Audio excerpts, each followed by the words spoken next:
We're deep into the elimination stage here at the Perfect World Shanghai Major, and today more teams will join the Mongolz and Vitality as we move forward to find out who will be gracing the biggest stage in Shanghai to celebrate Counter-Strike. My name is Sam. Joining me on the desk, I have Maui, Snake, and Dust. Gents, can you indulge me for a moment here? Obviously, we're doing this broadcast in Bucharest, in Romania. We're far away from the action, and it means our times are a little bit different. So we all have to be up normally at about like 3 a.m. And I had a 3 a.m. shower thought about the Mongolz. It's not what you think. Where are you going with this? Let's hurry up. So here's the thing, right? Yesterday, when the Mongolz made it through to playoffs, I went online in that moment, and everyone was excited, including Heroic, who had just lost to them. It was absolutely magical. And I saw someone say, oh, it's because it's an Asian team winning on home soil. I disagree. I think the reason we are all so excited about the Mongolz and them making playoffs is if you think back to Cologne in 2023, when they first kind of came on our radar, because Cadian stood up. Yep. He called them noobs, and the reason he called them noobs is because they got under his skin, because they had taken a map off Heroic. For the first time, everyone was going, whoa, hold on, who are these guys? And from there on, it's just been a trajectory up.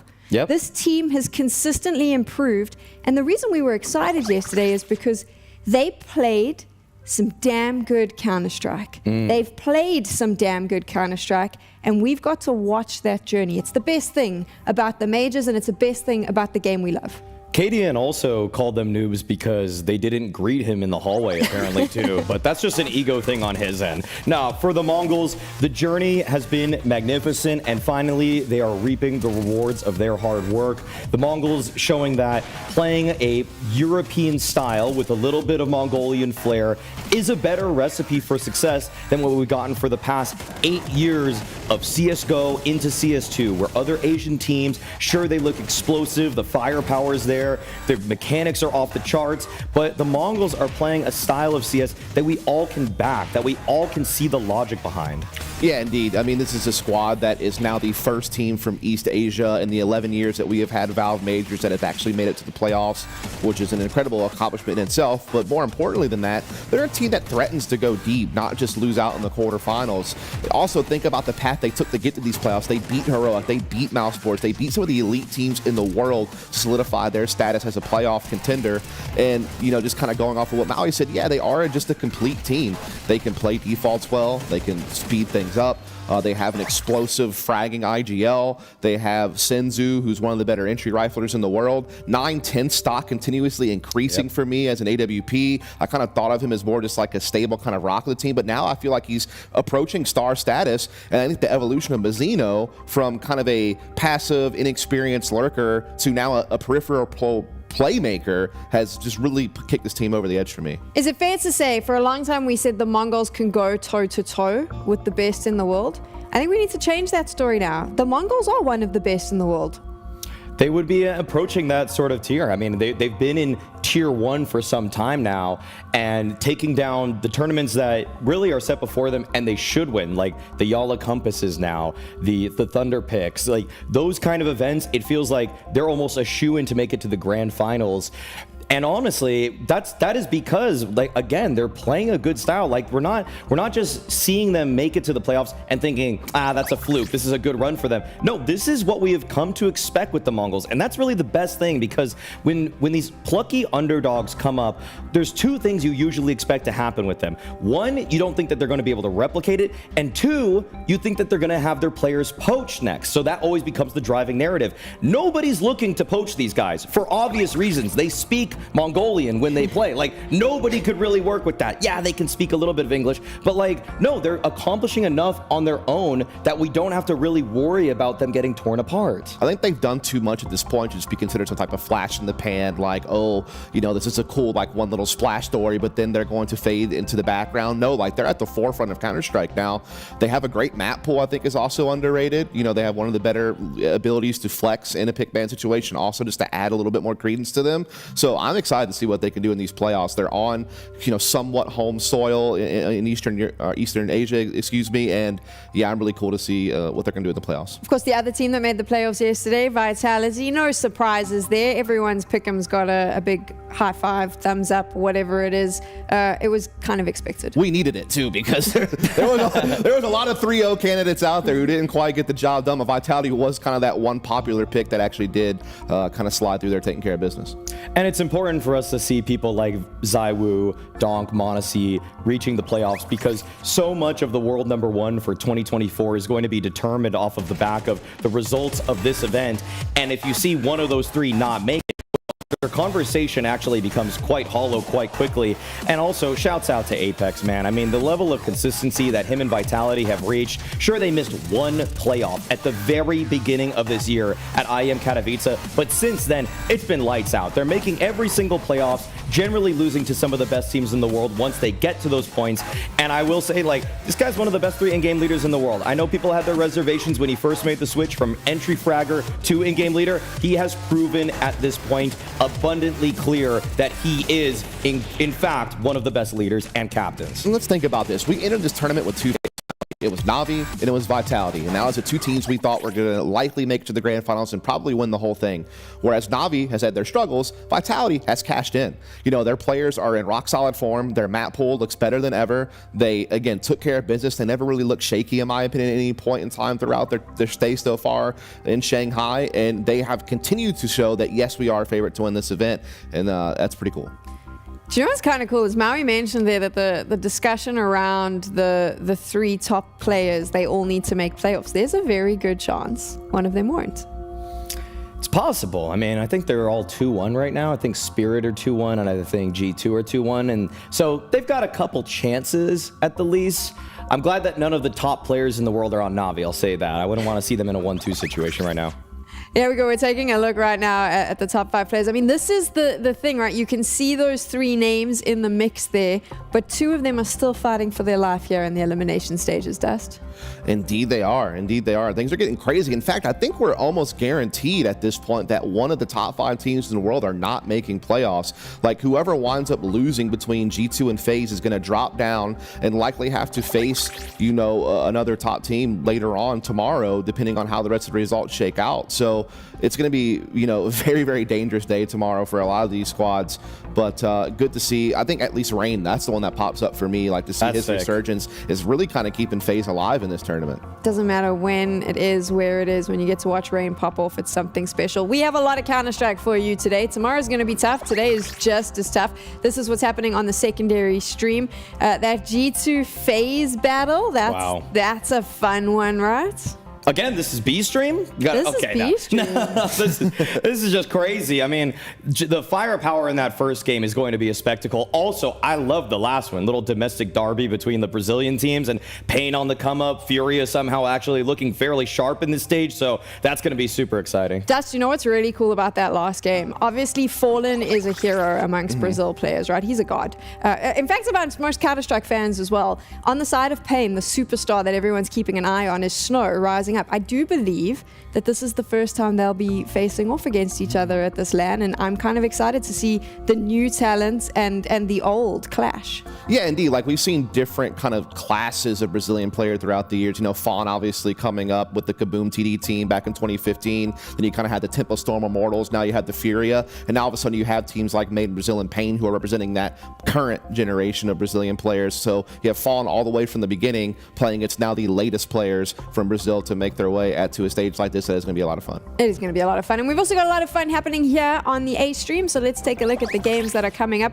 Starting the day with an elimination game. We'll get to that in a little bit. For me, my eyes are definitely going to be on that Spirit Heroic game at the end of the day. Oh, a lot of excitement to be had. Heroic looking like the better overall team, some may say. But Donk and Shiro, the high fragging potential of those two is something that Heroic, I know, don't want to deal with, and I'm sure have been game planning all night for. The big one, Dust, 3D Max up against Mouz. That is what we're watching right now. As the Mouz boys come on your screen, It's been a little bit shaky for Mouz in this elimination stage, hasn't it? It is. I mean, they opened up with a win over Pain on Nuke, but then they had a overtime loss to Mongolz on Mirage, and they lost to FaZe 10-13 on Inferno to put them in this 1-2 spot, a position that we did not expect them to be in. Some people had them pick 3-0. Obviously, most people probably thought even if they dropped one, they should be able to get through pretty quickly in a 3-1 situation. So yeah, they find themselves with their backs up against the wall, but up against, I think, a reasonable opponent where they should be the clear favorite to move on to tomorrow.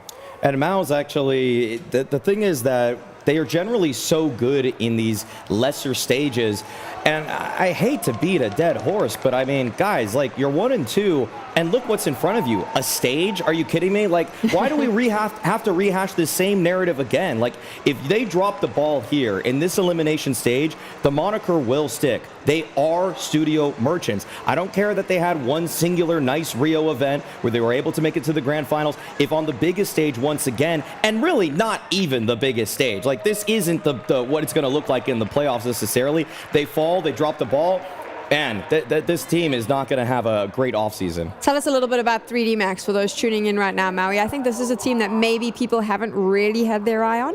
3D Max have been the perennial gatekeepers of Tier 2. From a three-man core of these guys, which were on Double Pony, to then adding Maka on the Heat lineup, and then most recently, at the beginning of this year, swapping in Gravity for Haji when he decided to step down. This is French Counter-Strike epitomized. A lot of roster swaps, a lot of kind of confusion in who's stepping down, who's stepping up. But at the same time, 3D Max have shown that over the last 6 months, they have played top 50 opponents more than anybody.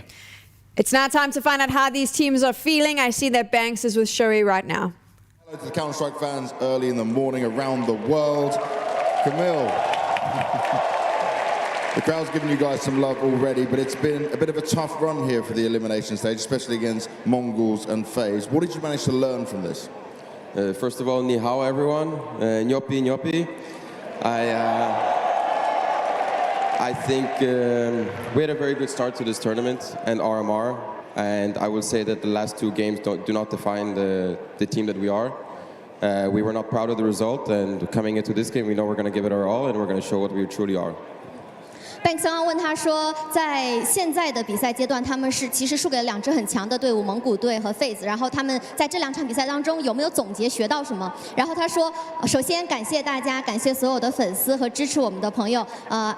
你好，你好，牛的牛的。然后他说，今天我们在这里就是希望我们2-2阶段其实表现得很好，但是在这一个阶段稍微没有那么好，但是我们还是今天想准备好了，然后可以发挥得更好，赢下这场比赛。And I have to ask, with this being an elimination game, how's the energy in the team? You've been in Shanghai a while, and how are you feeling with the pressure?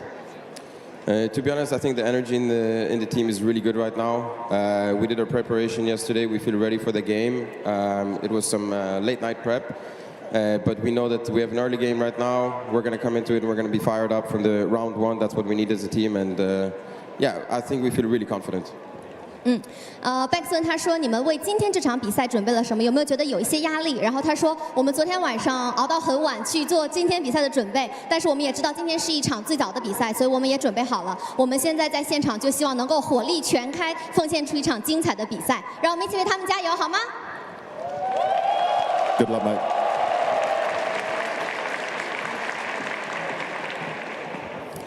And with that, we'll continue through to the other side. For 3D Max, probably not too much pressure on them, probably a lot of wanting to enjoy this moment. But what can they do up against Mouz? It may be elimination time. They have shown that they can fight. And they're getting their team huddle on, so I'm going to come and get myself in the middle of that. As the energy is flowing, the smiles are on their faces, that's for sure. Hello, Jocko. It's you. How are you? I'm good. I'm good. Now, it may be an elimination game for you guys, but you've been able to fight here. You've shown some strong potential for what 3D Max has to offer. What are your thoughts going up against Mouz? I think we have the potential to smash them. 刚刚 Banks 问他说今天感觉怎么样？他说非常好，感觉不错。然后 Banks 问他说你们今天其实是一场感觉有点艰难的比赛，然后你们有做好准备吗？他说没问题，我们肯定可以碾压他们。Now, I have seen that you were working the camera a little bit, right? Making some faces to it, using the crowd to your advantage. You enjoying this? Yeah, I'm not used to that, but I love it. 贝克森他说：“你跟镜头有很多的互动，跟现场观众有很多的互动，你很喜欢、很享受这样的过程吗？”他说：“我不是特别的习惯这样的线下的比赛，但是我非常的享受，我很喜欢。”让我们把掌声和欢呼声送给他，好吗？ All right, guys, it's time for us to get into game. It's time for 3D Max taking on Mouz. 好的，我们看到两边队伍都已经准备好了，不知道观众朋友们有没有准备好呢？让我们交还给分析台。 So we get to hear from both teams there. Shuei sounds quite confident. He says the team feels good. On the other side, 3D Max, I'll quote him. Hey. We're going to smash him. What a bold statement from Joko there. I mean, I get you guys are used to playing online all the time, but like this is a completely different arena against a completely different caliber of opponent. Right now, 3D Max, they are the underdogs, Dust. I don't know. Joko, I like the energy, but I'm not sure if it's going to be backed up in the server. Yeah, not the way that Torzy, Jimmy, and everyone else have been playing on Mouz Sports this tournament. Yeah, sure, there's some great players at 3D Max, but they're up against different teams. As we see, the Mirage Band, Anubis Band should be coming out here pretty soon for Mouz Sports, and then it gets tricky for me. Like, what are the picks going to be? 3D Max could go Ancient, but they could also go Ancient, Inferno. I liked how they played Ancient yesterday. Oh, they go with Dust too and Mouz. I want them to go with Nuke. I feel like Nuke's a good pick. I think they should be good on it. You know, they've won 5 of their last 6, and then they go with it over 3D Max there.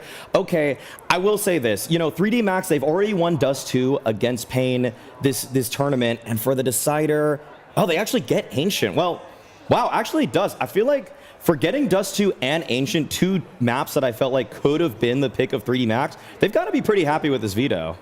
Yeah, I would say so. I think that it's not such a crazy veto that Mouz Sports are completely out of it. No. Obviously, they have a massive advantage on Nuke going into this game, in my opinion. As far as Dust 2 goes, yeah, sure. 3D Max has had that win over Pain this major. They have a decent record overall. But for me, even when they beat Pain, the eye test did look a little bit shaky, in my opinion. And while sure, Dust 2 is not like a massive map record-wise for Mouz Sports, they've still done pretty well. They beat some top teams like FaZe. They beat Navi a couple of times, Heroic. And all their losses are to top teams in the world for the most part, except for like a loss to Imperial in overtime. Everybody else they've lost to has been a top 5 team or very near it. A lot of close losses as well, but still a quality team, in my opinion, coming into both these games. Am I correct in saying these two teams, we've actually never seen them meet up they have not against played one each other, another? no. Never.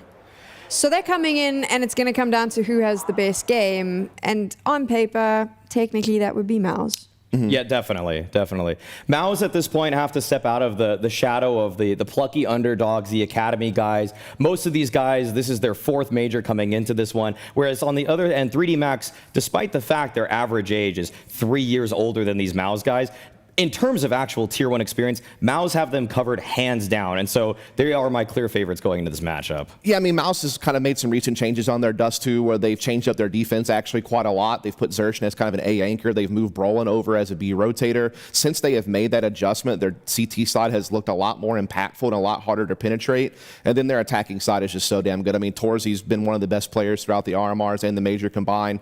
Obviously, this is an Opera's Paradise type map, so you know how the impact is going to be there for him. And just generally speaking, a team that just has a lot of good protocols and team play. They have impactful players in every single role, and I think it's going to be an uphill climb here for 3D Max, despite it being their map pick. It's an elimination game at the end of the day, so some watching might turn around and say, oh, well, Mouz is here, like this is not good. But actually, if you look at the opposition that they've faced during the elimination stage, they've been going up against the heavy hitters. So I don't know if it's necessarily an indication of where this team stands at the moment in terms of performance. Also consider how close those games were. I mean, they lost to Mongolz in overtime on Mirage, a team that went 3-0 and has looked so damn good at Shanghai, and then their loss to FaZe on Inferno was 10-13, a very tight race. So I do think that the results on the surface are not as bad as they seem.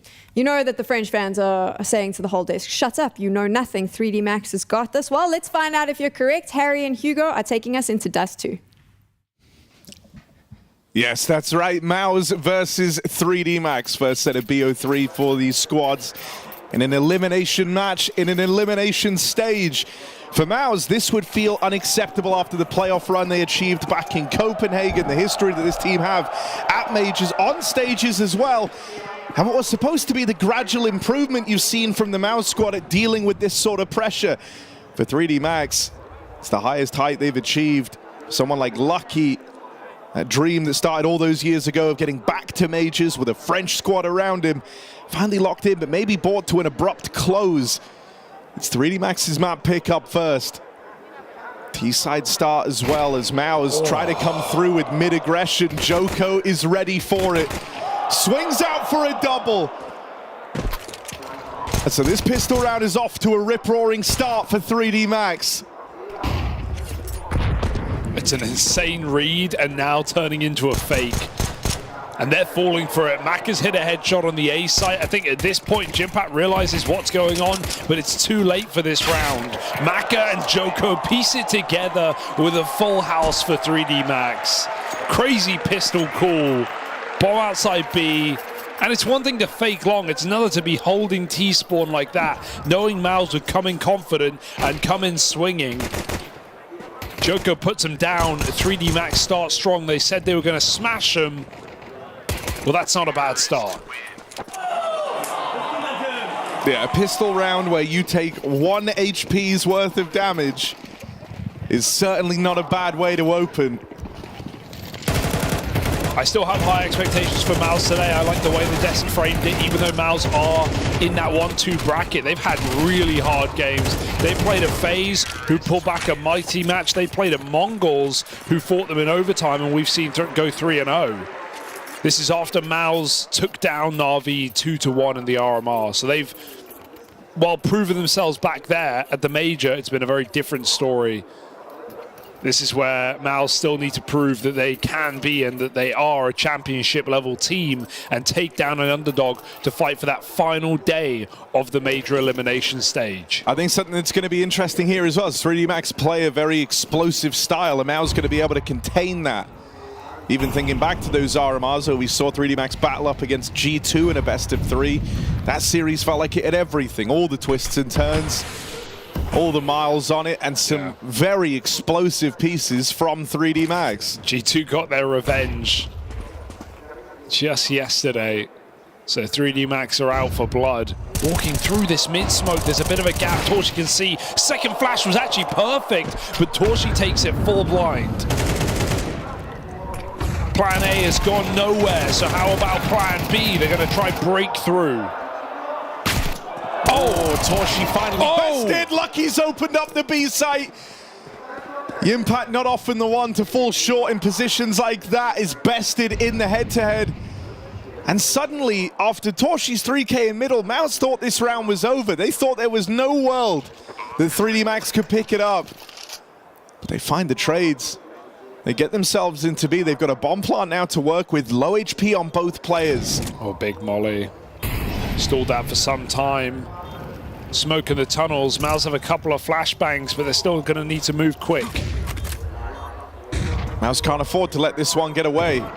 Oh, Lucky might not give them a choice. Clean tap, and another follow-up from Lucky. But that's all skill. Cleanly done back of B.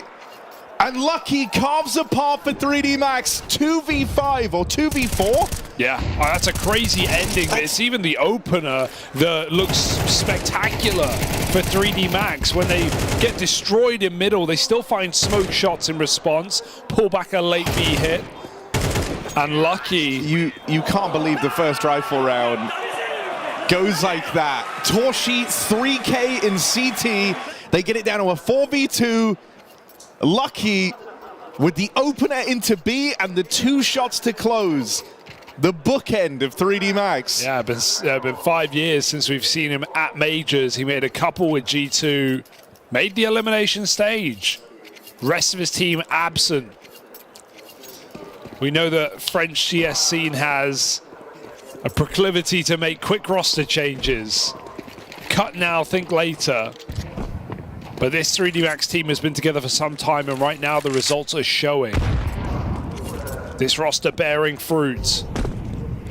And trying to brace Mouz with an upset here to stay alive in Shanghai.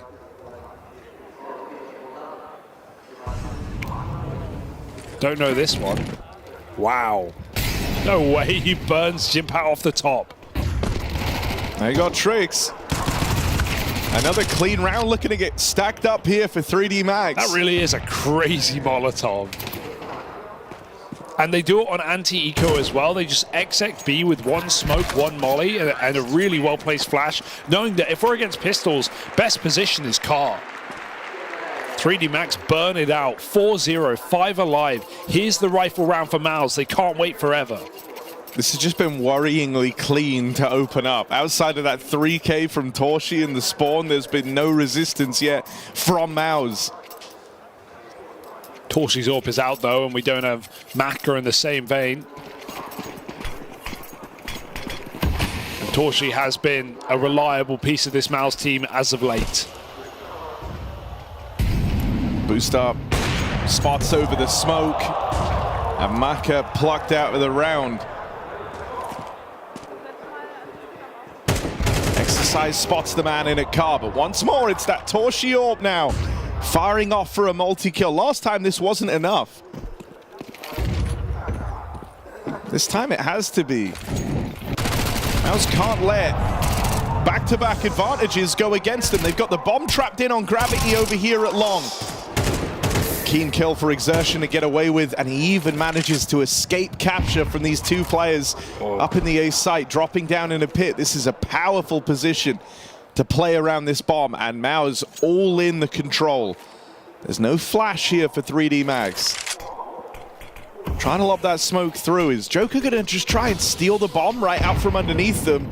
He's waited for the nade on the smoke, but this one in front of him is going to start fading, and there's the spam connecting out of Brolin. Yeah, predictable position there. Not much he can do if Brolin shoots through it. And lucky 40 seconds he has, or at least had a chance, but now Mouz fully set up. He throws the AWP out. Torshi's weapon of choice gone early in the game. 3D Max on their last player, on their most reliable old head of the team. 20 seconds. And Mouz are stacked up. Unlosable setup. Exertion ready to peak late. He's even trying to get that spot. Like, it gets closer and Exertion closes. So Mouz, thank goodness they win the round when you consider how Torshi gets really hung out to dry by Exertion on long, but he pieces it together. Brolin with a nice spam. Mouz are in the game early enough.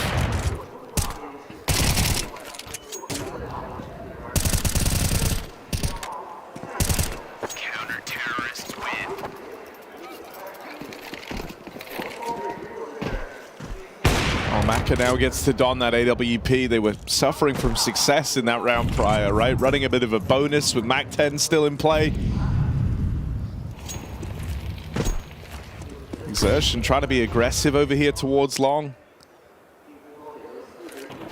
Exercise is holding for it, and Exertion even showing face here is just going to force Exercise to have to hang around. 3D Max have been able to take Catwalk away in the meantime, however.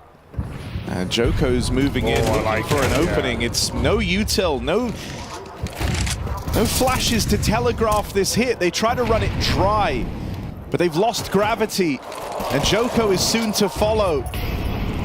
It gave them a lot of space. They certainly had the element of surprise, but when those first shots don't connect, you're out on a limb, and there's util raining over from the CTs. Just down to 3 now for 3D Max as Exertion and Torshi hold the line. A very difficult round now. They have only one smoke, and it might be lost in middle. Brolin fighting wide through the door. And Maka is going to be giving Torshi an AWP here if he doesn't get out of here soon. This is a disastrous round for 3D Max. I actually like the call. They have no AWP on Mouz, so 3D Max could have scaled, but they only used 2 players to swing up Catwalk, and with no ramp molly, with no real pressure on Torshi, he's able to pick his fights and play with Shui. 2 on 5 now. 3D Max are saving if they're allowed. And Mouz really should just look to contain their own money at this point in the game. A 5 alive round would go a long way, so respect is given. And Mouz are back on the board. Counter-terrorists win.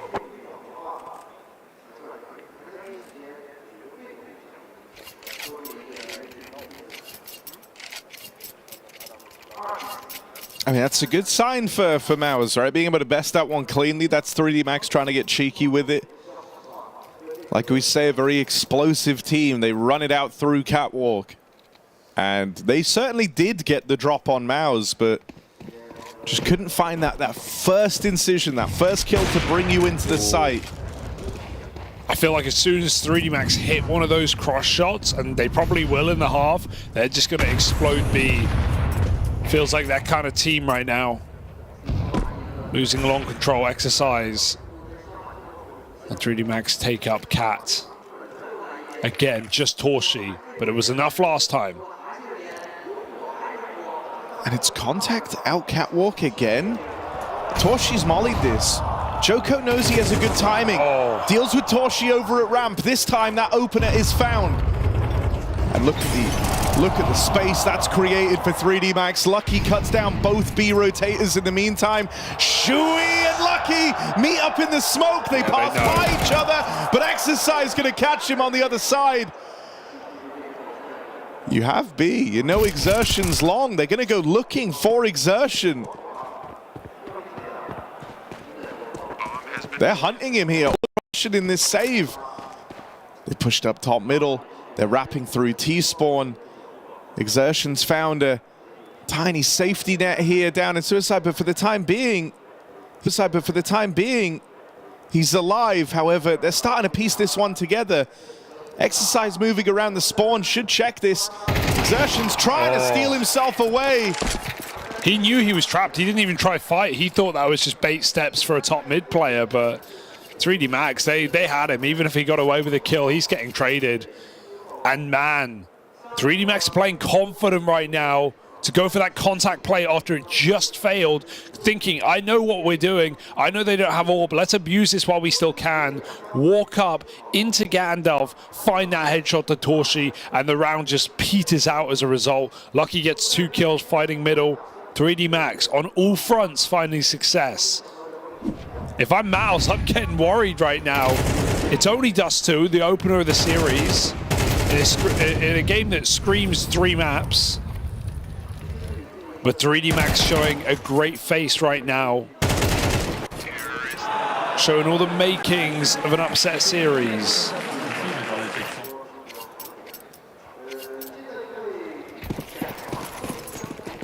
Torshi's orb appears finally.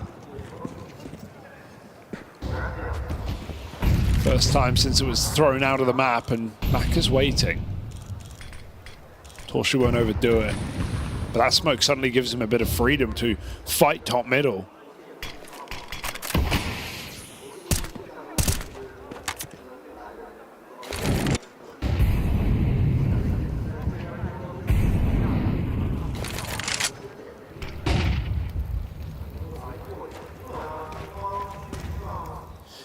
Good awareness there could be an orb. That flashes for exactly that.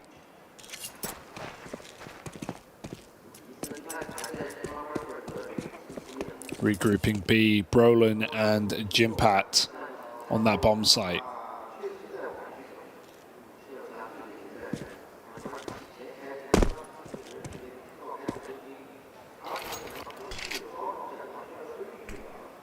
One side of these corridor smokes dropped in over in middle. Yeah, they're going to assemble both of them now. This is good. It cuts off the info from the B site players.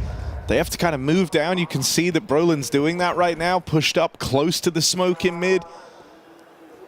But it just divides this double B setup, and it means that these A players are going to struggle to have much say in how this round plays out. Brolin, just the first.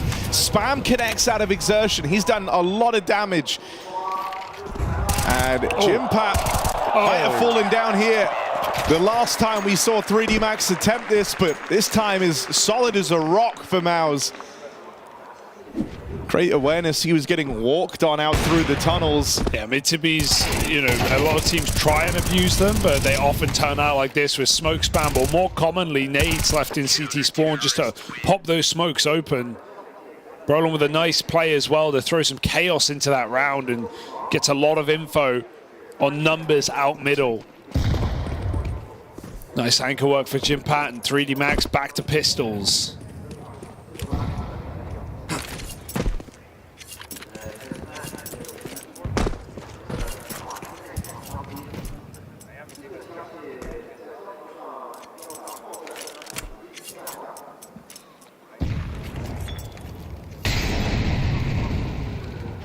Oh, Exertion getting aggressive in this round versus the Pistols. Oh God, he's tagged in the molly.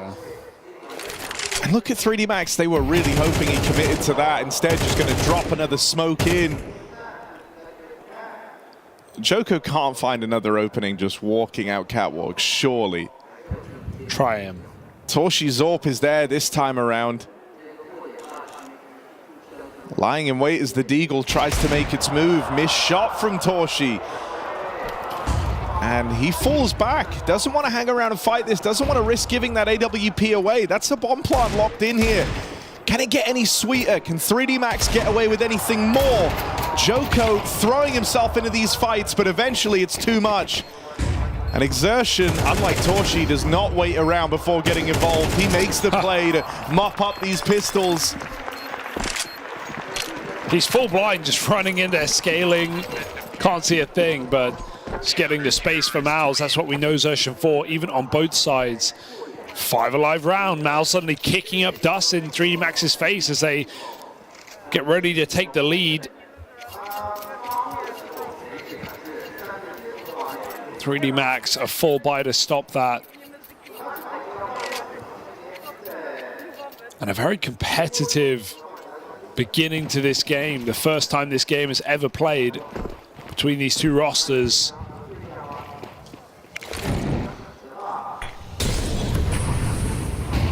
This is getting messy. The flashes in mid, yeah, they call it off. They were going for the Xbox boost with the orb, trying to catch Macro in top mid. You know you're going to get that fight if you're Mouz. The question is, do you want to take it? Not with that kind of assistive utility from 3D Max. Tempering any aggression.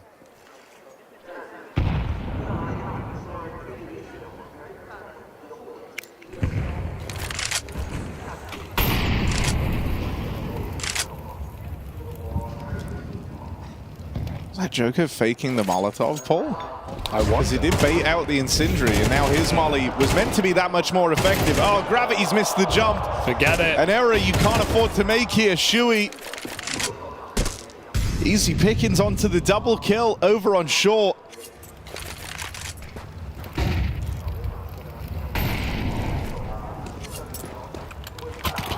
Oh, that's rough for Gravity. Now, even though there are some experienced pieces in 3D Max, most notably Lucky, of course, Gravity is kind of the polar opposite. Playing his first proper lands with this 3D Max squad earlier this year. That's a double wall that waterfalls down and blocks off the angle into CT. But they're still getting wrapped in through top middle. Exertion's going to be hot on the heels, and yeah, deals with Exercise. Double up on the backstab. It's just Maka left up against it. Bomb out in no man's land, and Torshi Zorp in prime position to shut him down. All right, Mouz have warmed up, that's for sure. Getting the confidence to make some plays, push long, a very dangerous move for Exertion, but he finds that perfect timing, and Torshi Zorp has been hitting ever since it came out. So the game plan for 3D Max to mid to B and abuse this position has currently not worked. They've actually been iced out almost every single time they've gone there, with the exception of that 1-2v4 in the first gun round. So avoiding Torshi's orb, proving to be a difficult move after all.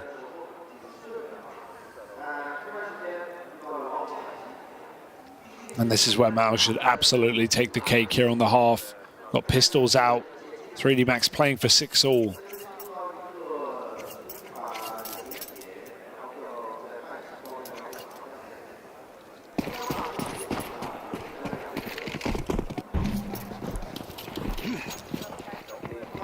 These rounds are winnable though, especially with the setup looking like a fake on this B bomb side, but they might just go back to it later in the round after they force some util out. Look at Mouz panicking, 3 players starting there. Torshi's orb helping, but he's gonna get overwhelmed in middle. No way he gets out alive, surely not. 2 kills, Exercise there in time. Good flash pushes Brolin back, and the pressure on the B bomb site could come in handy right now. Gonna flash through the corridor smokes, but they don't react while Brolin's blind to that flashbang. Oh, right. Won't come to matter. Another back from Exercise. Orb now retrieved, gonna juggle that across to Maka as Exercise arms his team. Oh dear, it's all Jimmy right now. Boost up for exertion! Double kill, and Jimmy, full faith in that boost down in the spawn. Only his tunnels left to worry about. Mouz have well and truly recovered this first half from 5-2 to the favor of 3D Max. They've now gone on a 4-round streak down the stretch. I really would have liked to see 3D Max reset there and go back to the B hit. I guess going for the guns was so tempting. After they got them, they're pretty committed. They think they're close, but those smokes would have faded if they're walking the whole way, let alone the boost. 3D Max, it almost feels predictable now that they're not going to pop these corridor smokes and do more of that, as Mouz have shut it down there every single time. Double upper, not much util. They could throw the smokes and just play in upper tunnels. But look at this setup. Mouz playing very dangerous. Jipat forces the kill. Here's a flash go out. He's got the cover of the orb. Just bails. They go mid to B again. Brolin on that secondary orb though, right place, right time. Torshi's orb also gets involved. They don't know about gravity.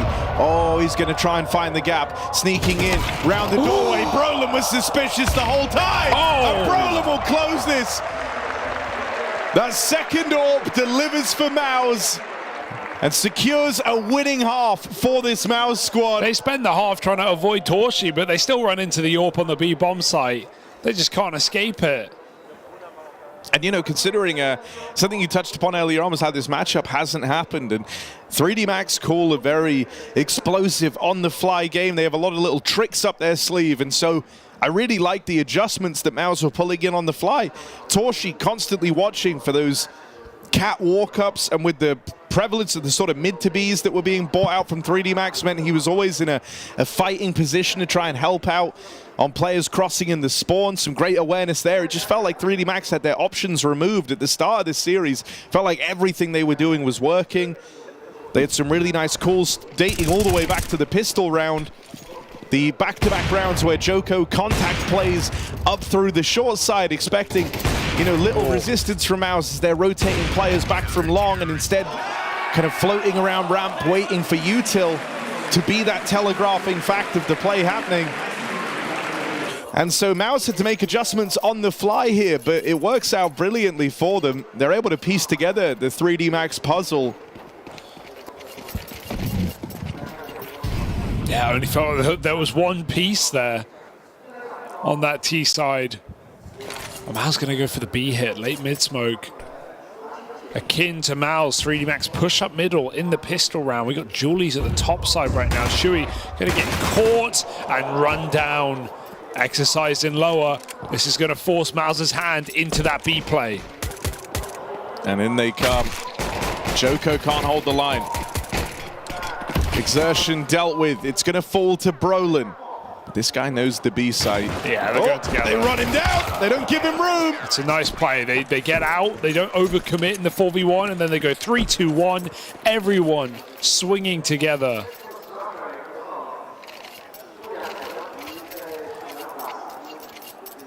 So 3D Max on their map pick up a pistol.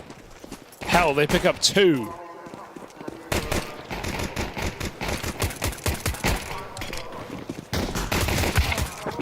No bomb plant, not expecting the Mouz force, not a good map for it. They got a scout on Torshi, a couple of Glocks. Expecting maybe Maka to do the same, but he's on the rifle right now. Hasn't had a huge chance to get warmed in with the AWP. We saw some deep peeks down middle, but Torshi never met him there. Never gave him that fight.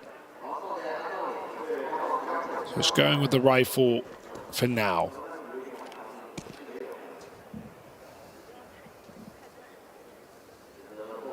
.3D Max opting not to play middle, instead Gravity just jump spots from the doors, so Mouz will get contact all the way up cat.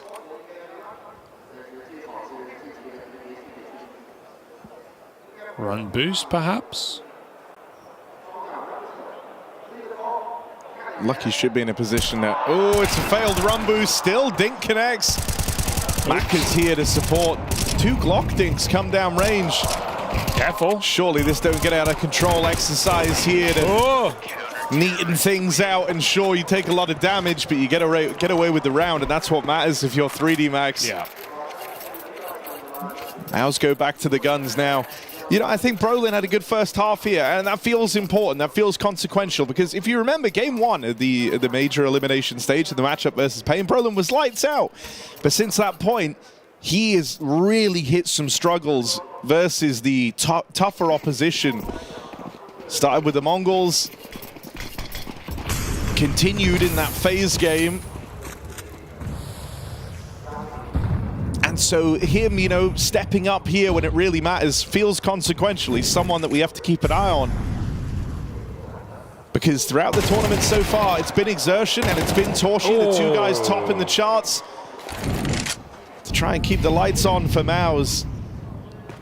They've lost Exertion to open up this round. The double tunnel push out of 3D Max has left Mouz wanting. Torshi's tried to go back to keep an eye on this, but heard on his rotate through the spawn. This is a weird place for the fight to go down. You never see fights here, but Joko on this aggressive path in through spawn. He came into this series with fighting words, and his actions just speak that much louder. 3D Max, the guns come out and are swiftly put away. Oh. I don't think Mouz are ready for that kind of aggression. Look at Torshi jumping there. He didn't think 3D Max were going all the way up B, pushing top mid. Mouz are completely caught off guard by the pace of 3D Max. On CT side, Dust2, they get a couple kills, they just send it. And that's the momentum play that 3D Max love. That's their ability to upset showcased. Tech9's out long very quick. 3D Max, 2 players here. Exercise on the transfer. Just breaks the smoke. Tries to face them head on. Oh, it needs to be cleaner this time on Catwalk, and Lucky will walk away with it. One gun. Put it to use. Look at the nades. Flash, flash, HE. Mouz do reset, and fair enough. 4 players swing long. And Mouz can go back T-spawn to B if they want, but by that point, 3D Max will have control.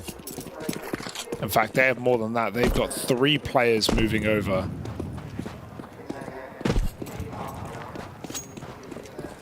Now it's just Lucky. The one low player, if he gets back plat, he's on the headshot angle, that's great.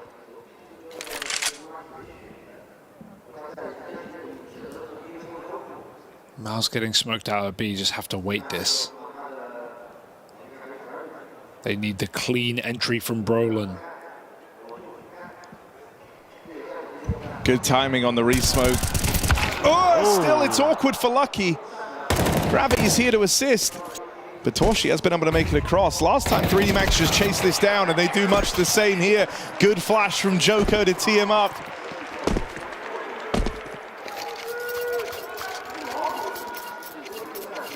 So 3D Max keep that one contained. If they win this round, Mouz are in a lot of trouble. That would be 5 straight on CT. 2 gun rounds, 1 just gone immediately. It can feel tricky to solve if you're Shui right now, because 3D Max are really keeping you guessing in terms of these opening moves. Oh, that's just a smoke shot. That helps a lot. Torshi provides.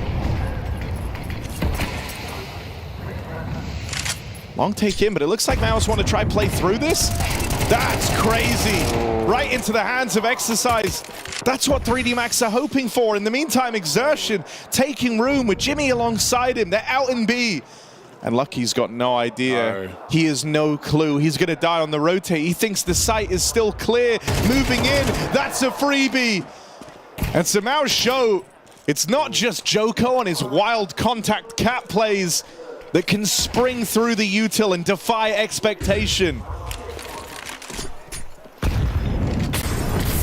They still want to attempt this. Running through the molly was Maka.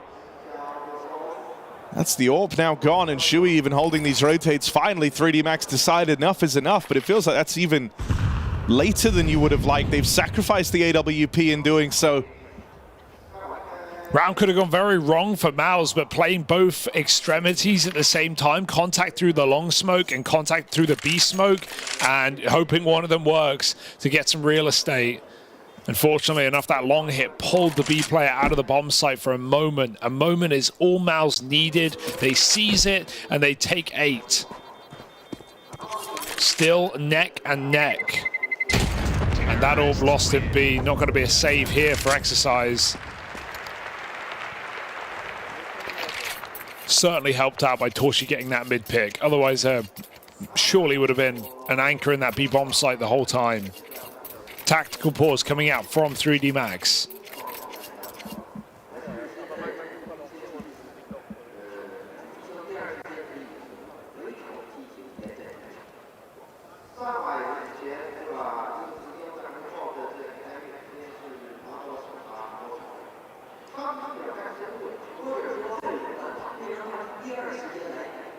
Funds not established, can't get too comfortable here on CT side.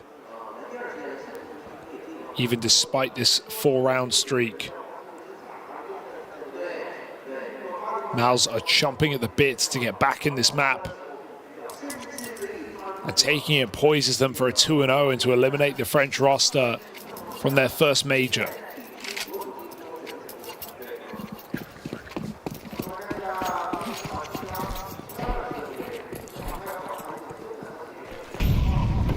Berlin with the long spawn. You've seen him wanting to fight for this control more often than not. Playing behind their smoke, he uses it against them. Maka making a move in the meantime, all the way up through middle. As Brolin and Lucky go blow for blow, band for band over on long. Maka looking to take M for M as he flicks back onto Brolin. Torshi Orb holds, and there's the trade. Maka dealt with that thorn in their side. That Orb pushed all the way up into the top of middle. Taken out in the head-to-head. Gravity making a move in the meantime. Creeping up through the lower tunnels. Jimmy decides to get out of there. He's got a funny feeling about this, and a good time for him to back up as 3D Max push into the upper tunnels. They battle into the spawn. How'd he get that kill? Jimmy fired first. He had the angle.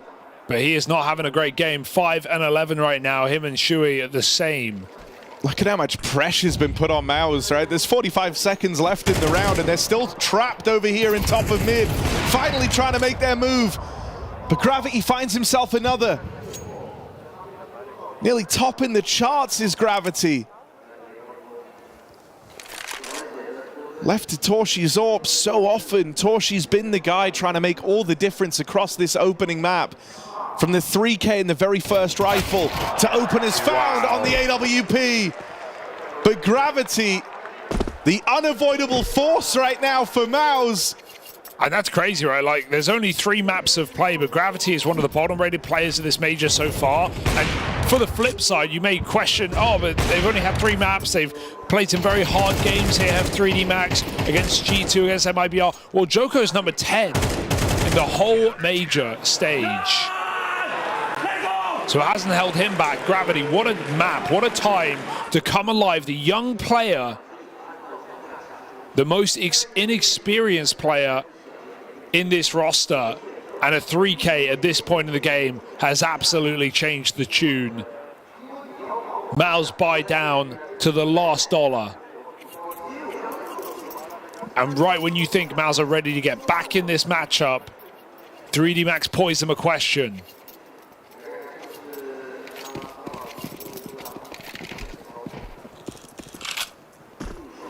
Oh, the double jump bait. But Torshi doesn't get punished for firing off early. Maka peeks below. 3B for 3D Max. Mouz haven't used Cat once in this T side.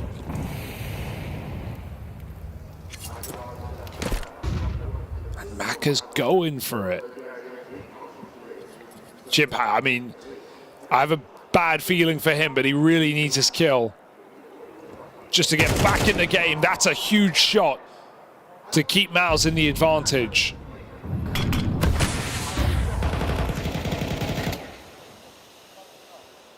Exertion still commits after the flash.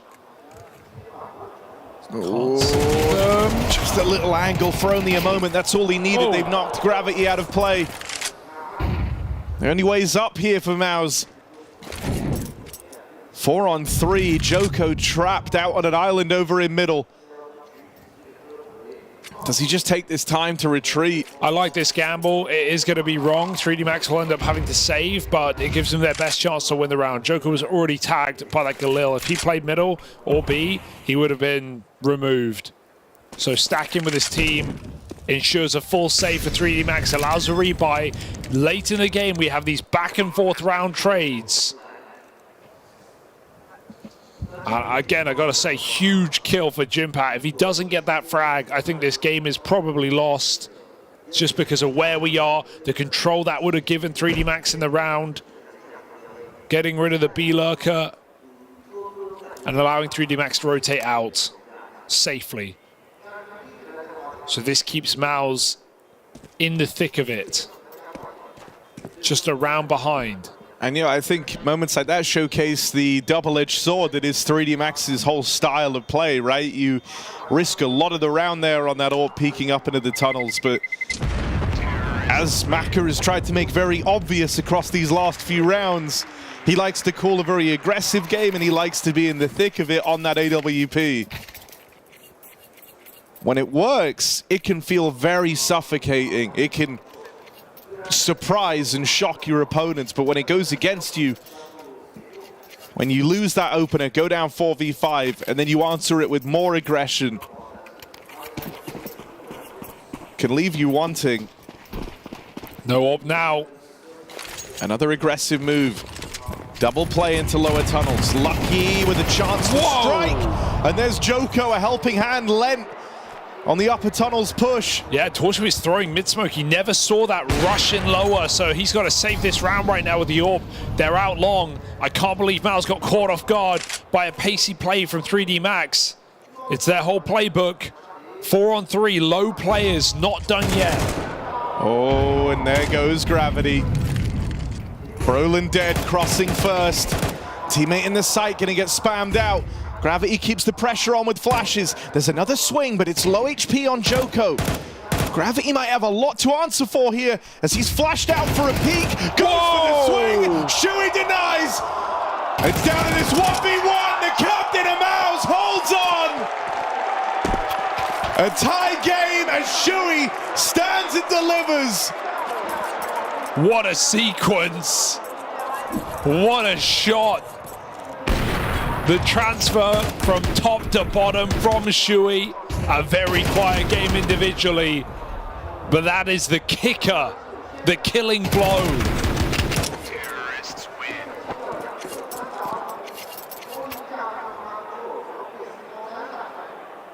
And Cyclone immediately calms them down because right now Mouz have been given a lifeline, an amazing opportunity to end this map. They have a full eco against them. A lead near guaranteed.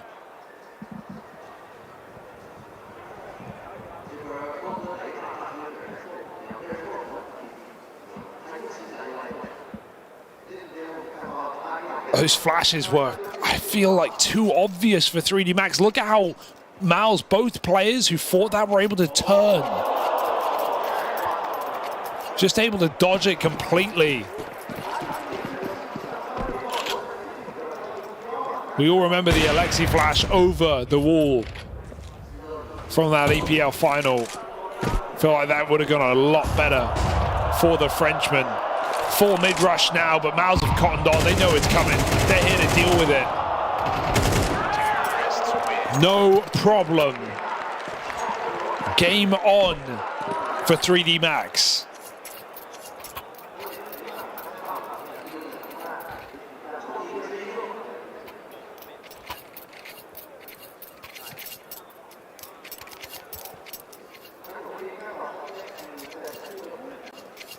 I mean, it's 3D Max's whole style is to go for these aggressive moves. As the rifles come out now with the lead, finally going against them. Is this where they slow it down? Yeah. They're going to be reluctant to do so. You can't abandon the way that you play, and so they still leave that threat of aggression in the minds of Mouz with the nade in through lower.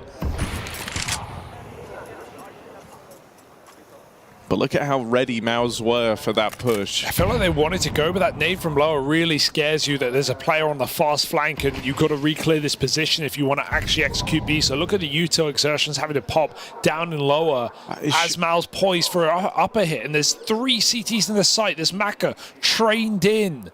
This could go very wrong for Mouz.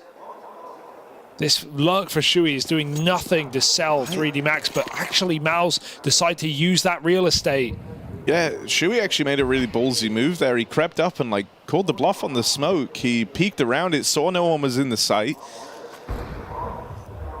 Maka's gonna open with his AWP. First decision made, Brolin. There's a lot of bodies around this smoke in middle, and 3D Max come hunting. They link back up with their captain Longside, but that room that he once possessed, that gap that he once thought he found, well, it's closing up as 3D Max reinforced this A site heavy. Shui saved the day with a big multi-kill in that last round, a clutch up. Might have to do it again. Backstab in for Gravity. Oh, and Joko takes it home. Tie game. 3D Max clamped down on the A site. They were all over the map there, and every move picture perfect out of 3D Max. Yeah, that had to happen in a 5-on-3. They had to finish it, even with a double for Shui. They just keep throwing bodies at the problem, and, well, that's a solution for 3D Max. Gravity through CT smoke, Joko on the long flank. They don't let Mouz rest. And here we go. All the rounds, and then maybe more. Maka with a long peek. Brolin plays his spawn. Maka's so blind. Can the repeat connect? It does. Oh, Shui! He's just alive. He's just activated out of absolutely nowhere. Late in this game, can he save Mouz? Oh, that's awkward. That was a golden chance for Exertion. Same can be said for Exercise, who's going through the motions, who's conceding this control. It's left to Gravity on the backstab for Torshi. Quick turn. Jimmy, they line up for him over in middle. And as this one's gotten near the end, it has become a brawl. Mouz hitting harder, hitting faster, and matching 3D Max's aggression leaves them broken up against 12. Yeah, and it's how 3D Max have gotten their rounds. You barely blame them for playing this aggressive and pushing the extremities this much. They have been oppressive. They have been aggressive. They have managed to get into Mouz's spawn, for crying out loud. These long flanks have had great timings. You understand why they want to keep doing it, but Mouz hitting some stupendous shots. That one tap for Shui onto the AWP, no less. Beautiful way to take map point for Mouz after Maka finds a 5v4. But right now it's 3D Max bottomed out, pistols, MP9s, and Mouz with the best opportunity. One they surely won't waste.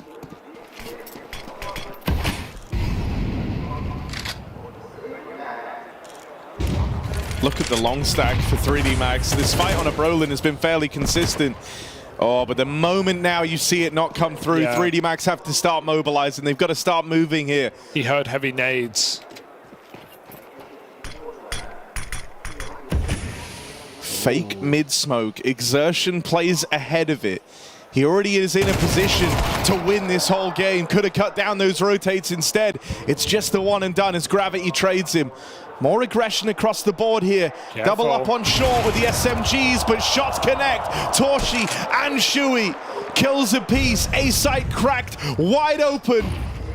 And so 3D Max's lifeline in this game, the chances they've had, gone to waste as Mouz look to take it. You're now hoping that Gravity and Joko can cook something up. This scavenged AK on Gravity, cut down. And left to Joko. That realization setting in. Whoa! Wild spam. But it's going to be so much more than that. He's going to keep on going. And one is all he gets. Mouz steal this one away with the resurgence of Captain Shui in that important clutch round as a real turning point. Mouz now a one map away. Their map pick from eliminating 3D Max. Shui over there, that's my goat. I know Jocko in the beginning of this, in the pre-match, he did an interview where he said, we are going to smash Mouz. I mean, they didn't smash him, but they definitely punched them in the gut in the first half and gave them a little bit of a fright. Yeah, I mean, they did fantastic to kick off the half. I mean, one pistol, get a 4-0 start, and I feel like one of the big things that they were able to do is they kept finding the gaps in the Mouz defense. Like, Mouz were putting so much emphasis on long A control that Joko had 2 rounds in a row where he was able to, like, sneak up catwalk to quad, get entries, open up the A bomb site. Lucky had multiple rounds where he was able to poke the double doors at middle. But I think such a great adjustment happened for Mouz Sports in that first half, Maui, where you saw Torzy being a little bit more mobile with his op, being willing to like not give them Cat for free, actually pressing Cat himself, looking for picks in middle. They started defending the mid to B split a lot better. And even Shuei had like a big round where he pushed Cat and killed 2. And I think that those adjustments on kind of disrupting 3D Max is what got them back in the game in the first half. Disruption, indeed, Dust. That is exactly how I would characterize so much of this game on both ends. Because a team like Mouz, when they enter this kind of matchup versus 3D Max, they did the prep. Like, Mouz is a team that's always going to look through the demos. They know that 3D Max have a lot of plans. They have a lot of little ideas. They aren't just sending it. Like, if anything you could say about 3D Max to their credit in this game, they play their brand of Counter-Strike. Like, they're not going to leave this one and say, we couldn't play our game. It's like, the only reason you would say that is because Mouz started getting so disruptive, because they started playing with a little less fear. And that's the thing. When you're the favorite in this, sometimes you just kind of play on your heels. You say, they're going to mess up their protocols. They're going to mess up their nades. But 3D Max, they were actually pretty clean throughout that. Yeah, then we go to the second half, and once again, 3D Max start off strong to keep the game kind of like on their side of the court. But then, dude, it was just like the Shuhei show the second half. I mean, by God, he is not normally known as a top fragger on this team. I will say Shuhei's always sneakily, in my opinion, been like a pretty good entry fragger for an IGL. But in this game, he just kind of put the team on his back and said, dude, we are not losing this thing. I am not letting this happen, and just popped off, dude. It was unreal. Why did Mouz struggle so much with this like aggressive, confident style of Counter-Strike that 3D Max was playing? Well, 3D Max, being the tier 2 gatekeepers, one of the reasons that they are always hovering in the top 30 to even top 15 range in the world is because they have so many set plays and ideas for rounds like this. Like, they always are throwing the smokes that they want. They're always throwing various flashes, layering of flashes. Like, 3D Max in every online cup that I was looking at, flash assists are always very high. Like, they're very good with utility, and they know what kind of plays they want to run. They don't really rely as much on the individuals. Sure, some of their guys have pop-off potential. Like, Maka can be good, Joko, Gravity. Yeah, they can be fine players, but like, it's because they've actually drilled so many different ideas. And that's why Mouz show how good they are as a tier 1 team. When all of these different plans were being executed by 3D Max, they frequently had the responses. Yeah, but Torzy had a response of his own. If you look at that 5-round stretch there on the timeline, that left-hand side, those picks with the op changed everything.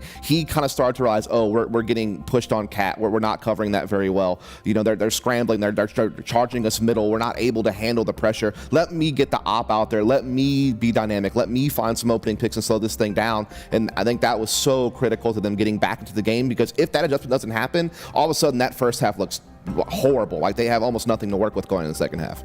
Torzy is just so consistent. I keep bringing this up. Like, people as a community underrate how consistent and reliable Torzy is. Like, Torzy is what Complexity fans want Halzerg to be, okay?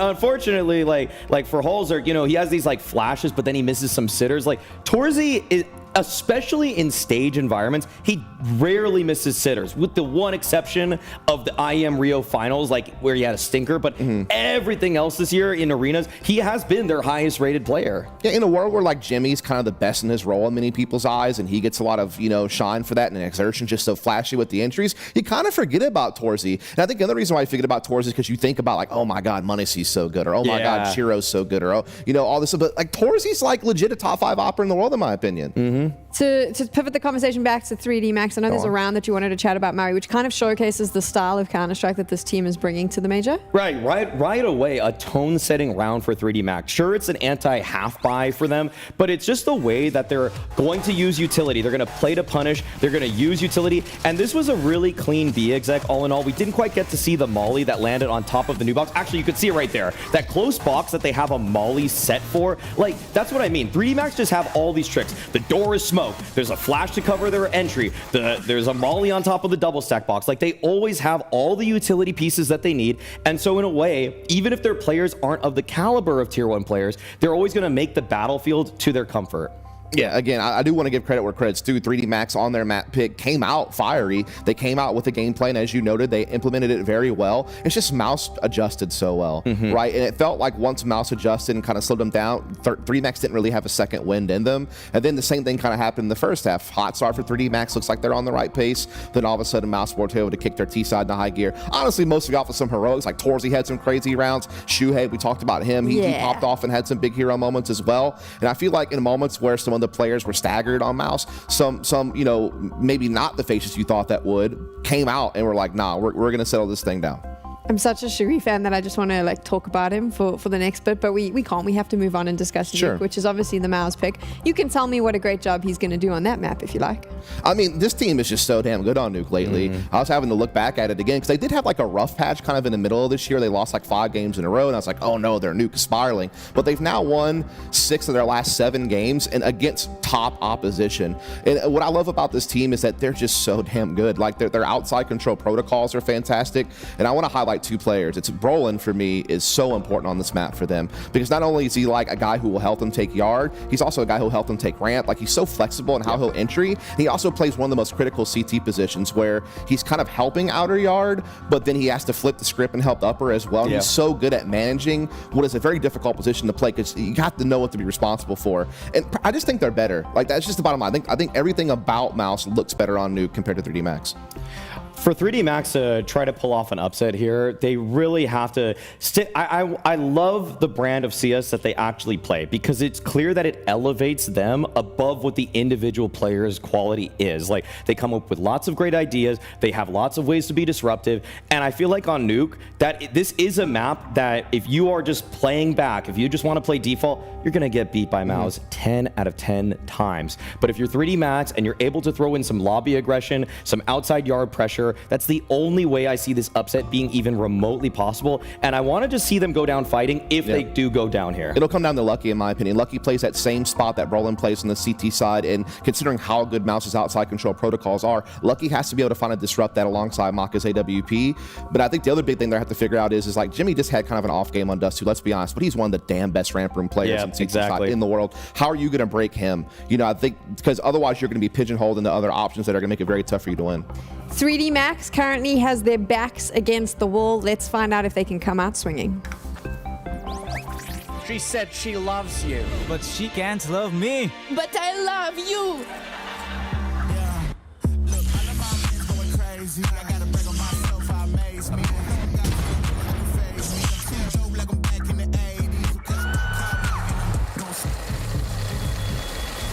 I won't play window anymore. What's going on? Play your role. 1xBet. On to the next one.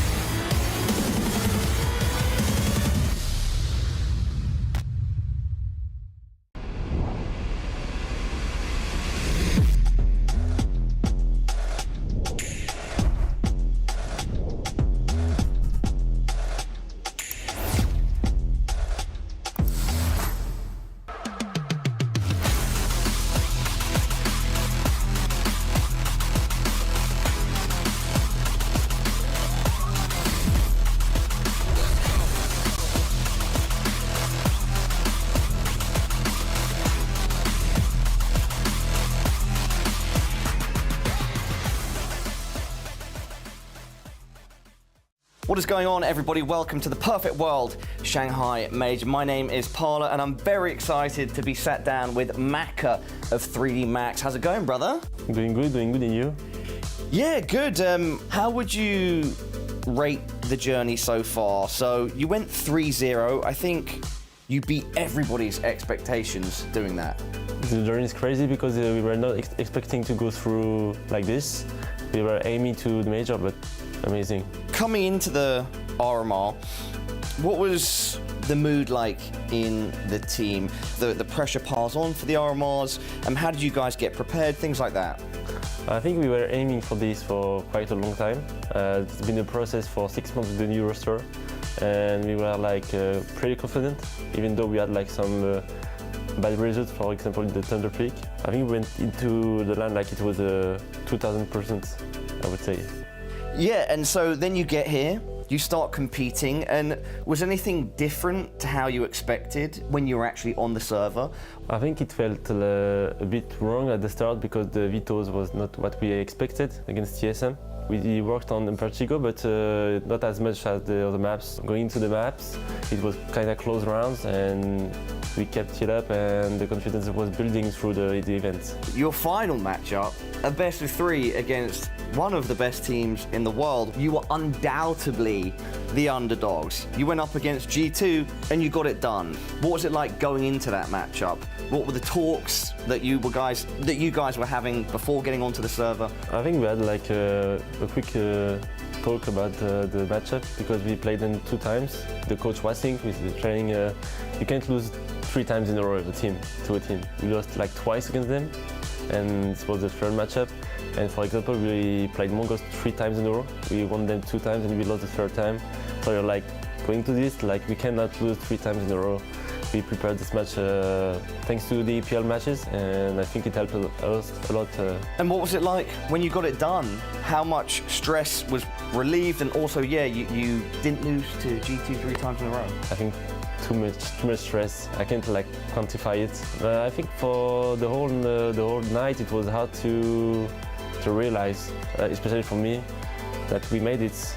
Even when I typed on the social medias that we won and we were 3-0 in the RMR, I was like, doesn't even feel like it's true. When in your career had getting into a major first become a dream? A dream, I would say, when I started playing really professionally in Heretics. I was watching some major with Coldzera and Fallen winning it, like back to back, and I had like a little fire in me, like watching it. Then I think it built up when I was playing professionally. Because I know how much it means for you to have got it done here. I think you tweeted out the significance as well with regards to French CS. Because of course we have French players that have been doing well here and there over the last few years, but you know, back in the day, France was a really dominant force at times, like French national lineups. And so, how much does it mean to have done this as a French lineup for you? I think the feeling right after we won as a French team, it was very proud of what I've achieved with the team, what we achieved, because we fought for this for so many years with the same guys. Those guys were fighting with the whole lineup with Body and Afro also. So I think the satisfaction is like, I would say even 10 times better than just qualifying. So it's the meaning behind it was more than that, just qualifying. It was like for the nation. Do you have any expectations, you know, going into the elimination stage, playing on the stage itself? I guess primarily in terms of nerves and big stage that you'll be on. I don't know if you have like expectations, maybe just reaching the playoff if we can. It was I think the same mentality we had, mindset I mean. We had to go into the armor. We go game by game, map by map, and see where we can go, because it will be the first time we play in front of a crowd. Like even first time in front of a crowd? I think a big crowd. Yeah, like okay, big arena style crowd, yeah. And I think 5,000 people, I think, in the arena. It's a lot. Last time I played in front of a lot of people, it was in DreamHack Tool, and it was not a lot compared. That would be what, 2019? Yeah, 2019 exactly. So it will be, something, I think. All right, brother. Well, thank you so much for your time. Anything you'd like to say to the fans watching at home? Thank you guys for cheering for us, the French fans, everybody who followed the journey so far. And I think we can keep even further. So thank you family, thank you my friend, thank you everyone. Mac, a pleasure to chat, brother. Best of luck to you and 3D Max. I think your personal story, I think the story of the team, both are fantastic, and I'm looking forward to seeing what you guys do on the stage. Have fun with it. Sure, we will.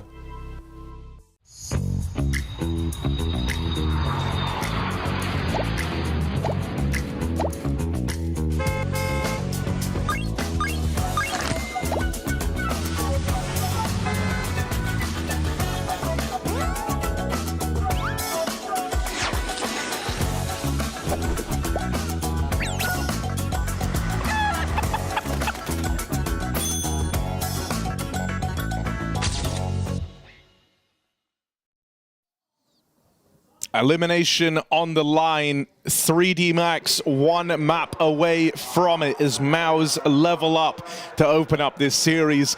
A late reactivation from Captain Shui really powered them through the latter stages of that second half and led to an eventual comeback from the Mouz squad. 3D Max now have to go toe-to-toe with Mouz on their map pick. Nuke up next. This is one that you've seen 3D Max show some face on, right? Thinking back to the RMR, they had that explosive game versus Eternal Fire here is one that really stood out to me. You're going to expect more of the same from this 3D Max team. Some quick rotate CT side, some ballsy calls in terms of the pushes. Mouz, now they have a better feel for what they're up against in this matchup that's never taken place before. Are they up for the task of stopping them twice over to put an abrupt end to 3D Max's time in Shanghai? Yeah, 3D Max absolutely made Mouz work for this game, and now they're going to have to keep that up on a home map for Mouz. It's only going to get harder for the Frenchmen in this best-of-3 elimination series. Both these teams have had to fight very difficult lineups to manage it to this point. 1-2 elimination game. It has not been free real estate for Mouz, losing to FaZe, losing to Mongolz, 3D Max, getting vengeanced by G2 and falling in a close game to MIBR. They've really had to work these last couple of days here in this elimination stage, but only one can survive the day. And Joker's at least taking it in, enjoying the moment right now. 3D Max, a very entertaining style this tournament. Really enjoyed watching them show some flair, show some guts against some of these top teams in taking down not just Eternal Fire, but G2 as well. But the question here on Nuke is, does their story end now? Is this the end to Lucky and the boys' dream run? I mean, you know, it felt shocking when we had them with such a legit run through the RMR to make it here. Yeah, they had a way harder run than many teams, right? They didn't come in with a high seed. Obviously, we looked to Vitality, who have played great CS, but being objective for a moment, the matchups they've had have been very favorable. Yeah, I think it's just more the other top squads have let us down somewhat in those moments. Vitality just didn't, right? They didn't drop the ball where they are the favorites. Yeah. 3D Max, meanwhile, who went 3-0 in theirs, had a hard time of it, having to face G2 in that final BO3 to get them here. We've seen multiple times throughout the RMR on both stages of the major what losing one BO1 to an underdog absolutely does to your whole run, right? Like it happened to Spirit in the RMR. They fall day one to Passion UA. That ends up putting them against G2 as a result, and they only just clinch their way through the RMR. Same can be said in the Americas, right? Furia falling to Legacy in that opening game. They end up having to play Liquid, right? That's how you ruin your run. That's how you end up playing top teams, losing one awkward game. So while I say Vitality's run has been easy, it's been easy because they've been great and that they've owned their way through every stage. They've earned their keep. 3D Max came in as an underdog to every stage of this major, and yet they lived up to the hype.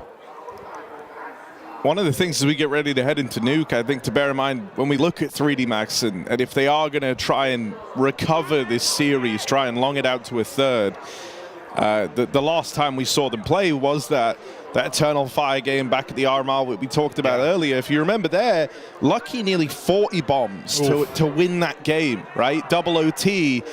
And that was alongside Gravity, while Lucky had almost 40 kills. Gravity finished the game with 10, right? Now you think back to Dust 2, Gravity was the one guy trying to step up. Nice to see 3D Max getting some interaction going. Like you said, I think you got to savor this moment and feel good about it heading into what could be your final map. Gravity certainly looks like he's found a bit more comfort up on the stage. Which, considering the story around this Mouz team, I think is pretty interesting, right? Gravity is someone with like 30 LAN matches logged in the 3D Max jersey, and outside of that, barely played LAN before in his life. So, you know, for him to try and take to this so quickly is certainly admirable. And if he is able to give us a little bit more, and then you're able to get some big performances out of guys like Lucky, like Maka, that could be a route back in. The problem I'm seeing for Mouz was that even the weaker players, Shui went on that recovery arc, was like a defining character. Torshi, look at him go. He's mewing. Learn from the best. Yeah. I mean, that's what Shui's taught him over all these years. But, you know, this is Mouz performing how you'd want to see, right? Your two top performers looking good, not a quiet start for Exertion. Torshi firing on all cylinders. These have been the reliable pieces for sure. And like, there's still, you know, I think there's still like a bit of attention on Yimpat, someone who was always good at outputting. Whenever you think about the kind of tournament wins for Mouz, in particular thinking back to pro leagues that have gone by, Jimmy was a huge part of that. He's going to find himself over on ramp in this game, and he's very comfortable in this position. Yeah, he had a great RMR, but so far in the major has been fairly underwhelming for Mouz, I would say. You know, had a couple of key rounds down the stretch on Dust too, but I also agree with that assessment. Nuke, CT side ramp, doesn't get much better for Jimmy than this position. And the rotates for Mouz are really strong on this map, so they're always going to have support when he's required. We're getting into it, folks. Map 2 of this series, elimination, but no progression to the playoffs. Mouz or 3D Max will have to fight their way through another BO3 after this one. Loser goes home.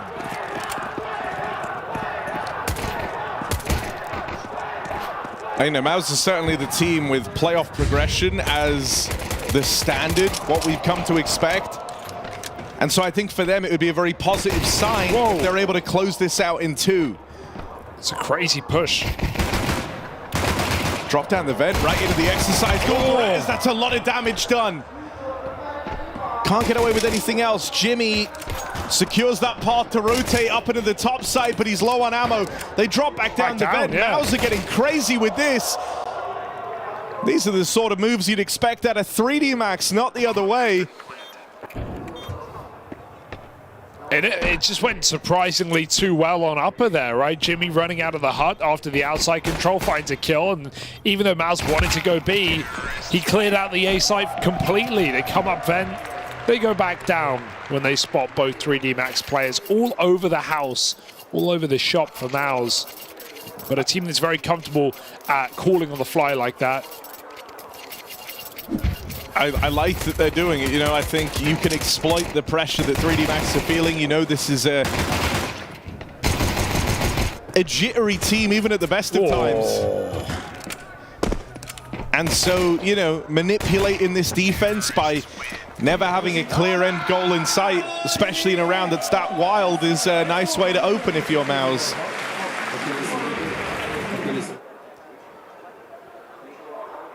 Saw that Maka dropped out there.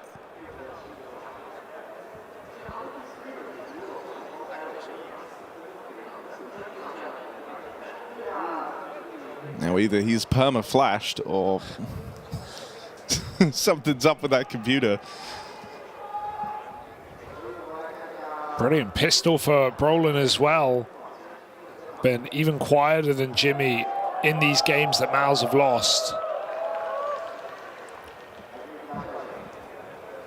Yeah, he had a really hot start like game 1. Admittedly, you know, versus the easiest opposition that Mouz would face.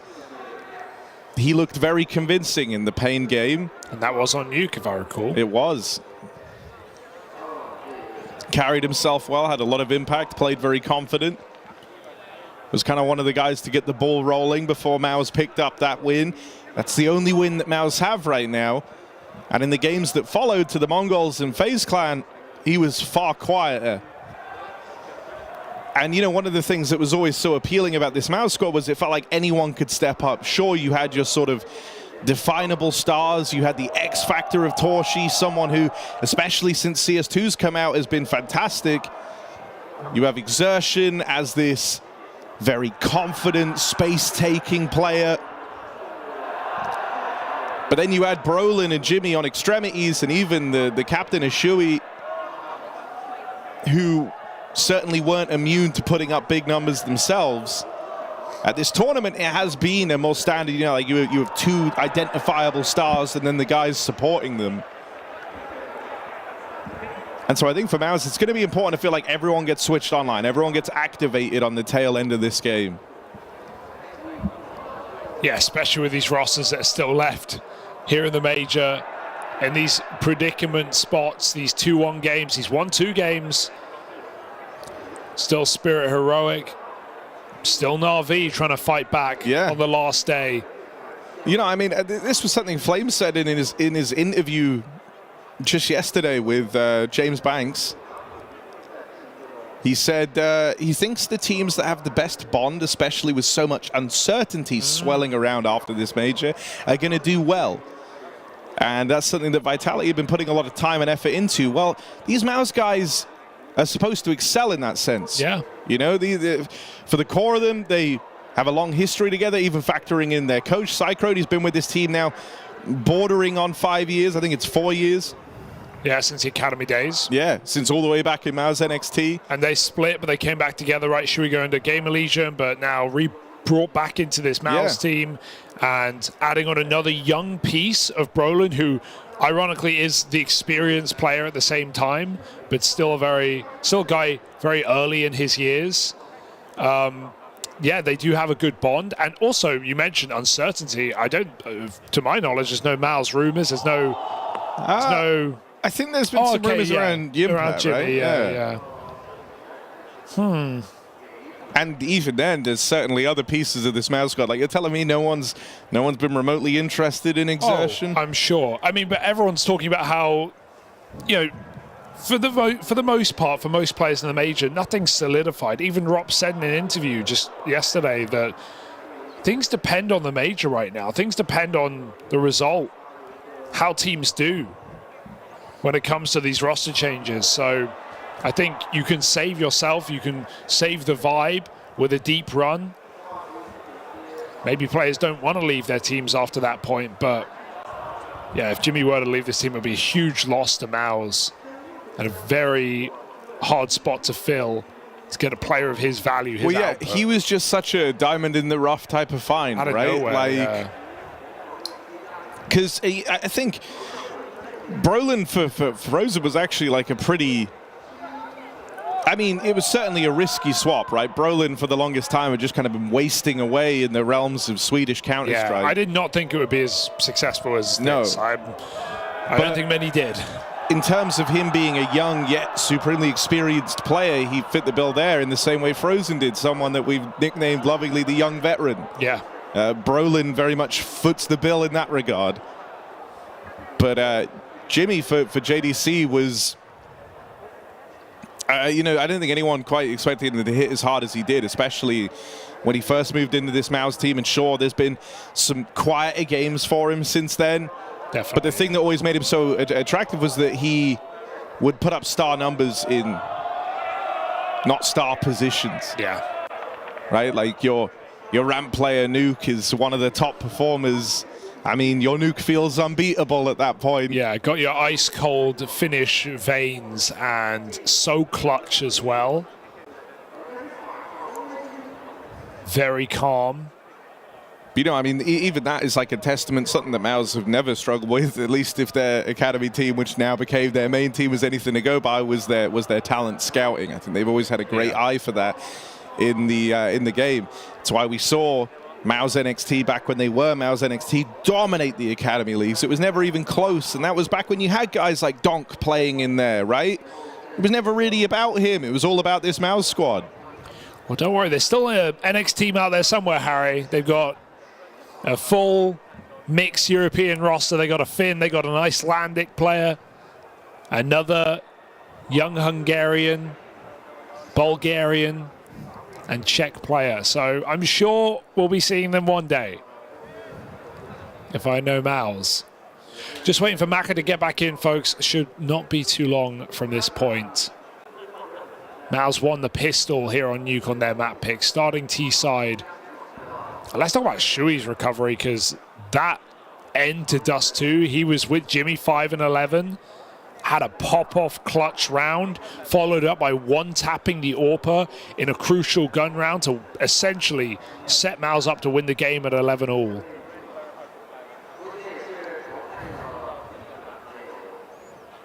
Things you just love to see. The talent on this Mouz roster runs deep. And 3D Max, this is their biggest test yet. Lost to G2 yesterday, just about. But now fighting for survival here in Shanghai. Yeah, and I think, you know, this is where it's like, you know, where these teams have met up on their journey throughout the major is unfortunate for 3D Max, right? This is Mouz with a fire lit beneath them. Like we say, kind of, it would feel unacceptable for this Mouz squad to be in a position where they're eliminated so far short of playoffs. Like, I think even falling out 2-3 is a massive blow to Mouz and where we hold this team in the standings. They were favorites to make it into playoffs for a lot of folks. And so this isn't, you know, day one Mouz. This isn't day two Mouz, even where you meet them in a BO1 and they're 1-1, and so maybe, you know, they don't have that fire lit beneath them yet. This is Mouz trying to match up to expectations, because safe to say they've fallen beneath that so far. Even in that FaZe game, you know, that ongoing rivalry between Mouz and FaZe, a series that they've started winning out as of this year after wins in Rio and Blast. Well, that's now gone back the other way of FaZe. They handed them an L there. Playing versus former teammate of these guys, Frozen. Former Mouz captain of Carrigan and former Mouz star of Robs. For 3D Max, meanwhile, you know, it felt like even them getting to the major in the fashion they did was a huge turning point for this team. Squad that's been on the rise. Lucky chasing that major dream since his departure from G2 5 years ago. That's not easy to come back like that, right? Like to be on a top team. Well, and to do it all with a French roster as well. Yeah, and one of the things that's always been levied against, you know, like French Counter-Strike, even echoed by the likes of people like Apex, who is, you know, the captain of that region. It's always been the case of like, well, other than ZywOo, there hasn't really been that next generation, right? There hasn't really been those players passing up and kind of getting their names out there and being these dependable pieces. But Lucky sought to be a part of the French Rising and, you know, joining up with the old kind of Heat and Double Pony merger of teams. And look at those players from that run, right? From that old French G2 that Lucky was on, right? It's Jax. Okay, sure, we saw him stand in the other day for Vitality, otherwise not playing consistently top CS. Shox, who's, you know, was on Liquid and now we haven't seen since that point. Kenny S, who's gone and actually at the Shanghai Major, and Amanek, who again, another player lost to time, Harry. So Lucky, the only remaining active player from that roster.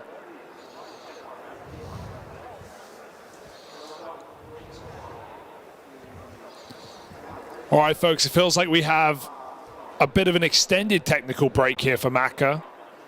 So we'll be taking a brief momentum and coming back in just a moment. Join us for the remainder of 3D Max Mouz after this.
And we're back. Tech issues resolved. Ready to go. 3D Max. Bit of a momentum break there. But everything's sorted now. Maka with some, I think with driver issues, but all locked and loaded, ready to go. As for anyone just tuning in, Mouz picked up a win in the pistol. They did some real treachery and trickery, darting up and down the vents to keep 3D Max guessing. For a team that rely a lot on their kind of explosive mid-round calls, Mouz did a great job of making things awkward for them. Force buy up now for 3D Max as they bring SMGs and pistols into this follow-up round. Exertion gonna try get in their face out in the yard. That's a freebie delivered to Maka. Yeah, Mouz might just have to go. All they've got is radio right now. No one even ready to do top site util, but a boost up for 3D Max. A cheeky little gimmick on a force buy like this. Mouz might get baited in by Joko Stieg if it connects. That just sweetens the treat. Mouz show face. They get the nades in. They burn out hell, but there's still going to be 3 CTs in position. One man managed to get past Exercise. Brolin makes it down the road. That's an awkward quick switch there. Didn't look intentional for Exercise. Oh dear, there was certainly a chance for 3D Max in this round, but it might start petering out now. Shui ready to cut down these rotates, dear. Stops Lucky in his tracks. Gravity just seconds late from denying that bomb plant.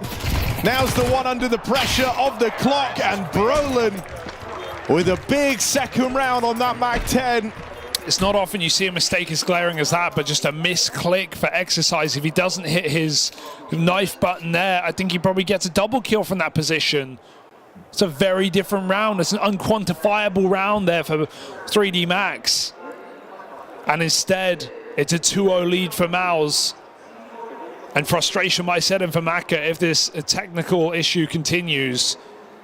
It's not going to make your life any easier early in the game. In an elimination matchup between Mouz and 3D Max. Disastrous way for it to go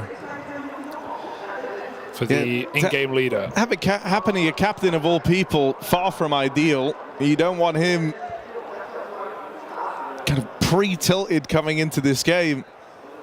Oh, it's not pre anymore. We're well in it. Mouz on the first couple of steps in the right direction.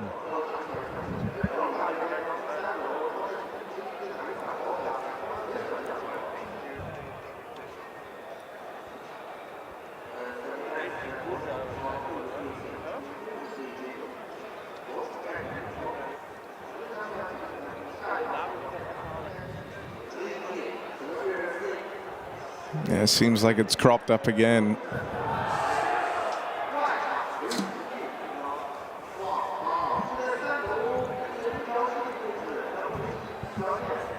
A lot easier to be in the Mouz seat at this point.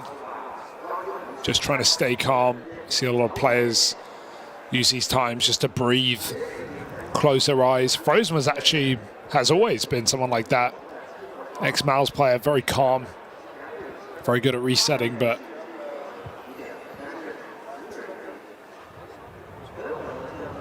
Mouz don't look too perturbed right now, knowing they're going in the right step.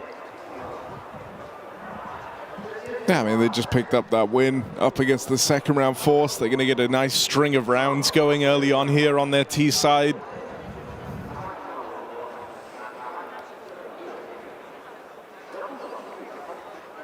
You just know 3D Max is going to have a lot of ideas here on Nuke and won't be afraid to play them. You just hope this doesn't factor in at all. Meanwhile, you want a B-Stream update, Harry?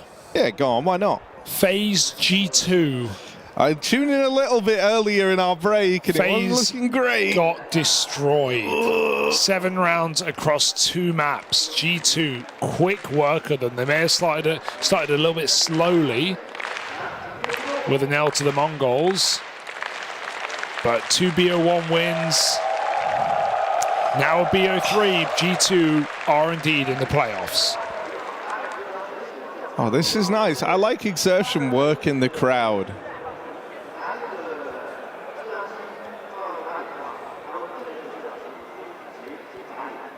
Later on, we've got Spirit Heroic also for a playoff spot, as well as Liquid v MIBR in a regional bout. Na'Vi are trying to come back from the same position that Mouz and 3D Max are in, a 1-2. Na'Vi Gamer Legion. And of course, finishing the day, Fury of Pain, also 1-2. Brazilian teams eliminating each other. You know, I think that MIBR Liquid game is super interesting because Liquid are one of the only teams that could struggle to punish pick against MIBR, right? Even Mirage? Even Mirage. It's just, you know, not one of the mainstay maps for this Liquid team. Still, they've shown that they're willing to play it in the past. I just don't know if you would feel super switched on picking into that. It's like the one series where you could say, because I think if you're Liquid, you try and play to your strengths as opposed to your opponent's weaknesses. It's like the one series where Mirage might not crop up.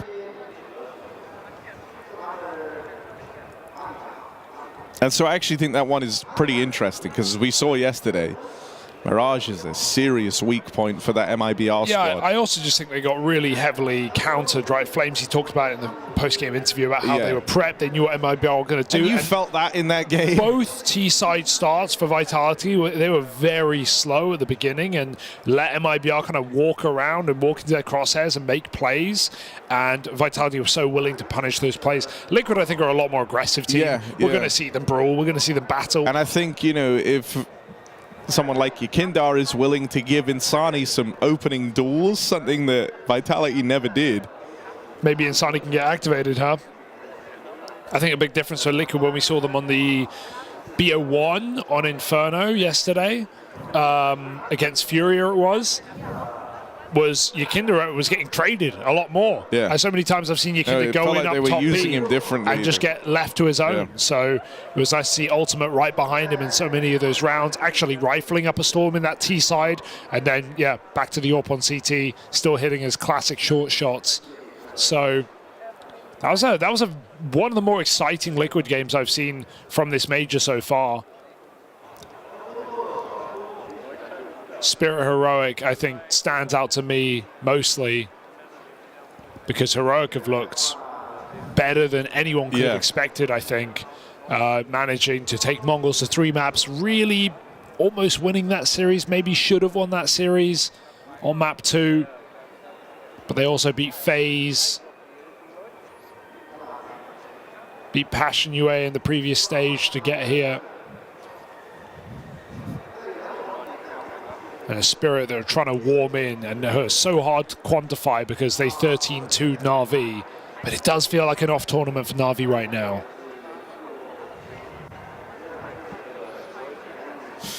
All right, so it seems like these tech issues for Maka have cropped up again. We're going to be throwing this over to a quick break, and then when we get back, we'll continue with this Mouz 3D Max elimination matchup.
Welcome back, folks, to Mouz v 3D Max, an extended technical break away, a new PC for Maka, and elimination on the line between these two rosters in a 1-2 matchup. Hoping for the nod soon. As it's just a TeamSpeak issue, Harry. So this should be fine. A different issue. That's a pretty fix. A quick fix. This is a nice, easy fix. I've never had a TeamSpeak issue in my life. It's not real. And they agree. We're back in. The TeamSpeak issue in the room with you right now? No, it's not. We're live. Nuke, Mouz's map pick after they clinched Dust 2 away from the grasp of 3D Max. It was an impressive map from the French, playing very aggressive, their typical style, and they almost won the force buy in the second round here. Back to pistols now, though, as Mouz should start off 3-0.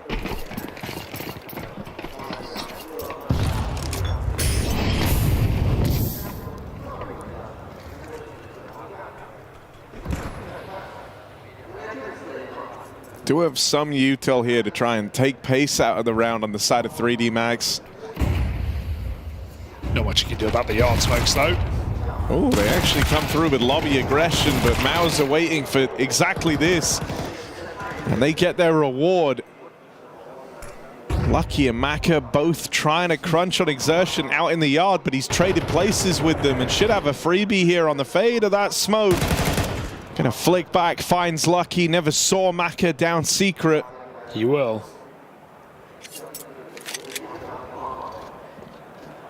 Oh. Oh, no! Crowd gave it away, man.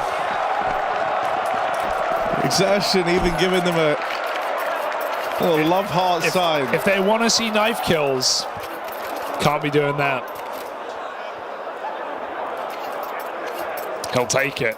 3-0.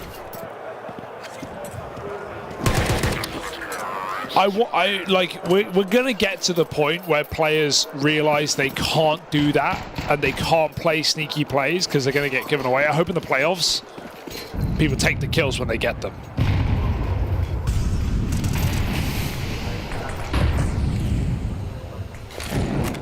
That's the next evolution.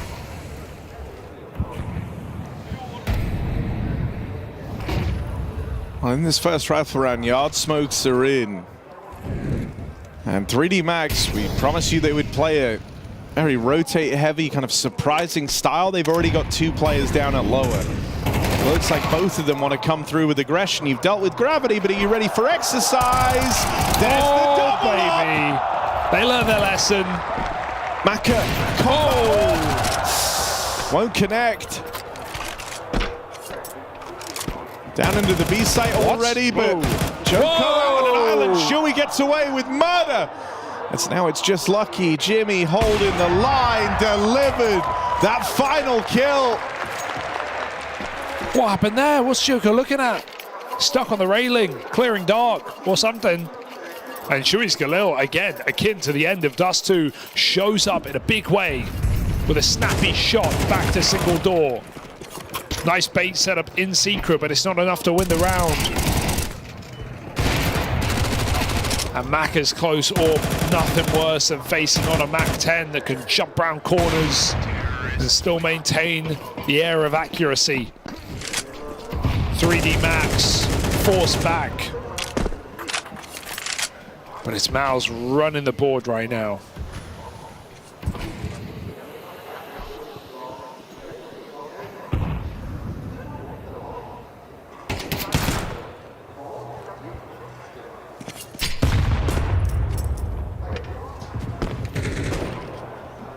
Brolin keeping up strong Nuke performances for this Mouz squad. As right now, Mouz are just storming the board. There's really nothing 3D Max can do about it. They've had 1 rifle round so far played in this second half, in this first half rather.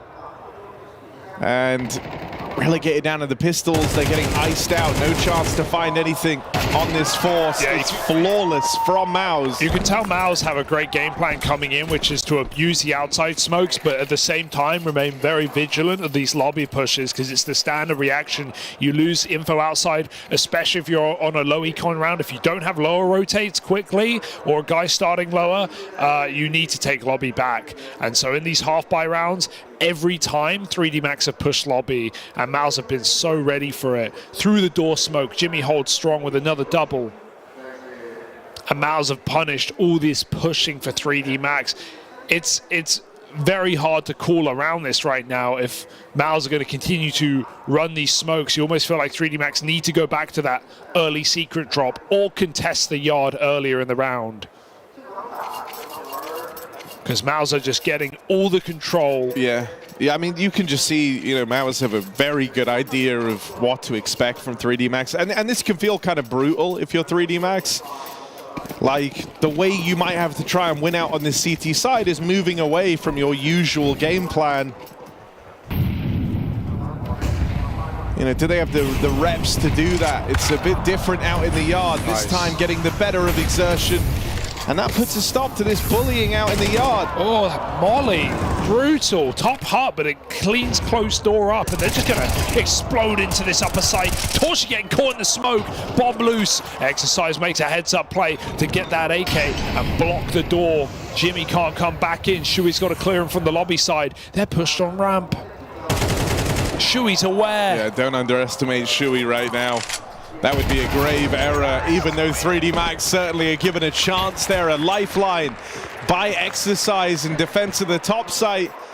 It all comes crumbling down. Yeah, Mouz do a lap around the bomb site. Jimmy waiting for him to peek back in, hoping Shui's pressure is enough, and it is.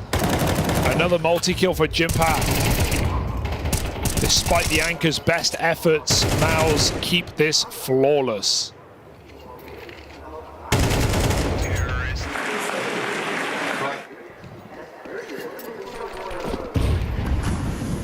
Got some HEs, maybe for smokes.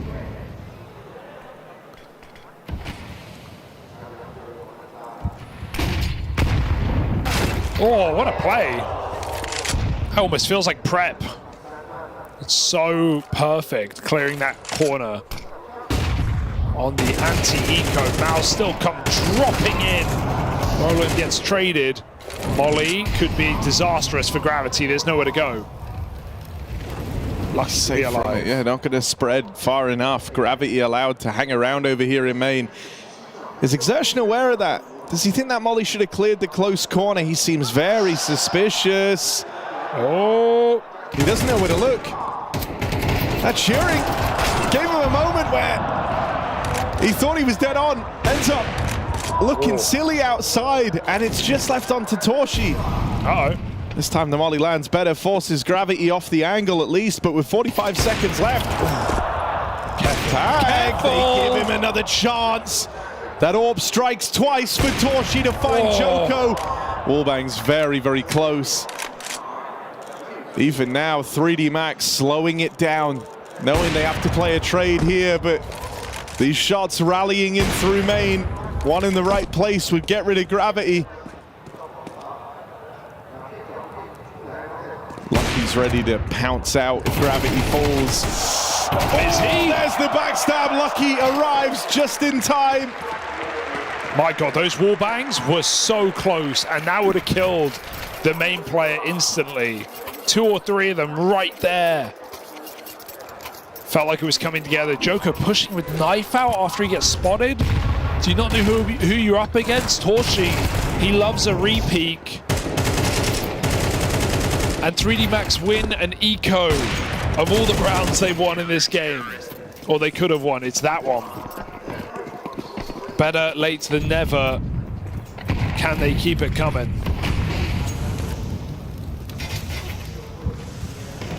I think it has to start by forcing some respect out of Exertion out here in the yard.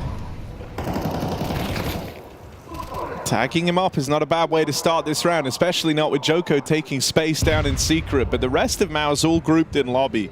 Exertion's the one guy throwing out on a solo venture. Aggression, lobby side. Oh.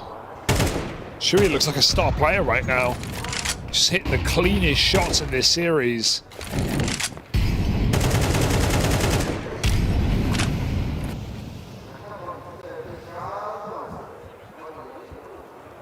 Good timing on the ramp peak. Hits his.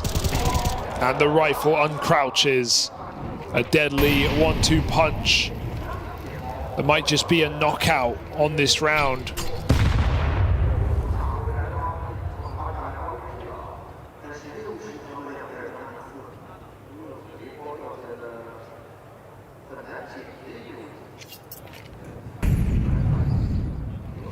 I mean, Shui's had some blinders, but... Whoa! Toshi covering fire! It's one way to bait the shot. He still sacrificed a lot to get away with that kill. Shui now tagged up and brought down low with only 15 seconds left. Mouz, are they going to attempt this one? That AWP on Toshi, pretty tantalizing save. And yeah, they send Shui in first. Toshi tries to get away, but Exercise moves in swiftly to deal with him. 3D Max stumbling back to their feet. After a win with the pistols, they pick up a round now on the return to rifles, streaking 2 of them together.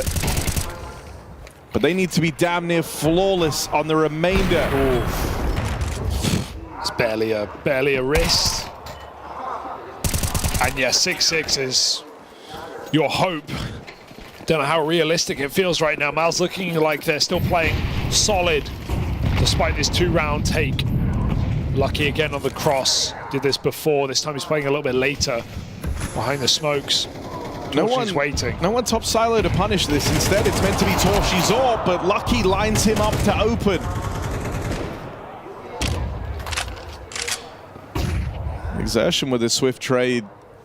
But you can see, right, you've spotted that AWP outside, out in the yard. You've seen Exertion there now as well. This is only going to spur on and encourage 3D Max to go back to these lobby takes. They've pushed up aggro on the ramp side. Exercise sleeping at the wheel. Gravity's going to have to be the difference maker. There's the support from Maka's AWP. That suddenly opens up a route through ramp if Mouz want to take it. Brolin does have this bomb. Knows where both players are. That AWP in heaven has left a worry that it could have rotated in through ramp, but that's why Exertion is here to clear that path.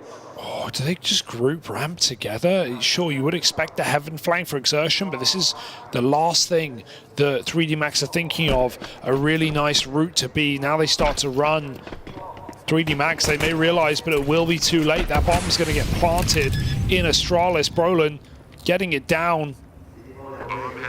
Kit on the AWP as well, so Maka almost has to commit to this one. What's he looking for? An upgrade, an AK? It's going to leave him out of the picture for now.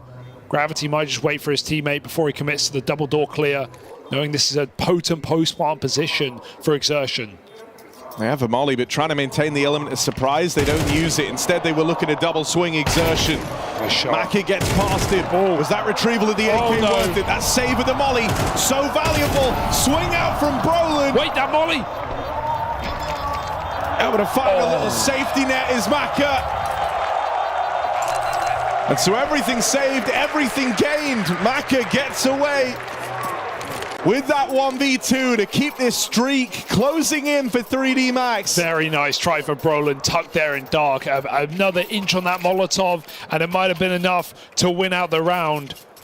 Knows he can't win that fight. If he swings inside the molly, he's going to get body shot out of the round. So 3D Max get a difficult retake on that lower site pieced together. In this topside rush, oh, is it vent drop? Goal should be to stop this bomb getting planted. Gravity. Shut down. There was nothing in this round. Mouz put all 3,400 plus bomb in. 29 plus bomb. Satoshi's already trying to save. No question, no doubting that Gravity has found his form on the stage. He was a problem piece that other teams like Eternal Fire look to exploit on this map on 3D Max's RMR run.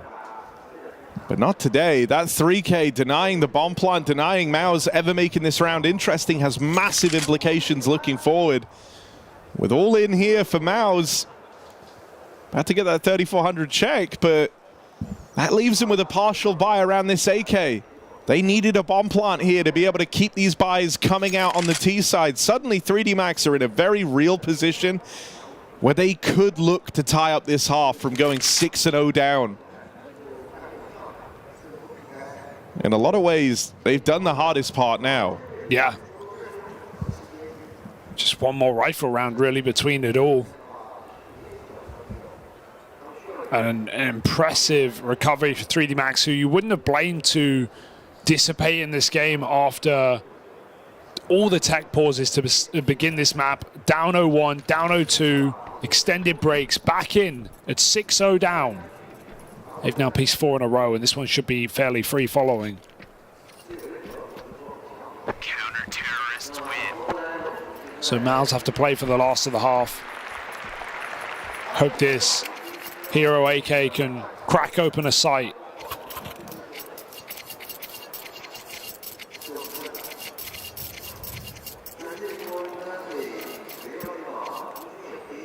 You're still able to put a decent bit of money in around this AK.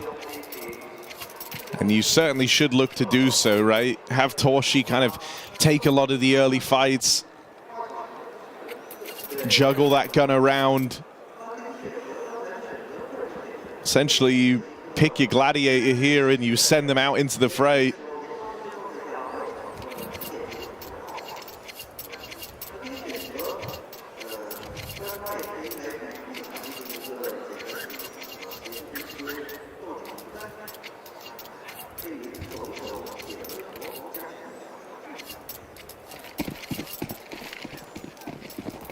.3D Max on the verge of a big comeback here in this first half.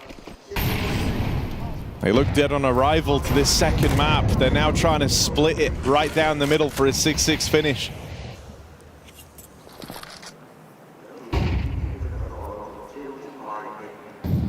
The Eagles duel outside. Lucky gets that info, sees a lot of bodies out in the yard. As is often the case, 3D Max push and probe into the lobby, but it's Joko on this fast drop down at lower. Oh. It could be a real difference maker. He's going to spot Torshi up on top of red. That AK gone out in no man's land. Tricky to retrieve for Mouz. Gonna try. It's all they've got to play with here, and can't quite grab it off of red box. Exercise back of the site, still willing to hold down. They've actually completely lost that AK. They haven't even found it at this point. No reboost. Exertion up close, but it's not going to get far. Lucky. Oh, that is one way to do it. Can Exertion save this eco? They just heard Maka drop into the site. That's a lot of info for Exertion. Which means heaven's free, almost certainly. Shui's hit a deke. Backstab. 2v2. The same two. Maka dead. Caught out in the open, caught in no man's land, and as you rotate in here, you're thinking Exertion's climbed up into the heavens. Awkward spray. Gravity given a second chance. Up and over, hunts Exertion down. Gravity with a ballsy move. Just Brolin left to be, but that orb serves him well. Showcased he could use it back on Dust 2. And then puts it to work here, winning out that 1v1. That is a 5v4 up against Pistols that goes the way of Mouz, denies this split half that 3D Max were hoping for. Brolin was literally the third lowest rated player of this entire stage coming into this BO3. Putting on a phenomenal T-side on Nuke right now. 2KD as Mouz win an eco. Right when we were discussing 3D Max pulling it back to 6 apiece, they can still get something at the end of the half. Mac has dropped the bomb in the lobby, winning out that AWP head-to-head. And he wants a little bit more from it as well. Wider angle, gotta watch out. This can go very wrong, Brolin. Easy shot. Mac is quick with it, down the vent in a 5v3. And this is just great rooting for Maka. He made a few head-scratching decisions in that last round, but here, looking to really leave an impact, carry 3D Max through to a 5-round CT side after all. Double up on aggression, peeking around the vent, insta-drop, down lower, ready to deal with exertion, but the shot will not connect. Crazy. That's a big opener for Mouz to grab hold of. It's going to start forcing some rotates out of 3D Max. They try to reinforce this lower side, but it's all exertion. I don't think he saw him. Shot through the smoke. And Gravity, he's been a rock right now. He's got to do it again. Essentially a 1v2 in this upper site as Exertion gets repositioned. Exercise, he doesn't know about this right now. He's blocked in. Exertion walks right past him. Gravity secures that opener in at the door.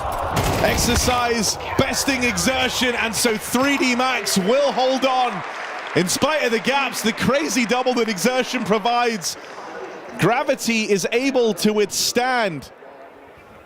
Yeah, it seemed like Lucky in Hell was aware the ramp was open, so that position for Exercise is not a full bait. It allows Lucky to take the contact, then Exertion shot in the back. And after a ludicrous double kill, down 2 men, Exertion almost makes the impossible happen, but 3D Max get a consolation round at the end of their CT side. It's not a lot. It's not a great half by any means of the word, but it might just be enough.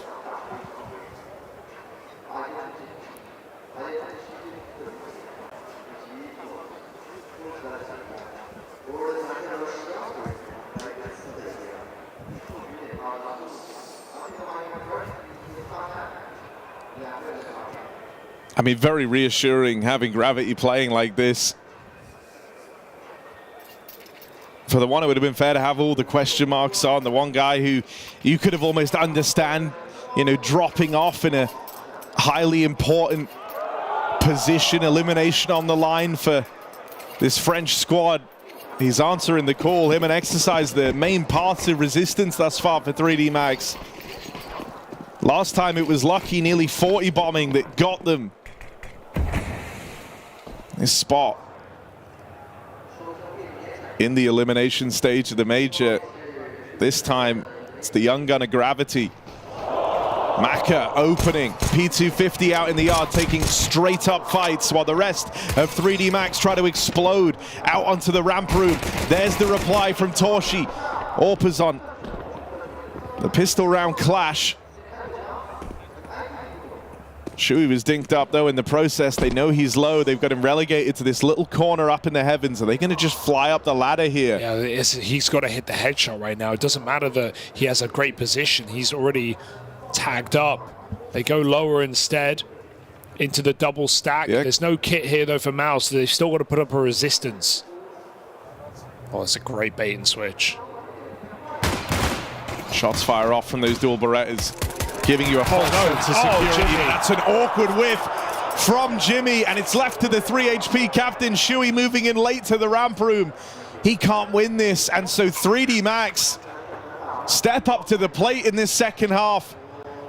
Pistol round as good as done. It's a nice basic pistol there for 3D Max, right? Mac is throwing a smoke outside. He's going for jewels. And what that guarantees is when his team hit ramp, the rotator will be outside, so they don't get stacked on. 3D Max avoid the numbers of Mouz, and while they drop B, it gives them nothing. 3D Max right behind this international squad,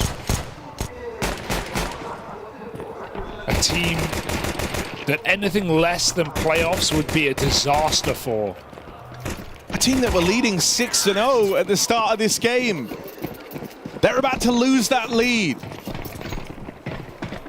They force fought up here, bringing SMGs into the fray, trying to hold on to that feeling of victory that much longer. Out into the top side come 3D Max, and they go swinging.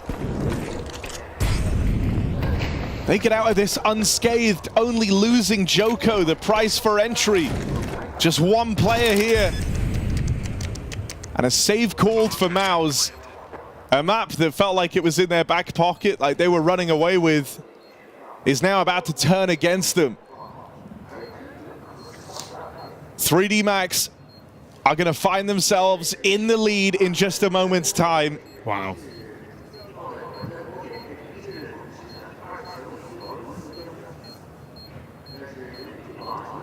And the story that's hovered over Mouz, this squad's entire careers and their progress onto the main team has always been that tendency to crumble under the bright lights, under the pressure of the occasion, the pressures of the crowd. This was the year they were supposed to move away from that. On the other side, the guy hitting the hardest right now, Gravity, with 30 LAN matches logged in this 3D Max jersey, topping the charts. Doing over the course of this elimination stage what Mouz have struggled to do over years. Yeah, and they were finally, shaking off that rust, right? We saw it in Cologne, beating G2, the team that eliminated them in those Copenhagen playoffs. We saw them get a second place in Rio in front of a Brazilian crowd. Mouz are ready to rewrite their story. There's still time to save it right now. But here on map 2, 3D Max are not going down without a fight. Fast plays all day. They go into A. Exertions, the Eagle offers up one, but that nade deletes him, wipes him clean. Sight open, Maka low on ammo as he takes this swing, but it might not come to matter. Brolin toppled. Bomb moving down lower, gonna link up with Joko, and Gravity even in a position to manipulate these rotates. That dink seals the deal. He knows that not fighting is his best path to win this round.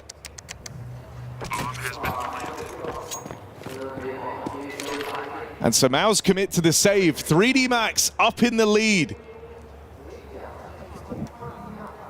Yeah, Toshi will have an upgrade, a bit of money for the AWP. Oh, misses that timing. Only thing he can hunt here is a Mac 10. Oh, actually, Joko's backing up into this position. Got to save from the bomb somewhere. Is he ready for this? Toshi gets out with one. That's some cash banked up for him. Oh, he might be dead, though. Either way, Jimmy saves the AK. 3D Max saved their souls on this T side, 8-7. Lead taken from 6-0 down. Been a very quiet run of rounds for Mouz.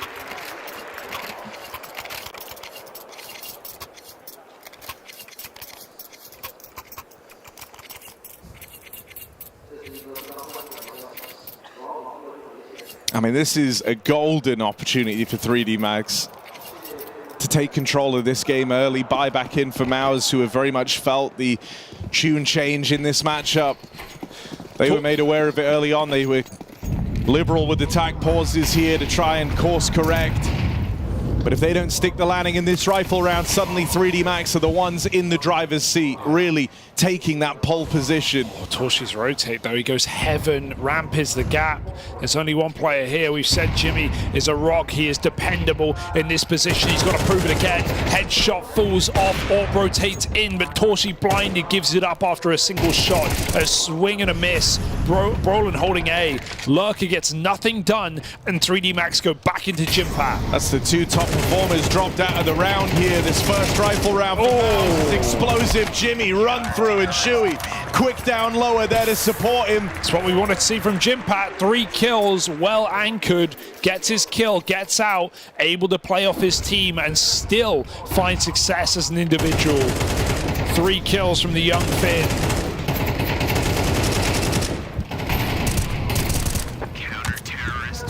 It's a Hail Mary from 3D Max, but they can go back to something else. Continue with this outside control. I do like how decisive that rotation was for Toshi. Not overcommitting to the outside. Does it again, back up heaven, scoped in hard, expecting the A play. For good reason. I mean, 3D Max stunned with their run through the Armada, make it to the elimination stage. Getting here, skipping the opening portion. That's the work they've put in at other events across their year. This is where the hard work was hoping to pay off. It's a good angle for exertion on lower health, playing a headshot position. Down in secret, 3D Max going to late cross. They could throw smokes on the fly, very common. Or maybe they just want to contact the whole way. If they do, Torshi has a shot. You can't sneak through this angle and expect to survive. They run instead. Torshi lets him go. Second one, he's got all the info. Too quick to pull the trigger, but just enough for exertion to poke his head back up. Torshi missed shot. All right, awkward miss. With each shot, they get ever closer, falling back into the spawn. Torshi, power position on this AWP. There we go. For a little bit more. Torshi nails every single shot. First two sailed past 3D Max, but the next three strike him down. If anything, him not firing on that cross on those very quick pixel swings for 3D Max invites him into his position. Maybe they feel like the AWP isn't there, and they're so dug in. Despite trading out exertion, Torshi hits some beautiful re-peaks, and Mouz re-peak back to first place, 9-8.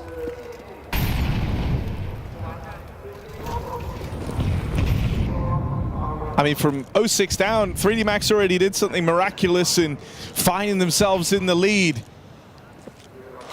Uh-oh. But it might all be for naught. As it's them now with the broken money, a hero gun entrusted onto Maka. The captain takes it out into the yard and goes blow for blow with exertion down here, but he's not the only threat to worry about. As you scale up, you're going to have to contest with Brolin in main. You have to worry about this AWP back in the spawn. There's nothing open to 3D Max. There are no fortunes to be found out in the yard, so instead they look elsewhere. Leaving Joko. Yeah, they know about him. Leaving him behind as they set their sights on the ramp room.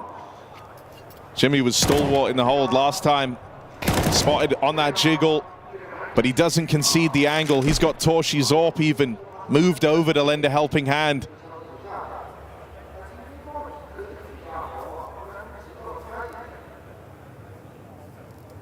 And every turn they've tried to give Maka the chance to get involved on this hero gun. There's the swing and it's come up short. Now low, now wounded. Joko's still closing the gap onto this hot player. Torshi's going to get backstabbed. Joko finally rewarded for his patience. He waited all round for that chance to strike. Now the AWP picked up, but into Shui. Mauls them! A round that could have spiraled out of control. Shui remains composed.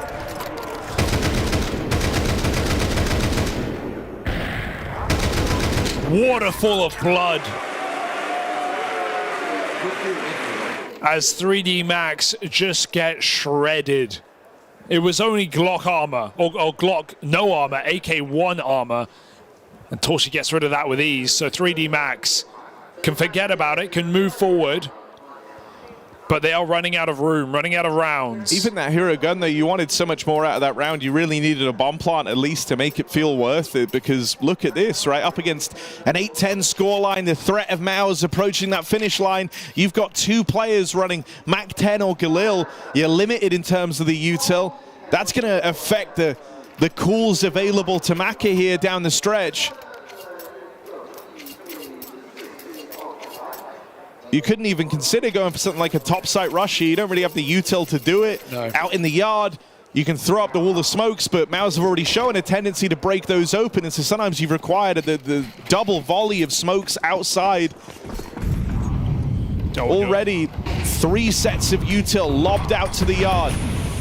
That's almost all your utility in this round. And it gets denied early. Gravity picked up by Torshi's AWP. We saw what happened last time. They went round. Jimmy's committed in this angle. He gets a lot of damage. And he even gets out. Doesn't take a single bullet. Full nades. 3D Max wanted to take outside and then pop ramp, but with Torshi finding that pick, with early damage done, they've had to swap guns. They've had to regroup and reset. This is just mid-rounding now. And it's desperation. A sign of Mouz erupting right at the end of Nuke. A kill teed up, put on a silver platter from Brolin. Nade softens him up. Brolin still finding success, dropping down now onto the AK. They start to try and pressure him, and they will get past Brolin. But there's rotates in. Torshi flies up the vent, leaving it all on Lucky, the veteran player for 3D Max, the one who did so much for them on this RMR run. In the game-defining round, can't find anything in the clutch. Money now broken for the French squad, and Mouz building towards that finish. It's been a perfect storm for Mouz. Every single player with their impact in this game across both maps, but even more so here on Nuke. Torshi rock solid ever since that CTA WP. Rampa no-go. Brolin makes it look easy. And Shui's put on some phenomenal shots as well. Exertion has had all of yard in every one of these rounds. When Torshi's not here, he again crosses secret immediately. There is no way in for 3D Max. There is certainly no way out. Exertion is pushing the perimeter right now as a top site. Exit gets set up. Exertion. Oh dear, I have a bad feeling. Exercise, watch him turn away. Yep, there it goes. Exertion can see that top site util come on in. He's got the info right now. He's even got the kill.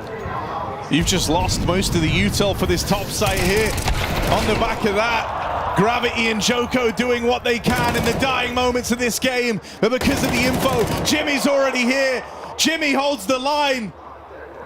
The finish wall puts a stop to the Frenchman's run into the top site. And it's just Maka. 45 seconds left as he is trapped in a literal corner, mirroring the metaphorical corner that Mouz have painted 3D Max into. No more room, no more chances. This has to be where 3D Max find their success on this T side, or else it's all over, and their dream run at this major comes to an abrupt close. Yeah, even if that's where we're going, this has been an admirable run for 3D Max. They've come through when little expected of them, made it to their first major as a 5, Lucky's first return in 5 years, and they have put themselves in all of our eyes, taking down Eternal Fire, dropping G2 in a BO3. But is Mouz too hot to handle?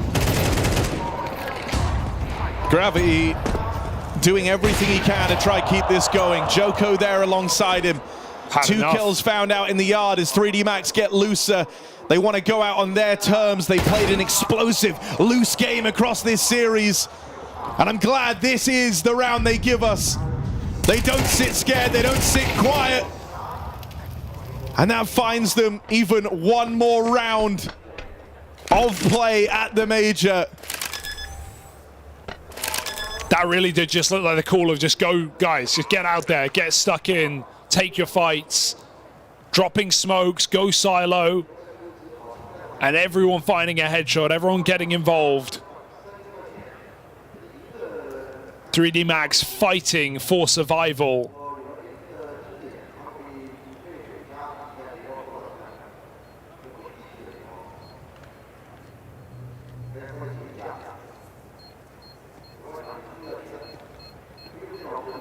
Mouz. A major that was meant to be, and still one final BO3 if they can close here on Nuke. Tomorrow is what counts. Today is just a prerequisite to get them there.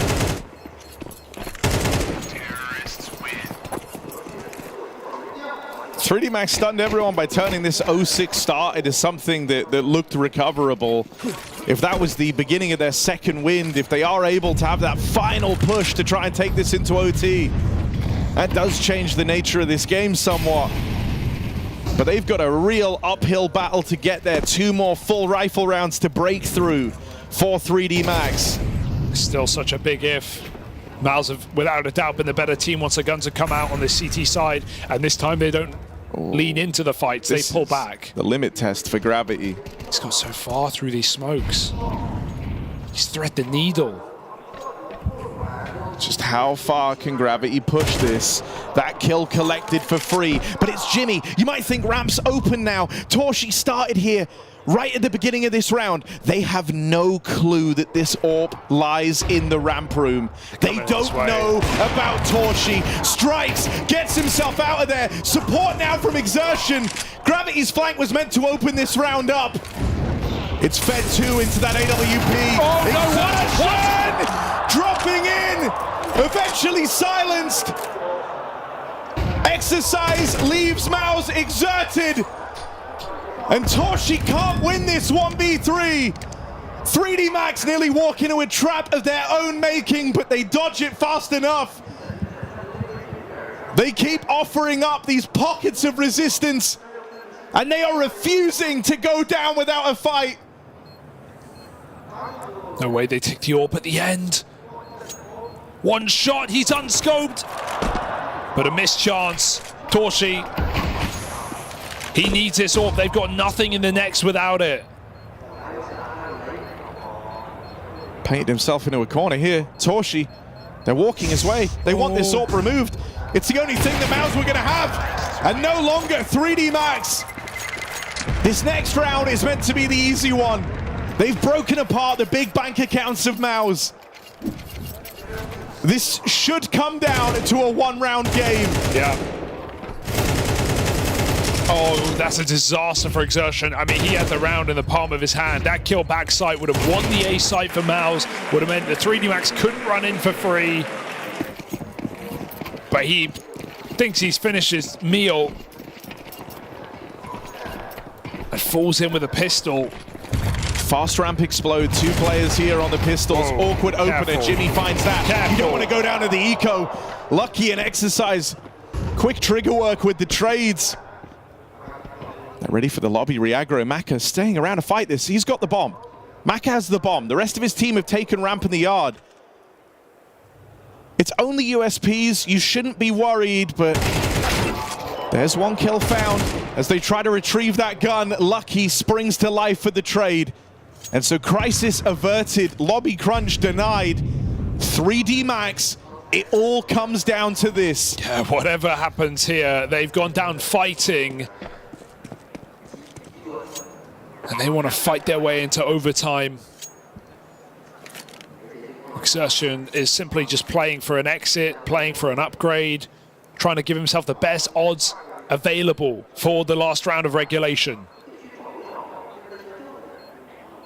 That one-round game you mentioned, we are right there. I mean, you know, across their RMR run, it was these hulking individual efforts that really stood out for 3D Max, most notably Lucky having some phenomenal games for his return to the major stage. But now here in this high-pressure moment where the veterans are the ones that are supposed to carry you through, it's actually Gravity trying to be the guy to uplift them. He's had some phenomenal rounds. He got that deep lurk all the way through into hell before anyone saw him. He's playing with real confidence, and that's not an easy thing to do when you're playing from the back foot. Sure, you're the one streaking these rounds together, but it would feel so easy, almost comfortable, to tighten up, to become more rigid, to slow down and play with nerves. It feels like Mouz dealing with some stress right now. I mean, you've brought this all the way back to a 24-round game and a chance for overtime. And that's with a streak of 6 in there and a streak of 5 for the Mouz squad. You know, these weren't back and forth, tightly contested rounds. These were sweeping victories for Mouz, and 3D Max have been resilient in spite of that. Mouz have not bought a kit here. Sure, their money wasn't perfect. They just have to feel what they could, but I think it would have been worth it right now. As 3D Max, do they want to go out with a bang on this top site? It's a lurk through mini. It's Torshi with a blind shot, and they explode into A. Gravity only one on the opener. Top fragger falls.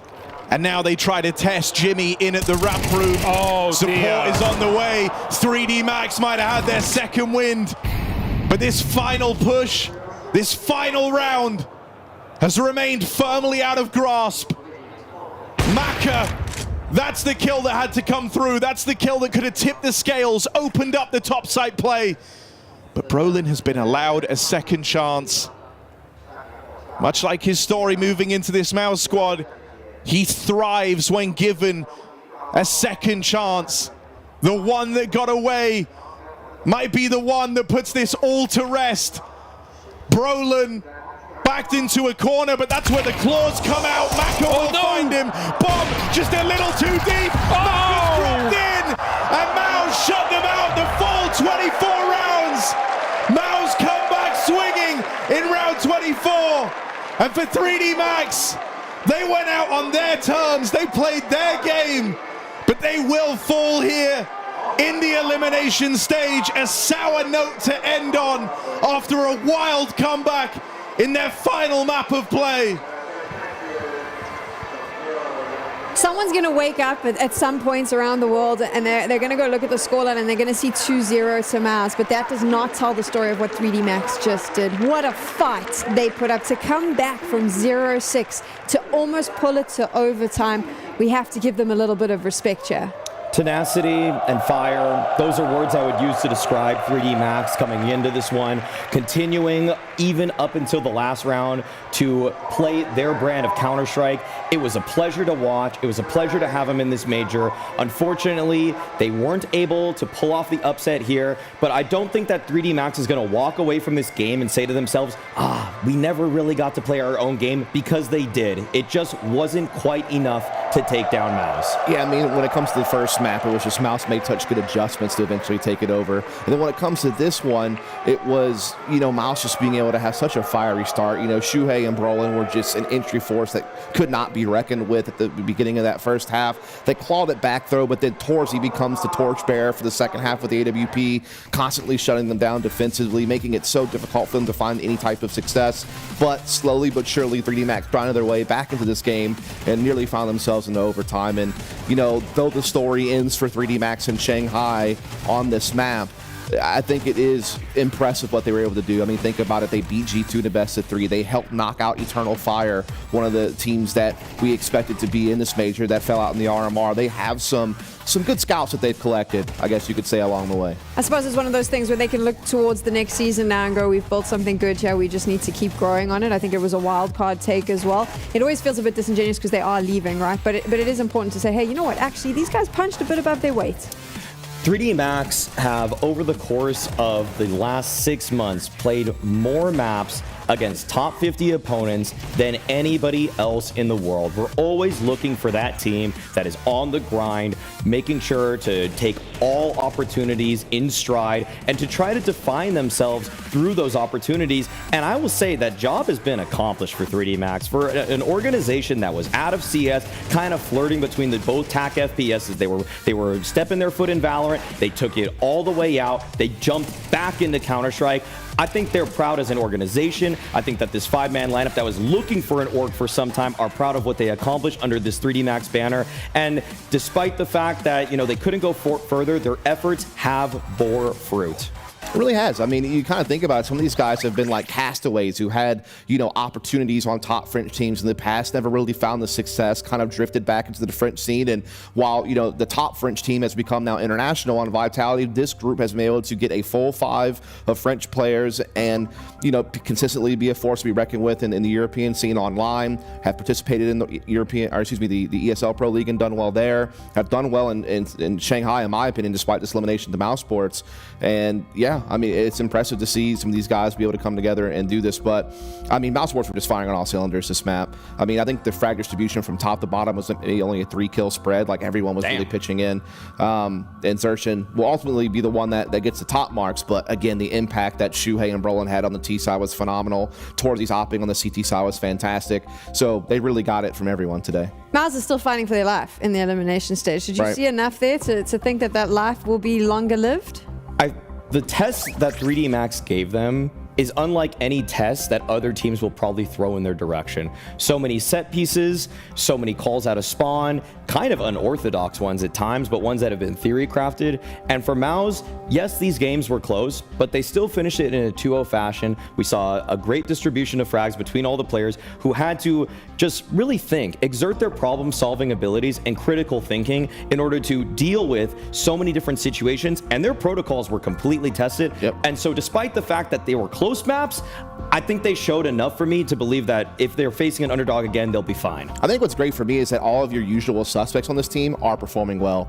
And now Shanghai is popping off. Like, it's actually been unreal how well he played this series. But even throughout the course of their time in Shanghai, his entry stats have been really damn good for an IGL standard. So his ability to have impact individually as well as a caller has really kind of added kind of another X factor to this team. And it's at times made up for when some of the guys have been a little bit slower, like Dust2, for example, where we had a couple of guys, you know, having trouble getting on the server. Shanghai kind of helped trudge them through that. So yeah, I think they're looking sharp. We now have Banksy's with 3D Max as we say goodbye to them from the Shanghai Major. This time around, they won't be able to go further forward. Jocko's joining me here.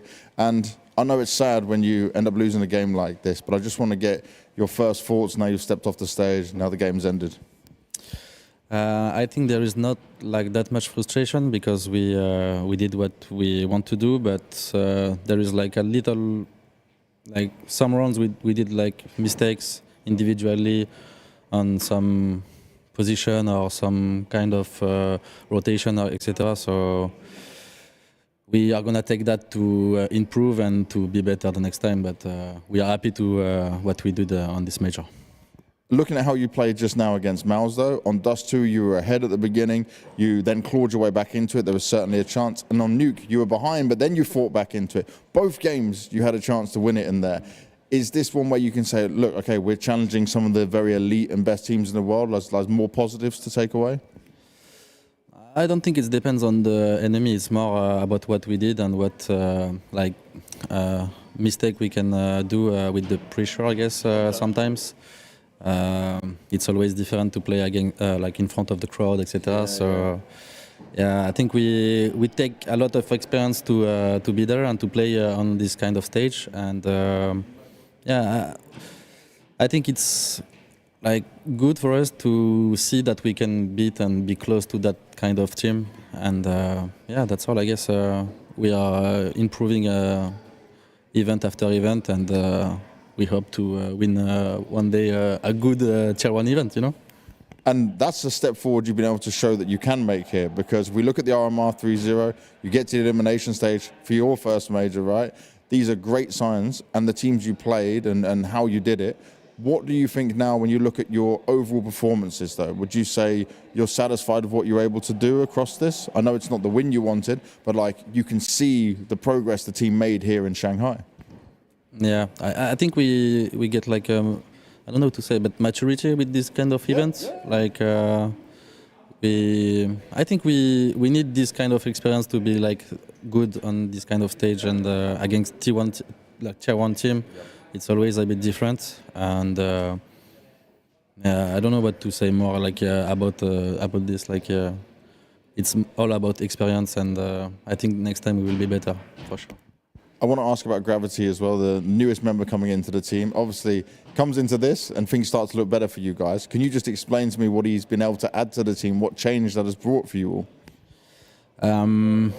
He's bringing us like a lot of energy, first, positivity, and you know, he's young and he's like a bit crazy, and I think it's like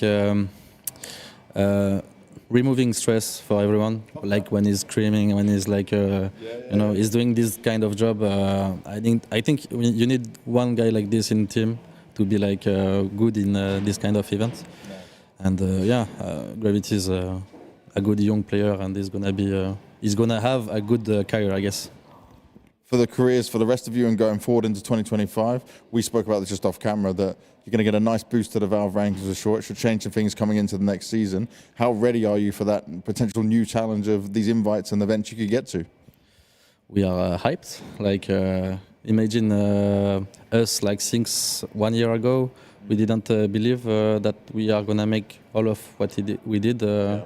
So we are kind of Proud of what we done. Unfortunately, we didn't make like to the playoff, but it's our first major with this team, and 4 of us is the first time playing this kind of event. So yeah, it's all good. I have my Joko stickers. Let's go. So yeah, very happy about that. And lastly, anything you want to say to all the fans and supporters out there? I love China first. Everyone is very cool. The staff is very cool. The event was very smooth, and very happy to play this major. And how important is it just for the French community as well to see a French team actually back in this stage and having some success? Anything you want to say to all of the French? You can do it in your language. Bah, les frérots, c'est premier major, premier sticker Joko, premier gros event qu'on arrive là. On voulait aller en playoff, mais on n'a pas réussi. Donc j'espère que vous allez derrière nous pour tout ce qui va suivre, parce que c'est que le début. Thank you very much, man. Sadly, 3D Max's run will end here in Shanghai, but they certainly showed that they can fight the whole way through, and I'm excited to see them in 2025. Lots of great words there. Obviously, Jocko is saying they're happy with the performance that they've put up.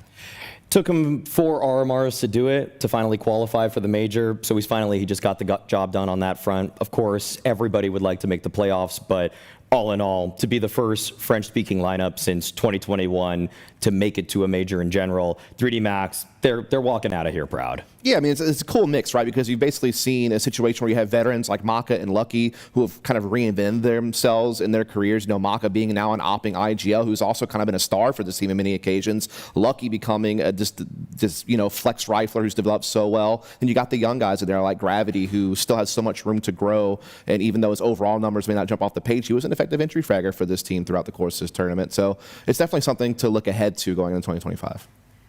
Big picture conversation real quick, because obviously our time here is coming to an end. Richard will be in this spot a little later.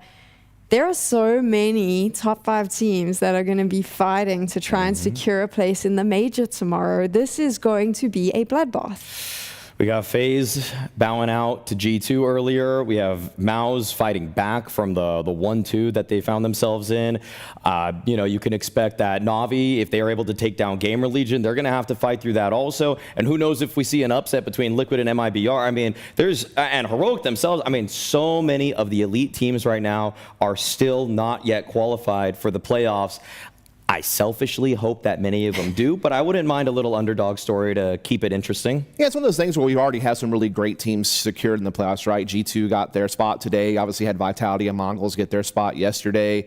I think Liquid has a pretty good chance against Made in Brazil to do that. So like lots of regions will be represented, and lots of the teams in the top 10 seem like they're going to be there. But there is kind of this like feeling in the air that like we're going to lose one of our top 5 teams before the playoffs start. Just kind of based how everything's kind of shaken down, and depending on what matchups we get, like if Na'Vi have to play FaZe or something crazy like that, like we're going to lose a big name in that mix. So yeah, it's definitely going to be quite a spicy final day going into tomorrow.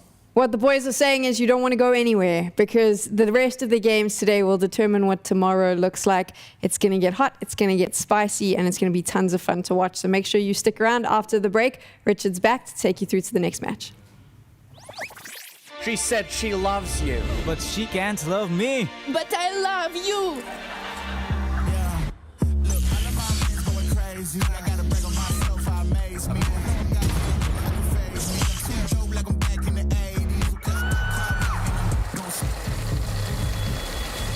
I won't play window anymore. What's going on? Play your role. 1xBet. On to the next one.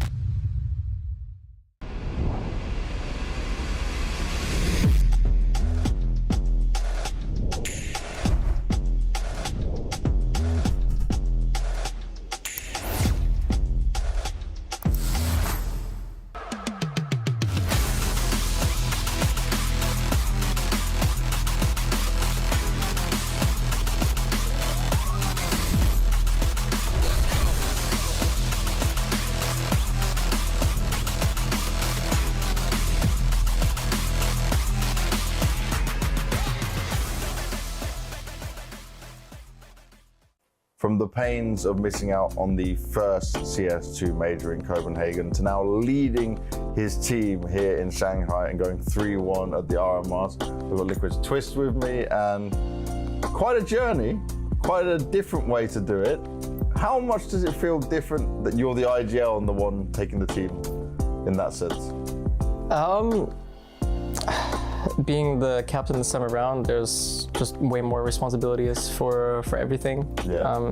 How much every organization relies on qualifying for the major, to have finances for the future, for really anything, you know. That stuff goes towards player needs and stuff and wants, and obviously we didn't do it last year, so any major that can't qualify, or any team that can't qualify, is just going to not have an easy path for the rest of the year, essentially. And yeah, obviously being the captain, sacrificing sleep, preparing as much as possible, and just being as well, like, individually sharp, or at least trying my best to. So yeah, no, it's definitely different, but it felt really rewarding to qualify. Rewarding even more, maybe a bit more special because it was your birthday, the day you qualified on, if I'm right? Yeah, I think so. I was trying my best not to really think about my birthday. I mean, I usually don't, but I got me a cake, and then I received a cake the day before that from a fan. And then I received another cake from the hotel or Perfect World or someone. Okay. I don't know. It was in my hotel room waiting for me. So yeah, I don't know. It was great. Felt loved the entire day. That's a lot of love. That's a lot of cakes. I'd be a very happy man if I was you, especially with all that cake. That's pretty awesome. Now, I want to ask you about the pressure though this time around, because you've been to many majors. Did it feel different qualifying because you were the leader? Yeah. I mean, so far everything we've done has felt different for me since being the leader. I would say even the first week that we played our blast groups when the team debuted felt extremely rewarding. Like, beating a team that was ranked #1 as the captain is like instant feeling of like reward. So yeah, I know how it feels for Finn and other captains. Do you understand, as the leader, as the captain, with the support staff and the coach staff you have at Liquid, what needs to be done to get the best out of each of your players? There's a lot you have to manage. You said about the time you put in, but do you understand every single piece, what needs to be done and how different you need to act with them yet? Because that's obviously a very different role for you at the same time. Yeah, I feel like it's been something that I've put more attention to, especially when like things are seen as not going so well as other events. You start paying attention to player comforts and how a player looks in this situation, or are they comfortable in their roles, and that's why when people see us, like, there's always someone's in a new position or whatever, because it's finding player comfort. And I feel like players within this team are actually learning more about themselves as a player, and actually seeing like, okay, like this is actually my strong quality. Like I was doing something else that wasn't really like true to me. Whereas I feel like Justin is much more, I feel like he's learned to enjoy like the aggressiveness and see the other side of the game, where it is rewarding to be the aggressor and take the duel like straight up, or create space for other teammates. And even like NAF to some extent has been more aggressive than in the past, and it's more about like getting players to play with confidence again and kind of like make their moves and realize that this stuff is always played into the bigger picture of Team CS. And yeah, for Ultimate, it's kind of just he's finding his own way, his own path, you know. And he's always asking for a lot of like help and kind of like feedback about, you know, should he have peaked, should he have not have peaked, should he have been 5% more aggressive, is he 5% too passive?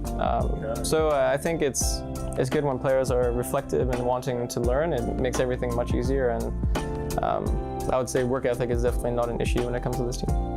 Lastly, any words to the fans, to the Liquid supporters out there? Yeah, thank you guys for supporting. I said it before, but just happy to be qualified for the major, happy for the organization, happy for the fans that get to follow their favorite team throughout the biggest event of the year. Hoping to put up a good result. We're working for it, for sure. Definitely want to play in the playoffs, definitely want a big arena, so that's what we're aiming for. A big arena is what he's aiming for. I'm going to put him on fire. Oh shit! But he's always prepared, he's always ready.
Yes, greetings esports fans and welcome back to the Perfect World Shanghai Major. I'm your host Richard Lewis. I've been tagged in, we're ready to go on the desk. We've got Blair, we've got Yanko, you know them, you love them. And we've got two teams that we're going to talk about as is tradition for a desk segment. We've got MIBR taking on Team Liquid. I'm going to throw a little bit of a curveball and start by talking about the Brazilians. Yesterday, Yanko, you said which team is going to get the long straw, essentially, in getting MIBR, because you're not fully confident about their ability to come through these best of threes. Well, I don't think it wasn't that as much as some of the other teams that were in that bracket, right? I mean, you had the likes of Spirit, FaZe, G2, and Heroic, right? So I think within that pool of teams, you'd like to draw out MIBR, but I think they definitely have their opportunities in these games. In this game, I don't think they'll be unhappy with the fact that they got Team Liquid. Doesn't really, match up well in terms of the maps. We'll get into that later. Yeah, sure. But MIBR is a team that probably surprised a lot of different people. They had that incredible win against Navi in the best of ones that got them in the 2-0 games. Then, didn't really show up against Vitality, but get another chance today against Liquid. Yeah, I have to agree with you. For me, apart from Fury, obviously, because of the name value, they have Fallen, K-Star, and all these guys. There's always been Pain and MIBR, who have been the, the second, third best team, kind of taking turns right there. And for MIBR as an organization coming in, they took a big gamble, with Lucao's getting picked up. I had my doubts, I had my reservations. So I'm like, surely they should make it at least out of the armors, make it possibly scrape it into the elimination stage, which is where they are right now. But man, Insani and Lucauzi, that 1-2-1 combo, it has been taking some scalps. Navi, as you pointed out. Yeah, well, let's talk about Insani, one of the standout players. We'll highlight Lucauzi as well, no doubt, at some point. But Insani, I think, was the player that he was on the radar for a lot of other Brazilian organizations, or the Brazilian teams. He was the one that was kind of touted to be the, next big thing, if you want to call it that. And I think he's been delivering on some of that promise. The numbers don't necessarily tell the full story there, but kind of coming through, he's had some standout performances, certainly. Well, once you get destroyed by Vitality, that's what I mean, yeah. Your stats are going to take a hit. But yeah, props to MIBR. I mean, he got promoted from the academy team. That's how he got here, and absolutely the tip of the spear for this lineup. He almost single-handedly dismantled Navi. I mean, in that Inferno game, it was on the T side where MIBR got it done, and he was just finding entry after entry in Banana. JL's going to have nightmares about him for a while. So yeah, absolutely a guy that needs to show up. It goes without saying that if he does not play well, MIBR has no chance of winning today. And got paid a compliment by Blade, when they destroyed Navi. He said, he completely figured out the banana control, completely destroyed us. So, not bad to get complimented by the greatest coach of all time. It was still a very close affair, right? It was Navi still, bringing it back, apart from a couple of mistakes being made and some of those clutches not really going their way. It could have easily gone to overtime. It could easily have been a win for Navi. But yeah, like the first half was them really anti-stratting how the banana hole is made by Blade and company. And yeah, Insani, man, he was just... some of the kills he was getting was just ludicrous, right? You said he was a potential prospect of the Brazilian scene. He's absolutely a prospect. He is the real deal. And as Yanko pointed out as well, if he's not able to... He's going to be the tip of the spear, obviously, but against a Liquid over 3 maps, do they have enough, one-note strategies to take them down? I'm not sure yet, but we'll find out. And just a few words about Lucauzi as well. No doubt we'll be seeing him. Another prospect, I suppose, that you would call it. Tell us about his journey. Yeah, absolutely. I mean, he was on the Fluxo team with Art, and they couldn't even make it into the RMR. So that's why he was available to MIBR for a pickup. And when they first got him and he joined the team, it was all about him adjusting to the team, and it was a bit of a bumpy ride. And then over time, he was asking and getting more and more freedom to sort of play his own style within that system, and that's when we saw an uptick in his performance as well. Yeah. Just to add on to how initially when he came in, it was just 2 months prior to the RMR as well. A lot of questions could be raised. Would you have enough time to, get him into your system, change his roles and whatnot? But the fact that we're able to play a couple of, smaller lands right before coming to the RMR, he has gotten better. And you can see as we're progressing deeper into the major, he is starting to kind of find his stride, so to speak. Yeah, well, it's it's a big step up today. I mean, maybe a step down from Vitality, I'll say, but overall, in terms of where Team Liquid have been, Team Liquid haven't necessarily impressed me, but they are grinding out these victories. A lot of 13-10s, a lot of close maps, particularly on Inferno, which is a map they like to go to. And let's be clear, we are talking about a team that have their own rookies. You've got Twists. He's learning the IGL role. It's the most complicated and unrewarding role in all of Counter-Strike. And of course, they've got Ultimate. This is Ultimate's real step up in his career. And, he started out very explosive and then obviously fell off in recent months and now coming back into his own, guys. Yeah, he is, but I think the name I'm looking at for this Liquid team, if they're going to be going far, would be Yakinda. I think Yakinda has had a bit of a resurgence so far at this event in Shanghai right now. I think third highest rated player for his team, considering the role he's playing at as well. A lot of the maps, like Inferno, as you pointed out, Rich, Banana control, fighting for Banana, being the B defender, Yakinda has absolutely been instrumental. And he has actually managed to stand tall, which is something we haven't said in quite a while for this young guy. Mm-hmm.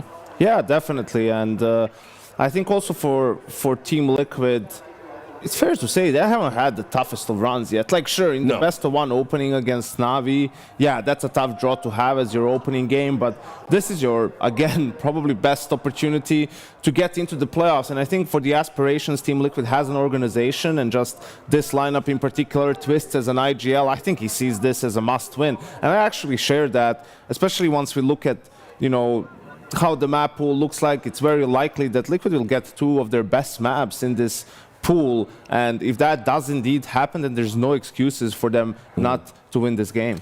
We'll be going live to Shanghai for an interview in just a few moments, but I do just want to talk broadly about where kind of Team Liquid are and what their aspirations are. I don't think this is the finished article for the Twists iteration of Team Liquid. I think there could still be one or two roster moves to come in the future. The one thing I will say that is admirable, maybe mistaken, but admirable, is they have given Yakinda all of this time, all of this support to turn his career around. Yes. We know there was a big drop-off. We know he's been coming back into his own at the RMR, but he's done this before. He has flashes of who he used to be.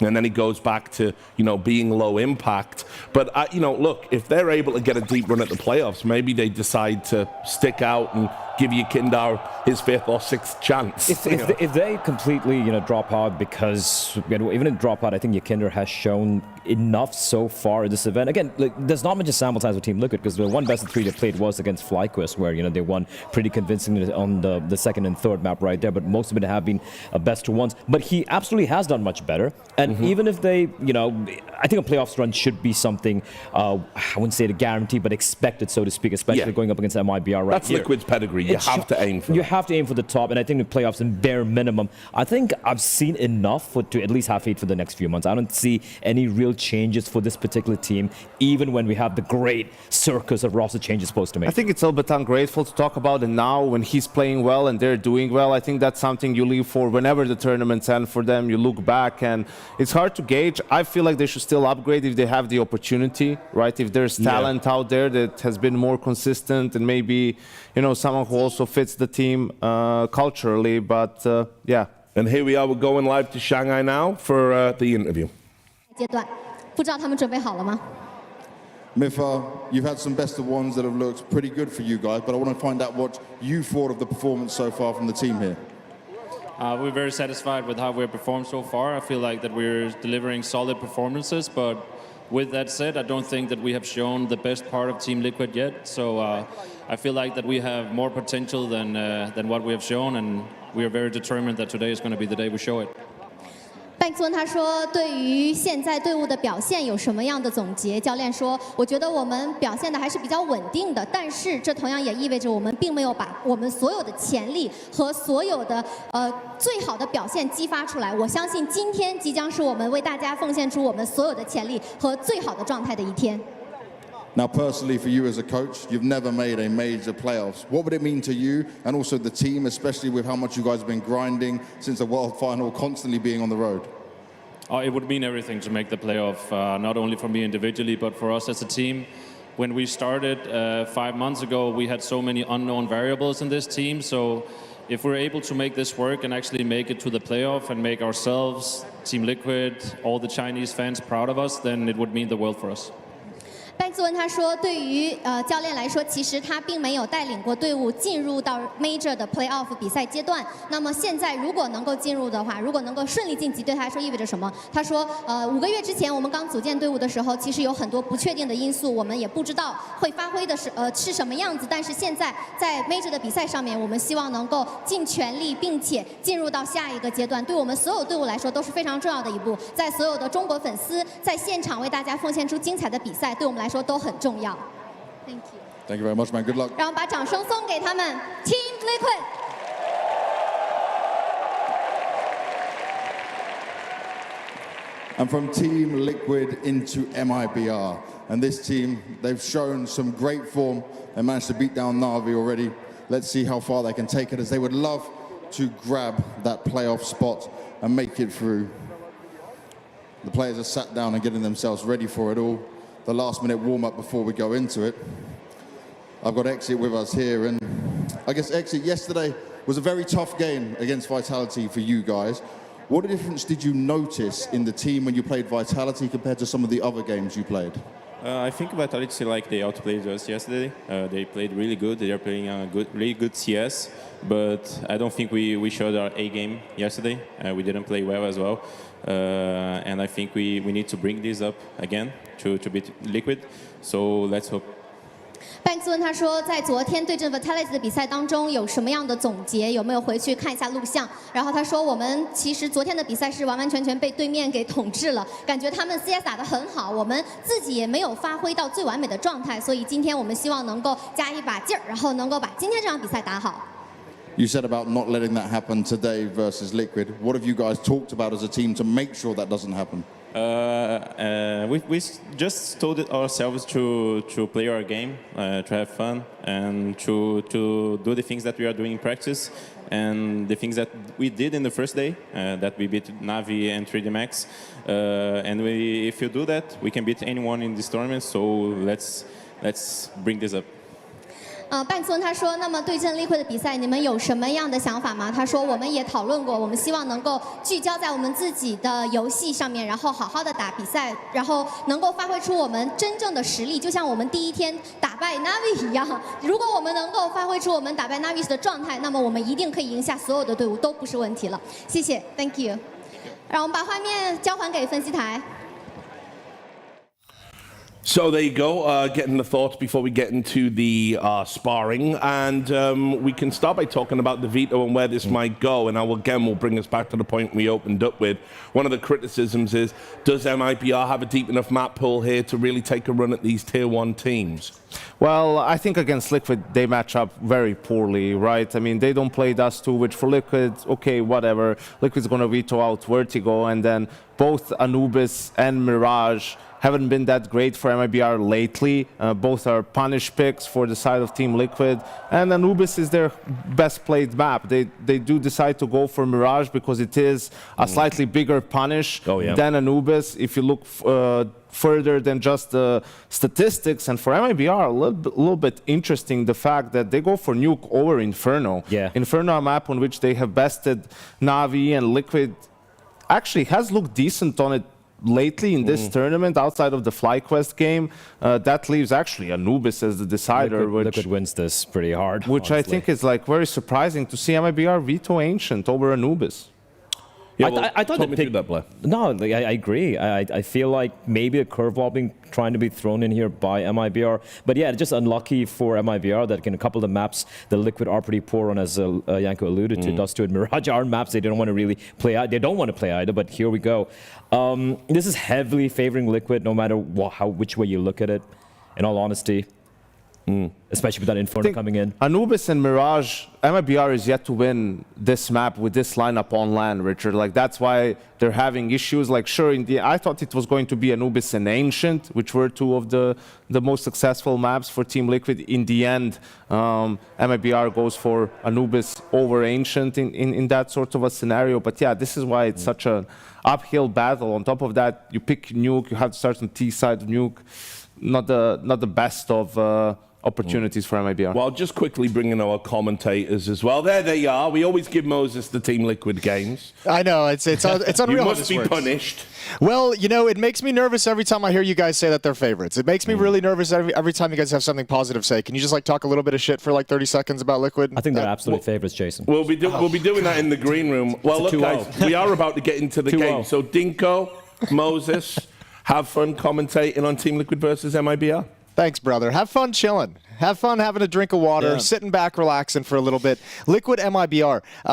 Look, you could say all the positive things you want out of Liquid, but real talk, the level we saw out of Insani against Na'Vi the other day can beat anyone. Dude, that's why I think they've gotten away with one, not getting Inferno here. I thought we would definitely see MIBR willing to play that, but Liquid have been able to ban it out towards the end, so I think they got away with it. I think that could have been quite a tough match. Which is a good call. I was worried. I was like, if Liquid come into this and pick Inferno, because they did play it twice and win it twice against Fury, against Gamer Legion, they might have had some false sense of security on it, but maybe that watching that game that Insani played in Benin, they were like, you know what, let's just not mess with this whatsoever. Pistol round is live.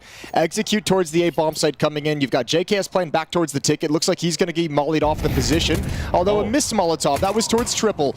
Thankfully, nobody's home. Yeah, nobody at triple. No one to worry about as MIBR start to move into the bomb site.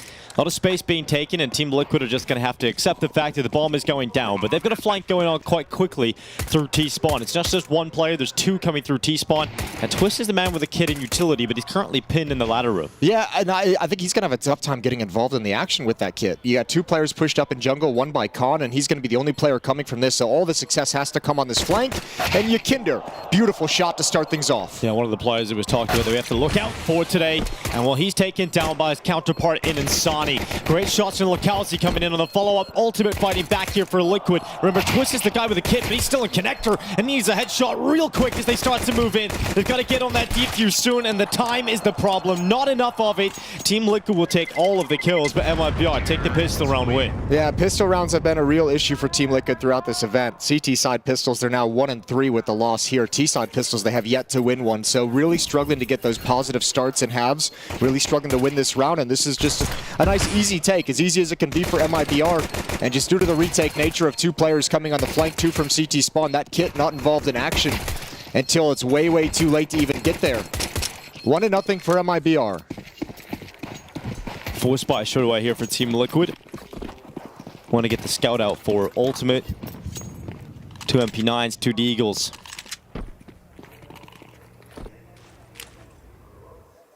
Now MIBR are ready for the A execution, so a simple call. And one player here to try and defend it. It's Ultimate out towards Ticket. And the scout, without being smoked at CT, actually has an open range. Yeah, no Molotov, or there's a one flashbang coming. I was going to say, no flashbangs to take him off the angle, but that one just blinds him enough. But the tags are everything, and as they... okay, more than a tag. Yeah, when you hit the head, it's an instant kill. And with Twist fighting back, Insani gone. A 4v3 for Team Liquid. At least Exit getting something back here, but the shots through the smoke from Naf, followed up and finished off by JKS, has put MIBR in a position where only 2 players are currently surviving, and there's no bomb planted. Yeah, and this should slow down because there's no utility for MIBR. They have no smoke to block off CT where they know Ultimate Scout is. Liquid have to play a really concerted game here at the end of the day. Don't give away those kills. Trades there. And so is the follow-up, and Liquid respond with a second-round victory off the back of Ultimate's opening headshot kill. Liquid snatch a round away. Yeah, great force by win here for Team Liquid. May have lost the pistol to time, but come back swinging immediately, and a great shot from Ultimate to kick things off. Disruption of the smokes. A lot of damage being done through the smokes, not even having to get involved in fair fights against MIBR. And Twist is going to celebrate that one. It's going to be likely a force buy coming up again here from MIBR. They don't have a lot of money, so they're going to throw everything they've got into this, and that results in Tech 9s, P250, some Mag 10. Not the prettiest for the Brazilians, but they're going to gather a B. Now Lukowski's going to lead the way. Naf to defend, and already they're going to push towards his position, going defensive. M4 over on Catwalk as well. Naf, saved by Yakinder. Good teamwork, good crossfire at range. Drop getting taken out as well, and this force buy is going to come to a close. MIBR, you can see the attempt. You know, try and speed out the B bomb site, overwhelm the forces at B, maybe get a bomb plan, maybe create enough chaos. with these pistols that you have a shot at winning it, but that's not to be the case. So Team Liquid are going to win 2 rounds in a row. And the bigger problem for that for MIBR is they don't even get a kill with any of these pistols. They invested everything they had into this round, and you almost find one at the end of the day on NAF, but Safe going to go down last. And that money for Team Liquid has a chance to grow, and very early on the CT side can start getting comfortable in terms of economy, which is not always a luxury you have on the CT side. So Liquid's going to be pleased with how this is kicked off. Well, very true. Team Liquid didn't make the last major. This is their first CS2 major. They missed out on it and decided that a whole rebuild was needed again. Well, that was the disaster lineup that kind of prompted, you know, the entire Twist switching to take over the team and be the in-game leader, be the kind of leadership figure outside the squad as well. Bring in Ultimate with the scouting that he did there, and obviously bring in JKS in, who he played with back on FaZe when they won Katowice. JKS is a stand-in. Twist has always had positive things to say about that experience of playing with JKS, so he's worked this team into exactly what he wants it to be. And now we get to see the results of it at this major. For MIBR as well, made some pretty big changes over the last year and a half as well, bringing Safe and Drop in. All that experience playing deep into majors with Furia, playing back in the semifinals over at the IM Rio major. And obviously the big signing back in September of Lucalzi. And I think it's very interesting to see Drop kind of become the in-game leader role inside of the team.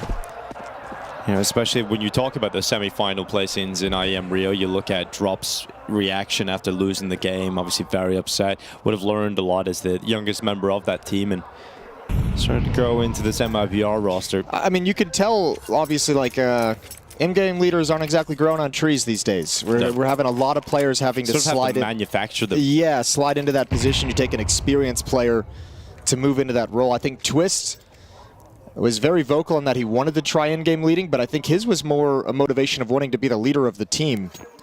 I'm probably looking for another accomplishment to grab. Well, NAF doing a great job at taking 2 out, but eventually ran out of ammo. Has left them out of the apartment, so the bomb plant goes down. So all in all, not a bad result here for MIBR, considering 0 investment. Look at a bomb plant, some extra cash going into their buy round in the next. Yeah, not the biggest deal in the world as well, losing NAF if you're Team Liquid, because the buy is going to be coming out regardless, so it doesn't really matter if you stop the plan or not. You'd like to upgrade that Galil, I would imagine, to an M4 that was dropped by NAF. Perhaps picked up already? Well, Ultimate will be able to buy the AWP if he wants it. So NAF takes the Galil over towards the B-bomb site.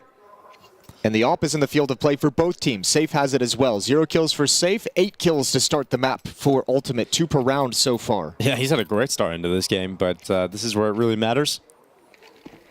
We obviously talked about Insani a lot when it came to that Na'Vi performance. He was the key that allowed them to get that victory versus Na'Vi, but Safe was involved in a lot of that as well. Excited to see what kind of performance he's bringing today. Can he allow MIBR to take the next step into the playoffs? We've got Drop peeking out top mid. Opening defense for Liquid is aggressive. Yakinder's dropped into the underpass. He has Lucalzi moving in his position. He's got to hold the angle. His hair is draped over the monitor, so he is locked in. Dude, it's crazy. How does he see anything? Like, how does he see anything? His hair is literally behind the monitor. It's so funny to me. Hair literally hanging over the monitor. Yakinder's going to be the first player to start wearing VR headsets playing Counter-Strike. Yeah, might have to be. Might save his eyesight. Well, good damage on a Drop to start things off. The AWP needs to get switched out. And Drop will bring that and the bomb back to the A site. So going to try and turn this into a split. Safe, one more window smoke for Lucalzi.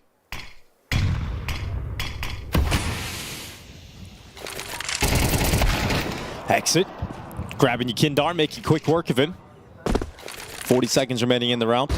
And JK's going to swing into the fight. Bomb going down. Second player unable to topple.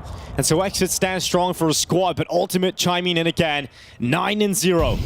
What a start to this map. What a start to the day for Ultimate, but his teammates are going down, and so more pressure lands on the Roland's shoulders, and he doesn't counter. Exit thrust away. The AWP finally punished, and Ultimate will have his first death, but it's NAF to clutch, and he climbs up on top of Ticket, but they canceled the plant, and Insani drops it. I don't think he had his Galil ready for that fight, was pulling it out as he jumped up and couldn't actually take a shot.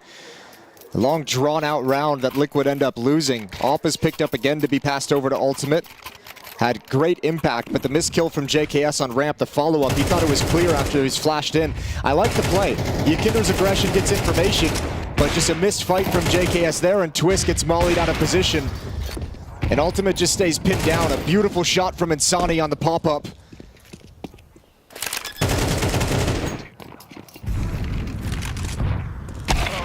Oh, big shot from Ultimate. And this is great to see if you're Liquid, because Ultimate, obviously coming in, we all know the hot start he had in this Team Liquid roster that was like, holy hell, how have they found this guy? How has he just come out of nowhere but to I think be those dominant? expectations started to temper. Yeah, he had a little bit of a drop-off. There was a little bit of an adjustment period. Kind of the general thought his team started looking into his positioning, where he liked to play, the decisions he liked to make, and started getting comfortable playing against him. But it's awesome to see him, for Team Liquid, stepping up right now. A big piece of this team's strength. With him comfortable at the B bomb site, deep peer in towards Halls. Liquid able to stack 4 rifles at the A bomb site. Ultimate safe from catwalk, so you don't really need to defend it all that much. Oh, long-winded fight, and Lakalzi is going to take Twists away. So Team Liquid going to have to play with a 4v4 instead of the advantage that they once held. But Yekindar and JKS look at a crossfire together, with JKS playing under the wood and Yekindar at Sandwich. This is a strong hold that'll be difficult to break apart for MIBR. So JKS goes out in the swing first, and he doesn't even need his teammate. JKS gets 2, then burns away. Set some big games for Liquid as well throughout this major run that they've had. JKS putting in some work. Good double kill at the A bomb site, holding down the fort. And Drop, all he's got left to do is save this AK-47.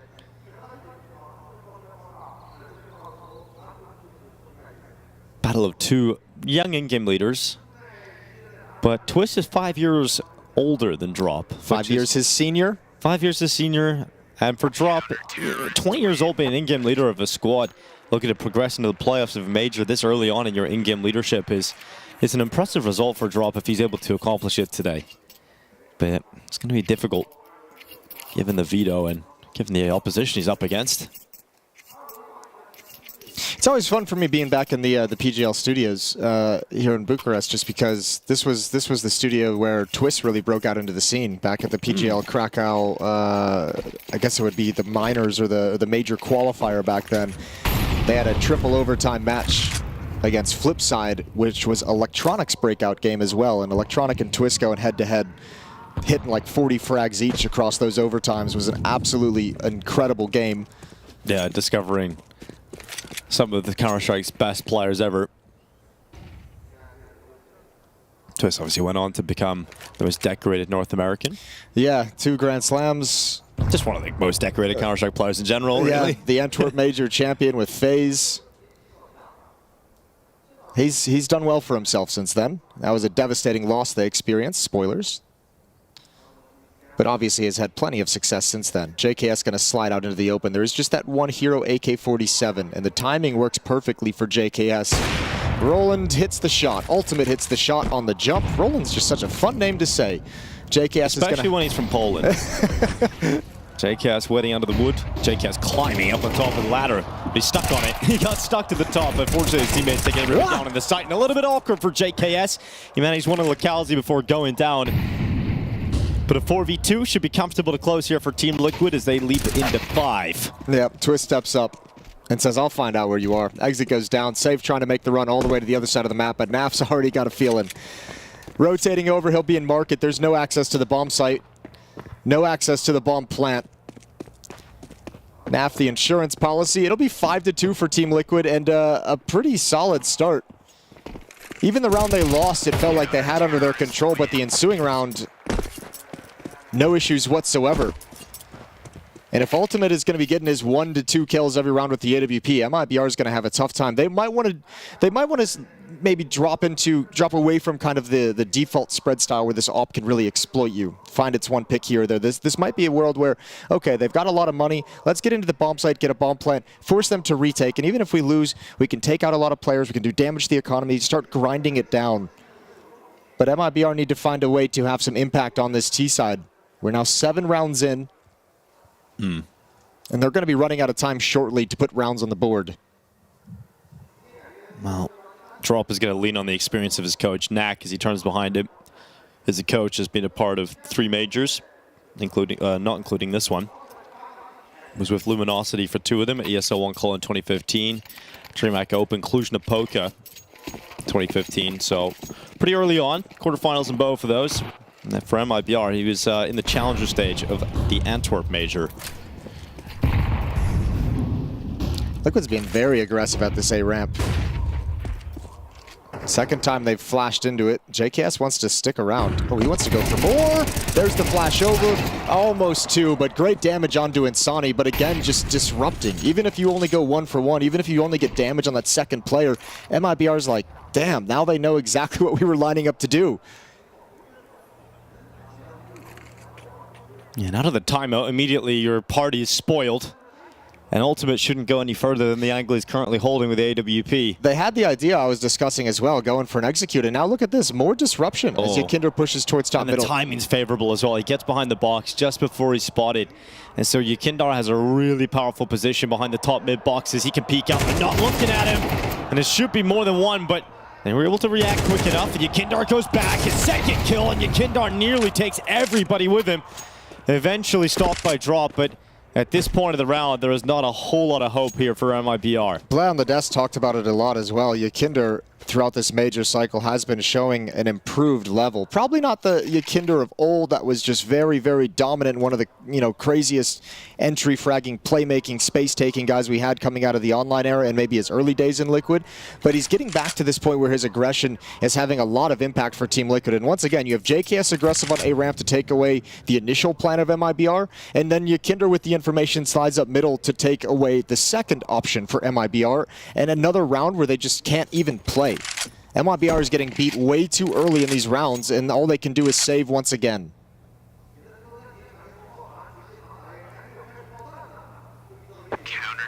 Feels just way too easy right now for Team Liquid. They're building so much money up as well in this half that MIBR is just going to have to play against buy rounds for the rest of the half. And best case scenario, and it looks completely unlikely, is that MIBR will be able to tie the scoreline up, but it doesn't look like that's going to be happening anytime soon.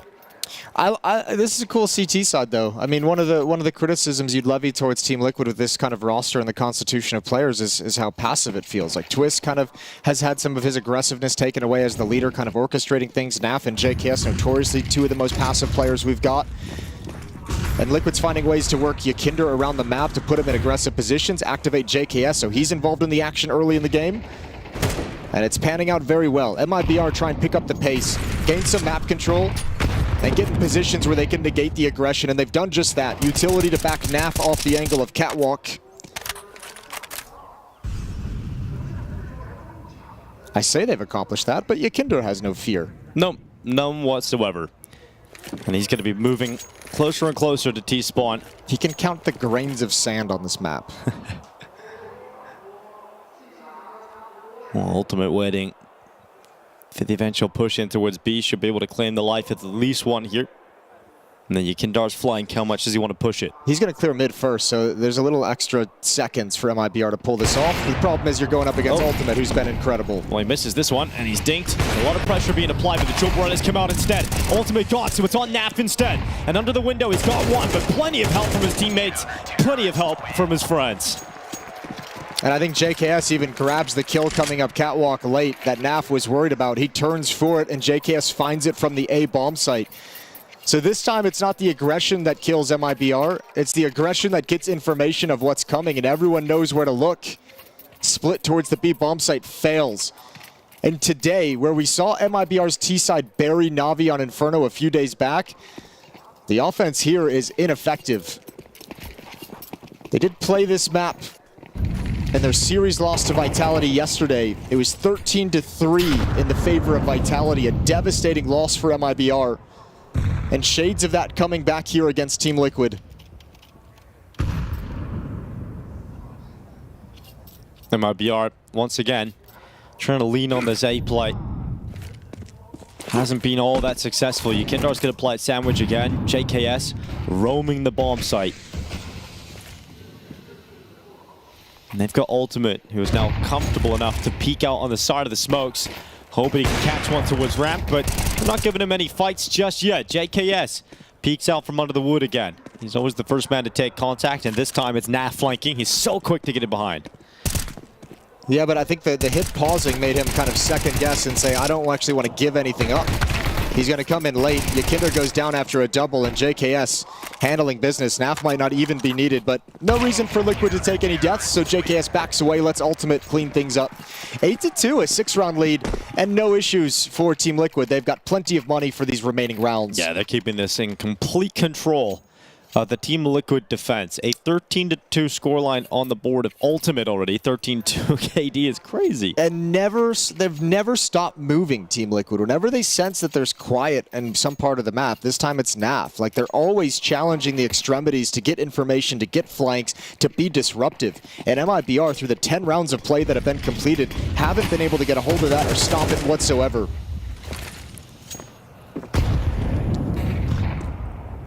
Similar move that we've seen drop attempt in this half, which is get out behind this top mid smoke and try and isolate some fights up short with the smoke up, and it works out this time. Yakinder to fall short and twist some warning shots as he goes back into connector. There's no trade. Good shot from Drop.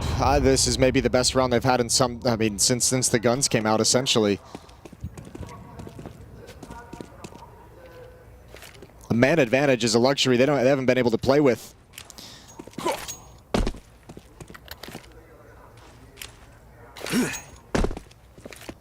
Download those smokes. Ultimate, a little bit too quick for his own good.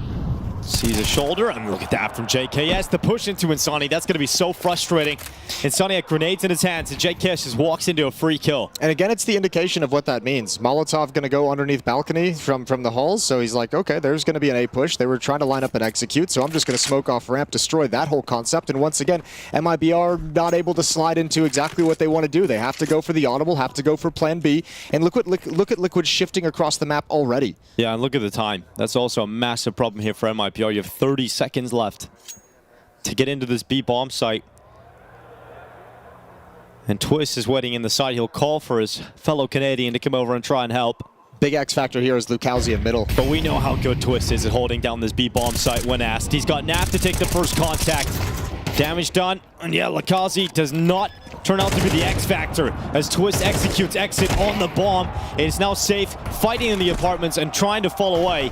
His teammate Lucalzi will be there to protect him, but a 9th round rings out for Team Liquid. MIBR is getting schooled right now. This isn't even like any kind of, I mean, the individual is playing very well for Team Liquid, but it's their decision making and the timing and all the information they gather. I know I keep coming back to it, but this is Liquid tactically winning this game from the CT side. MIBR, it feels like they've had maybe one round early on where they got to actually play the tactic they call. Everything since then has been Liquid dictating where they have access to on the map. Timed pushes, defensive utility, a disruptive mentality that has ruined MIBR and Mirage.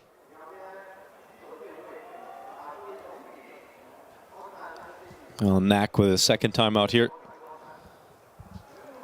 We'll try and figure out how to get this last round of the half for MIBR. This team currently look completely dismayed at the fact that they are being destroyed. Nowhere they can go. Haven't been able to play their game. As cliche as that is, they have not been able to play their game, Jason, whatsoever. No. They've got to be so frustrated at this point. Especially when you consider they won the pistol. Lost the second round.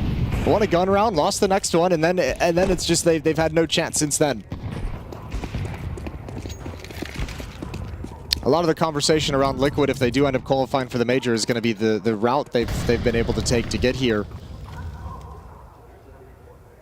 Relatively easy strength of run to qualify for the majors. Furia, Gamer Legion, MIBR. Did lose to Na'Vi. But you got a couple very fortunate draws throughout this Swiss system, but you come in and you just handle business like this, and it's kind of hard to argue how much more of a dominant team you are.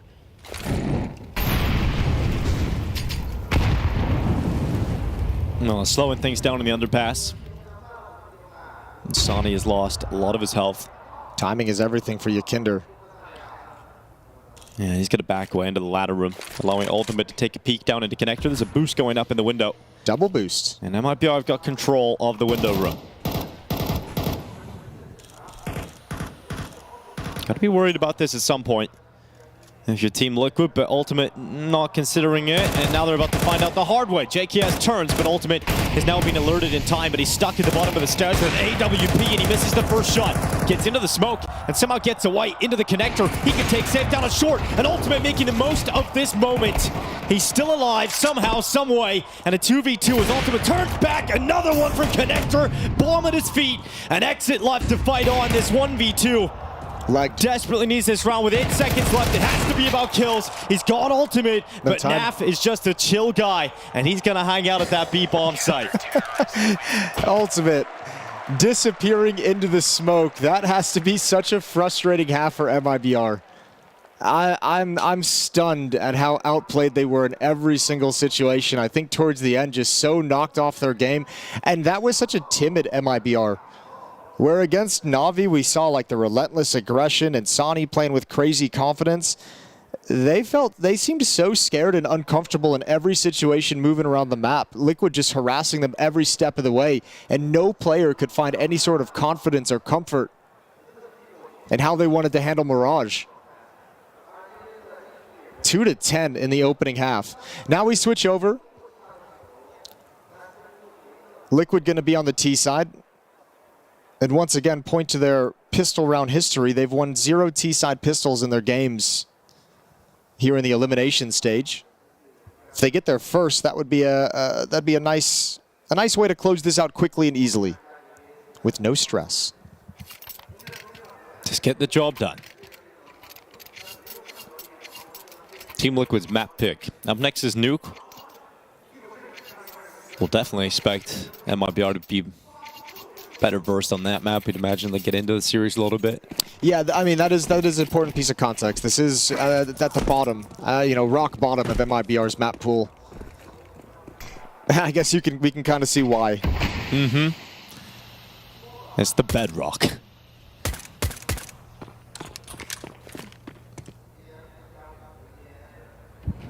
Ultimate JKS twist. They move out mid. They're going to be charging towards Lakazi, who actually gets hit up the face by utility of his own teammates, and that molly doesn't go as deep as they would have liked. So Lakazi then swings behind it. JKS and Yakindar come charging through. Now Insani has to focus on short and this site. He's done very well to peek out for the first, but plenty more headshots required from Insani, and he just is not going to be landing them. Twist on the follow-up with 2 on the P250, and Team Liquid win the pistol round in emphatic fashion. Yeah, very convincing. No one from MIBR able to stop anything. Relentless aggression from Team Liquid and the Glocks as they keep swinging. Good openings provided up catwalk. Good peek from Yakinder out in halls to grab one more kill to open up the bomb site for his teammates streaming in. 11-2.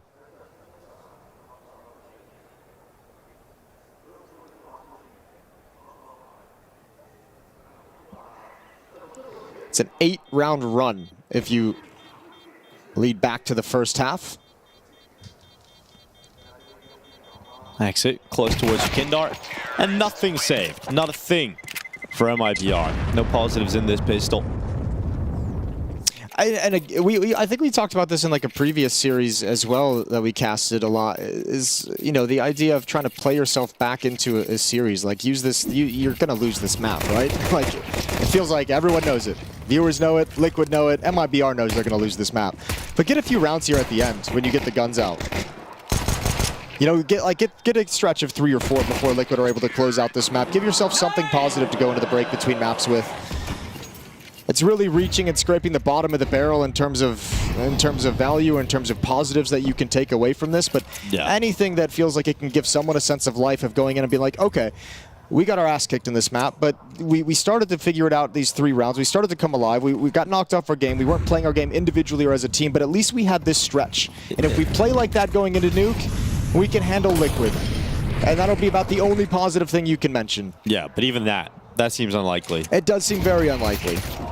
Team Liquid about to grab map point. MIBR will have one buy. They'll have one chance to do what you're saying. The pistols leap through the smokes, and to their deaths, they will charge as Team Liquid keep 5 alive and reach map point in a speedy fashion. Just feeling like that Spirit Na'Vi game yesterday. Yeah, it really is. Or the G2 phase game this morning. Yeah, true. Or the Vitality MIBR series yesterday. I'm not even gonna lie. I was barely awake at the end of that game. That just happened so quickly. I woke up to watch it, and about 20 minutes in, I was like, I'm going back to bed. Yeah, didn't miss a whole lot. There's nothing here I need to see. All right, well, Liquid have 10 opportunities to close out Mirage. Deep utility in middle, and they're going to try and do it quickly with an uppercut towards the B bomb site. They've got 2 MAC-10s still in the field of play. They've got 3 Galils. Want to get pacey with it and want to pop into this site before anyone can react. Drop under pressure. He's got Insani out short, but he's not going to be much help just yet. And things are heating up inside of the site for Drop. But they stalled out Liquid for a second, and then 3 kills erupt for Team Liquid. It has been a dominant showing here on Mirage. MIBR do not show up on this opening map, but Exit, he doesn't want to go out just yet. Doesn't want to go out with a fight on Mirage. He's got himself a couple of kills, but a lot of damage sustained. And it's still difficult to imagine a world in which he even gets out of this market with the way Team Liquid are set up. Yekindar in the corner with some health to play with. And the time ticking on for Exit. He hops out, and to his death he will march as Team Liquid take 13-2 versus MIBR in the opening map of Mirage. They're just looking to get this business done and move into the playoffs. Well, if they keep playing like that, they will. Well, actually, if MIBR keep playing like that, they will. Look, when we saw Mirage come through in the Veto, we've already seen MIBR struggle on this map. It's not a good one for them. I've already seen them lose to Vitality by, you know, not as brutal a scoreline, but still pretty bad. And, you know, this was just routine for Team Liquid. Yes, absolutely so, right? From start to finish, really. Team Liquid was in control, and also for MIBR, it's not just the matter of fact that Liquid was in control and it was a dominant win. It just didn't look that good, you know, tactically. Yeah. The openings, the approaches from MIBR are a little bit two-dimensional, too easy to read. Ultimate had a field day; they had no answer for him, and yeah, the only thing you can take away, hey, it was their pick. Yeah, it's the only positive thing you can say about this map. No, yeah, like when Liquid picked this map, I won't lie, I was a little bit like, do you really want to go for a punish when you're being banged out by FaZe G2 the last time you guys played, right? I thought Yanko and I both thought there was probably going to be an Anubis pick from Liquid, which would have been the more obvious one, I felt like. But yeah, the CD side was clinical, it was so well, it was mobile. Like everything we talk about how to play the CD side of Mirage, Liquid did it, and they even did it better. And for MIBR, yeah, not much of defaulting, it felt like halfway through the first half, all right, guys, we're going to go for a fast B, we're going to go for a fast A, and we're just getting shut out. Liquid had all the information. It was pretty much done, I think, by round 7 or 8, in all honesty. Yeah, I mean, look, there's not really anything to analyze except MIBR. Just if you want to play against them, take Mirage. It looks like it's a map that's very alien to them. The good news I will, you know, say for Team Liquid is, while this was routine and it wasn't really a challenge, I'd say historically, you know, they've kind of been a team that maybe sometimes they can find themselves in trouble against opponents they should be doing better at. And I did say in the pre-show, they haven't really had that convincing display yet at the major. Now, sure, it's MIBR, an opponent most people would expect them to beat, but it's nice to get a dominant map on the board, right? Oh yeah, absolutely. It's going to be a little bit of a confidence boost, and we can say whatever we want. You know, no one on the team is really going to care who they're going up against, or, you know, you can only play the teams that are in front of you, and that's all there is to it. Ultimate, great game from him. You can see on the CT side is where, well, I guess all of Liquid did most of their yeah, I mean, their work in a way, but just I think very early on. Here's the thing, right? Like, this game could have gone, well, obviously a lot different, but no, MIBR wins the pistol round. Yeah. And then in the second round, it's just a straight up A execute, right where Ultimate, he's dead. You see this? He should be dead here. Yeah. That's Drop. If he dies there, he's the only player in towards the bomb site. Really, everyone else is behind the smokes. MIBR most likely converts that round. Liquid will might even save at that point, but you know, it's small things like that that gives Liquid a lot of momentum. MIBR, both times they win a round, they get reset, right, and just didn't really play with a lot of confidence. The really cool thing to watch is, I mean, Ultimate was 9-2, I believe, at some point. But also, if you just saw the scoreboard right there, the kill spread was, I think, difference of 2 kills within every one of the team, right? Yeah. JKS had his moments at the anger. Kinder once again, finding a lot of impact as well. Twist too. So all in all, it just felt like a day in the office for Liquid there. Well, we picked out some rounds, Blair. I mean, again, almost academic, but let's get into the post-mortem. It's academic, but sometimes people can enjoy academia. Maybe not me, but yeah, definitely not us. We could jump into the round here. What I really like here, right? It's a 5v5. It's a buy from MIBR, full-fledged buy coming in. JKS pushes up here. He gets a kill, gets traded immediately. Now, what Yakinder does is catches the timing. Perfect timing, being proactive up short, stands behind the boxes, and right here, he kind of whips initially, but it manages to get a couple of kills. But even if he just gets 1 kill, gets traded right there, all the information is there with Liquid as to where to play. What I like here is how they're playing the information they have. Yeah. Oh, they're setting up for an A play. Cool, let's take mid. Just push up real quickly here. So here you have Yakinder just getting the job done. It's going to be a save for MIBR from this point onwards. How do MIBR reply back? It's a bit of a forced buy, couple of Galils, fast play up towards mid, right? They're going to just rush up towards mid. Drop's going to be stuck inside of here. But what's going to happen is going to be, I believe it's going to be JKS who's going to be pushing towards ramp. He's going to be finding all the information that, hey guys, A's clear. So what happens? MIBR walk into 4 CTs, or rather 3.5 CTs lying there in wait. And what Liquid have done here is just going for the info plays, playing the extremities, playing the information, just textbook CD side from the Liquid side. I think the most damning thing in that whole clip was at the start where the JKS trade happened on Rap is they want to do another A execute. Yeah. Bro, just play default. Like, send 4 guys mid, take mid control. Safe had 1 kill, and that was like while saving. Yeah. Give the dude a chance. He's actually been pretty solid for them lately, right? It's like when you do all these things, you put yourself into a corner because you're going in blind. You have no idea what Liquid is doing, how they're opening the round. You're just deciding to go for an A execute. And you're not really basing it off of too much. Like, that's a pace change call, really, when you've been winning rounds on mid and you're thinking they're going to put more resources on mid. The bomb side's going to be weaker. Let's go there immediately, right? While we just throw some utility on mid to disguise what we want to do and keep the CTs there. Like, Liquid wasn't even putting too many resources on mid. Why would they? Because MIBR wasn't really there, and that's why you saw Yakinder, who's the cat player, like 2-3 times just in sandwich, being posted up, waiting for that to come in. So surely there's some of it is like game plan and Liquid preparing for it, but why is it that they see that, that shouldn't be on your film to begin with if you're MIBR? Just you need to play more default on a map like Mirage. Bizarre a little bit considering it's a Brazilian team. I mean, that's what they're known for, but yeah, I guess no surprises that this is at the bottom of their map. It's like rock bottom. The bedrock, as Dinko said.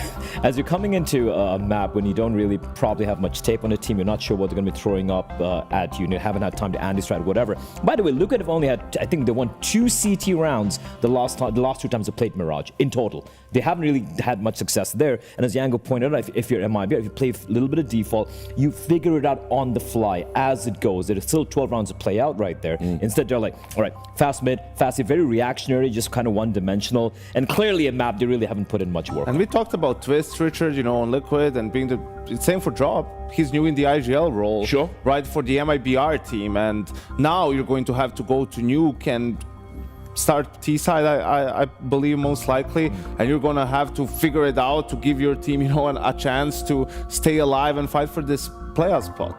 Well, it can't get any worse on Nuke, I suppose, so we shall see if they are able to turn things around. Thanks for your thoughts as always, gentlemen. We're going to take a quick break. When we come back, we are going to be going in the second map of the series and see if MIBR can tie things up. We'll see you soon. She said she loves you, but she can't love me. But I love you.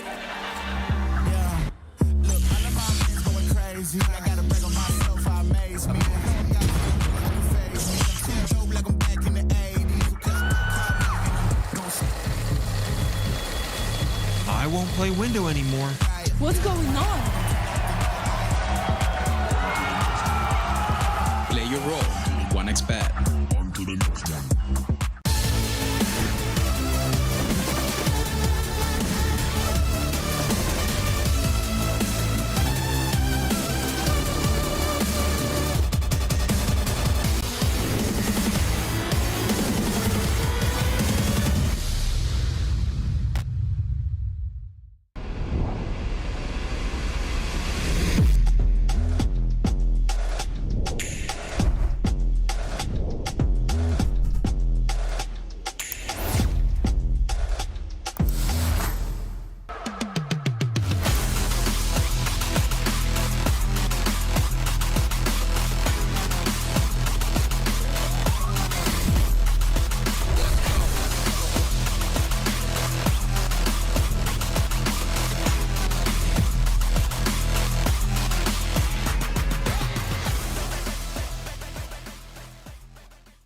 MIBR had a fantastic run here in the RMRs, going through to the major in style. There was a lot of emotions, there was a lot of hype, but this man, at 20 years old, was able to lead them to victory in a crazy turn of events. But the thing I want to start with is, most of you had qualified for a major before, but there was still, from all of you, tears, emotions, this amazing feeling.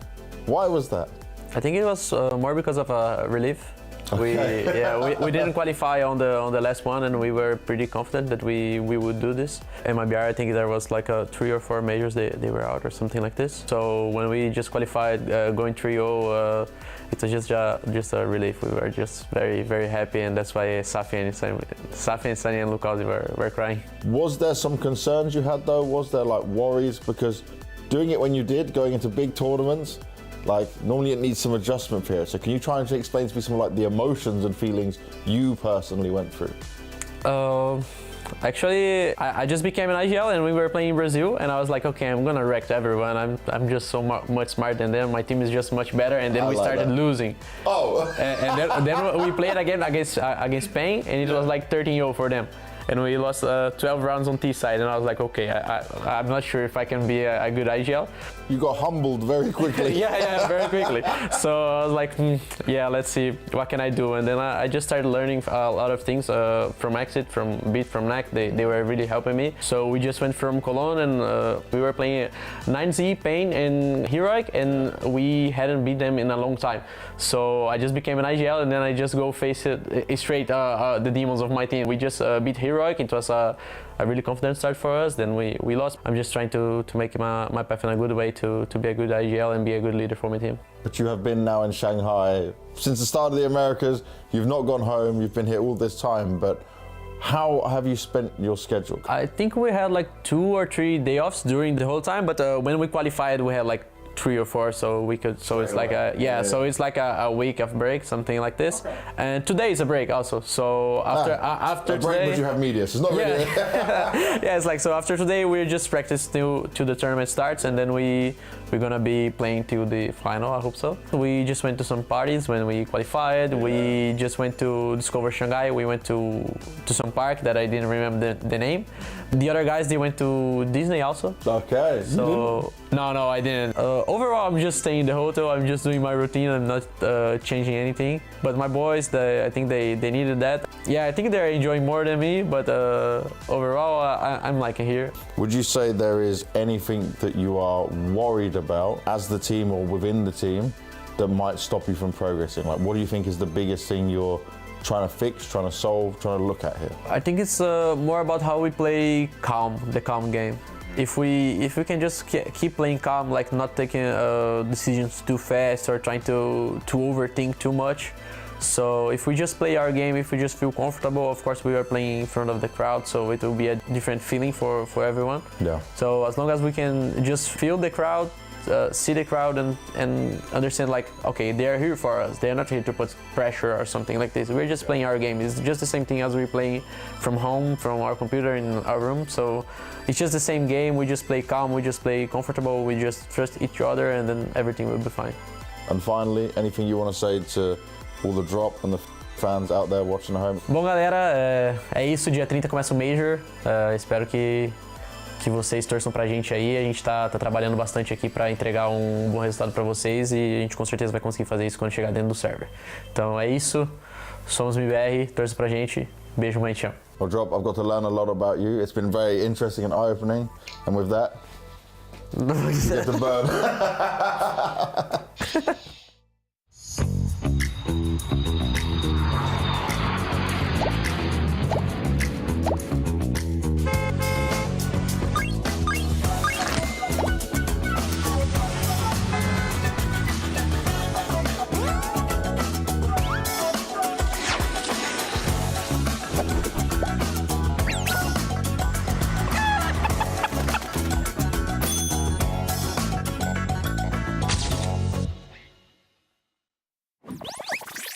Hello, welcome back to the Perfect World Shanghai Major. We've got Team Liquid one map up versus MIBR.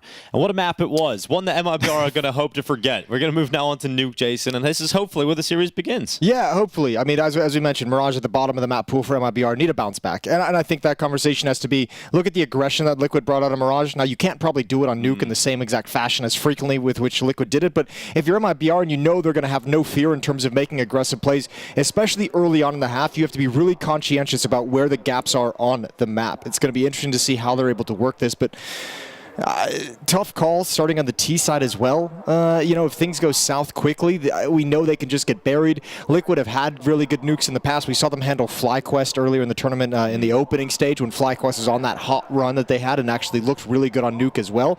Liquid able to put them down. So especially after a first map and the way the Mirage went, Liquid's got to be coming to this feeling so confident. Liquid have this ability in some of their games when they get onto the CT side and Ultimate's having a good game, when Twist is fragging, Naf's fragging, it just seems like they have so much stopping power on the CT side, and that's something that worries me here for MIBR. If they don't get off to a decent start on this T side, this could be a very tough first half of Counter-Strike. Oh, certainly. They can get buried really quickly, and one of the weaknesses you talk about of what we've seen from Team Liquid at times on their offensive halves is sometimes a lack of ability to have impact, in terms of the aggressive plays, in terms of Yakinder maybe not firing on all cylinders and not having an aggressive player to trade with him. That's kind of looked like it's being resolved. Their last game that they played, they looked much better in that regard, having someone paired up with Yakinder back against Furia. But, I mean, the nice thing for them is they didn't even have to play the offensive side on Mirage. They just closed it out. True, and for Team Liquid, they're hoping that's a similar story here. I mean, they just want to get through MIBR quite quickly. We've had the conversation about maybe having an easier run for Team Liquid. Now that we look back and the more we know about the teams that they've beaten, Jason, would you necessarily agree with that now? Yeah, it was funny. I kind of touched on that, and I've seen some tweets about it. I've seen some discussion about it, and it's like, yeah, you go through. They have played Na'Vi, Gamer Legion, Furia, and Gamer Legion I think is turning out to be a little bit better than everyone expected coming into this. Certainly the name value is not there. I have a bit of a higher regard for this Furia lineup than it feels like than many people possibly do. I don't think this is in any stretch like an easy run to kind of turn your nose at in any way. Not the most difficult run obviously going to be that's happening in the group, but as the conversation always goes whenever this topic is brought up, you can only beat the teams that are put in front of you. And Liquid handling MIBR in such a dominant fashion on map 1 is just like, yeah, look how much better we actually are. And if they get through today, they're into the playoffs. And we'll see who they get then. There's generally not easy teams in the playoffs, so for sure. We'll get to see where Liquid truly are if they make it through today. Teams are 2-1 record, so the loser of this series will not be eliminated. They'll just have to continue fighting with one more series tomorrow to try and make those playoffs and try and make that happen. Yeah, it is wild. The hair I've never seen the screen. I've never seen anything like it in all my years. How do you actually even see anything? I've seen a lot of people get close to the monitor. I've never quite seen them having to drape their bangs over the monitor. Dude, it looks like he's trying to go aerodynamic mode. He's leaning. It's always when he's holding an aggressive angle as well. You see him lean forward and then he repositions and he leans back from the monitor a little bit. Whatever works for him. Yeah. As we mentioned, this has been this event, this major run through the RMRs and through the opening stage and now the elimination stage has been a much better version of Yakinder, who's been under tons of scrutiny on this Team Liquid roster for the entire year. And when we talk about the Team Liquid run, let's talk about MIBR's run, the teams they've had to play so far at this stage of the major. They beat 3D Max, then Na'Vi. That was obviously the main one that everyone was surprised about. The fact that MIBR went up 2-0 on the opening day of the elimination stage by defeating Na'Vi. We went on to realize that Na'Vi maybe are not in the best form in this event. They lost to Vitality 2-0. Now they've got Team Liquid. So a tough run for MIBR at this stage of the major. And we're getting into Nuke. We've got to hope that MIBR can show us something different than old Mirage. I mean, losing to Vitality 2-0 almost isn't a fair statement of how that went. It was a 13-3 loss on Mirage, 13-5 on Anubis. Now we've got a ramp push coming in, but a crossfire set up 3 players here. Doolies can't get anything done. Lukowski does go down, and Naf somehow makes his escape. But Ramp Room under the control of MIBR, and they're going to crank up the pressure to this lower site. Naf has got ultimate with him. Oh, good MIBR stop. have paused. They've reset. And Liquid can no longer go up vents. So they have to go all the way around. The opening is here. They're going to have to retake through Mini. 3 USPs all coming in. But you've got Drop waiting over at the squeak door to help cut off these rotations. And a very difficult retake now for Team Liquid.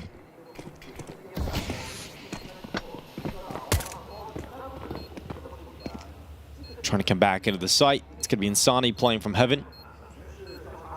And Ultimate to clear out towards CT Vent. Getting ever closer with the kid on their back. Here goes Ultimate forward into the open and safe, doing what he can. Exit alongside of him, and MIBR are going to win this pistol round and win it with 4 players staying up. Yeah, again, pistol rounds have not been kind to Team Liquid throughout this tournament. First map of winning winning the second pistol, winning the second round in the first half was quite nice for them, but pistol rounds themselves a struggle, and once again they drop it here. Yeah, but that's a detail that MIBR had over on Mirage as well. They won the pistol round. Lost to the force buy immediately here from Team Liquid, which is coming in again. MP9's Alpha Naf and Yakindar, and upgraded pistols around the rest. A different style though, right? Mirage, you wanted to be, you had to be cautious of the scouts, of the longer range fights. Here on Nuke, you got to be really cautious about the pistols close up to choke points. Insani going to drop into vents, the sole member of MIBR who's dropped down, so playing a tactical round to try and get over this, and the rest of the team will be passive and pause. Oh, but Lukowski misses the timing on the peak, so once again, they start with the man down. A response from Exit.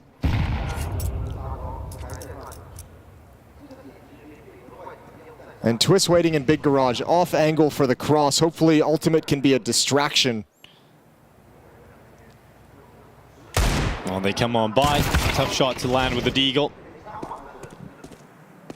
Ultimate to fall at the hands of Safe. And that should be the round. Round should be done from here. They can't go down vents, as you can see. JKS takes a little bit of a risk with a low 5 pistol. And Exit outside spots the final 2. So 2-0 for MIBR. Losing the initial kill, but responding perfectly outside. And Liquid in the next round will sit back with just pistols. all right, so the first few steps have been taken here for MIBR in what we hope will be a much more competitive game. Team Liquid will not have anything to work with in the next, especially with the Hunts on. Just Twist waiting with 28 HP. Oh, nice shot. Go back again, but Insani this time to drop him. So MIBR 2-0 start, and Team Liquid on the eco. Should be 3 in a row here for MIBR, and they've at least built a great foundation. We talk about how important it is to get those first 3 rounds on the T side of Nuke. Once you've got those, you've laid a great foundation for a great T side. Well, you've at least avoided the obstacle that really killed you on Mirage. Well, one of the many obstacles that really killed you on Mirage, but early on, Liquid was able to get their money flowing on the CT side and have it be so strong in after the first 3 rounds that MIBR it was just too much of an uphill battle that entire time. Constant buys, and then obviously we just saw the lack of production, but at least they avoid the idea that Liquid is going to get a bunch of bank behind this Nuke defense in the early going. Stack towards the upper bomb site, but once again, MIBR an opening kill and going to stay passive after that initial engagement. Let Insani work outside, much like they did in Vents in the previous round.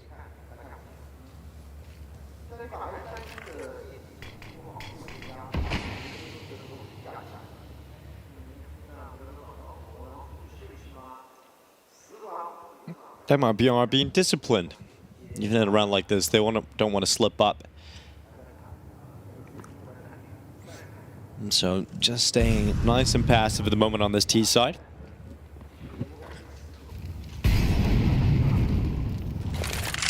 Another game going on right now, and it's one of the teams that MIBR have beaten so far. It's Na'Vi, as they look to play against Gamer Legion and survive in the major. The reigning major champs in a 1-2 game.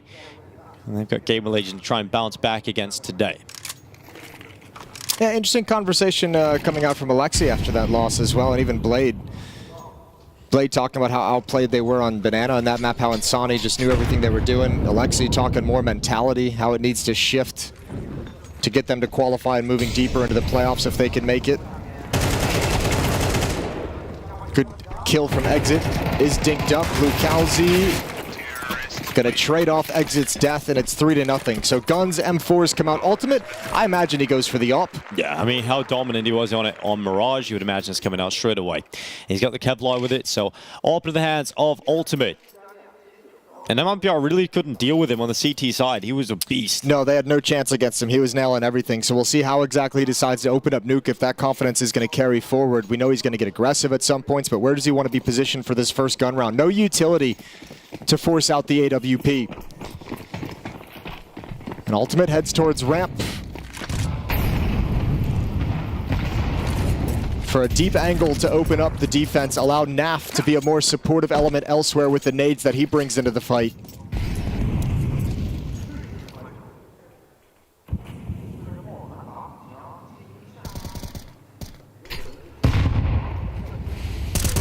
Cross smokes erected, and so MIBR trying to cross in behind them safely to Secret. Got Insani down there, and you'll have many forces already down towards the lower bomb site. So Team Liquid are going to have to make the adjustments, and currently no one down on B. I was going to Naf's backing off towards CT spawn, and Ultimate hasn't moved. No one's rotated down. So you'd think usually Ultimate might drop down with the AWP and Naf would take over ramp room, or Naf would rotate over and drop into ramp room, not even dropping anyone in vent. So I guess they're making a kind of a gamble that this smoke wall is all a little bit of a fake, but it's not. So it's actually going to backfire. And in this situation, with no kits on the board for Team Liquid, I think they just save. Well, they're about to find out that MIBR have not bamboozled them. They've kept it very simple. In fact, everybody's crossed behind the smokes. And it's obviously a very boring decision for Team Liquid.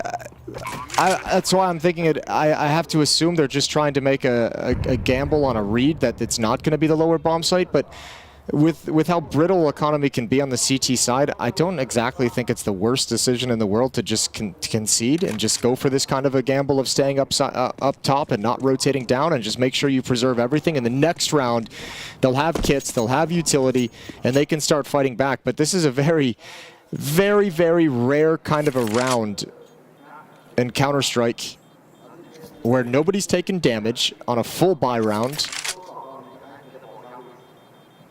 Not even an engagement. Like, I don't actually think anyone saw anyone. Outside of the spam through smoke, neither MIBR or Team Liquid spotted anyone on the other team, which is so strange. Not a round we're ever going to remember, a true unicorn round. That one's done in my mind. Now we get into a timeout. That round never happened. Yeah. Let's move on swiftly. Moving into round 4. I mean 5, Jason. Well, moving on into a timeout. Yes. Well, as far as Liquid maybe we're feeling merciful, Jason. Here, have one. Yeah. Have a round. You guys need it. Okay, have as many as you need. Yeah, I think the problem is, I mean, look at the money for the T side now, though. MIBR, 8,200 on Safe, 6,000 on Lucalzi and Insani. Well, Team Liquid have made it difficult for themselves now. They rich.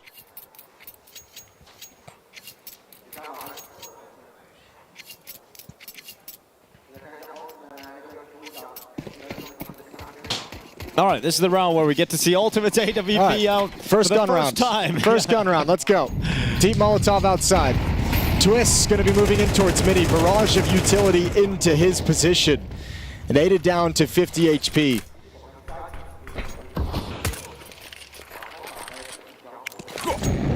Little pump fake of an upper hit. Molotov coming out towards top hut. JKS doesn't need to move. Protected from the flames.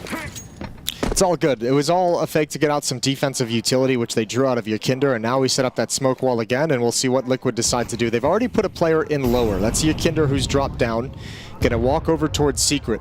So they're hoping the break of the smokes will delay the cross, and Yakinder can get to the bottom of stairs in time. Follow-up smokes deployed for a second wall. Oh, but there's a gap enough for Insani to flick back towards heaven, and Naf, I thought he had that one locked in, but Insani is so sharp. And Yakindar sees them moving down Secret. He deploys the smoke defensively, and Ultimate stops Exit from getting through ramp. It's basically the same defense they had in the previous round, except this time Yakinder, they actually had a player downstairs. Now the problem becomes, MIBR used a lot of utility to get down to Secret. They have no more smokes, 2 Molotovs, 2 flashbangs. They've got to do this all quietly. They've got to do it all exposed in the outer yard.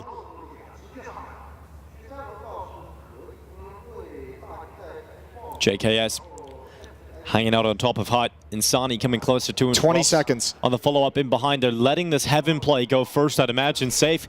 Going to be moving through. Insani coming through main, and the Heaven player is trying to get in position to try and come over the top. But Twist, he turns. He's not ready for the second player, though, and eventually is overrun within the site. Yakindar waiting in the vent, but Lucalzi's watching for it, sees the head of Yakindar, and now mollies him out of play. So it's more on Ultimate to come out of the hut, but Yakindar flies up, Ultimate with a shot, and he knows that Lucalzi was Heaven. And so Ultimate will use his utility to try and heat things up for Lucalzi and keep him pinned back. but Amali comes in of his own. Fortunately, Ultimate had a smoke, and that should win him this round. He's on the defuse, stuck all the way, and Ultimate with a 1v2. Great clutch from Ultimate, big time player. Once again, knowing the exact things he needed to do. Molotov towards heaven, realizes the situation Lucauzi's in, and sneaks a defuse and steals the round away. And on top of that, 4 losses would normally be really detrimental to the CT side. It forces a lot of investment, but the investment itself is strong because Liquid saved everything in the previous round. This round in no way convincing for the Team Liquid defense, but they've got it on the board and they've got another full buy after that. Kits in the hands of Naf and Ultimate. Quite quick through the door. Yekindar trying to stop it, but oh my god, he actually got a double. It looked like Yekindar was about to go down with nothing. But Team Liquid with 4 kills in the blink of an eye, and the round is dead. Yeah, I'm with you. I was looking at that and saying Yekindar's got way too wide of a swing to handle Insani, but he sprays down the players indoors, completely ignores the guy right in front of him. Might have been mostly blind, and a little bit of luck goes his way. 4-2 for Team Liquid, safe as a minute and 20 to try and do a little bit of damage. No motivation for Liquid to hunt before their money grows as well. Ultimate's the only one with significant money. JKS is 2,200 behind him.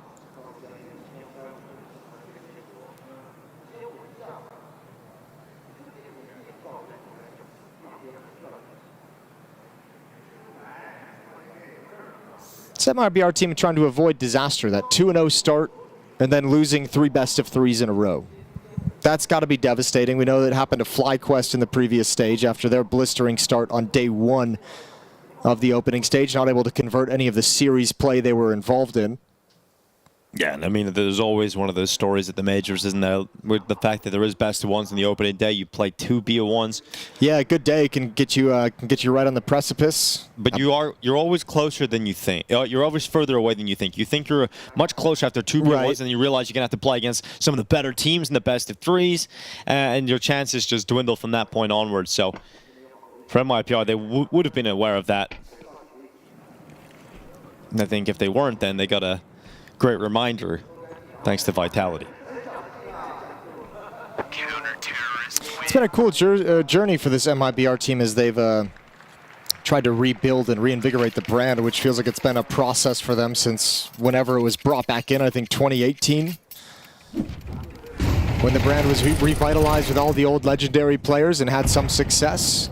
But as they've tried to retool away from that, Safe and Drop joining about 1.5 years ago, and Sani breaking out into the scene about, 2 years ago at this point.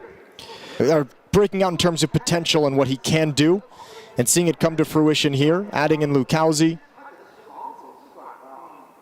Yeah, that was a move everybody was asking for, They have Breno from the academy team for some time, and needed to take the next step, and so Lucauzi looked like the obvious upgrade. Yeah, and I mean, individually, he seems to be getting more comfortable each and every event they play. Problem is now, you just got to play with what you've got, with how acclimated he's become into this lineup. But certainly has helped them get into a position to qualify for the playoffs out in Shanghai. Having troubles against Liquid here today, 4-2. Liquid coming back into this and have some money to sustain losses themselves.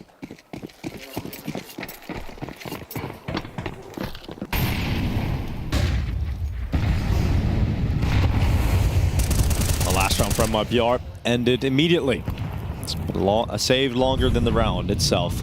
And Ultimate looking to try and get aggressive. He's got his teammate Naf alongside of him, and this could be devastating. There's plenty of players around the corner. Ultimate quick, but couldn't get away. And so now the push through hut comes in from JKS, and it's 1 extra kill to work with for Team Liquid. But great job from MIBR trading these out, but eventually Insani takes a step far too far forward, and Swiss is waiting inside of Mini. So with a headshot like that, it is now Team Liquid wrapping around the back as Twist takes a step forward towards Drop, and Lucauzi will walk right in towards it, but Twist, the timing. He looks away to check the T-roof and ends up getting blasted by Drop. Cool idea from Twist. He's saying, you're the outside lurk, Insani, so I'm gonna start moving around in this position. You'll never expect me to re-push it. And Yakinder is now doing the same exact thing, saying, you expected Twist, but you won't expect the follow-up. Lucauzi up on the roof, Drop back in main, but Yakinder has slipped the net. A second flank And Drop has the bomb, so Yikinder in position to shut this round down. Yeah, and he's quick about it. Doesn't want to wait. Doesn't want to try and trigger discipline his way into the lobby. And give away the information as to where he is. So Locality 1v2. Yikinder needs to be really careful about how he takes this fight. It's a one-on-one. He's just got to swing for it.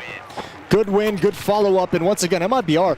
I think going back to Mirage, this T-side, like in the 2v3, they handle Twist, but then it's like a pause and wait, and you're almost like so nervous thinking back to Mirage of all the pushes you had to deal with, all the flanks you had to deal with, and it's slowing you down from making decisions. Plenty of gaps for them to exploit.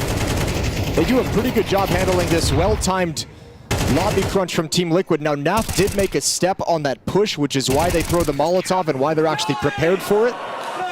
But negate a lot of the damage in that, just cannot convert the round win afterwards.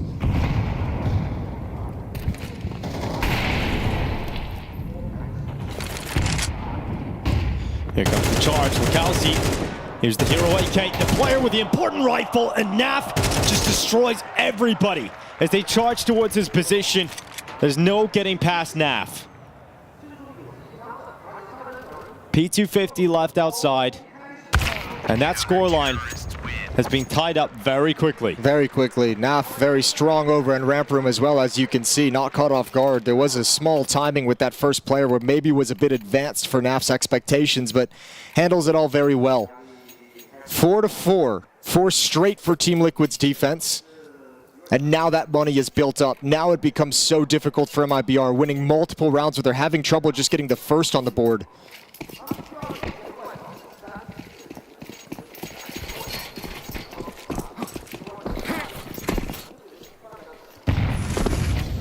Ultimate. Aggressive towards right, and that grenade lands just in front of him. It isn't going to dissuade him to fall back he sits under the smoke. His teammate Yikinder has taken a kill on safe, and so Ultimate will take a few steps back due to the utility. Exit moving into the smoke himself. He realizes a play like this is somewhat required. Unfortunately, got caught by a flash and ran out blinded. And now MIBR in a 3v5. It isn't getting much better for them. It's just aggression they've got to deal with everywhere. It is just very much like Mirage. Liquid on the extremities, just pushing up and being really disruptive to anything MIBR want to do. A full rotation down to the lower bomb site. So if you're MIBR, this isn't going to be a fun passageway to get it and drop. Ooh, okay, Yikinder. Those are beautiful shots. That's going to start making you feel like he's getting his groove back. 8-5 for Yikinder with a quad kill round. Dude, if you're MIBR and you get 4 rounds out of this half, that's it. That's going to feel a little rough going into the second half. I made a joke earlier about Team Liquid kind of giving them one, but it might actually be the case. Might actually not be as much of a joke as you thought. Yeah, it might be reality. Tech9's here for MIBR. They've left a little bit of cash. Unless they want to buy in the next round fully. They blast open the squeaky door. The Utol goes in, but they've been stalled out. And the speed has been slowed down as Yikinder goes into the swing. No, oh my god, JKS still getting one, but the Tech9s have penetrated the A defense, and the smoke being blasted open doesn't reveal the follow-up kills that Liquid would have hoped for. So MIBR fight their way into the upper bomb site with Tech9s, and this is looking pretty good for them to close it. Yeah, and I mean, obviously getting 4 in the early going gives you the luxury of, you know, this one Tech9 bust into the upper bomb site. Being effective means all of a sudden they're having a good amount of rounds in the first half, regardless of what happens from here on out. It's a Nuke classic. Struggle in the gun rounds. Tech9 rush in the upper bomb site. Works perfectly.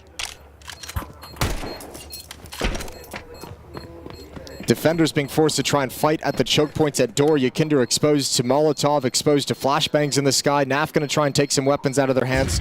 Turns, finds the first, spray control for the second. Well done. Steps up for Insani, who shuts him down. But the AWP is preserved and plenty of money for Team Liquid.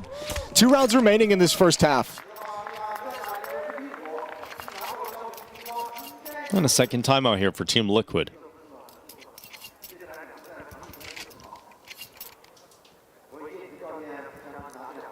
Wanted to make sure that 5 is all they get. Yeah, they took a timeout out of that after that round 3, 4? The one where they saved everything? Round 4. And it seemed like they wanted to talk things over. I mean, I was really curious at the time if that was maybe a blown rotation that they couldn't recover from, and that was what the timeout was for, or if that was just kind of the game plan of, you know what, we don't really have a whole lot of util. Let's not worry about trying to save the round. Let's just make sure we settle our money as quickly as possible on the CT side. Either way, it's worked out decently for him. Went on a 5-0 run after the fact.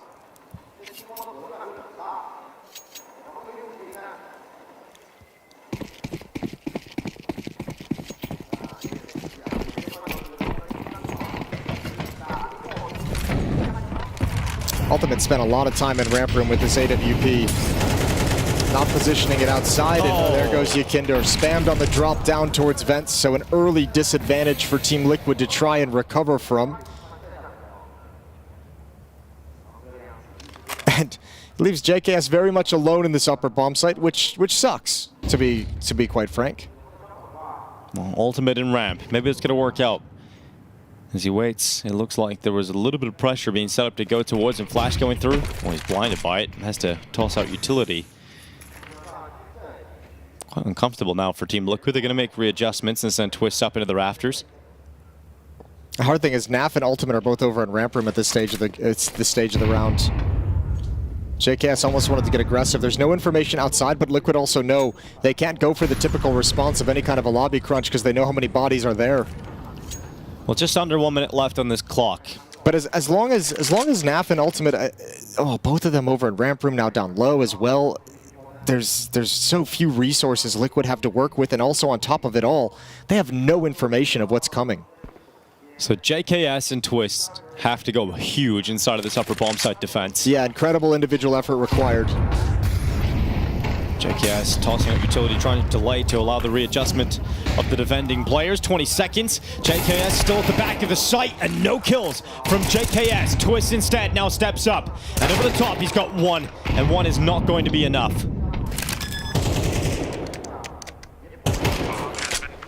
The individual efforts from the two A defenders not going to prove enough for Team Liquid to push themselves up to 6 rounds, and MIBR, they will take the lead. Yeah, a very simple round. You get a spam kill through the smoke, and then you wait, and you let Liquid feel all the pressure in the world.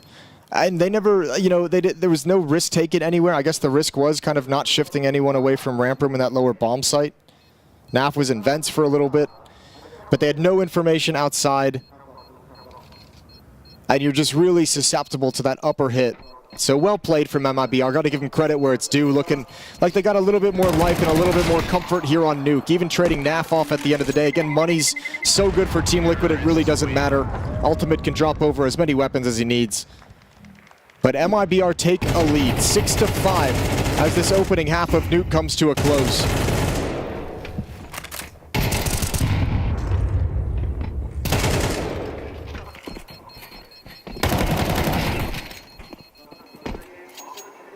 Team Liquid will have a good buy going into the last round of the half at least, so a great chance to fight for a tied scoreline. And we are talking about a map here where we expected MIBR to get back into the series and show a bit more fight. It's hard to show less fight than they did on Mirage, but it has been better from them. This aggression has been the real positive factor of the CT side so far. And Ultimate might get picked up. Oh no, his teammate walking in front of him. Safe is given a dirty side-eye look to drop right now. Like, how are you going to disrupt my line like that? Spatially unaware. It's all fine if he gets a trade though, which he doesn't. Which he will not. But he didn't die. There's at least that. So Liquid get to play with the man advantage. Yikinder has shifted down the vents. Twist playing in Big Garage outside. It's the lurk of Insani they've got to deal with. Ooh, timing for Insani to look away. He did cover himself behind the red box. JKS, been a number of rounds where you want just a little bit more out of him on this A site. Yikinder's taking a kill on Insani outside, but this is the moment for JKS. Stop the push out the door. He's got Ultimate watching HUD, so JKS only has to watch towards the door itself. And with Twist going down, there's a bit more pressure now on this Liquid defense. A 43 and plenty of damage done onto Team Liquid. Yikinder's on 6 HP, Ultimate on 36, and that bomb just made it down the vent. Yeah, he's going to have to be calling that one out. Naf's going to have to go back to ramp room. He was rotating over, but drops alone here. So it's like A little bit awkward. Naf, if he can find this engagement off angle, Drop must win this fight. Must hold on to this bomb site. If he goes down, Liquid just straight up win. And that's it. Yeah, Naf easily gets him, and Lukowski great shots, but the defuse being stuck as Drop had planted all on his own. So the half will end 6-6. And a strange finish to the half. A couple of weird rounds throughout that one, but a tie game, and we'll take it. A strange half overall, it feels, on Nuke. Wasn't a whole lot of, like, action. No, we had the unicorn round. The unicorn round, that round was but weird also too. MIBR played a very slow style. You know, getting a pick and waiting around for a minute. You can't argue with the results as they get 6 on the board. But yeah, not as much brawling outside and trying to cross over towards Secret and getting in engagements out there. A lot of it focused towards ramp room. A lot of it focused with Liquid's aggression. Yeah, outside of the Tech 9 rush into the upper bomb site, it was a relatively slow half from MIBR. So we switch sides. Twist is going to have to call his team a very good T-half, especially if you consider the pistol round rows that I've mentioned a number of times. If that continues into the second half and there's no kind of standing for Liquid to build upon in the first 2 or 3 rounds, and then all of a sudden a lot of pressure goes onto the relatively inexperienced when it comes to in-game leading Twist to try and pull them forward. Well, Twist is brought back to Team Liquid to start getting wins, better results. As a Team Liquid organization that throughout their history have chased down grand finals, have chased down championships, grand slams, and in the greatest part of their history, Twist was an integral part of that. He went off to FaZe Clan, won plenty of titles, trophies, grand slam there, and he's come back. Now what the hell, trying to call them into the major playoffs. Are they going to be quick going down the they're vent? lucky. Insani, yeah, definitely lucky to get away from his gaze. They got stuck. They actually blocked each other, but this is a very quick flank for Insani. Ultimate with a big kill, but no one's watching Decon. Naf gets out of the bomb site, it's planted safe, and Insani opens the door, so now the indication is there.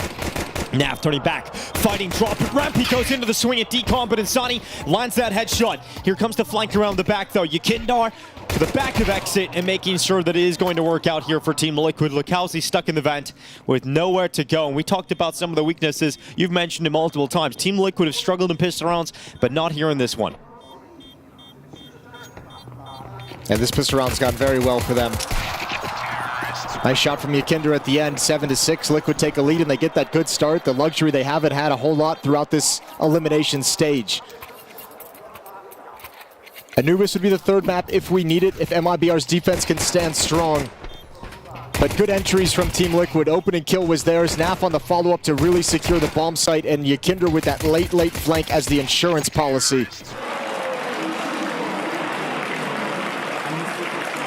Second round bye. Scout in the hands of Safe, MP9s on drop and exit.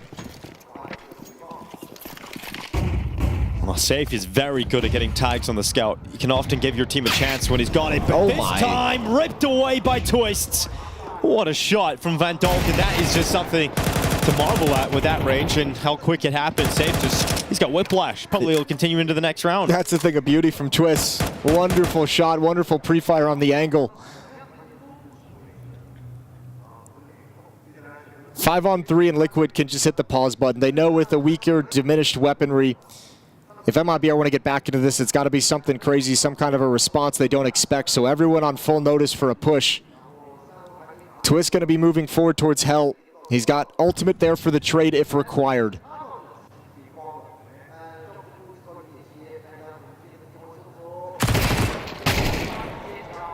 Twist taken out and ultimate immediately there with the trade. This position sucks all of a sudden. You're like, oh, this is horrifying.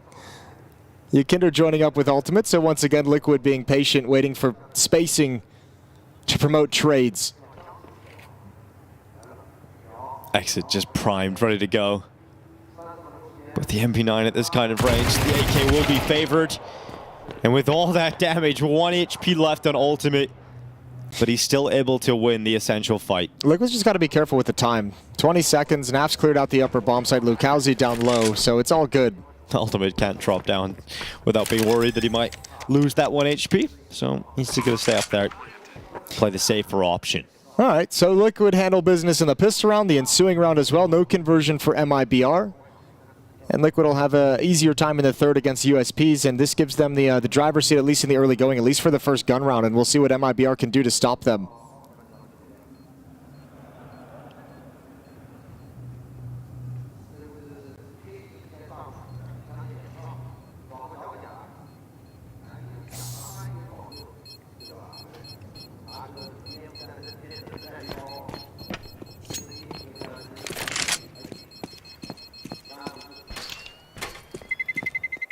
For Team Liquid, they started this roster with a lot of positivity and excitement because we've just become so used to watching Team Liquid lose, Team Liquid have disappointing results, weird rosters that didn't really make a whole lot of sense.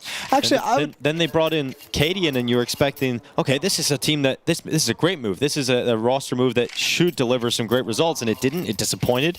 And then when you were thinking, okay, we're going to bring Ultimate in, this player that no one's heard of, Twist is going to in-game lead. And I think the fact that they were competing with some of the world's best so closely, so quickly, that got a lot of the people very excited about this squad. Oh, of course. Yeah, I mean, you know, Liquid's one of the best organizations we have in the Counter-Strike scene, and you can tell they have like a huge dedication to making sure they're constantly competitive in these big events and at majors. So I mean, that last roster ended up being such a disappointment. A really cool idea. I don't even think you can fault them for bringing that team together because it seemed like it had such promise, and obviously was a complete train wreck, but having Twist kind of take over the leadership of the team and say, all right, you know, if I'm here, I want to be dictating what this team is going to be looking like. Good 5-7 kill to start things off. But yeah, the pickup of Ultimate was just an absolute revelation. And the great thing about it is, throughout Liquid's history, even at their best moments, they've never really had an AWPer. Nitro taking it up did a very good job with it, considering he was not a classic AWPer in the sense that he spent his career doing it. But now that you have Ultimate with this kind of revelation and the performance that he has with the AWP, that's a big tool that Liquid's always missed. And when they did bring an AWPer in as a stand-in for 2016 Cologne and Simple, you know, he had one of the most famous AWPing moments for Team Liquid. Sure. But when he was a member of that team, Adren was AWPing, so... And so is Kusta. Oh, yeah. My boy. Yeah. Damn, that was a long time ago, Jason. Yeah, we've gone down the history road. Liquid being very passive as well in this round. Didn't have Kusta on the bingo list of mentions of the Perfect World Shanghai Major 2024. But if you are out there and you had it on your bingo card, congratulations, you filled up a square. Kinder's got the bomb, so he's waiting for his teammates to clear things out. Yeah, someone's just like, yep, plant, please, let's go. Yeah. With time running down, don't want to make any mistakes, don't want to get caught by any sneaky positioning. This just tracks with the first half, been like a very calculated, almost like stalemate at times. We're still poking and prodding deep into rounds.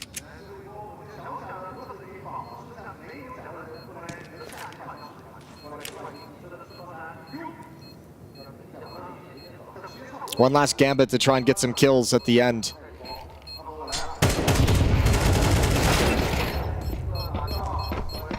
Just one on the JKS.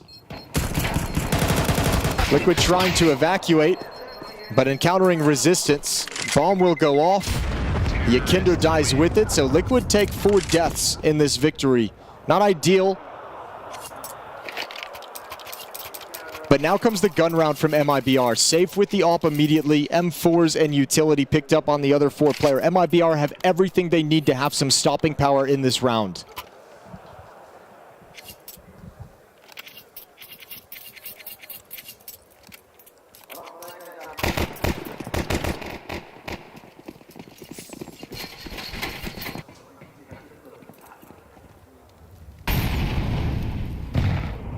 Safe looking outside from garage.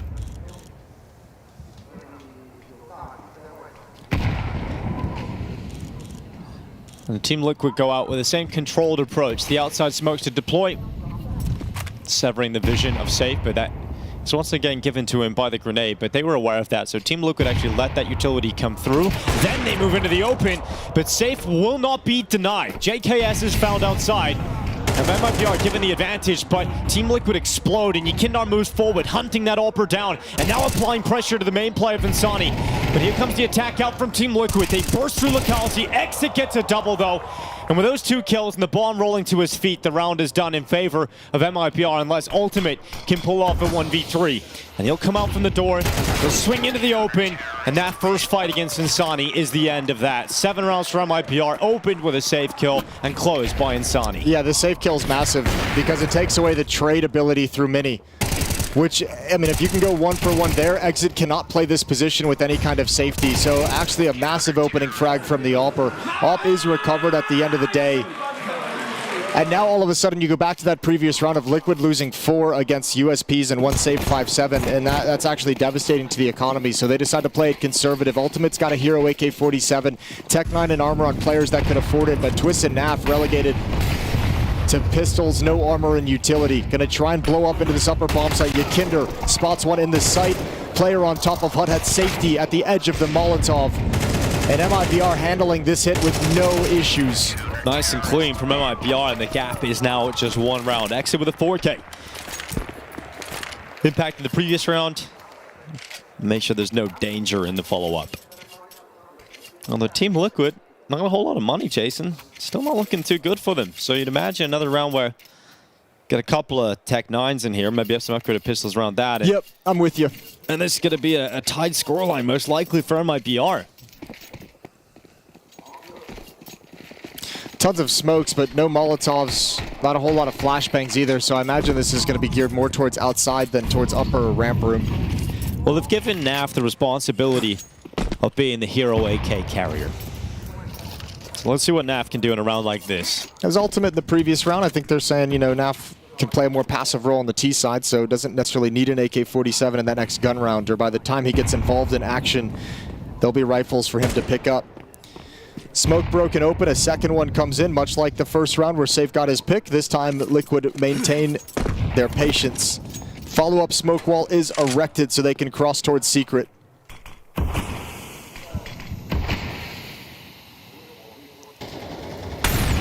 Well, the utility coming in from MIBR is going to make things quite difficult to safely cross all together.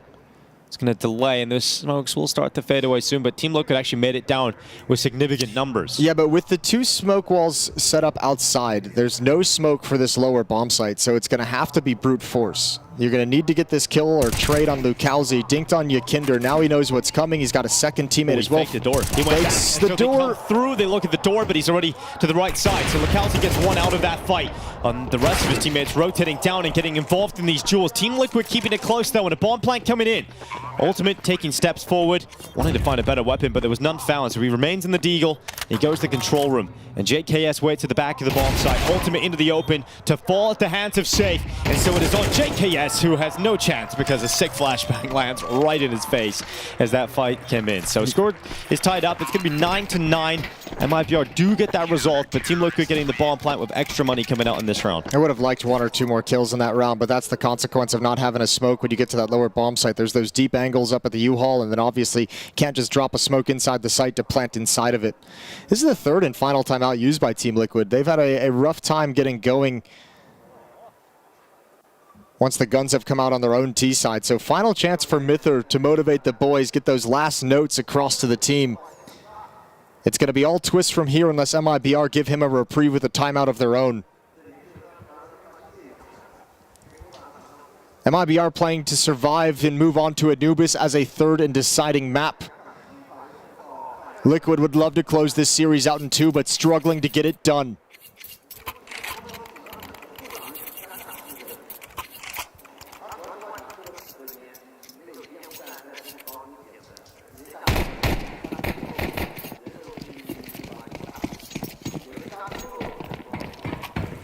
Well, there's Naf taking the hit, as you mentioned, Tech 9 having to come out for him, but everyone else with the AK. Team Liquid deployed the outside smokes, but no one working with him this time. Here goes Lucalzi, aggressive, sent through door, and that fight isn't going to work out for Lucalzi. He goes down in the lobby. There's Naf's rifle, if he wants to go pick it up. JKS is going to be moving outside towards red box. Got a good position for a lurk. Smoke wall coming in late as he has this position.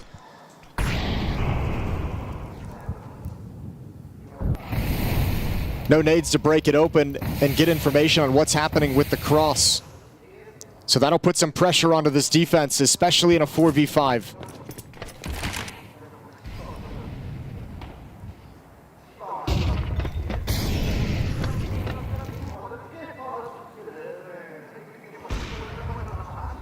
And Sani takes a risk considering that smoke wall is up, and he actually goes down vents, which is usually a textbook no-no when you don't have information outside, but it's going to work out this time.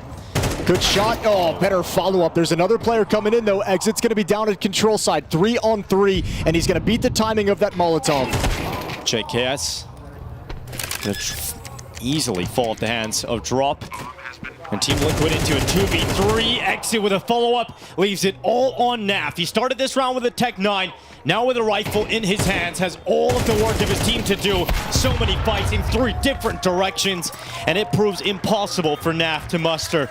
It will be MIBR to head into the lead. And the first squad to hit double figures on Nuke. Shout out to Insani. I mean, 2 beautiful shots, but that's a big risk dropping in towards vents. Obviously, if JKS chooses to cross and go secret and watch for the vent drop instead of lurking over towards mini, Insani might just die straight up.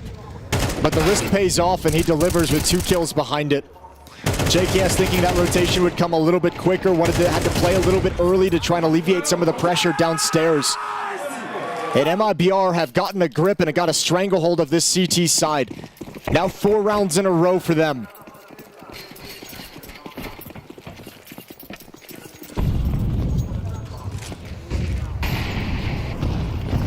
Look at the speed from Insani. JKS is distracted in the fight that was pushed through Hut, and so his back is turned. And it works out for MIBR to overwhelm the lobby. And for Team Liquid, they have no chance in playing their round, no chance in playing their game. And Naf has to clutch, and this time denied by Exit.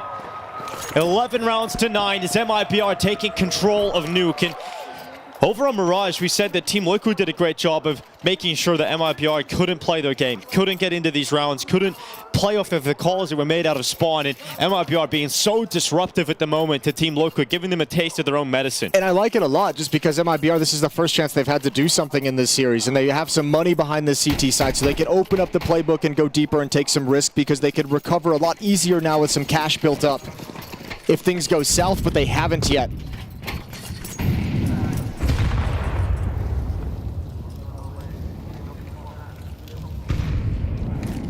If you're MIBR, these are the kind of rounds where you're expecting a quick upper bust, an acceleration from Team Liquid, and here it comes, right in towards Exit, who has been a rock on this A-bomb site. Insani alongside of him stalls out any play from Team Liquid, and the round is dead. It is going to be map point for MIBR on Nuke. And we've gotten here very quickly in this second half. And we really have. Good shot from Ultimate with the Tech 9, but you can't build anything on top of it. Safe with the AWP, has the deep angle, and it's just down to twists. So MIBR will have 3 chances on the CT side Nuke of closing out this map and taking us to Anubis.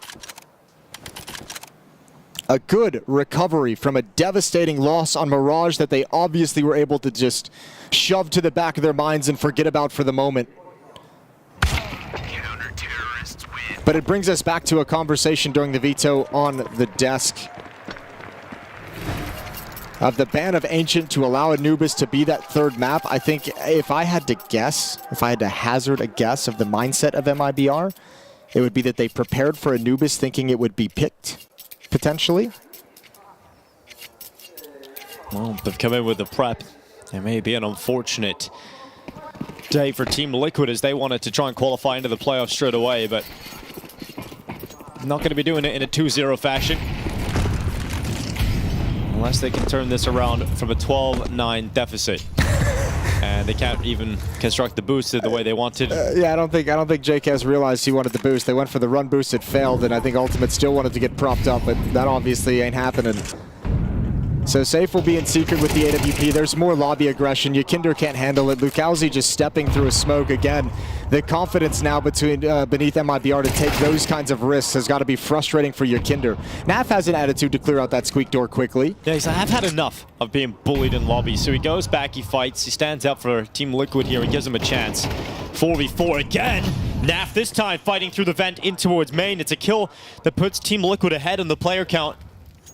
Can they convert this? Still a lot of players outside, which might catch him off guard. The all pushed in secret, drop back in big garage. Exit's really the only one on the map who can play. And the op might have a tough time Safe finding a new place to get impact in this round. You don't want to come up vent with the AWP. You know, door is blown open. You know, Naf was just there. So this is a long time for Exit to play by himself. Drop will get a new angle to at least have information towards Squeak Door. Good kill. They stop for the fight, and JKS struggles to win it. He'll go down for free, but the trade has to be there, and it will. Naf winning this round single-handedly with the triple kill. Bomb is planted and safe. Oh, he's going to go for it. Climbing up towards the vent, he's going to give it a go, but Naf, of course, it's Naf to close it.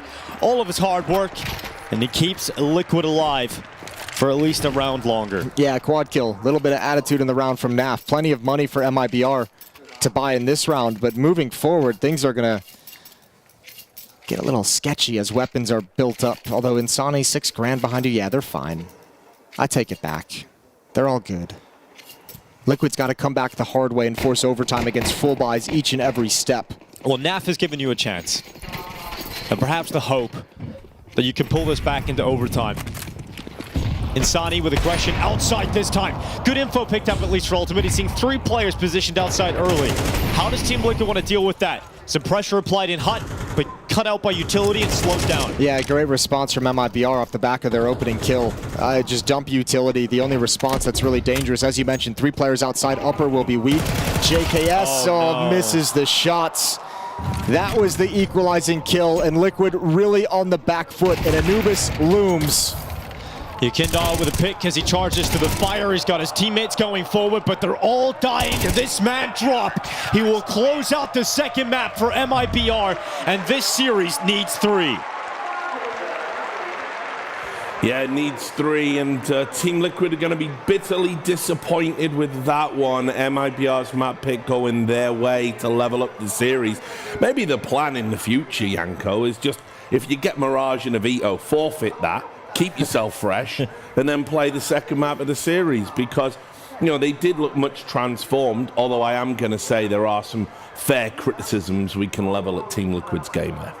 Yeah, absolutely. I think, first of all, great mentality from MIBR to be able to bounce back after what was a tough loss on the opening map. But for Liquid, I feel like this is for, you know, the Liquid fan. They're getting a little bit used to this. It's just all the time there seems to be different things that go wrong. Mainly, sometimes their T-side just grinds to a halt. This was the case here. At different times, you know, you would point fingers at Yukindar, and, you know, in the past couple of months, maybe a little bit of Ultimate, of just not showing up right in some key moments, and individuals not really executing their role on a high level. But yeah, this is just one of those head-scratching games a little bit for Team Liquid. We'll get into some of the details later, but yeah, it's going to take a third map decider to determine who gets that playoff spot. Yeah. I mean, sorry, just want to add on like credit to Nak as well, right? You know, he's a coach standing right behind him. I'm sure he had a pivotal role in just trying to mentally reset his team,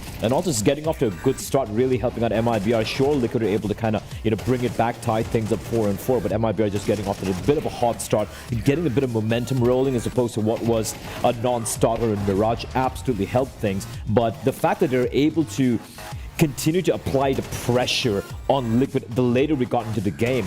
Great stuff from the Brazilians. Yeah, I mean, I was kind of worried about the way this one was going because, you know, it's 4-0 down. The first gun round, we had that ridiculous 5-man save from Team Liquid. They did a gamble stack, and then, you know, when the Brazilians didn't walk into them, they just said, okay, we'll just save the weapons because we don't want our economy to break. They then went into a timeout straight away. But look, fair play. You know, they played the percentages. That worked out to be probably the best course of action, and they did have a decent enough CT side. But as Janko rightly points out, just weren't able to get anything going on the T side, really, and kind of just sputtered out of this game. For me, Exit was the MVP for me for MIBR, even though everyone had their moments, you know, safe as well, waking up here on this map in Sandy. We saw some crazy rounds from him. But the fact for Exit just being an absolute rock, especially in the CT side, because that's when they were able to string a number of rounds together and shut Liquid out, right? So there's a great job from him, just avoiding some of this fast plays from Liquid, avoiding the executes coming out as well, and just a bedrock alongside Insani for that upper bomb side defense. Yeah, And look, again, you've got to hand it to MIBR just in terms of how they were able to hold their own individually on a skill basis. Because we know that Team Liquid, they are one of those teams that when the chips are down, if things aren't going well tactically, they can just out-aim. There were some great moments from, you know, NAF in particular in this series. But ultimately, MIBR players did step up and do what they had to do. Yeah, absolutely. I don't know if you have the rounds ready, Rich, like to we can get straight in. Yeah, I imagine we do. We'll have to wait a little bit for that. But I mean, you were talking about the 5-man save. Like, the thing is, you don't want to be that out positioned in a round, but once you already were, the save was the better call. And I think also Liquid coming into this one, especially coming into the second map too, is feeling like super confident, and as long as we get to play a lot of gun rounds, we'll come out on top. And that was that was true in the first half, not really so much in the second half. And I feel like on CD side, honestly, it was pretty competitive. I liked a lot of things what Liquid did. You could see aggression coming out from them as well. NAF pushing the ram smoke, Yakindo just being a bastion towards the squeaky area. But the second half, Jason did, as a prelude said, when Twist has a call, the hell of a T side. Didn't quite happen, honestly. Yeah, no, it didn't. And look, it's not that Nuke is necessarily, you know, in Team Liquid's wheelhouse. I've seen them play much better games than this, and it's like, you know, I think MIBR just ultimately had the measure of their opponent. And also what could have been the trick is they were probably expecting Inferno too. And if that were the case, they wouldn't get Nuke. But look at, I mean, in these two rounds, really, well, what happened here was, this is a sort of an eco light investment from Team Liquid, right? But they had like around 2,000 left, so they didn't fully invest. This was like after they lost one round. And then the round after that, they don't fully invest either. Like, they eco again. So they messed up. They either bought too much in the first eco, so then they couldn't buy right after that. I mean, or should have just full bought here. I didn't really understand what the thought process was here. The game as well. Yeah, because this is what gives, after the gun round, two more quote-unquote easy rounds for MIBR. All of a sudden, the score is 9-9, right? They're feeling great. Exit just got 8 kills, I think 7 or 8 kills in those 2 rounds, right? And they have the momentum on their side. And Liquid didn't ever really recover from this 3-round streak. So I'm thinking, like, what's going on here? I can't remember if they took a timeout before, but they definitely should have taken one to discuss it. Like, you either full buy to get the reset, or you make sure that if you're ecoing, you can buy the round after. Like, they did neither and really sort of gifted a lot of momentum to the MIBR even a round side. after that, you could see, I think it was NAF, he didn't even have a rifle. Like, you know, had some Galils and AKs, and Raf has a Tech 9. I'm like, what is really going on in the economy? And I really like this roundup. You finally have a full buy coming in, and look at MIBR, just a lobby crunch, just pouncing in. And this, for me, this was a knockout blow right here, Rich. It was 10-9. There was still a chance of Liquid to break back in with this buy coming in, but they get absolutely smacked by MIBR, giving no space whatsoever. And I keep saying, you know, sometimes when you have them on the ropes, just go for the curb stomp, the killing blow. MIBR, they ended the game right there with that. Yeah, well, I think that's a good read. You know, you've seen those back-to-back ecos. You know what's coming next. It's going to be that full buy.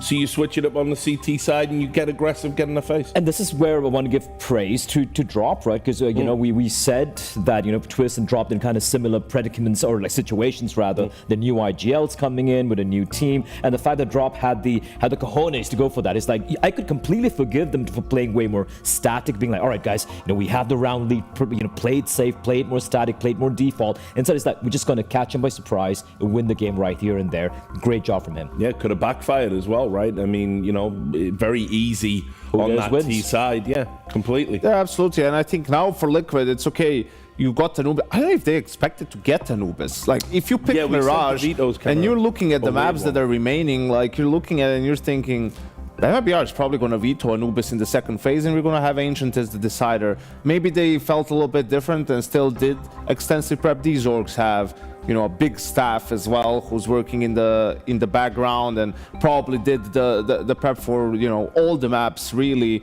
But we'll get into it. On paper, Liquid, massive favorite on this one. We need to reiterate, with this lineup, MIBR has not won this map on land. Right? For Liquid, it's their probably best map when it comes to Tier 1 Counter-Strike, and one of the most successful ones, just looking at the win-loss record. And also one of the bigger indictments for MIBR also is the loss they've had in this map was against Rare Atom. Now, you know, nothing is Rare Atom, but they're one of the weakest teams at the event, right? Of course, better than Fnatic. But yeah, like, the fact that they lost that game, have to. But the fact that I think they got 3 T rounds on Anubis. Yeah.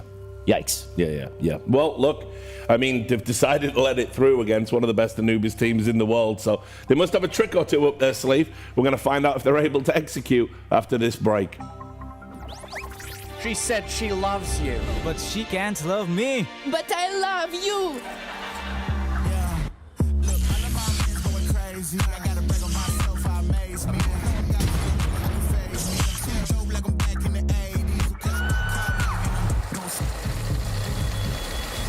I won't play window anymore. What's going on? Play your role. 1xBet. On to the next one.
Could be a flashbang from Alexi. Next step, yeah, flies through.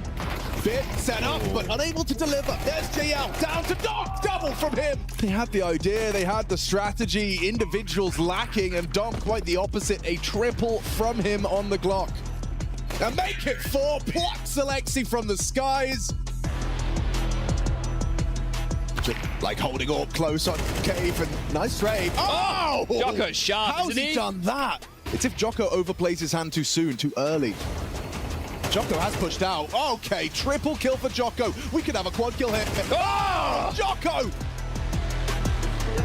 They know 2 players are here now. Jimpak finds out the hard way. Chase is good. Brokey has to hit this follow-up shot. Rain is so far. Reload's given a bit of extra time, but it's all Brokey. Oh. Shot does not come through. Never even gets to fire off. Torshi with a mad opener. No. Molly misses. Rain needs this. A 1v2 goes the way of Torshi. And this is Senzu serving up a phenomenal distraction. He's going to jump on top, and nobody else is watching. There's no one to spawn. He gets on top. Only the ramp player can stop him. And he gets it. They're all going long side. A 2-man discrepancy, no longer a problem. Looking for the taps onto Nico. He's a scary man with the AK, and he does deliver onto another. Now up to Exercise. This triple kill comes down to a 1v1. Flash and swing on an orb. You're crazy. Modesty misses the shot. It's Exercise for the 6th. And now they left with this desperate B play. Frozen, former teammate of the Mouz squad.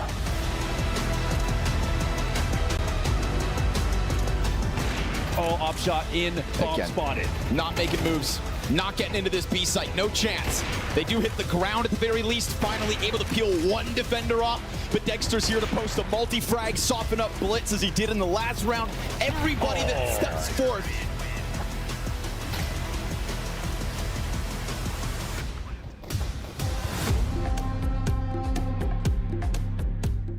And this round, it took a long time to build, and Luxem with a backstab.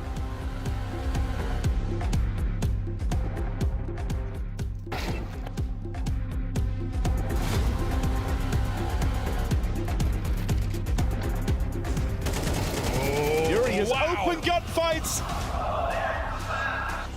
He thought he'd done enough to win this round already, trading out the double banana play, but Yuri ready to match him, ready to outshine him. 4 kills deep.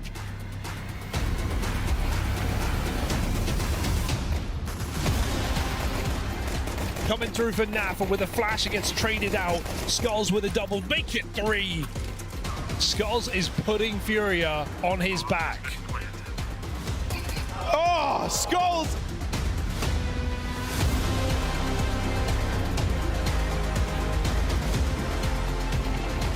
just brings the fight to them. Torsen. He's sharp, isn't he? Good read of the situation, gets his 16th frag, but Suspicious just can't stop racking him up. That's 2. He's punished again on their attempt to test him on B. Gets Stan, clears out, maintains short.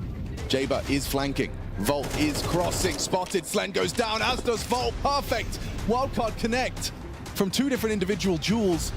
Now Sups being isolated, and he hits it. He is just so sharp.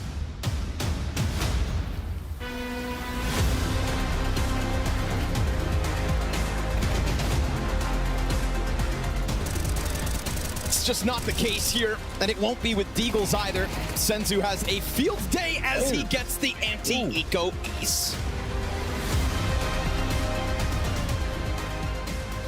Crimbo's just waiting for his teammates to get ever closer, and then this is scary. Start to move into the open. JDC hits another one before going down. NQZ losing health. Big Uzera losing friends. The only player left in this clutch. Half his HP gone, followed up with a grenade. Big Uzera still gets one headshot, but taps into sprint in. But is there time? No way. No way there's time on this. And taps it blown away.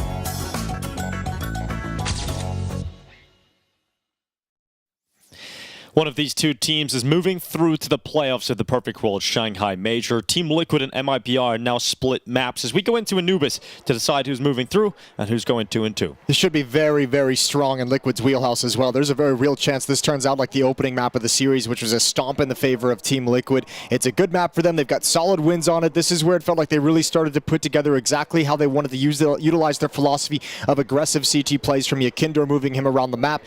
And for MIBR, look, you've kind of forgotten about Mirage at this point. You get a solid win on Nuke, and now you come into it, but it's another uphill battle. But they've got to be feeling at least a little bit confident about how things turned out on that map number 2. For me, I'm looking at this and I'm saying this is a qualification game to get into the playoffs. Let's get some energy in this. Nuke was very chill. Very chill. And obviously Mirage being such a stomp didn't have anything, but fighting now to go on to the playoffs, and both of these teams have to be looking around at the squads and the teams that are still left in this competition and be saying this is going to be our best chance to qualify through. It can only get harder when you have the teams remaining in the pool ready to battle for the final spot tomorrow. So this is the moment, this is the opportunity you have to seize, whether you're Team Liquid or MIBR.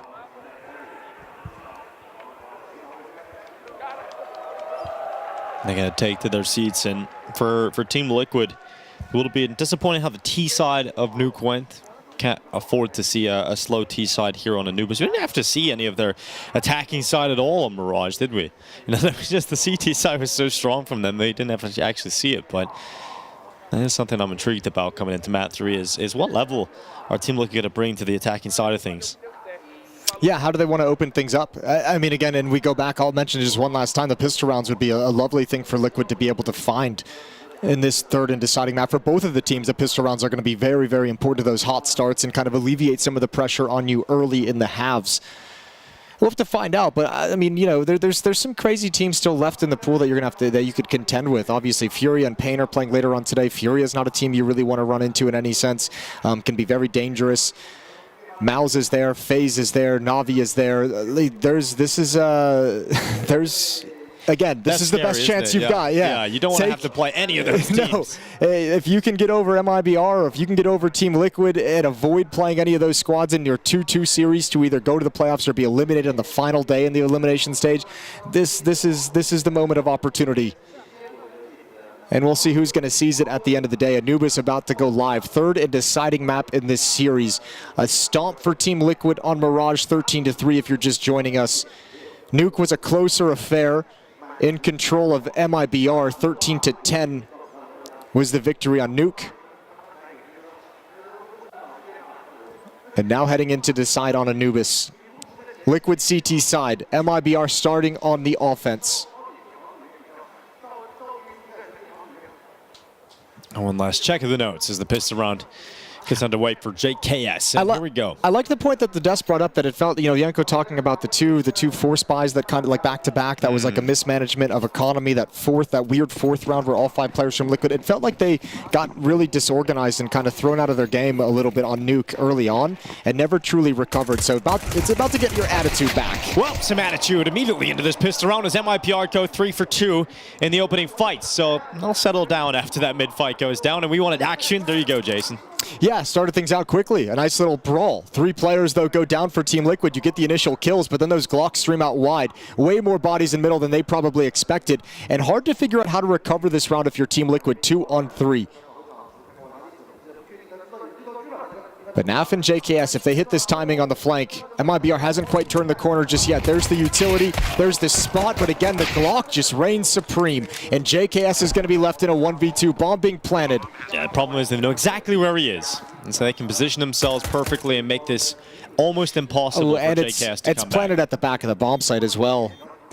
There's no cover for JKS to really do anything, and obviously plenty of time for them to wrap around through Temple as well. This clutch is near impossible for JKS, especially without a kit. He's going to be very aware of that. So he taps, the peek comes in, they see he's off it. Second swing comes in from Cave. And Insani to close the pistol for MIBR. A 3K from Insani. And that's one player that we have to talk about a little bit more, because playing in his first major, this is a player who dominated Na'Vi. He was the win condition, and we know that when he has a great game, if he has a great map, it can be so difficult to put an end to Insani. Yeah, especially if he catches momentum in a map like this where entries can be so convincing. If Insani's, you got that pinpoint precision we saw against Na'Vi, Liquid's in for a very rough half. That pistol round was, I don't even mind it from Team Liquid. I just don't think they ever expected 4 Glocks to just swing in that fashion. You get the opening 2 kills, but way too many players to handle after the fact. And you're stationary while they get to run rampant with the Glocks. Only USPs and a flashbang. But it's a stack towards A, and they're going to push out with it. Exit was fantastic at farming the pistols, and again, he'll do it here on Anubis. Yanko was touching on the fact, there was back-to-back rounds where Exit in 2 or 3 rounds and 7 kills racked up in the blink of an eye. He'll be happy about taking 4 here. MIBR with a 2-0 start.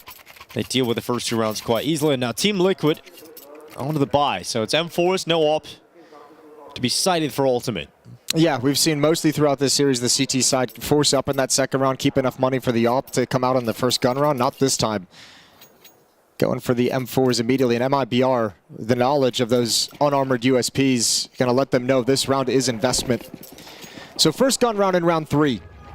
Default spread for MIBR, and Sani going to challenge knowing there's no op on the field of play, trying to warm up his shot.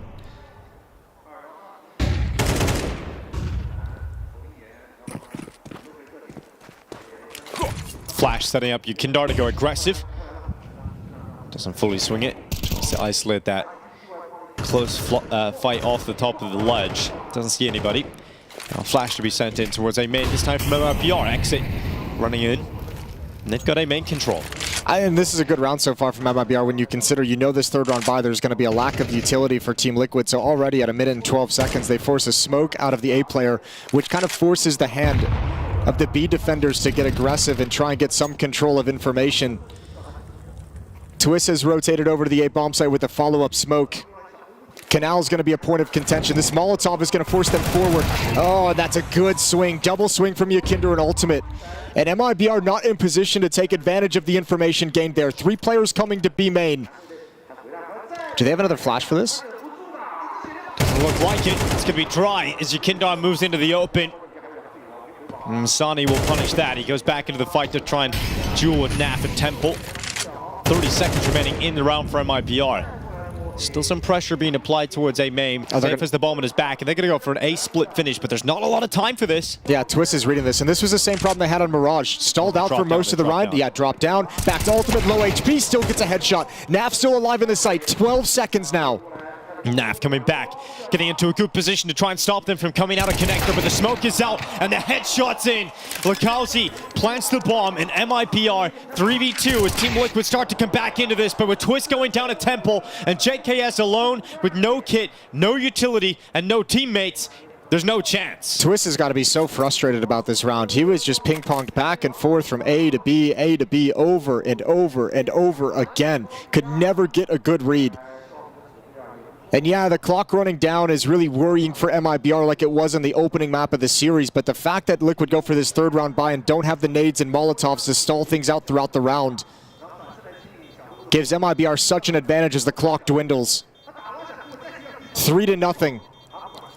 And another round where Insani gets a double kill. Insani hasn't died yet. 6-0 start.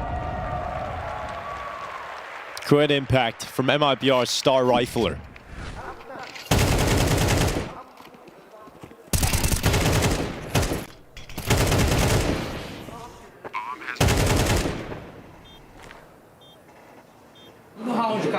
And this is, I mean, that round, you know, stylistically for Liquid, kind of what they've kind of worked with their CT sides is how aggressive they get Yikinder, but you're gonna have to live with those kinds of plays. His dry push out B in the later stages of the round.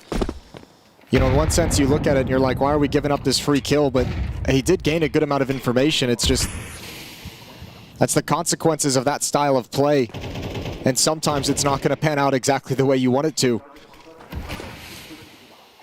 M4 on JKS, MP9 on Twist and Yikinder.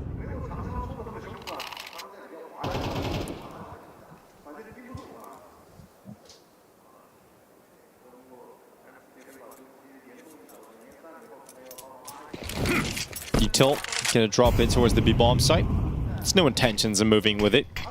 Again, knowing they have the advantage of nades, so just forcing things out early, making Liquid spend what little resources they have. Insani swings into the top mid fight, actually loses it this time to JKS, who has the one rifle for Team Liquid. But now they know where that is. They know it's in mid, safe spots out the connector peak, and they're starting to battle their way towards the A bomb site. Yeah, JKS is rotated to the wrong side of the map. They were hoping it was going to be a B response, but now they've got the indication A is coming in. Liquid can challenge for this. Man advantage, they have some weaponry, now an AK-47 on Twist as well. They have some things they can use. Missed Molotov is going to open up the ability to peek at bricks. Yeah, and they're going to do exactly that. They swing in together, so many targets to fight, and starting to lose members are MIBR. Drop gets one from the back of the cake, but everybody from Team Liquid suddenly appears, and they've got a retake for their first round win. Yeah, that missed Molotov has massive consequences down the stretch. That should have been 6-7 seconds of safety for MIBR to find some positions in the post plant inside the bomb site, but because it's not, Liquid take the opportunity to swing wide and do advantage fights. Two players huddled up at the fountain behind the pillar, one player stuck in the bomb site. Liquid do great work in this round off the back of JKS's opening kill.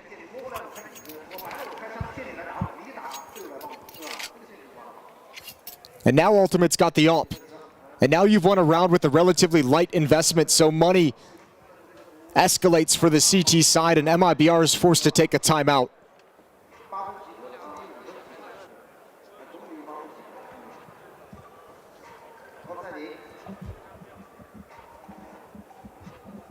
That just shows you that the small details, the little mistakes when you're playing Counter-Strike at this level can cost you so much, can cost you everything in that round. Because on the lead up, it was looking brilliant. They got the heaven smoke in, they made the right call. The one rifle that was saved went to the wrong side of the map.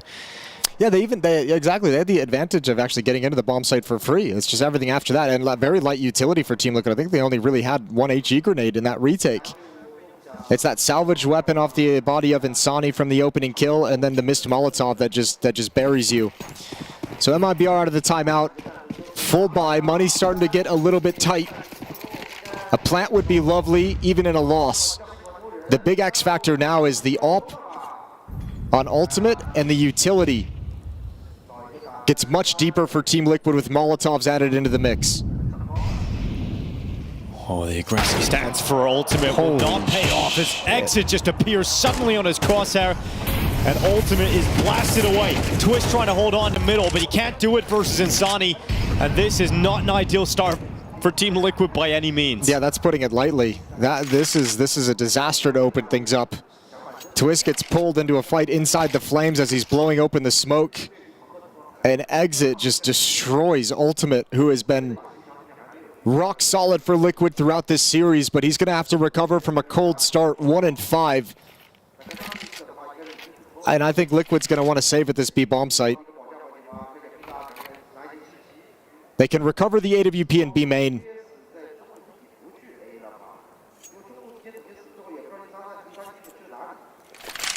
but this has been too long without information at A, too long without information in middle. No reason for anyone from Liquid to step forward and attempt a retake.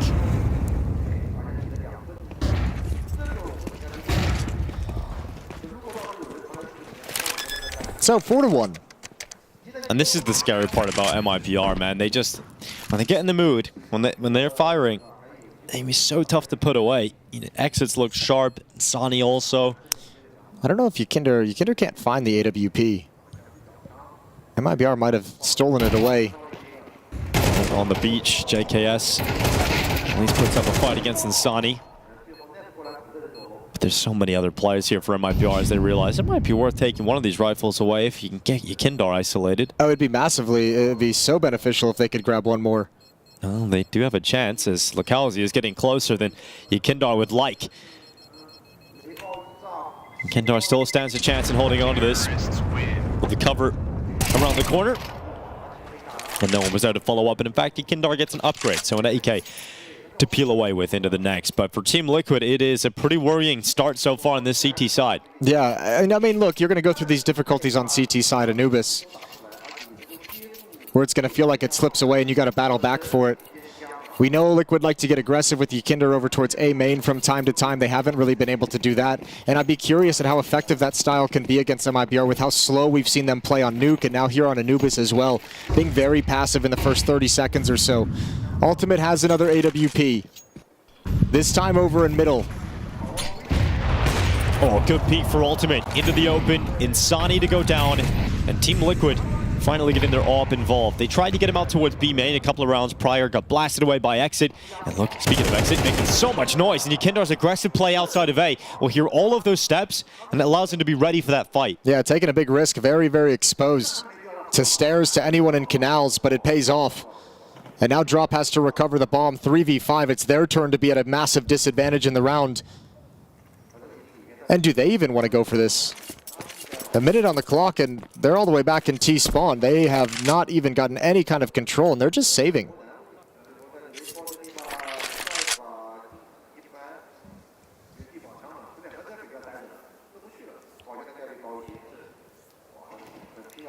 Money's starting to be a problem. They did lose a number of players on the hunt in the previous round, evacuating the bomb blast, so that comes back to bite them here in round 6. But if you're Liquid, to really alleviate the pressure on this CT side, got to win one more in a row. Chicken's just hanging out. Yeah, you know, just a chill guy, Jason. Looking good. What if he just shot and blew up the chicken right there? I don't think the crowd would enjoy that one. No, during the camera angle?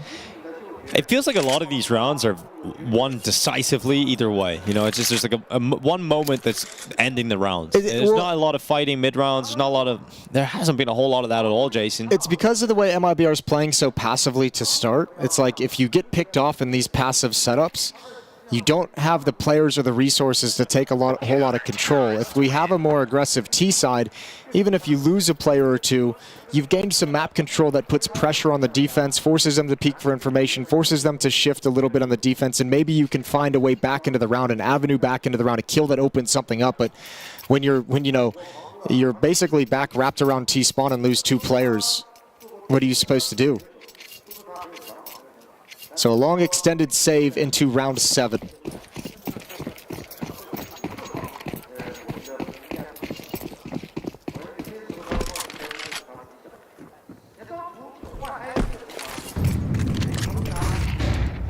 Yikinder.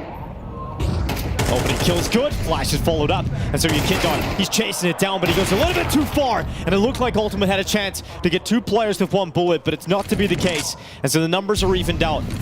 And a 3v3 fight with a minute 30 left on this clock. JKS positions himself here at the fountain, in behind the pillar. Needs to be careful he doesn't get forced away by Yuto.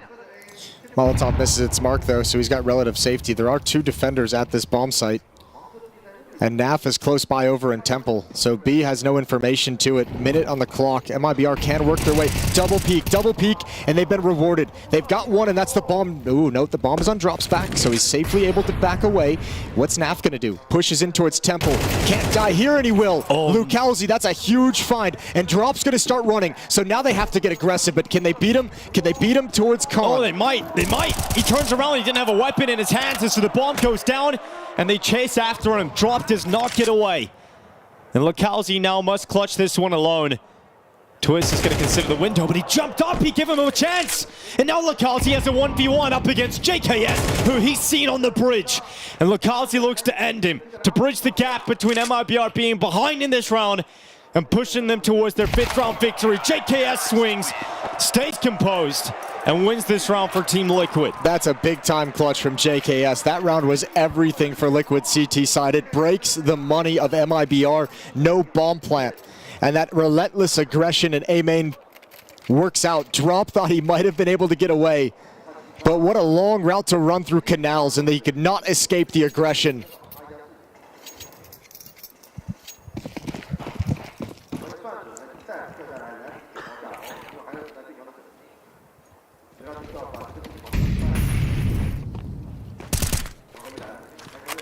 So a hero AK for Drop, and everybody else with either a Glock or a Tech 9. So you can understand why you call that a big time clutch for JKS, because the ramifications it has for the money and the scoreline here for Team Liquid. Oh, good nade. Is fantastic. Yeah, and that grenade is huge as well from JKS. There's no utility to activate this. And maybe that could catch someone off guard if you're expecting there to be at least a flashbang or a smoke coming in. Well, JKS got to peek out, gets the early information. A little bit risky to go into the open there from Twists. They came through maybe earlier than he was anticipating. JKS only getting the one. And MIBR starting to fall back. NAF is ready for this. He gets up the water, he changes his position out the left side, knowing that he has ultimate scope to work with, and they combine together to shut down that fallback from MIBR. Yeah, you could see NAF trying to get that deep angle, and I think Ultimate called him off. No, man, play to the left. I'm here. I got the angle with the AWP. Good call, good cohesion from Team Liquid. And MIBR getting nothing done with the Hero AK. Another buy up, a Drop is on a Mac 10, so we can get extra utility. They're missing a couple of the bells and whistles across the util kit, but we're tied up at 4 going into round 9.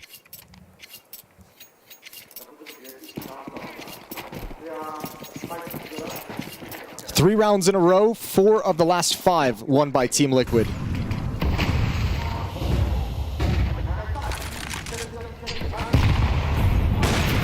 Connector smoke blown open, and Ultimate had a chance, but now he stuck around a little bit too long. And so Drop sends bullets from that Mac 10 through the smoke. Twist also picking up Lucalzi. And at least this is looking good for Team Liquid in terms of stabilizing, because NAF is fighting on within the bomb site, goes flying through the smoke to jail, but Safe will lock him up. And a chance once again arises here for MIBR. Man, that's a little crazy from NAF. That might come back to haunt them. Oh, Yukindo's coming around the back line. Safe has got the eye goal. Safe has got the kill. And so MIBR back into a 2v2 even number situation. JKS and Twists. They've only got one flash. They've got a kid at least on the back of Twists. But with both MIBR players being outside of B main, this is now very tough with no smokes. One flash, they send it through. They blind him, they force them back, and now JKS moves forward to body block off his teammate. But a molly was sent out, and the fire will protect this round victory for MIBR. That's such a confusing decision from NAF to jump through the smoke in that fashion. All the advantages you add on top of that. Yukinder playing really early before his teammates are able to begin the retake. And that's a really disconnected late round from Team Liquid. Completely punished where they had so many advantages.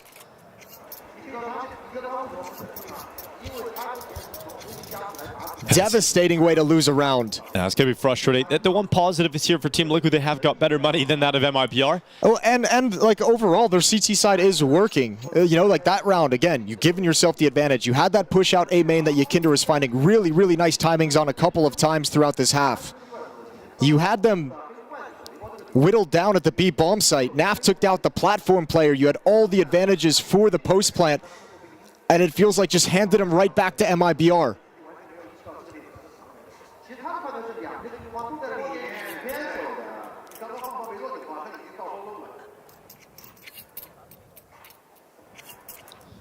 MIBR came into this round with 4 Galils and an AK after winning a round.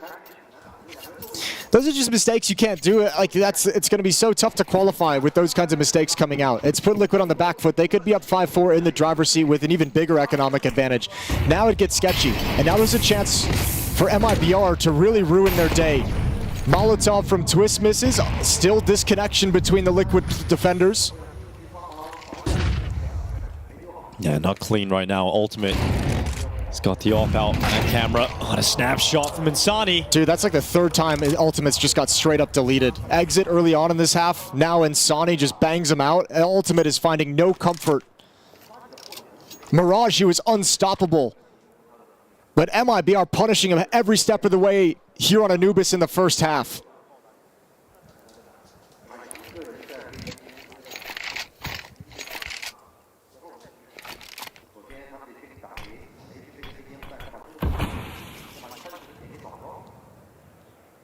Team Liquid will deploy the smoke at A main in hopes that that is enough of a distraction for MIBR just to slow down and allow Team Liquid to commit 3 players in towards middle. And those resources will combine for a kill on Insani.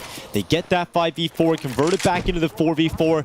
And with 40 seconds left, it is a commitment for MIBR being set up outside of this A bomb site. I think MIBR is just going to come right back into this. They just heard 2 defensive smokes deployed on the way back in. First one just drops right back by Cake. Second one goes a little bit deeper, but not perfect into A main. And oh, there's the aggression on the other side of the map. Naf and Yakinder maintaining the information and control of the map.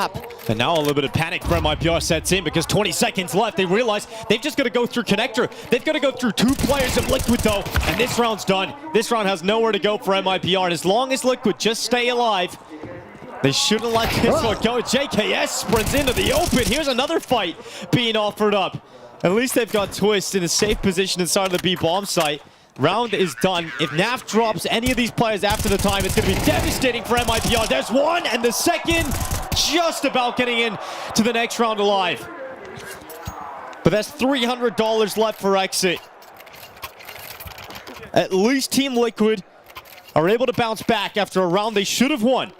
At least they come back with a victory. And maintaining that really proactive CT side we saw on the opening map is constantly pushing and constantly having information and constantly peeking these deep angles. So critical of a philosophy to have on Anubis. And that round started out really rough for Team Liquid, but they made it look good in the recovery. Galil on safe. Tech9's fully invested as MIBR with whatever they possibly can, but still Yakinder has no fear. And this push has punished MIBR so many times. Yeah, they don't even realize it, but so much of the map has just been carved away. I almost feel like with this kind of a push, if you're Liquid, do you want to get someone over in Con?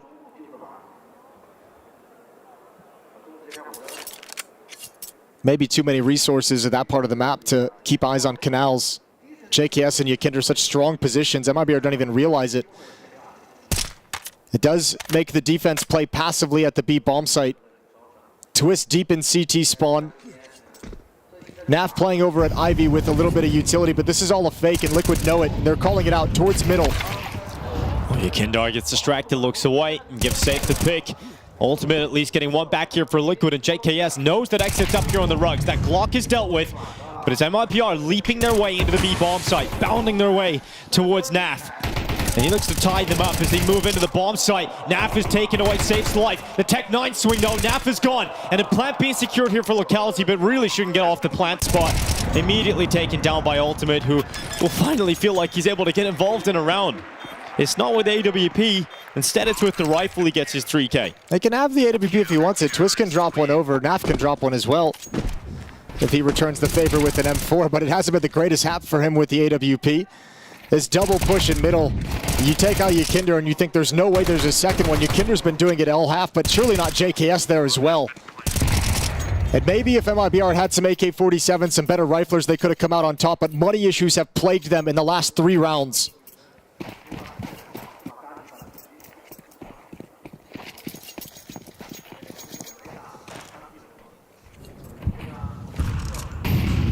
Yeah, it's not been the prettiest finish economically for MIBR. Constantly having to deal. Is he pushing again? Yakinder's pushing again. Okay. Yeah, he just walked out A main. And this time, they know about it, and so he's going to smoke it out. But I mean, even just the shots and backing away, look at how it's disrupted them. They started peeling back from the B bomb site because it's like he just peeked A main and saw none of us were home. Saw us moving canals towards con. What a nightmare to deal with throughout this half. Ultimate peeking down the window this time. He'll nail his shot on drop and get around the corner, back to safety, and the AWP will live on after its opening pick. And now it's Naf that pushes. Okay, we found a gap. One of the canals players went down. Naf's like, I'll take the timing. Another shot from Ultimate, jumps across, gets to the temple. Naf's got the flank on and exits out of that. A very frustrating final few rounds here for MIBR, having to deal with the constant push and pull of Team Liquid all across the map on this CT side.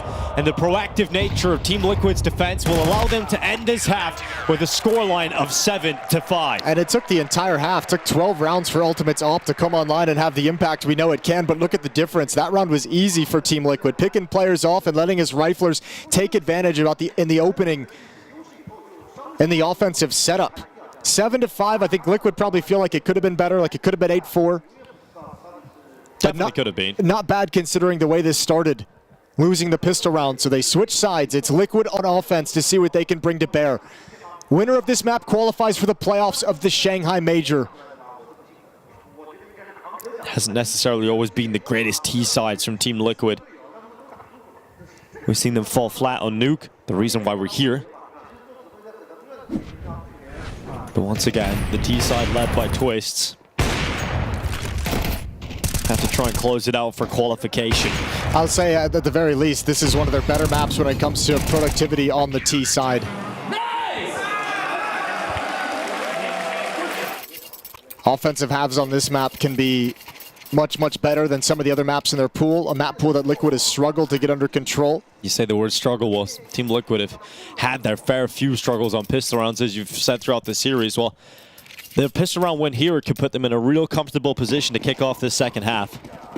Yeah, I think the T-side pistol they won on Mirage with their first T-side pistol round won in the elimination stage. Obviously, winning one here on Anubis with a 7-5 lead would be a beautiful start to give them the leg up to close this map. Insani has the deep angle, spots nothing in canals. 2 outside B. 2 coming down the stairs, and it looks like eventually the initial idea, force this defender back, go for a split.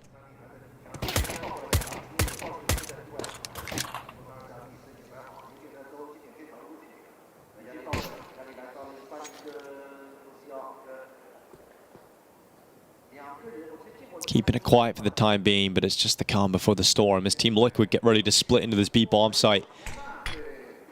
Lakazi on the platform, Insani behind the obelisk. Lakazi takes that first fight and loses it against Ultimate. Insani to drop, JKS to follow through. And Team Liquid, not only do they win this pistol round, but they win it in convincing fashion. Yeah, emphatically. None of those engagements as they stream into the bomb site. A lot of space given up by MIBR once that engagement from Insani through canals is negated. He's forced back into the site, and then it's a very passive setup, and the Glocks are just so overwhelming. So 8-5. Liquid got the start they wanted with the pistol, but you have to imagine they're going to encounter a second round bye.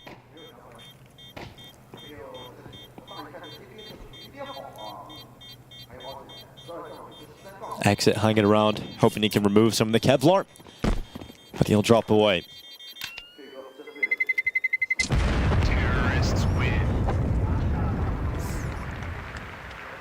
Let's see what that force buy looks like for MIBR.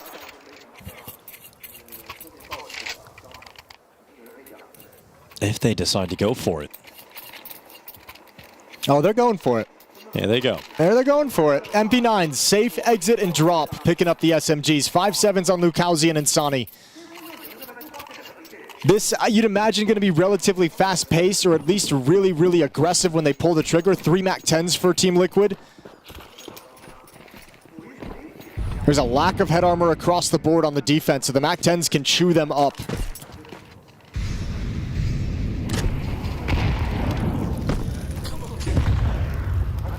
An Ultimate getting rolling.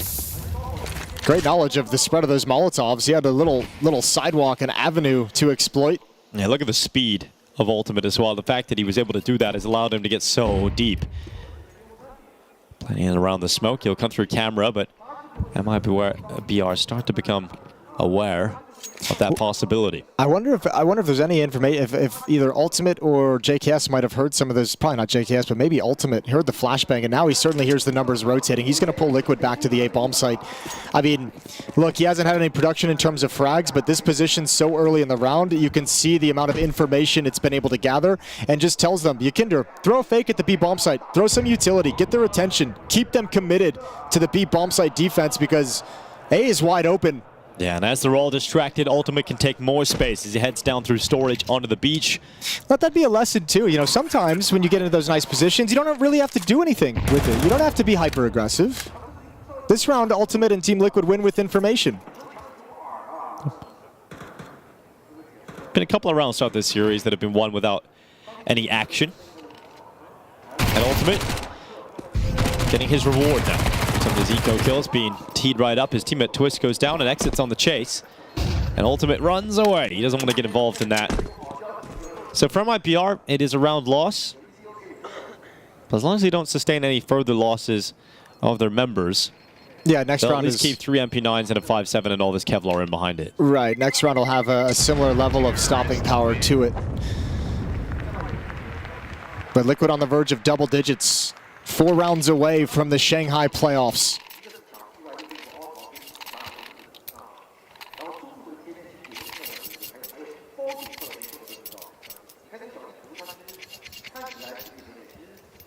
Coming into this major, Team Liquid would have had expectations of themselves to get to that kind of point, especially with some of the positive steps that they've taken throughout this year, but it seemed to slow down. It seems like it was stalling out. There's always going to be that little lag moment, right? Where like if you get out to that really nice honeymoon period, and then you realize teams are going to start looking into you more, teams are going to start seeing some of your tendencies, and you're going to have to work on a few things, and I think that's kind of the drop-off we saw from Team Liquid. Ultimate individually, look at that, they want to aggressively take out this push. They're like, okay, you pushed, great. We know exactly where you are to come hunt you down.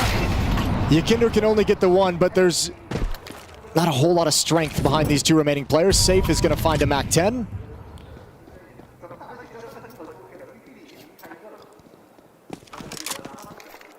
Naf could be marching down the stairs. Safe waiting for him. MAC-10 ready to go around the corner. And Naf to drop Safe without issue. 10 rounds collected here for Team Liquid. And at this point, Liquid, I don't think even really care that Exit knows exactly where they're going. Clear close left. Naf doesn't do it. JKS handles business instead. 10-5. And MIBR must get started in this very first gun run. They've got all the money they could possibly need. AWP is going to come out in the hands of Safe. Passed over to him by Exit.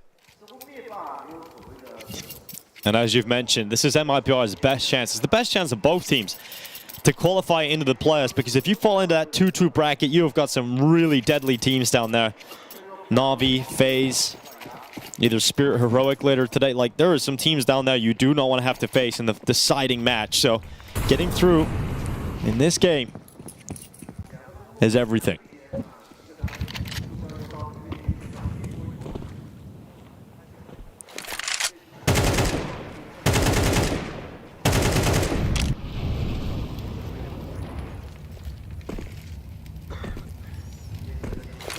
And Sani does have head armor, so the MAC-10 of Yakinder might not be as effective as he would like. Oh, flash missed. Oh. Flash missed and blinded Yakinder instead. Huge problem for Team Liquid now, because Lucalzi has held on to B main. Finally a trade, a follow-up from Naf. And the Temple player is pinned down. Bomb plant and a 3v3 post plant. MIBR has to test this. They have to at least try it. Safe might not commit immediately with the AWP, but they have to see what they can find. Utility flies towards the pillar, limiting some of the post-plant positions that Ultimate can play with. So he goes into the open, and he starts trying to take some fights. Molotov in, headshot on drop, dispatches of his opponent in front of his face. And MIBR just a little bit too far away to consider this a possibility. And with their money on their line, and the chances dwindling away, they take steps back to a save. And the AWP at least will get on by. But for Team Liquid, this is another step in the correct direction. Yeah. And Save might be under too much pressure here. Holds on to the AWP. Naf swung him, trying to take that AWP away from him. But fortunately for MIBR, they will have it. And now we go 11-5. Team Liquid getting to the end of this road. Yeah, if they could have taken the op away, it would have been everything. That would have been so massive. So you can understand the hunt, and they got plenty of money to sustain those losses. They've got a 6-round lead, 2 rounds away from the playoffs now. Even with the missed flash, that hit could have been way more convincing. If that flashbang goes actually through the smoke and doesn't blind you, Kinder, he might have been able to make that much, much easier. Still winning in the post plant. Good follow-up kills from JKS and NAF. Yeah, final timeout here for MIBR. Knack gonna sit behind the squad and give them one last rallying cry to try and come back into this game. But there's a lot of work to be done here for MIBR. You mentioned the drop-off of Team Liquid as well at a certain part of the year after their kind of hot start coming out of the break. And reality was that this project was always going to be judged by their performance at the major. Qualifying is a huge step, and then we can see how far they go. But it's clear they've got some great pieces. The question is, does it look like there's enough of a ceiling left for this team to be a contender?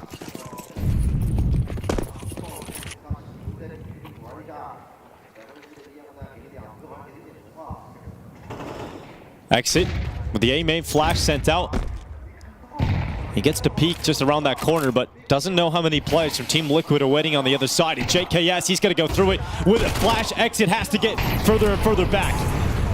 He will relinquish control of A main, but Team Liquid applying the pressure and putting the boot to the throat of the defense of MIBR. Exit waits and cleared out by NAF. And that MAC-10 continues to march into the bomb site, drop to fall a camera, and MIBR's chances of doing anything in this series have fallen away. Team Liquid grabbing map point and qualification point.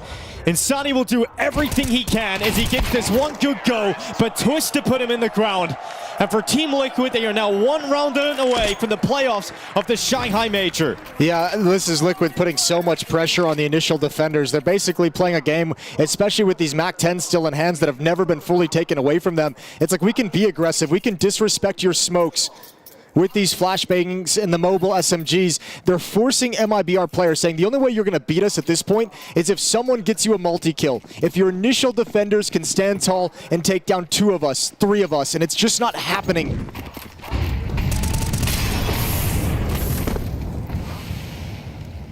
Drop and save in mid.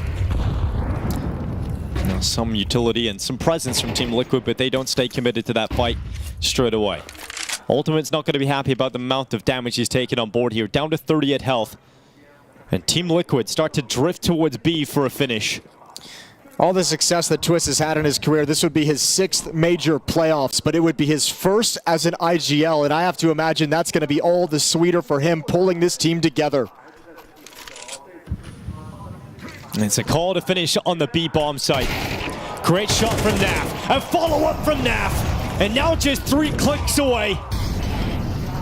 Team Liquid, they missed out on the last major. They've been desperately for years trying to get back to the point where they can become contenders. They're not there quite yet. But they remember the best time in their history, and who was a major part of that certainly was Twist. And NAF, don't forget NAF, he's got all 3 kills to seal them this map win. And they brought them back, and now they are led into the playoffs of the Perfect World Shanghai Major, a 13-5 victory over MIBR on Anubis, and we will see Liquid in the playoffs.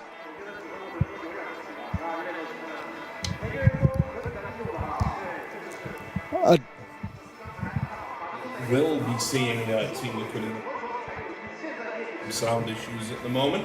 I think I'm coming through.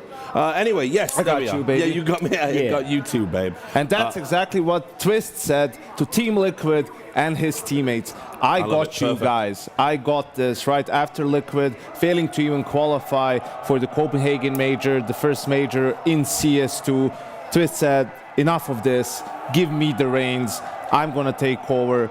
Became IGL, picked his coach, picked his opper, right, added JKS, a veteran player, to this roster and brought back this Team Liquid organization where they rightfully belong. Yeah, and look, going to be up there now, obviously, in the top 8. And when you get there, the way a major works, obviously, you know at some point you're going to have to play the big names, the big teams. But the path now, particularly with the RMRs and everything factored in, it's so long, it's so arduous. All you have to do is get to that stage, relax, reset, and let the best of 3s come in. For MIBR, obviously a very different journey, a very different headspace right now. They get one more roll of the dice. But as Dinko said on that cast, there are some teams there that they are not going to want to face. And so to go 2-0 and then 2-3, that's the biggest heartbreak of them all. Liquid do not have to worry about that. Yeah, Liquid don't have to worry about that. And I think sometimes, we kind of forget with this Liquid lineup, obviously when you're talking about players like a Twist, when you're talking players like Naf, in the lineup, the expectations are absolutely very high. But if you look at the teams they've lost to since this lineup came together, they've only lost to Na'Vi, G2, Spirit, and FaZe. These are top teams, Rich. Yeah. These are some of the best, in not just some of, they are the best teams in the world overall. And apart from that, the only other two teams they've lost in all the tournaments, all the matches they've played, was upset loss in Inferno against Wildcard in the RMR, and to Legacy, which was a shock loss in Rio. Apart from that, they get business done. I mean, Nuke was a shocker, but if you look at the way just turned this one around, it was convincing. Yeah, I think this is the thing though with Liquid. It feels very feast or famine, and you never feel 100% comfortable like pushing all your chips into the middle of the table and going, all right, I'm all in on this team. You know, they still have those moments of weakness. We saw some elementary mistakes on Nuke. I mean, we're kind of glossing past the fact this realistically could have been 2-0 if it wasn't for some miscalling there on that T side. But look, let's just call it what it is. This was a disastrous veto for MIBR. I don't know if there is a good veto that they can get to beat Team Liquid, but in general, they've got these big holes in their map pool, and they just happen to be Team Liquid shaped here. Mirage all day, it's a punish pick for MIBR, not good on that map yet. They have to let it through because of their permaban. And then Anubis, I don't know why you would want to play Team Liquid on Anubis if you're MIBR. You don't have a win on the map, and Team Liquid, they're one of the best teams in the world on that map. What's concerning for me is the fact that when we were discussing the veto, it was Liquid who should have on paper picked Anubis, right? So MIBR should have been ready for it. They should have had a little bit more prep. The Liquid CD side it's kind of unique. We kind of know, if you watch a couple of the past couple of games on this map, you know what they like to do on the CT side. And MIBR seemed to be completely clueless, which is shocking for me. I don't think they were clueless. I think the problem for them was they were too nervous in this series, right? What really was a good sign for them in the RMR first and a little bit in the opening stage too was they showed good poise, especially on the T side. Go back to the RMR and that complexity game on Vertigo and coming back on T side, how they played so well and abused the rotations of complexity. Here, they looked lost in the mid round, right? I think just the reactions weren't there. It was too late, too sloppy.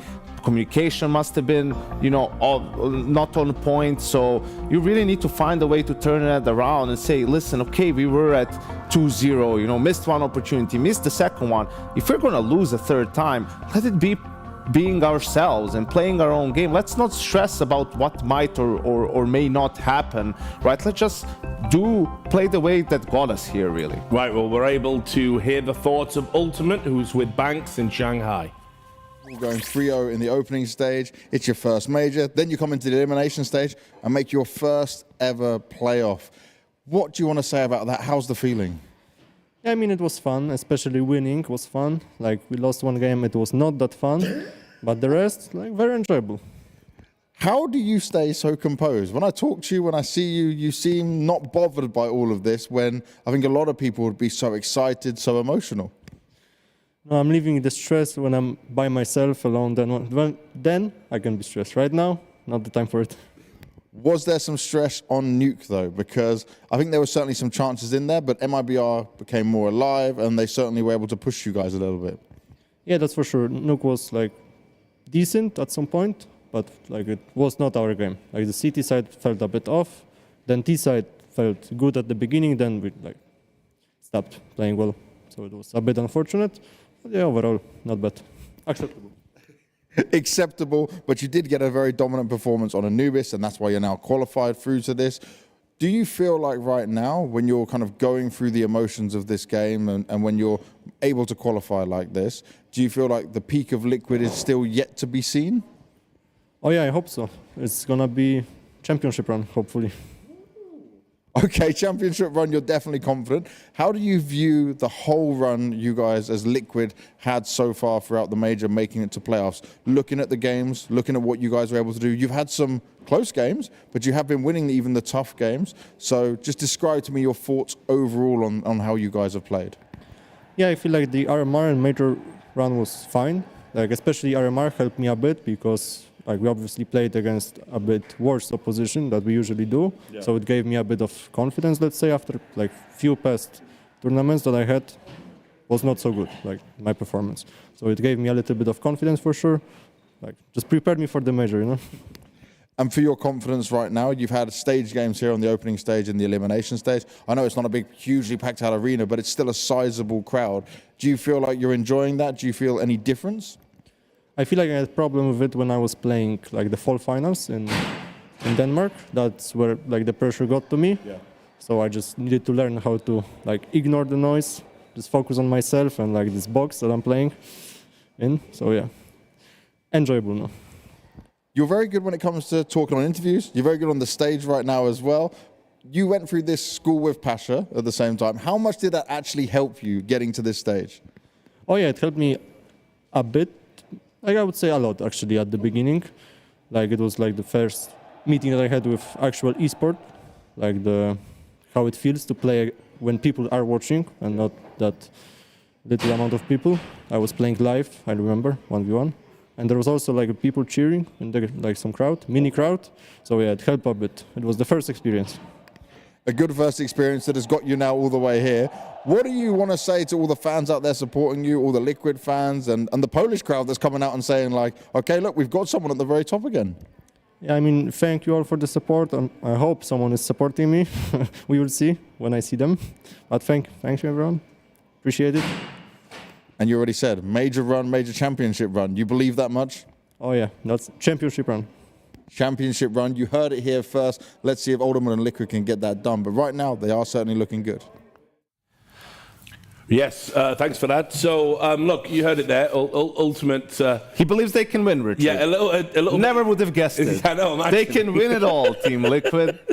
Can't, of course, but no, we'll see. Yeah, they cannot. And anything is actually possible at the major. And I suppose, look, it is good that as one of the younger players on the roster and one of the ones with the least sort of big game experience, he's the one kind of coming out and saying, you know, we're pretty confident and we haven't let the losses get on top of us too much. Seems like he's got a good head on his shoulders in all honesty, right? When he had a big dip off right there, I'm like, is this But enough about Banks. But yeah, speaking of the player ultimate, you know, despite the drop off he had, he was able to bounce back, and he said in an interview as well. He was like, listen, you know, at the RMR, the worse our opposition, I managed to find my confidence. And you could see him continuing that trend here in the major as well. So good stuff from him and Banks as well. And I think also people forgot a little bit that he still didn't have like real stage experience. And that's why some of these tournaments, the fall finals, maybe a dip in form, some of the other ones. But yeah, I think for Liquid, they got the job done. Yeah. But it's when they face more fierce opposition is where they'll get a little bit more punished for some of the, let's say, deficiencies in their game. Yeah. Well, look, while we're talking about deficiencies in the game, why don't we have a look at some of MIBR's deficiencies that you noticed here? Yeah, I felt like, you know, just the mid-rounds were the problem and looking disjointed in some of the key moments as well in really important rounds. I mean, these are reset rounds. Okay, quick exchange here towards the A-bomb site, right? You're going to see the trades happening. 3v3, Liquid re-aggress. You can see there's a minute left on the clock. They get a kill on safe. Lukowski is going to kill the mid player and Drop. This is also 10 seconds later. Drop is lingering too much here. He decides to go to be way too late. They just push AMA behind him and kill him. Like, you should have just ran straight for it. Lukowski is holding the rotation, right? Even if he doesn't get the kill, he can join you. He can flank, right? In the end, he's in a 1v2 that's difficult to win. Go back to the next reset round. They find the kill on Ultimate. This is a 5v4. Insani's there.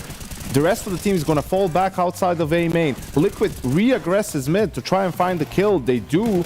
There's no reaction towards A from MIBR. Again, they're stuck in water, right? Just too slow, too timid, too disjointed, right? And these are two rounds that they end up losing. They could have really put them, you know, in the driver's seat in the first half. They probably won the T side with that sort of a scoreline, but that just wasn't good enough. They should have expected Liquid to pick this map, in all honesty. So they should have been prepared for the CD side from Liquid. And if you watch the way Liquid play, they want to be aggressive. I think they do a very good job of the CD side aggression, but not just, you know, disjointed or just one player going in by himself. It's very well coordinated. They seem to have the right protocols for it. The fact that they didn't really have an answer, in addition to those couple of rounds, but like to Yakinda, for example, you know, just pushing out towards A main. Well done by him, by JKS, but they never really seemed to have an answer to the aggression coming out right there over the course of an entire half, which is, it's not a winning condition. Like, it's very simple. You either need to trust the timing, like preparing for Liquid, right? You know they're going to play like that. You need to trust the timing, and then just, we can't let one smoke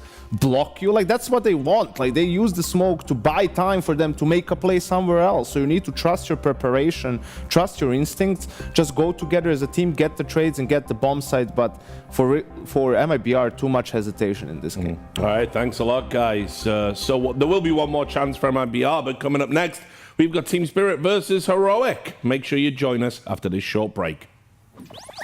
She said she loves you, but she can't love me. But I love you.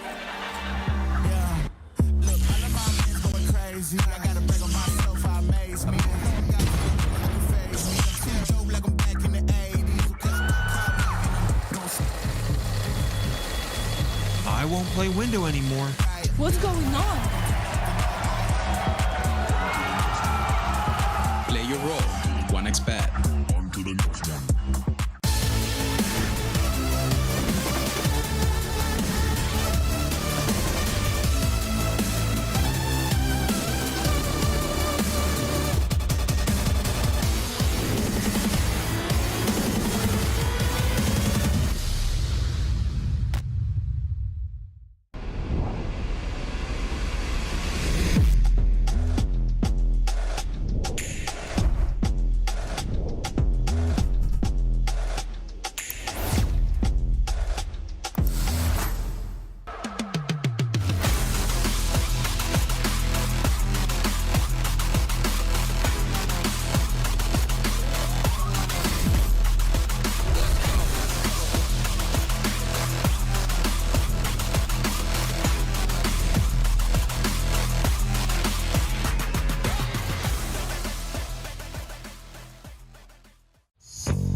Yes, welcome back to the Perfect World Shanghai Major. And right now on the analysis desk, we are going to undertake a seance because we want to see if we can summon the spirits. Is there anybody there? It's a good question because we've seen the good and the bad of Team Spirit here at Shanghai. We saw them struggle. We've seen individuals be missing. Then we see them absolutely demolish Na'Vi 13-2, and now we're kind of like, well, I don't know what the narrative is about this I think the downfall of Spirit has been highly overstated by a lot of people. There was a floundering on the first map against Furia. Absolutely, they got dumpstered, horrible CD side and Dust 2. But apart from that, every other game we've seen from them thus far, very, very convincing. Sure, you can be like Na'Vi sucked on that map they played against Spirit, but Spirit, everything seems to be clicking. It seems like Chopper has managed to course correct, so I have no problems with them right now. You agree with that assessment? Yeah, I think they've been fairly convincing, despite their result at the RMR, right? I mean, they threw the best of one against Passion, and then they lost to G2 in the best of three, where they struggled to beat them all year long, really. Haven't beat them with this iteration of the G2 roster whatsoever. So, yeah, I think for me, they're, looking pretty good individually as well and as a team, and we'll see. I think one of the better signs is the fact seems like their Mirage is back, which was one of their staples early on in the year, and they got lost a little bit in the map pool. I think that's one of the underrated things about sort of the slump that Spirit was in. It's like their picks were all over the place. They stayed away from Mirage, which used to be their best map, and that's never a good sign. And I think coming into this matchup, for Heroic, the map pool, as we touched upon right there, Spirit's map pool is looking much better. It seems much more comfortable. Apart from Anubis, where I feel like Heroic would have the edge. I think they had a great game against Mongolz yesterday, and it is a map where Spirit have looked a little 50-50. It's rough here for Heroic, because Spirit just seem to have the edge on every single map here. Also, they share a common map ban as well. Yes, which of course will likely come into play during the veto. Yeah. If we're going to talk about Spirit, it's probably boring at this point, actually, but you have to talk about two players in particular. You have to talk about the two-pronged attack of Donk and Shiro. And look, we've talked about these players a lot, but there is a good reason for it. It's because if they're going to go out there and win, these are the two players that typically power them to those victories. Actually, yeah, I would agree with that, but I disagree that those are the two players that we should talk about, because these two guys, they're going to get you the frags and they're going to find you the impact. Like for Donk, it's a question of, is he going to get 20 or 35? Yeah. Right? And Shiro is going to get his. Like, he's a passive opper. Maybe you're not seeing him be as impactful, but he's a safe pair of hands. For me, I'm looking at Magix first and foremost.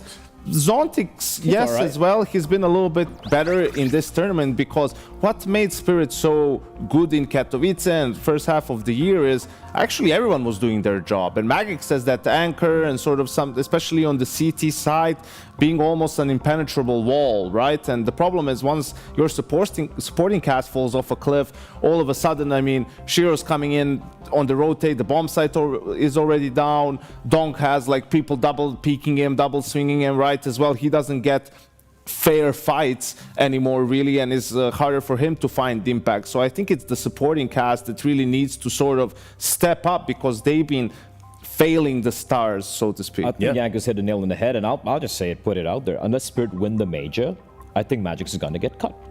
As simple as that. I feel like you've had an entire year, you've had some ups and downs over there. For me, if I have to pin it on one particular, I mean, there are many reasons, obviously. Some of the calling hasn't been necessarily great. Zontix has had struggles as well. But the fact that he has been a liability, in all honesty, and it's not just about the numbers, it's also the eye test overall. So if you're talking about a supporting cast right here, I think Magix has really let him down. So unless he's able to really step it up here in the playoffs, because he needs to, just look at some of the teams they're going to be potentially And a little facing. bit that goes on the leadership as well, and some of the game planning. It didn't look as crisp as it did at the start of the year, right? I mean, the G2 game comes to mind again. Like they pick Ancient. G2 just lost it the day before to 3D Max, really struggled with aggression down B towards Jaguar lane as well, right? And Spirit just gives them all the space in the world. It's like, that's a weird approach to have, especially with the players that you got. So it's been a little bit strange in a lot of different departments, but hopefully, everything can click for them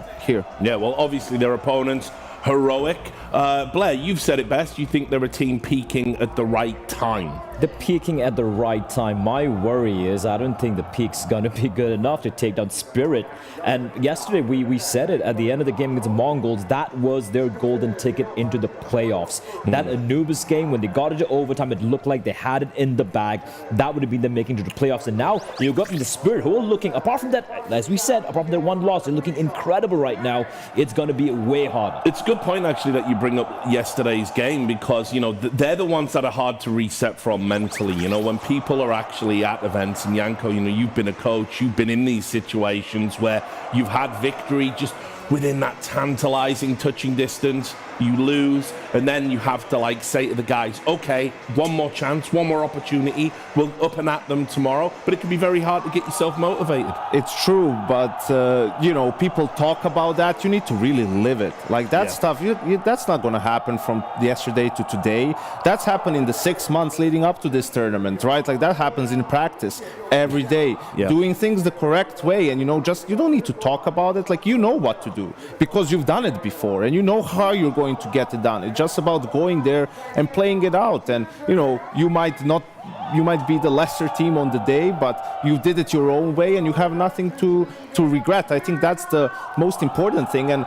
for Heroic, unfortunately, a lot of regrets from yesterday. I mean, on that Anubis, where they could have won 2-0, 5-2 being lost in the first half, 5-3 being lost in the first half. Like, these are really the rounds that you need to be able to finish in a tournament of this magnitude if you want to hope to get a deep run. Yeah, but even then, absolutely. But also, for Heroic, I mean, every win condition we'll be looking for in this game is being met right now. We're going to find out a bit more about that when we go to the interview live in Shanghai. 好了吗？我们一起来问一下他们。来 ，Banks。 Ni hao Shanghai, we've got Nerds here from Heroic, and Nerds, you had one crazy game yesterday, especially that Anubis against Mongolz. Then on Ancient, things really didn't look good for you guys. Was it a tough loss to take? Was it hard to reset? No, it wasn't that hard. They played good, they deserved the win, but I felt like the whole major we are playing good and we need to show it like that. 班克他说，昨天的比赛2张图，第1张图其实打得非常的不错，但是第2张图看起来他们就已经完全迷失了，不知道自己打的状态是怎么样的。问他们有没有总结，然后他说，我们觉得蒙古队非常的强，他们其实来了这个 major， 感觉是他们冲着每一把比赛都要赢的姿态过来的，所以我们其实也是觉得输的也不算是感觉被他们完全打败，但是我们也尽力了。 Now, there's no easy games at this major. Your second chance to qualify. This time, you've got to take down Spirit. You've never faced them with the full Heroic roster. It's your time to shine now. But are you ready for this challenge? We are fully ready. I feel like that every team in this tournament are afraid from us. We showed good CS like the last 3 months, and there is no favorites right now in the scene. So it's gonna be a good game, I promise you.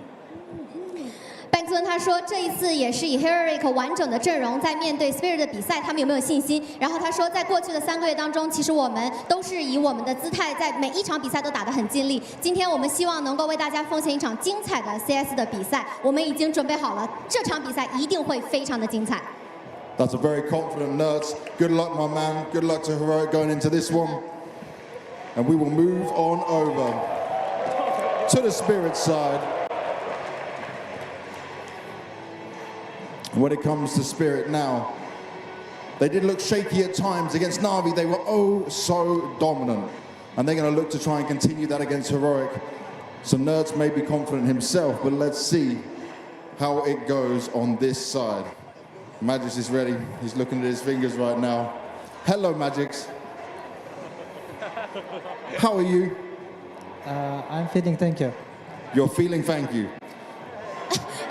他说马西西在盯着自己的手指，然后进来之后问他说：“马西西感觉怎么样？”他说：“我感觉谢谢你。” The Na'Vi game, you guys were oh so dominant.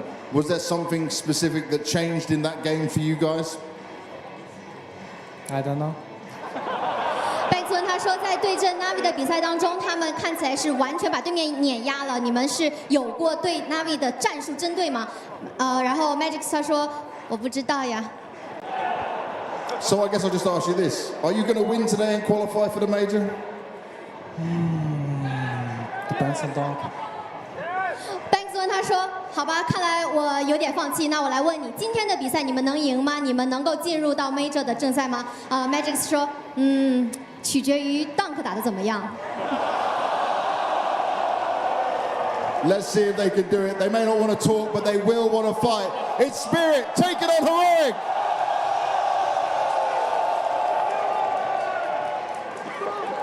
Yeah, so you can see Spirit very much the home team there, Blair. Yeah, home team. They're also Magix. I just want to say, man, just don't depend on Donk by himself. The kid's like 17. His back's going to break at some point. So a little bit of lifting from your side would be great as well. But that's just me. Yeah, no, I mean, it's almost like it's a team game or something. But also as well, first time I've ever seen anyone interviewed while they're wearing their headset. Yeah. Like, it's great. Got the noise cancelling. No wonder his answers were short. He couldn't hear the questions. Yeah. But I think also for this one, the Veto, this team shared the permabans. And they played 3 times this year. Heroic didn't win a single map. Spirit vetoed the permaban every time, giving Heroic basically a free veto in this one. What did they ban now this time? Dust 2? I don't know. No, they go for Anubis this time. And I've wondered for Spirit what the strategy is. Anubis could have been a pick. They can also just go for... Spirit could have either gone for Mirage, which they've had a resurgence on. Yeah, it's a good map for Heroic too. And Heroic actually will go and pick it. Wow, okay. That's pretty brave. And Spirit go back to Ancient, which, you know, they've had their ups and downs. They picked it in the G2 series and didn't pan out so well. So... with us two still in the pool for Spirit, it's a no-brainer in the end, like vetoing out Vertigo. Even though their win percentage is much better now, it's actually their highest win percentage map last 3 months. But the least played map, and you know, Dust 2, looking just at the structure of the map and the players that Spirit has, makes much more sense to go for that. The fact that Ancient Mirage, it just in my head, I'm like, it should be flipped. It really should be flipped, because obviously Spirit, yesterday, they looked incredible against Na'Vi, and then Ancient, obviously it's a map that Heroic, they actually look good, usually, except they just got smacked with Mongolz yesterday. Yeah.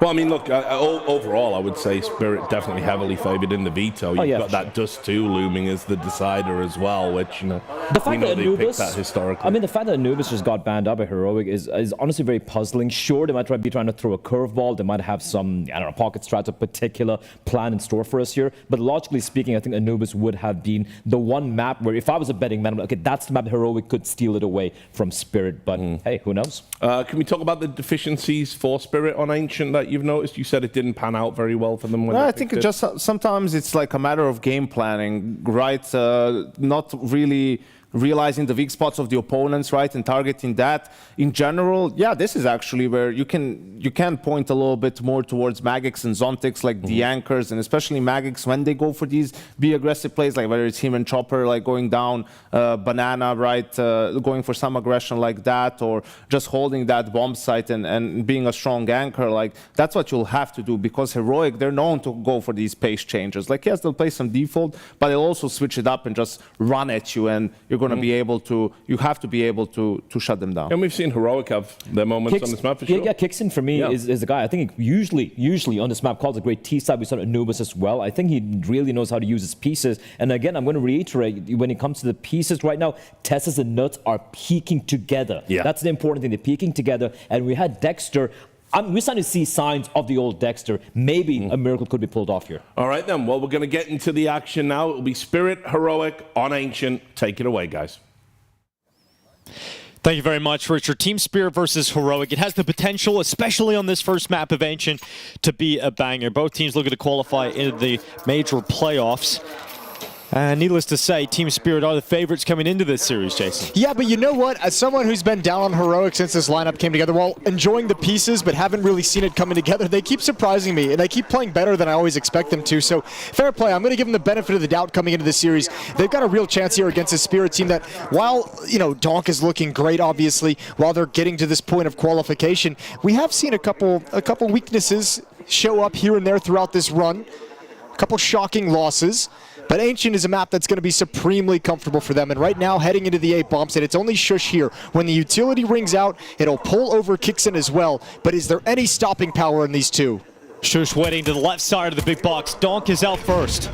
Big swing, and Donk is the first kill of this series. Shush to fall, and they try to keep moving forward. Kixan gets one in from tempo, but Donk hunts him down. And we heard Magix before this saying that it all depends on Donk today. It depends on whether he is going to show up and deliver, and if he has one of those big games, who can stop Spirit? A little memey, but maybe on Ancient when they switch over to the CT side, Donk is a big piece of the defense. They're going to get back into safety. USP, ooh, bad time for the boost, and he can't get off his teammate's head. Gift over to Dexter into the 3-on-3 as the retake begins. Oh, peek out from Magix, not able to connect the shots, but certainly not missing is Zontix as he takes 3 kills and closes out this first round for Team Spirit. Yeah, man, it's a bummer on that defense. Shush behind the big box. When you miss that initial opportunity with that slight gap and you're stuck at big box, you just know you're in tons of trouble. The swing doesn't pan out. Even with the gift of that boost handing over the life of Donk, not able to make the retake work. Good kills from Zontix. And that would be one of those weaknesses looking down, as the supporting cast of Spirit in recent times have been a little bit quiet, but we've seen life in them coming back here at the Major as they've made this run. Yeah, certainly a lot of weak points earlier on in the RMRs, with some maps being dropped for Team Spirit that we didn't expect.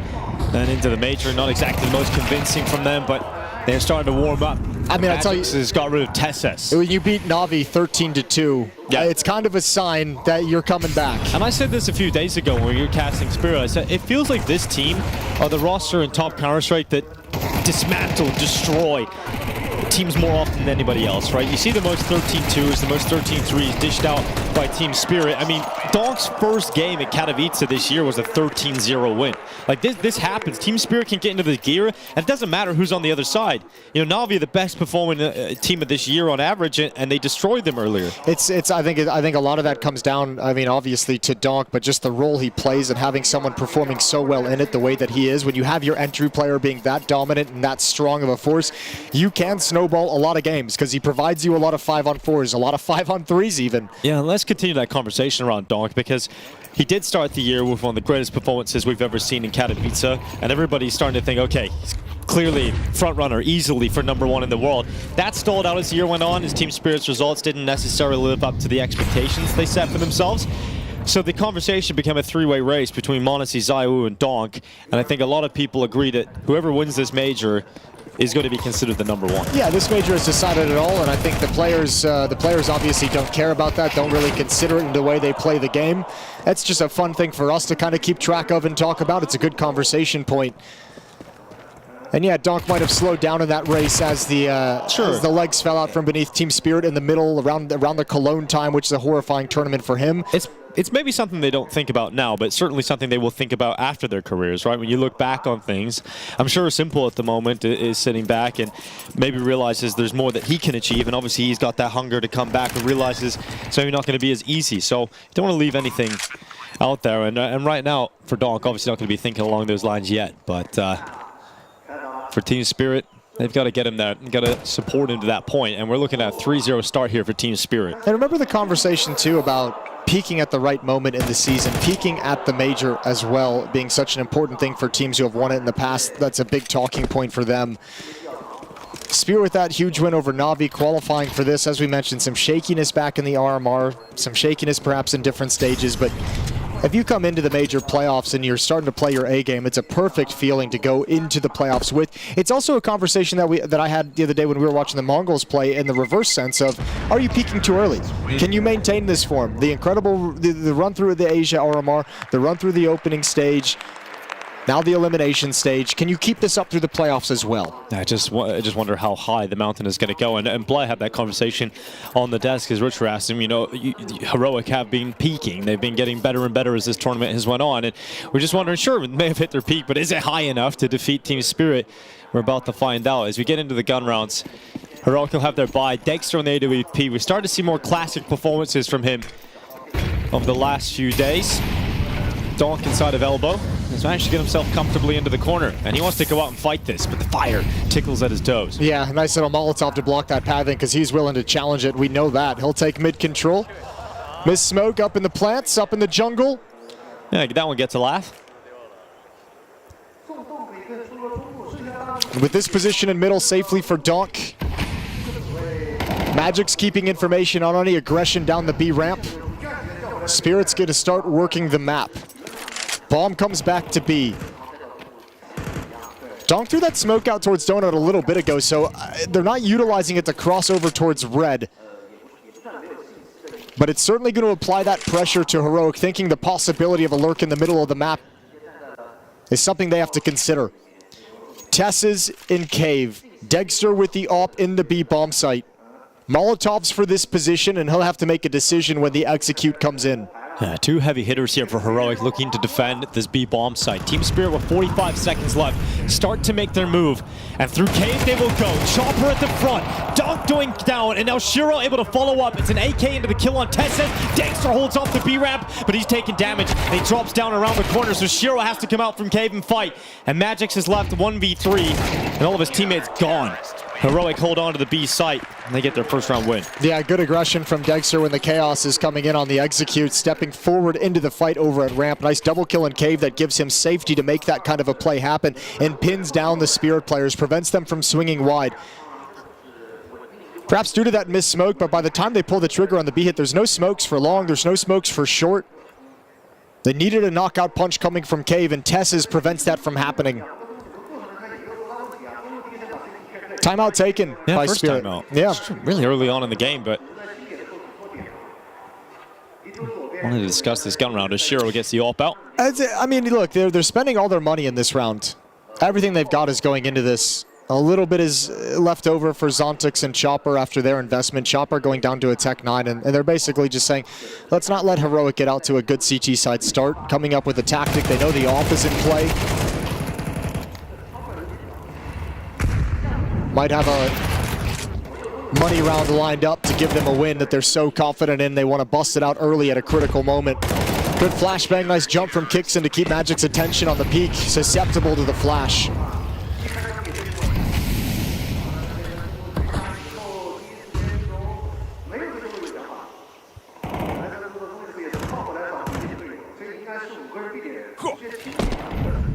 Flash going up into B. The smoke for long. Molotov in towards Kicksant. And here come Team Spirit. Charging in at the front. Magic's followed in by Donk. And that's a great headshot, but the initial defense is solid from Heroic. They've got 2 kills, and that keeps them up a player. Bomb plant going down for Team Spirit. Tessa still in cave. They need to get something when they don't have cave control. And here comes the aggression. They realize that something can come from short. And Chopper's off, brings out the double push. It's a kill for Zontic. Shush going back and nearly lines up everybody, but it falls to Donk, and you've given him a shot. A small chance on low HP, but Tesses gets on that defuse, and Donk will not win this one. Tesses holds it all the way, realizing that that bomb is not planted for the post-plant position of Donk. Yeah, that's the tough part. I mean, good hold from Tessa's over in cave, just saying, okay, we've lost the bomb site. This is my position to hold on to. This is everything for the retake. Spirit had to gain ground somewhere. I think Donk wanted to challenge towards long through a smoke, but felt like he missed the timing on it, so backed away. It forced them and funneled them towards short. In that final battle, that final double kill is everything to give Tessa's the free defuse. So timeout doesn't net Team Spirit a win. But with the plant and with the damage done, they buy right back up.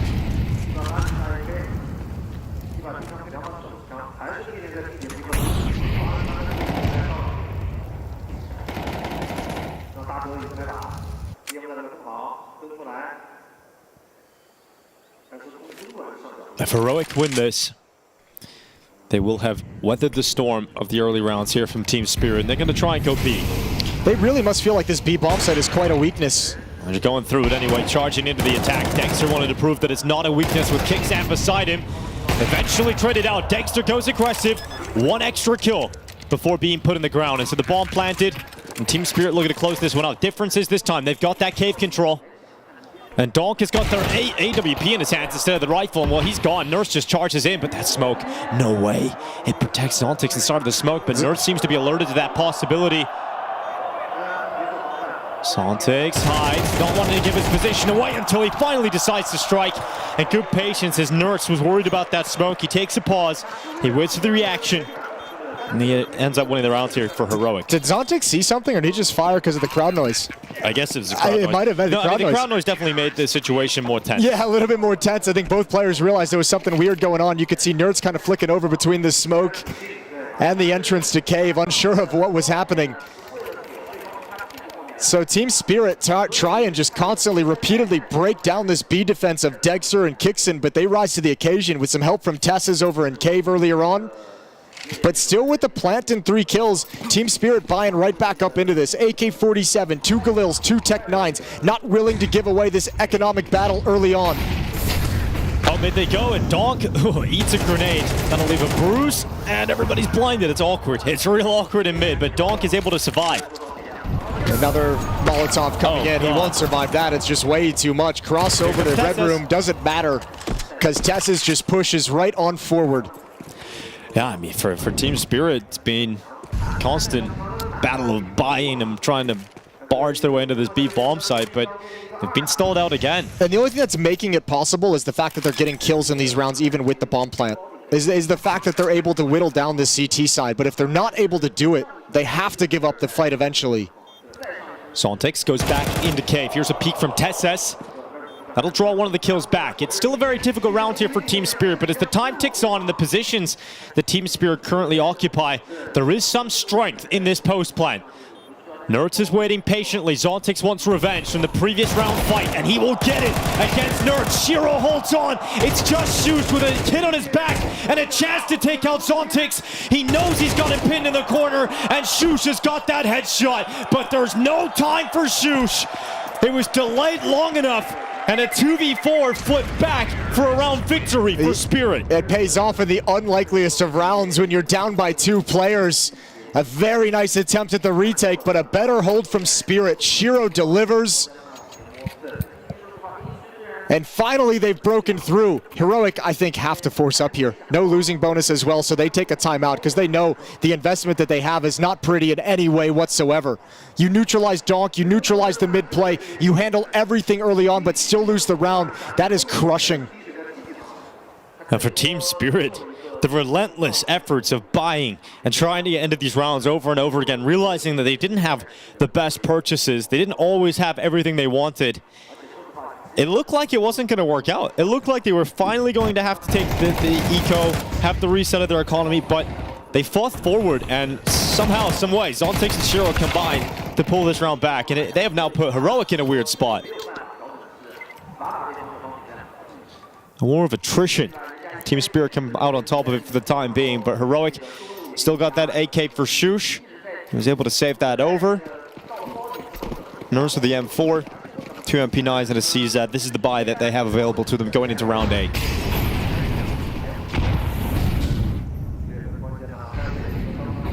Shush loves this more advanced position in A main. Is Chopper going to be aware of that? The answer to that is no. As Chopper goes down first, Team Spirit have to play a 4v5. At least they've got Donk out middle, and he hasn't been taken down low by utility. They just don't have those resources to put the pressure on Donk. But Tessa's got away with this in the last round as well.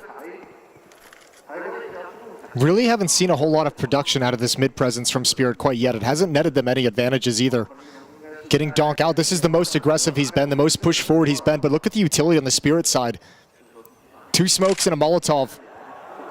And Nerds is going to start clearing things out. Timing. Oh, how has he got away with that? Donk turns back and finally taken out by the CZ, but that should have been a kill from Nerds. Donk is just so freakishly quick on the rotation back with his crosshair, and now Magix is pushed all the way deep into the back lines. Kixan and Dexter looking to move forward. Smoke is still up. They slither through it into short, but Zontix wins the fight of Cave.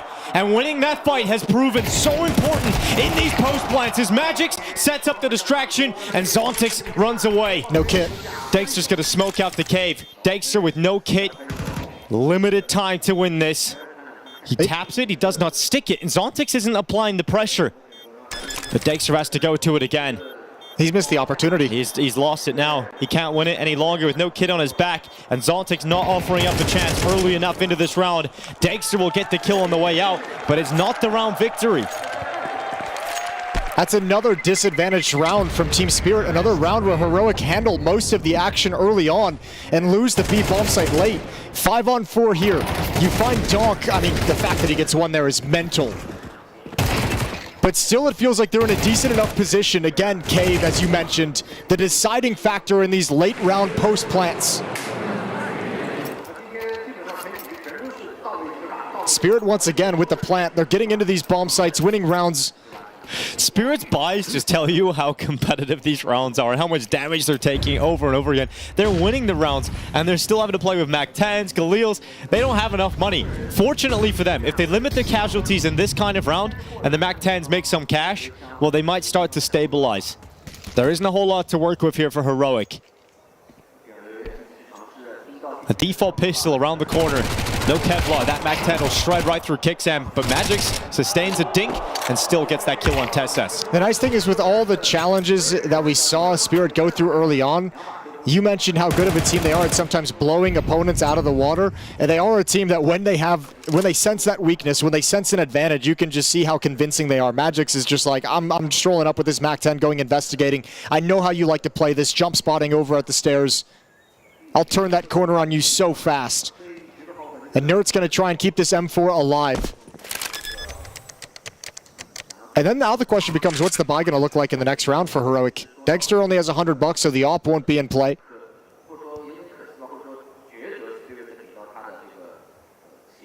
That's the problem when you get involved in these rounds as a CT side and you're buying and you're throwing everything you've got and you're going for forces and you're not coming out on top with the round wins. Your economy is going to break quicker than that of the T's. Yeah, I mean, Spirit, I mean, you can say you like it or not, but finally they've headbutted that brick wall enough to break it down.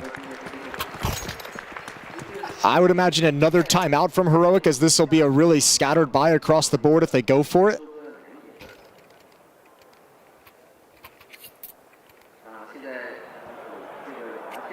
And a timeout required here for Heroic. Dexter playing with 1,500. That's your AWPer on the CT side, and as we've mentioned, he has been getting back to some of his better form. He's had some great impact rounds throughout this major so far. The Spirit are going to keep the AWP out of his hands for as long as possible now. That was one of the positives they had in the early stages, in the early rounds of going to that B bomb site, is throwing so many bodies and creating so much chaos. Dexter, I mean, he could make some plays and get a kill here or there, but they were really preventing the multi-kill potential out of Dexter in those executes. 3-round lead, but a lovely opportunity to blow the scoreboard wide open if you're Team Spirit. UMP, MP9. They have found a way to scrape together 3 M4s. A UMP, don't see a lot of those, but Tessis has got it out. And Donk, aggressive into the corner. Nerd's coming to find him, and Donk able to get away with one. Zontix has the second, and so the aggressive play from Heroic is instantly neutralized, and Team Spirit have mid-control and 2 opening kills. Which is horrifying, because Heroic have done overall a good job of not taking a lot of damage from that position. This time they can't hold it back. And his smoke toward lane means access to the A bomb site through CT spawn is there.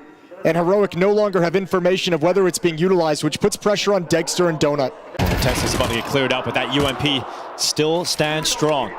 And here comes Team Spirit into the B bomb site. Utility goes out towards short. Kicksan will take his peek at long, and that rifle, it's worked out. Suddenly the numbers are even. And Shiro making sure that that's just short-lived fact as he takes Tessis and removes him from the server. And this flank from Donk was always coming. Kicksan was preoccupied with the players in the B bomb site, and Donk just takes him out. He swung back into red to try and get Dexter, but losing his life, but gathering info. And Dexter can't go for this. I mean, you can, but you have no kit. You only have an HE grenade. AK-47 is going to be prioritized as he backs off. And Team Spirit have just taken complete control of this T-side Ancient. Donk 12-7, Zontix 11-6. That pairing has long been the engine of Spirit's Ancient on both sides of the map. The mid control on T side and the mid defense on the CT side. And I think it's even more scary on the defense as well. It feels like they overtake the server more often on the CT side than they do on the T side. So that's something Heroic are going to have to deal with going into the second half. And the more rounds you give them in this first half of play, the easier it will be in the end for Team Spirit to close it out.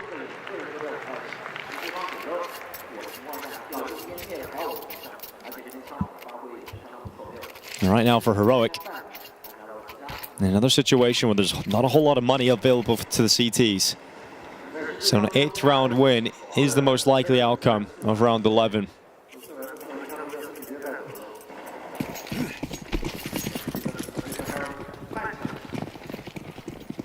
Heroic's path here was a best-of-1 win over Big and FaZe.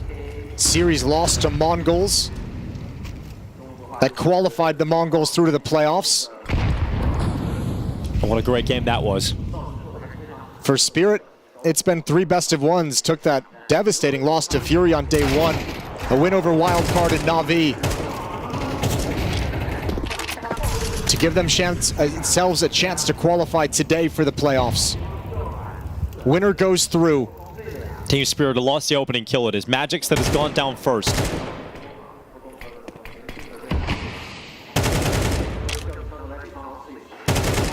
Ooh. Swinging to the bottom of the ramp, and Dexter's AK. Well, that save might just work out nicely. As Shiro is gone, Heroic have a 2-player advantage, and it's not slowing down. Dexter with another one off the top of the ramp. And now you can just play it passively. No need to go for any more of those aggressive peaks. Don't give anything back. Really safe jiggle from Kicksin, and there's the flank coming in exactly. You've got the manpower, the ability to close out the map, and Heroic show a little bit of fight in a tough round. Dexter provides them a miracle. 4-7. In a round they only bring a single AK-47 into from the previous. Dexter steps up to the plate. Heroic win a round, and Team Spirit take a timeout. Halley is not going to be happy about the fact that they lost that, but looking to get them back on track for this final round of the first half. Well, Dexter played his best map in a Heroic jersey just yesterday against the Mongolz. 25-10 on Mirage in the opening map victory, going on to lose that series. But that's a great thing to build up some confidence for someone who's from the outside, looked like he struggled to find his game within this Heroic lineup. Yes, well, he had such a long hiatus outside of competition, right? We hadn't seen him play in CS2. He comes into this Heroic team, and they're having to waste events. They're having to burn tournaments, bring back their former offer for a tournament, bring in their coach to play because Dexter just couldn't go there because of visa issues. Well, if he's able to put in a big shift at a major, it'll prove that all of that time waiting, all of those events that you burned by not having him there was worth it. Has worked out. Well, Spirit is going to be no stranger to a busted low buy. However, they got to deal with Tessis getting aggressive. Magic's the first death again. This time in the hands of Tessis. Kicks and swings, and they line up. And so a 5th round queued up. And Heroic have done a very good job at weathering the storm of Team Spirit. There were multiple chances throughout this first half where Team Spirit could have grabbed control, but it's not to be the case. And sometimes Shiro can fight against the odds. It's 2 kills that come in through those B doors and a better situation than they would have predicted. So Team Spirit have over a minute left. They've got the bomb in their possession, but still a very difficult round ahead of them. Yeah, absolutely. This would be a 2v5 recovered by Zontix and Shiro, and unfortunately Zontix not able to pick up any of the rifles that have hit the deck over towards the B bomb site. Been a huge lean on that side of the map throughout this entire half from Team Spirit, so Heroic at the end of the day is like, all right, we'll chuck down our utility, we'll get aggressive, we'll try and bottleneck you, and it succeeds. But there's a long time for Shiro and Zontix to play with, and they've worked themselves to the other side of the map. And it looks like Heroic is content to just kind of stay and control B lane. If you get these guys into the A bomb site with the plant, you give Shiro those lines of sight, that AWP can punish you. How far does Nurse want to go with this? He's gone all the way behind them. Yeah, he's found the winning play. This is perfect from Nerds. This is so sick from Nerds. Great timing. There's no way they're going to be expecting the CT play so quickly to A main. They're going to be worried. They're going to be focused on CT. They're going to be worried about Donut, but it's Nerds from A main that proves to be the pivotal player. Zontix will deal with him, but the rest of the cavalry arrives and a 5th round secured at the end of the first half here for Heroic. Really sick sense of timing for Nerds to make that play, but you got to give credit over to Dexter to be the one to recover this half. This was looking like Spirit might blow it up into a 9-3 lead. Dexter's AK-47 saved into 3 kills on a desperate round. Salvaged the half for Heroic. They're within 2 as we switch sides. But as we alluded to, now you got to deal with Donk and Zontix on the CT side down middle. And we see plenty of games where Donk just goes hunting. This is one of those maps where he just becomes an animal. Going to be in middle, pushing down, clearing elbow, going to be jumping up, harassing B lane constantly. Loves those fights. And you can know he's going to do it, and you can prepare a game plan to deal with it. But stopping, it's a whole different beast. Yeah, when you actually get into the server, I'd imagine it's a very different story. Making the most of their 1-minute halftime break. The crowd in Shanghai packed out for this qualification game, this progression game into the playoffs. Another matchup currently going on as well over on the B stream, Fury versus Pain, a Brazilian battle going on there. That's a game with ramifications of an exit, elimination, 1 and 2 game.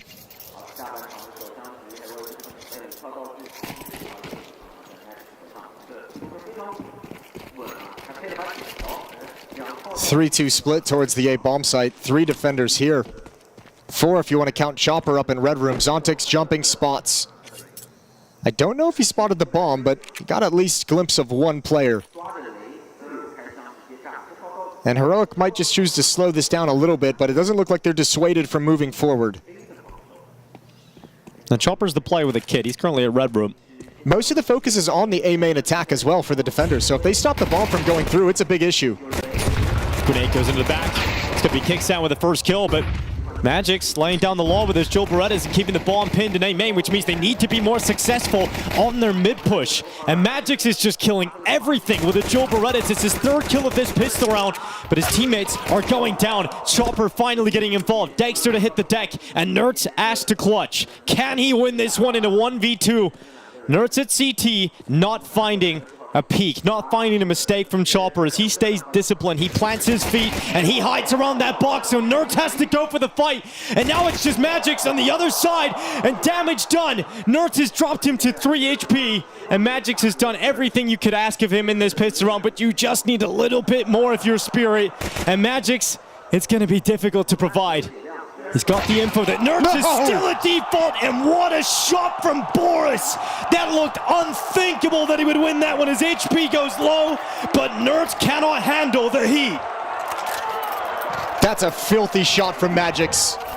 Handles everything so well. The push into A main to stop Kixin. Responding, turning back to help the donut defense. But to win a clutch with 3 HP on the Gush, Nertz plays this so perfectly. They pass through the smoke, takes out Chopper, who's being passive in the site, gives himself some room to work with. Bang. But that's an unreal shot. With the Julies at range, Magix pushes Team Spirit up to 8 rounds, and Heroic buying back. The Tech-9s are out, and back to A they go. We know Kixin can be a stubborn caller towards this A bomb site, and Zontix, with a fire light down at their feet, he manages 1 kill on the MP9 and allows Donk to try and deal with the rest. Although the problem is for Donk, yeah, he just goes back. He just, all right, I'm just going to come and kill Nertz now as well. He gets the dink off, but not the kill. Shush actually managed to get in behind him, and so a bomb plant is secured here for Heroic. Can they actually pull this off on OHP? Oh, that's certainly going to help. Shush through the CT smoke, annihilates Magix. And Shiro also took a dink on board right at the end. But this play from Shush, the wraparound, is such an intelligent play, but he misses. Oh no, Shush. You have to land those ones. And Team Spirit get away with one. It was always going to be a tough affair, even if he gets that kill. Low on HP. A hard-fought round, and Heroic almost pull it off. I love how casually Donk just stands in Donut. He just goes back, yeah, I'll get 1 kill on this A main push and come back and gets a dink off on Nertz. I wonder if he was frustrated at all that Chopper wasn't coming through the smoke. You can understand Chopper playing for the win. Realize if he comes through the smoke and gets taken down by the Tech-9 and then Donk goes down after that fact, it's an even bigger problem. I almost feel like Chopper played that well, but Donk was harassed from 2 different positions and might be like, come on, come through the smoke, help me out, take some pressure off me. But still winning it out in the end. However, massive damage done to the economy. Down to MP9s on Chopper and Magix. These rounds are so close. Here comes Chopper. Down to the bottom of the B ramp. That smoke will fade away. Here comes the utility over the top. And Chopper, he's got 1 in that MP9. And now the waves of Heroic players crash against the B-bomb site. Magix and Nertz blow for blow. 3v3 established, and Heroic into the bomb site. It's all right, job done. You've made this a much easier job at the retake. Molotovs to delay the plant from coming down. Nertz is still out in the open. Got to cross into the bomb site while the smokes are up, and now the 3 M4s can be put into play. There's no flash left for Team Spirit. There's a smoke for Cave. They do have a smoke. That nade would have been a kill if it made it all the way through. But it didn't, so it remains a 3v3. The first fight on B ramp. No one comes out worse for wear. Kixan gets to maintain his position. And Team Spirit starts to move forward. Their Legions attack. And Shiro and Zontix followed up by the finishing kill with Donk. They pull off the retake to get double figures. It was the only thing that could be done by Heroic. The double swing coming out of Cave, it was always going to be desperate. But with those M4s just kind of keeping you blocked in the bomb site, that smoke being up, they knew there was a timing in which they had to make a play. And Spirit patient for it with the retake. And a timeout, 3rd used by Heroic.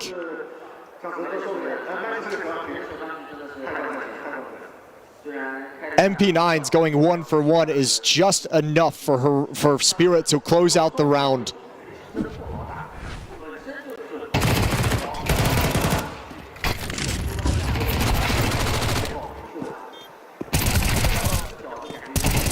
Good swing from Donk after all is said and done. Kixin starting to consider trying to pick one off as they progress into the bomb site, and Donk just never lets it happen.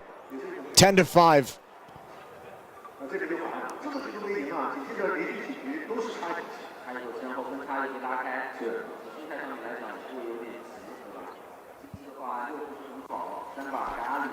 Ancient has been good to Heroic. It's a map that they've been willing to play. They've got a win versus FaZe on earlier on. You know, this is a map that they wish they could fight against Spirit on, but being 10-5 down, starting to run out of opportunities.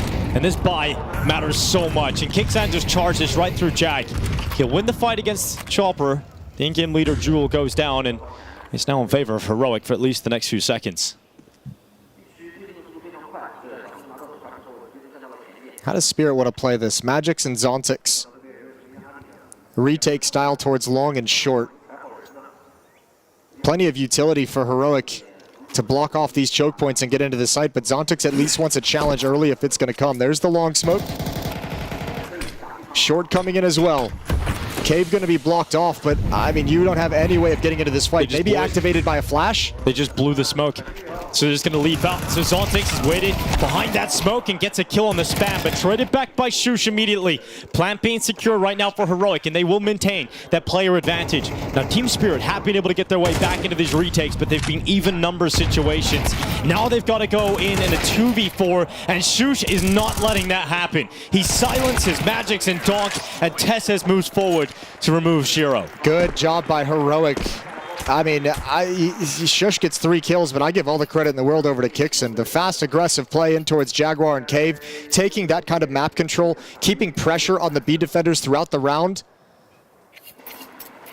He has such good positioning that allows his team to follow up based off that space he's taken. And finally, first round on the board in this second half for Heroic, putting a stop to the run and putting the economy in a weird place. M4 on Donk.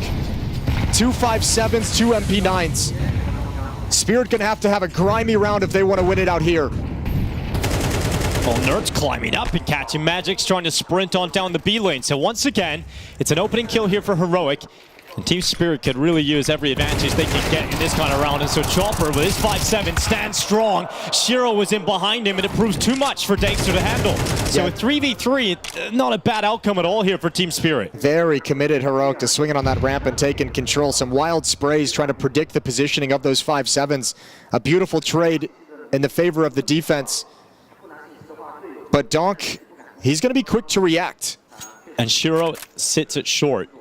He's just up to the left side, and here comes Kixan swinging out of the cave. A big kill on Donk, but Shiro, he's the silent one. He's the silent but deadly killer. He's got himself one in that 5.7, and that's not going to be enough to feel comfortable. So Zontix is coming back over here, but it's really unlikely to see him even get into a competitive position. A couple potential miscommunications from Team Spirit. We saw Magix kind of swing out cave without, I guess maybe without understanding that the jump up was available, that mid wasn't truly being watched. Donk was smoked off. Maybe that comm didn't make it all the way across to Magix. And now it looked like Donk, maybe a little bit of karma coming back to him, trying to cross over while looking at Red Room. Didn't realize Shiro didn't have eyes on the exit from short. A pair of free kills in this round that otherwise would have been very dangerous, but Heroic will take it, because now they've broken the money of the CT side.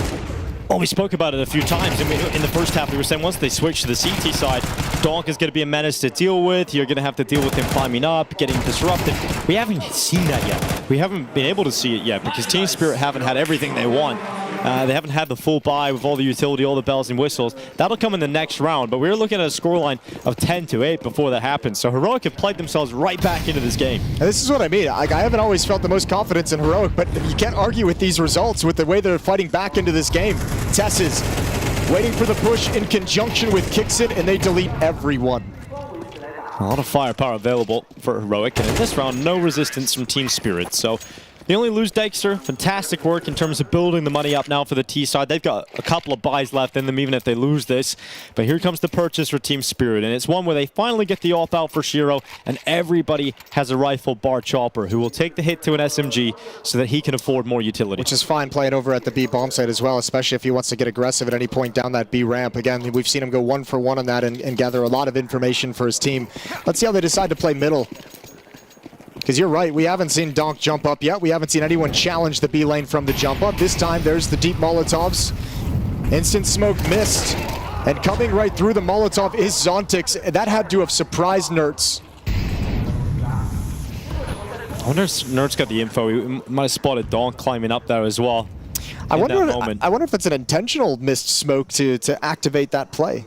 Again, might be giving players a little too much credit. But I like the theory crafting. I mean, I can't imagine another reason why Zontix would run through his own Molotov. True. They now know that Donk is, of course, committed towards ledge, but none of the fights have really gone the way you would have hoped for, so they're going to maintain this 5v4, concerning the fact that Chopper and Zontix are both low. And yeah, you're concerned about that mid-aggression, but Donk has fallen back. He showed you a little bit of leg, a little bit of presence, and then snuck back to supplement the B defense. Chopper going to set him up for a boost over in cave. Shiro going to keep track of the mid plays. Zontix has been given the op deep in CT spawn for the A bomb site. A lot of damage to Chopper, but he'll survive on 1 HP and take Kicksan to the grave. 40 seconds remaining in this round as Heroic start to move through mid. Their last-ditch effort plays towards this A bomb site. And it's Shiro who has been patient, who has been waiting for this moment. Zontix has got his AWP in hand, and Tess has to fall. Shiro peeked into the open and gets punished from Dexter back donut with that AWP. The rotations are here for Team Spirit. The reinforcements have arrived, and it's Donk to deliver two. And good flashes, good round from Zontix overall. The kill on Nerds at the start, the AWP kill towards Donut, and then supportive flashes for Donk to get activated around those smokes. Actually worked for the benefit to give Donk the route to run, this safety to take that angle, and shutting down Shush as the final Heroic player. But as you mentioned, money was built up, so another full buy for Heroic.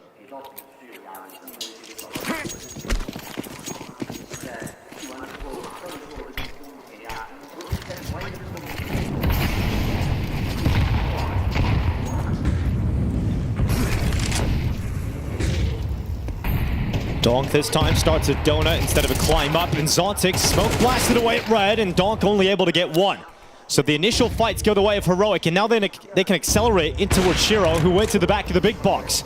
It's one good kill on Tesses, but his scope now waits at Donut, and he took a step too far into the open, and he can't land the shot on Nerds. Yeah, who can now drop back safely to watch Donut cover the smoke. Kixon going to come in for a plant. Chopper trying to recover the round initially. Magix is on a very long flank all the way around towards A main. But Chopper's got to at least stay alive, and he's got to get close to be able to react. How do you get past this? How do you get past Dexter's scope? And the answer to that is you don't. So Magix can't do anything about this. He's back at spawn just saving onto the M4. I think it's another, not miscommunication, but mistiming of that smoke being blown open. Donk throws the flashbang and kind of jiggles it. Then the smoke is broken for the Zontix fight. Donk comes in a couple seconds later for the trade, but it's an easy trade in return for Heroic. So not as much synergy as we're used to seeing, and Heroic maybe have done a good job of keeping that defense from catching any kind of momentum. Haven't been feeding them any easy timings. 2-round deficit for Heroic, 9-11. And money once again an issue for Spirit's defensive side.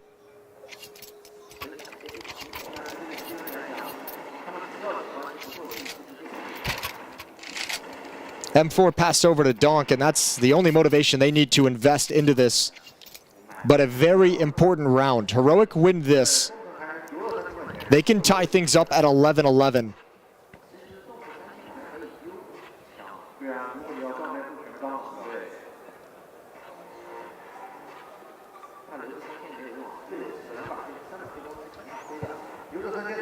On the final timeout for Team Spirit in regulation. Heroic have burned all of theirs, and now Team Spirit will follow suit.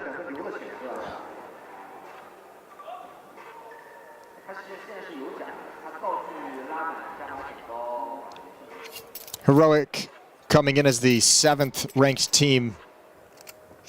Spirit the number 4.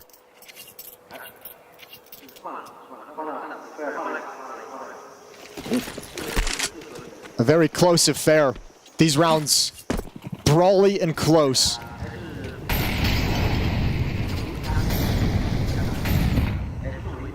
And main aggression here from Team Spirit. Shiro a part of it. The control taken from Heroic. They don't really have the resources to challenge for it for Team Spirit. That's why Donk is playing more passive behind the red smoke, and it'll become a late game piece.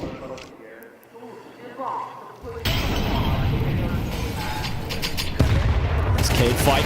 It's going to work out for Chopper on the one, but Tesses to get the trade in Jag. And he wants to apply pressure towards Magix. Nice little tricky defense as well. It's Magix with utility taking the attention to allow Chopper with the MP9 to once again just go 1-for-1 with the SMG.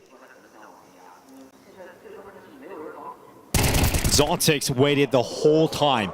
Shush was on the other side that entire round, but then Zontix decides to go, catches a really important kill here for Team Spirit. Zontix is having a great game. For as much criticism as he's been catching recently, this is a wonderful performance. Nert's going to try and pick up the pieces, but Shiro lies in wait, and he might actually push this on a timing now that he hears the footsteps go silent. And as soon as they'll hear a B presence, that'll perhaps be the case, but Heroic starts to move in. Fire to clear the cubby. Nerds might have lured them to just shift a little bit. Donk is still over here. He's been waiting all round long to finally get involved. but he can't do much about the plant. And so it'll come down to a retake again for Team Spirit, one that they have one flashing.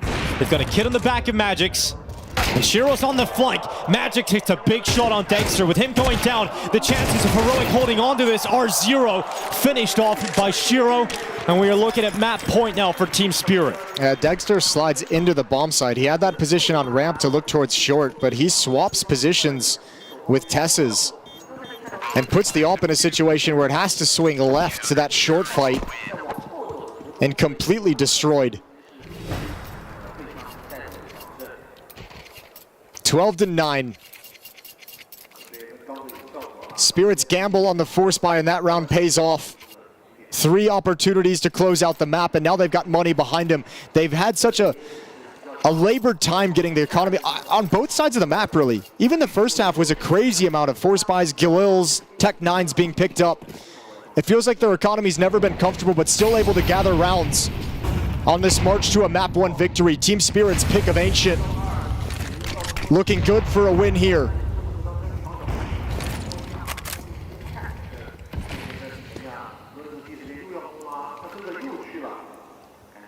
A boost being constructed. This is a good round to pull it out in. They're going to send Dicer up on top, and that is beautiful. Perfect construction here for Heroic. It gets them that opening pick. Nerds is going to move through the red room.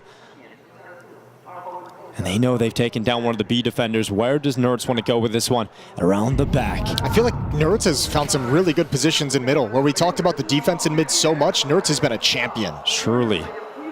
He's able to make something happen here. He actually goes to the short smoke. Donk is checking that flank now on a timing, but Nerds has got by his crosshair. Nerds is going to start giving it away. He is at short. That deeper smoke will sever off Donk's teammates. Chopper coming through from the cave to the kill. It's actually Donk to pick that one up, but the kick-send trade is immediate. It is swift. And a 3v3 as Team Spirit look to close this map out. They've got to do it in a retake fashion again, and they're held behind so much utility right now. You might want to save this. It does feel like they're going to be forced into that decision because they just weren't close enough. And through the spam, Nerds gets Zontix right at the end. Couldn't find any comfortable fights. Really concerned about the mid lurk from Nerds. Took the A players a long time to rotate over. And Donk was never in a position to help them cross. Kixin putting together a great round there to keep Heroic fighting back. 2 rounds away now. And this boost to bring it out at this moment is everything. A nice easy pick, an extended trade with the MAC-10s, but then Nerds controls the map.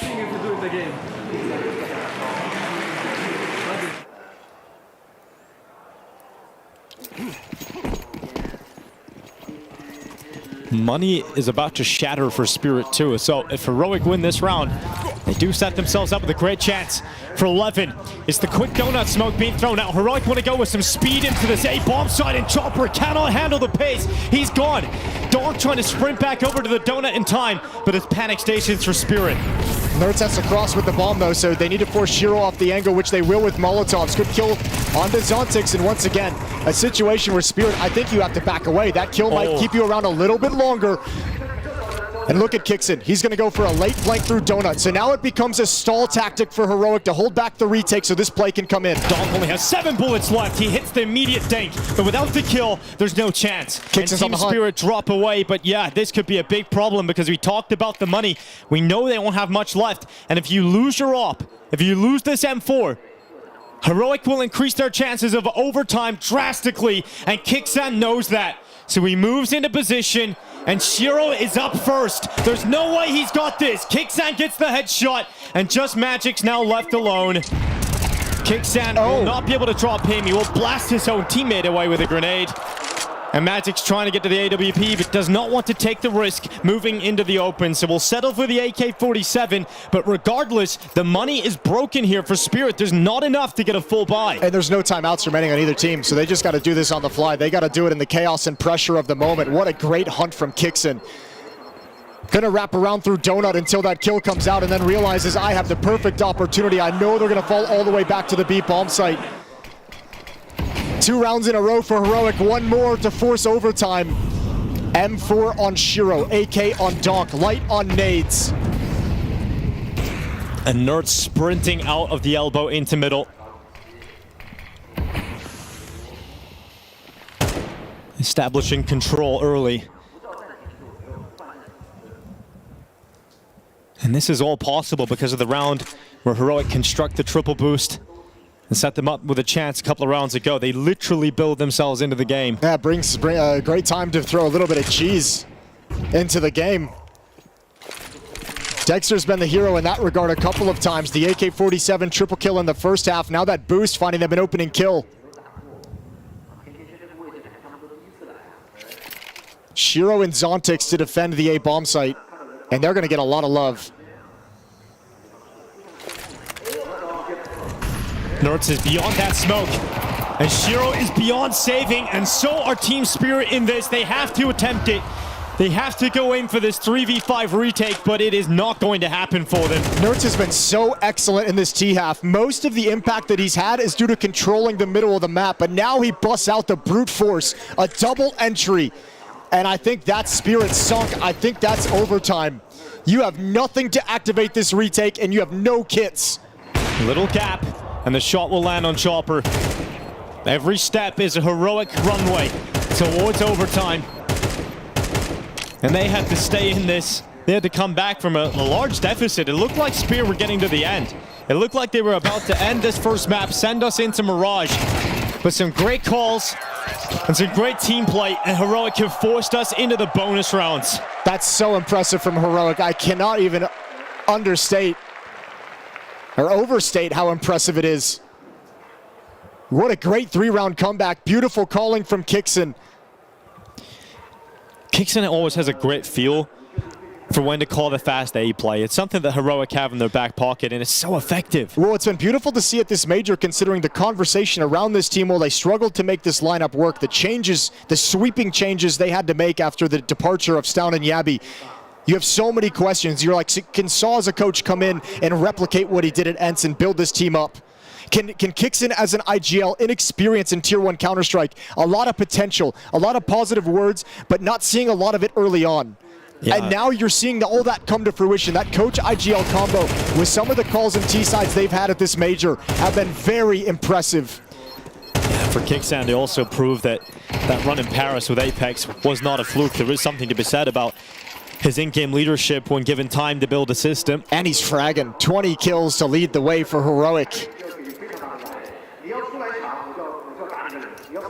A lot of conversation right now about who is the best fragging in-game leader. I think you've got to throw Kixon into that conversation at times. I might have thrust himself in with this major. Maybe not before it, but certainly at this point, yeah.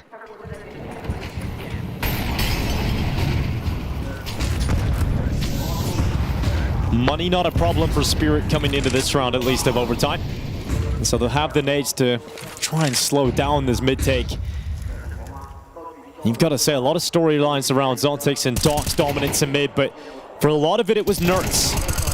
A dink on to Nerds as Doc goes back to finish off the kill. Zontix is with him. And for at least the first round in OT, it is Spirit that come out on top of the mid fight, and now likely the round win, but Kixon catches Chopper. Trade was important from Shiro, and we leave Shush with no ball on his back in a 1v3.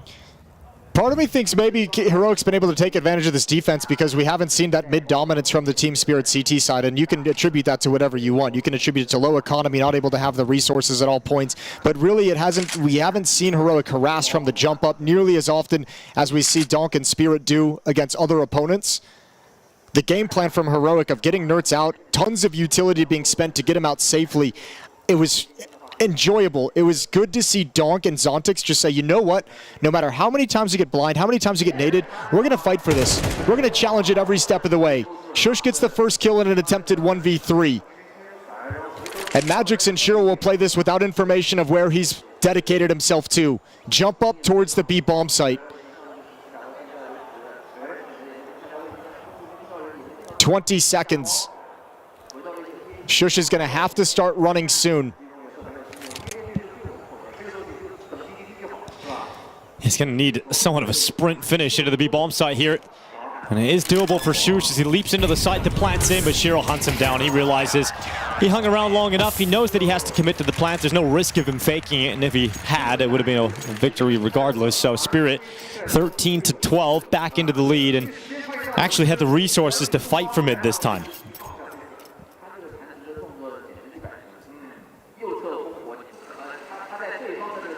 Timeout taken, and each team gets an extra one in overtime. Used all of them in regulation.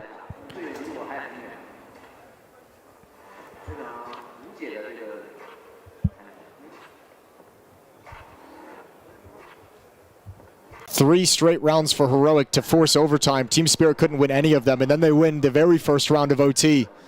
It's a classic.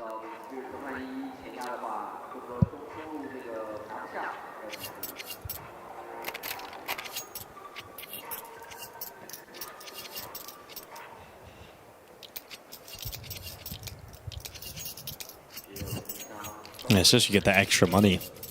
A few pieces of utility. Makes a big difference for the defensive Spirit. Shiro's going to have the op still. And here comes the mid-fight. The challenge is Kicksad's already out. Important that Donk was able to trade it, but they're not slowing down. Nertz is out next. And importantly, you deny the mid-control from the CT side. Now you don't have Donk as that pivot point for the defense. Tess is going to work his way into its Jaguar. Can't win the fight against Chopper. Ducks under the bullets. And a man advantage for Spirit. It really looked like Tessis was going to win that. Priming himself to remove Chopper. But Heroic with the final three as they move in towards A main. The rotation for Donk is coming back over to the Temple. And now Heroic better pray. Better pray that they can deal with Donk. Chopper's being delayed, worried about the mid presence. As he goes into the open, the low HP is a problem here for Donk. Could be dropped quite quickly. He's going to toss out the utility and try and slow things down, but fire goes a little too deep, and so Donk actually can slip out. And he had a distraction set up. They thought they dealt with him with the nades, but Donk gets away with it, and he hops right back into the Temple, which is causing a lot of confusion here for Heroic. It's a fake plan for Shoes, trying to draw that peek into the open, but it's not coming. Team Spirit are disciplined, as they know they have the significant advantage in numbers, and they don't want to throw that away. Smoke just clearing, so finally Dexter can be involved in the defense of this plant. Another fake plant, but Chopper moves and realizes it's not the commitment. And time is starting to drain. Now the swing comes in. Now the play forward is here. And eventually there's just too many players to deal with as Team Spirit put a second round in a row together here on the CT side. Yeah, really well done from Team Spirit in the post plant. Or the attempted post plant. Good patience. Donk with low HP, so efficient. Playing Temple. The Molotov goes a little bit too deep, which allows him to play on with very low health. I don't think Nertz expected that swing. 2 rounds straight in OT for Team Spirit. Money issues have gone away, and they're back to a very strong defense.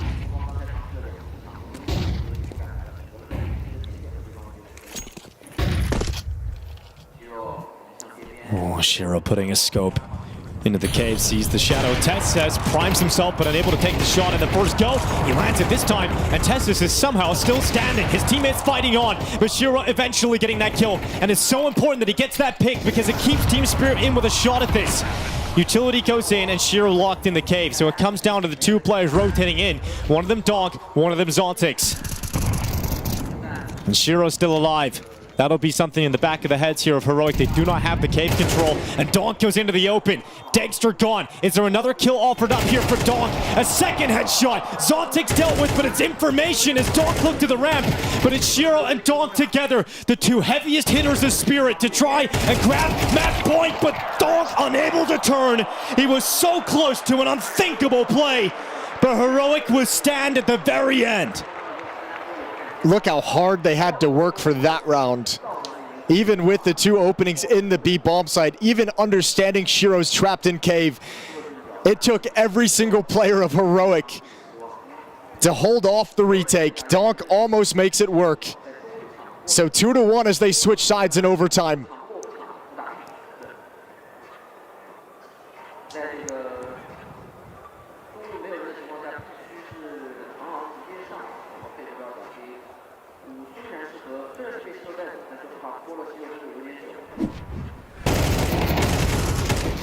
Cracking in, but then Donk with the Molotov, knowing he can't be behind the site. Just look at how precise he is coming in. Yeah, he gives you a chance in these kind of situations where you think all is lost. Even turn back to that. Yeah, maybe 1-2 bullets on Kickson at the end of the day. Almost a beautiful sequence for one of the world's best. 14-13. Dexter has his op out on the CT side. Team Spirit, again, much like their CT side, their T side was plagued by economic issues that all disappear once we get to overtime. Very few rounds in which they're able to wield 5 AK-47s. Let's see if that changes things.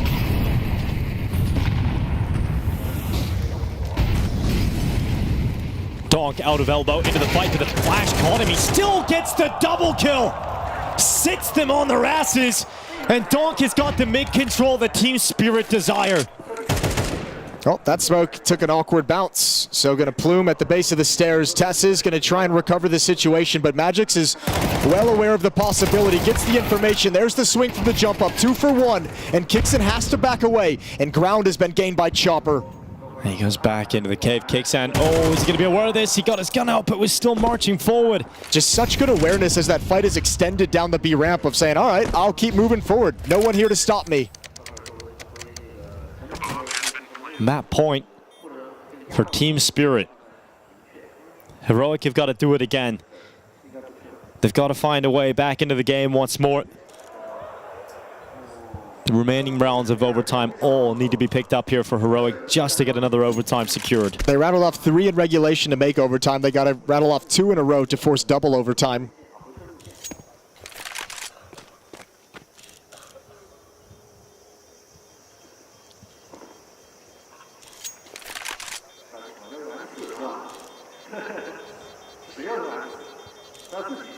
Dexter at least holding on to the op for the time being.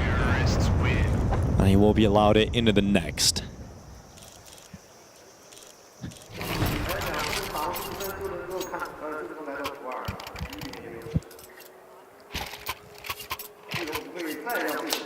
Perfection required from here on in for Heroic. It took a lot to even get into overtime, as you mentioned. Once again against the ropes. Magic's keeping the 1 M4 on the T side. There's 3 players on Heroic without a helmet, so that M4 can be brutally deadly. Shush goes back to a common position that he held throughout regulation, pushing him towards A main.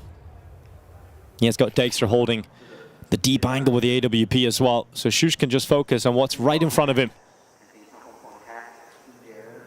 And Spirit are coming into their trap. Shush ready to go. A great dink onto the second player, a kill on the first. Donk down to 11 HP.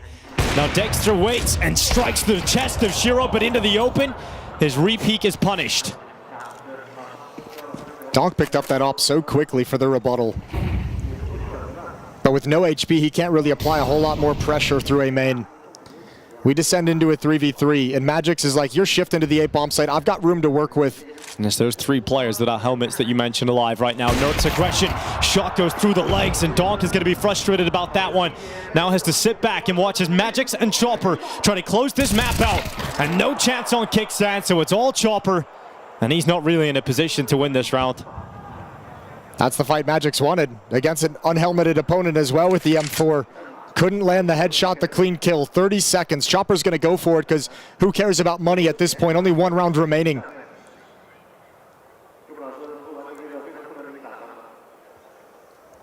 Should be impossible. Tess's will peek off Kixon's contact. And it's not even needed.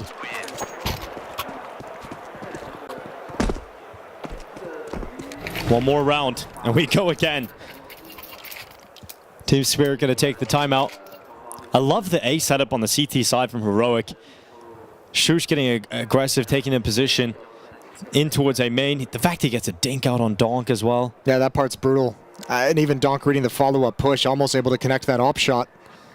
Yeah, went straight through the legs, through the wickets. But again, Heroic just constantly staying in this game. Down 3-7 with a Hero AK-47. Dexter provides a triple kill that allows you to bounce back in the first half.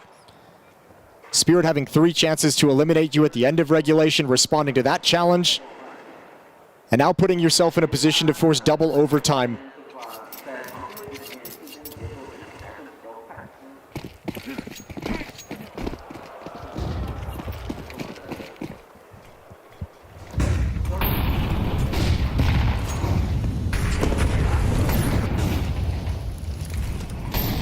Donk heads out elbow. Didn't spot Tess is actually charging down B lane out of game, so that's information they can quickly pass over to his teammates to be on high alert about. So Magics will be the one to deal with that. But Donk is going to go. Donk is going to go through the smoke at Donut. He waits. Chopper comes through with him, and Nerds, good night. There is no way you predict that play. It is huge from Team Spirit, and it might be the opening move that closes out this map. Shush dies at default, and it is all wrapped up now. Team Spirit are going to have to fend off a 3v5 retake, but it is looking so good for them. And with that kill back from Tesses, the dream once again reopens. Magix is on a long flank. He's a long way away from his teammates who are holding down this A bomb site. And Magix begins to creep around the back.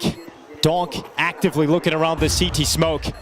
It'll start to fade away soon, and here goes Heroic, but Magix has arrived, but they turn. Kicksan checks it. Now he goes into the fight at CT, but Donk to step up, and they put a stop to this opening map. Spirit finally break through Heroic on Ancient, and they are one map win away from the playoffs in Shanghai.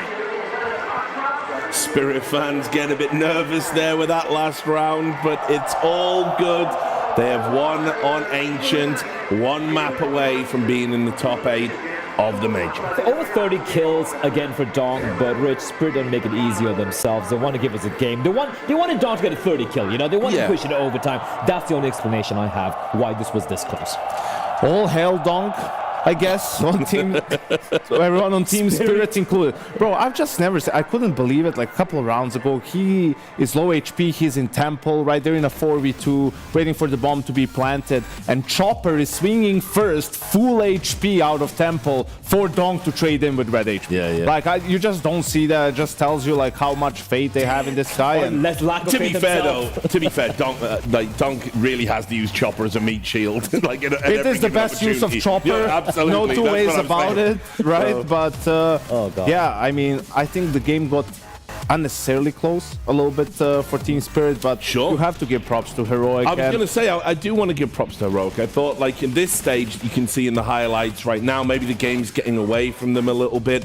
We've talked a lot about the development of Kicksan as an IGL, but, you know, just some individuals there. Maybe we can talk about Tezes in a moment, but I think they really stepped up their game and pushed it forward and really gave Team Spirit a good go here. For me, it's always been, you know, Kicksan, right? I said it in the pregame as well. For me, Kicksan is the commander of this team. He's the guy, he's the master of puppets right here. And again, on the T side, pulling off, we saw it yesterday against the Mongolz and Anubis as well. Again, unfortunately, losing effort.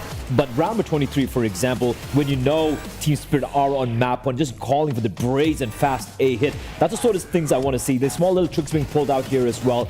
In the end, it wasn't enough because, you know, Donk was in the server, but still a valiant attempt from Kicksan. Not just Donk, we'll get into it a little bit later, but I mean, Rich, you touched on Tessis, and the reason why I always like, my stomach turns a little bit when people say, or when Pimp says, like, oh, he's the best Danish player. It's like, people forget he was on the Heroic lineup that, you know, had all these, like, grand finals and big moments that they lost, and one of the reasons is his form would drop tremendously, you know, when it comes to some of those biggest games compared to his performance in the group stages. And sure, it's been a little bit more consistent lately, but until I see him, you know, when it is crunch time, when it is that biggest moment, just sort of deliver on a consistent basis, I don't really trust him. And speaking of like coming down in crunch time, even though Donk just again ascended at the very end of the game right there, I want to give Zontix his flowers. I think he was absolutely so impactful in a lot of the rounds, which should have been unwinnable rounds, but Spirit were able to kind of steal away from Heroic in that first half. I think he had a great game overall, and absolutely the reason that Team Spirit at the end were able to get the win.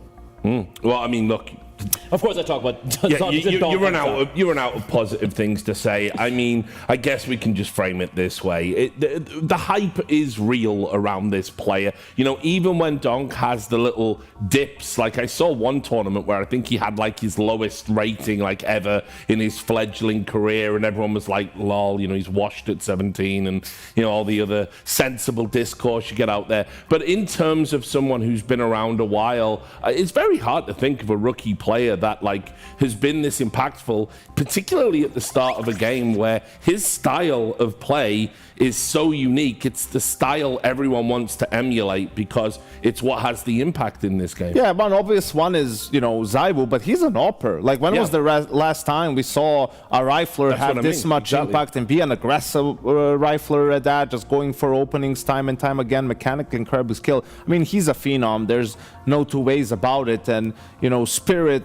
whatever happens in this tournament, you need to make sure you get the proper pieces around them because, you know, you could easily be the best team in the world if you do that. It's not just the pieces, though. I just feel overall like, you know, sure, they got the win at the end, right? But just some of the decision making, some of the calls coming out around number 23 where you just have to go for the save. You have $1,900 the loss bonus coming up into the final round. It's a 4 versus 5. The call should be immediate to just go for the save, but no, they linger, they dilly-dally around and they lose 4 weapons right there, which is why Heroic are able to take it to overtime. So the decision making at times, the blame must go to the leadership. Oh yeah, look, and I think probably you get caught up in yourself a little bit because you should immediately save there, but then again you have a player that can like just run out and maybe get 2 kills and suddenly the retake's on, you know. So and sometimes it's that player who's like making it, I'm gonna try and see if I can like get one or something. So then now you're also lingering around in case he does find something, maybe you can go for it, but in reality you need to look at the big picture, right? Like you're on match point, you need one more round, this is not gonna be the one. But for Heroic, I feel like you can't win the game in the first half, Richard, but you can absolutely lose it. And I think, unfortunately, for Heroic, it was the same scenario like the Mongols game on Anubis, man. It was, you know, battling early on in the first half, right, trying to keep Spirit at bay. You're winning rounds, Spirit keeps planting the bomb, keep going again for these buys, and just when you're supposed to break them, you're losing rounds with advantages. Well, you've got some rounds you want to use to illustrate that point, right? Absolutely, and these rounds are happening back to back in the first half, really, and you felt like Heroic had a good chance. You can see the score is tied. They're going for this early sort of aggression towards mid as well. They find the kills. This is a 4v2 now. As you can see, the consequence of this is B was pretty open, right? So the plant is free pretty much for the T's, but still in a 4v2, look how disjointed they are. This is Tessis, just Nerds is also there, doesn't go for the refrag. The CT gets smoked, and that's where the 2 players are. So Nerds has to play first. Great job on Zontix in that round, finding like the good kills. That's his impact coming in. So that's like a 4v2 being lost on the side for Heroic. They go for another 4s. They take a timeout. 5v4 again. Shush gets the deep kill. I don't know how they don't kill Don here, and he gets away with it. Right, but this is another now 3v2 for the side of Heroic, right? And one more time, it's gonna be Zontix winning a duel. Who's that, Richard, that he kills? Tessis, again. So now in a 2v2, right, like Magix does, I don't know what exactly on this flank, so luckily for him, Zontix bails him out and gets the clutch. Yeah, Zontix, I think, had so much impact, like, but also just the way he's working in tandem with his teammates as they fall around. But that round in Cave really is so annoying, because if Nerd just swung out and got the trade right there, that's pretty much a round done. Instead, he waits for a bit, allows Zontix to reposition in that little cubby right there. Again, now from what would have been 100% 60-40 duel for the side of Nerds, it now becomes 50-50. And there's a couple of those rounds easily could have gone their way, could have been their game, but cookie crumbles. Yeah, I mean, look, it's very it was very close. But the good news for Heroic is, you know, obviously you were in there. We now look forward to your map pick. More like Donk was in there, but well, sure. Yeah, I think also for Mirage, I mean, it's a very interesting pick, right? Like for Spirit, they've been on a tear recently. I mean, just what they did to Navi and G2, those are 2 of the probably best Mirage teams in the world right now. So for Heroic, I'm not sure if you saw some weaknesses like that you could exploit in the preparation, or you're just feeling you can match up against anyone on this map, but it's not looking good, especially so when after a close loss in overtime against the Mongols, they crumbled on the 3rd map, and we'll see if they'll build up some resilience since. And you got to remember, if you throw your mind back to the Mirage you had against Mongols yesterday, where they did completely dismantle them, it was Dexter having his best map ever in the Heroic jersey. That's not something which can necessarily be sustainable. Today he was kind of disappeared. He had that one round with a saved AK getting 3 kills. Apart from that, honestly, he wasn't really finding much impact either. So suddenly, if Dexter's not going to be waking up here in Mirage, what are your other win conditions? I don't see too many, in all honesty. Yeah, and Techno was talking about he felt they were countered pretty well with some late HEs into the connector smoke, right? Just pestering them there and harassing them and sort of breaking the plan for the Mongols. But I think that's going to be more difficult to do against a Team Spirit squad. Or rather Donk. Yeah, right, exactly. Well, we'll find out. We are going to take a break. Spirit are on the verge of going into that top 8. They only have to beat Heroic on Mirage. If they don't, it might haunt them. We'll see after a break. She said she loves you. But she can't love me. But I love you.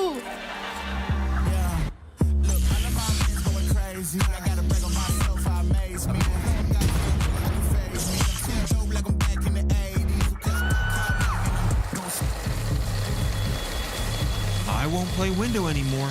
What's going on? Play your role. 1xBet.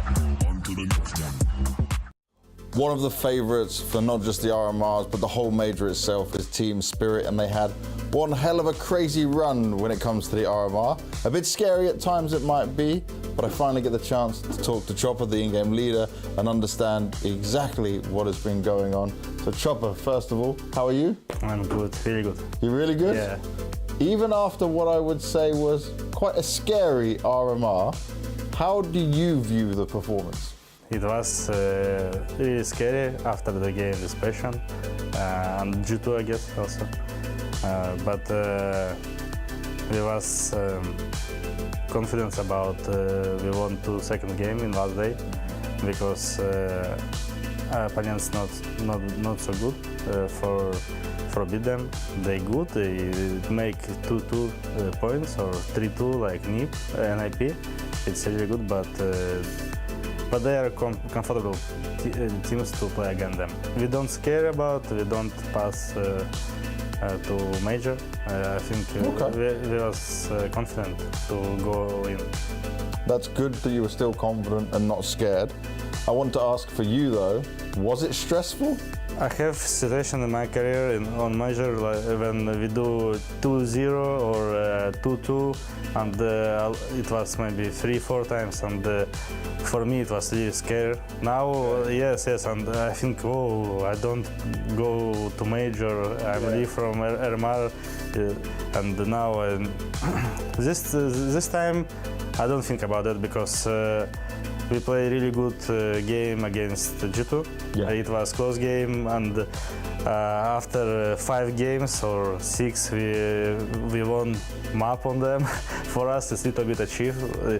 It's a hard team. Yes, and on third map, we was really close. It's a game about 1 frag. If we kill in clutch situation or the team who did the first kill, they win situation. And this time they was better, but after this game, I think a lot of team have more emotions about not about 2-2 score and we need to play against Sashi or Ninjas and Pyjamas. We think about it was close game against G2. Okay. Yes, and it's not about wow, close game. No, we lost again, but it was a good game, and it's something like that. I think it was good emotions. Thank you for explaining that, because I wanted to ask, when it comes to G2, even though you lost, do you feel like, okay, you can see an improvement? Yes, of course. Every game, not about final in Blast. Other games against them, game by game, we get better results. We come better every game against them. It's still not win, best of 3, but everyone from team feel that we can win, and it's better for us. And would you call G2 right now your nemesis, your rival team? I'm not sure, because I think for us, every top 5 team in the world, it's a hard opponent to play, and I think it's no matter G2 or Natus wins or with Vitality or Mouz, all of them they hard to play against. Yeah. Like I said, every game we play against G2, we feel better. Not only about results, we feel more confident. We have more experience to play against, and now I guess. All good. I don't know. We don't think about it's kryptonite or something like that. No, not sure. You mentioned that you guys took some time to try and fix the mental side of things. A lot of your teammates, especially the younger players, they talk to me a lot about that. Can you explain to me what problems the team was having though? Because we saw Donk like hitting his head at times. We saw players lay back in their chair. It was different emotions. What was going on? I think first of all, it's because we are a really young team. Yes, maybe you look for me and Chopper played 10 years in this game, but for me it's first season when I play Tier 1 tournaments like IGL. I don't play a lot of tier 1 tournaments. You've also never been in the partner series, right? You're never in ESL, never Blast, so you had to fight always for your spot. For me it was only major, 2 times in a year, and now I need to play every month, show good result, and for me it's also a new experience.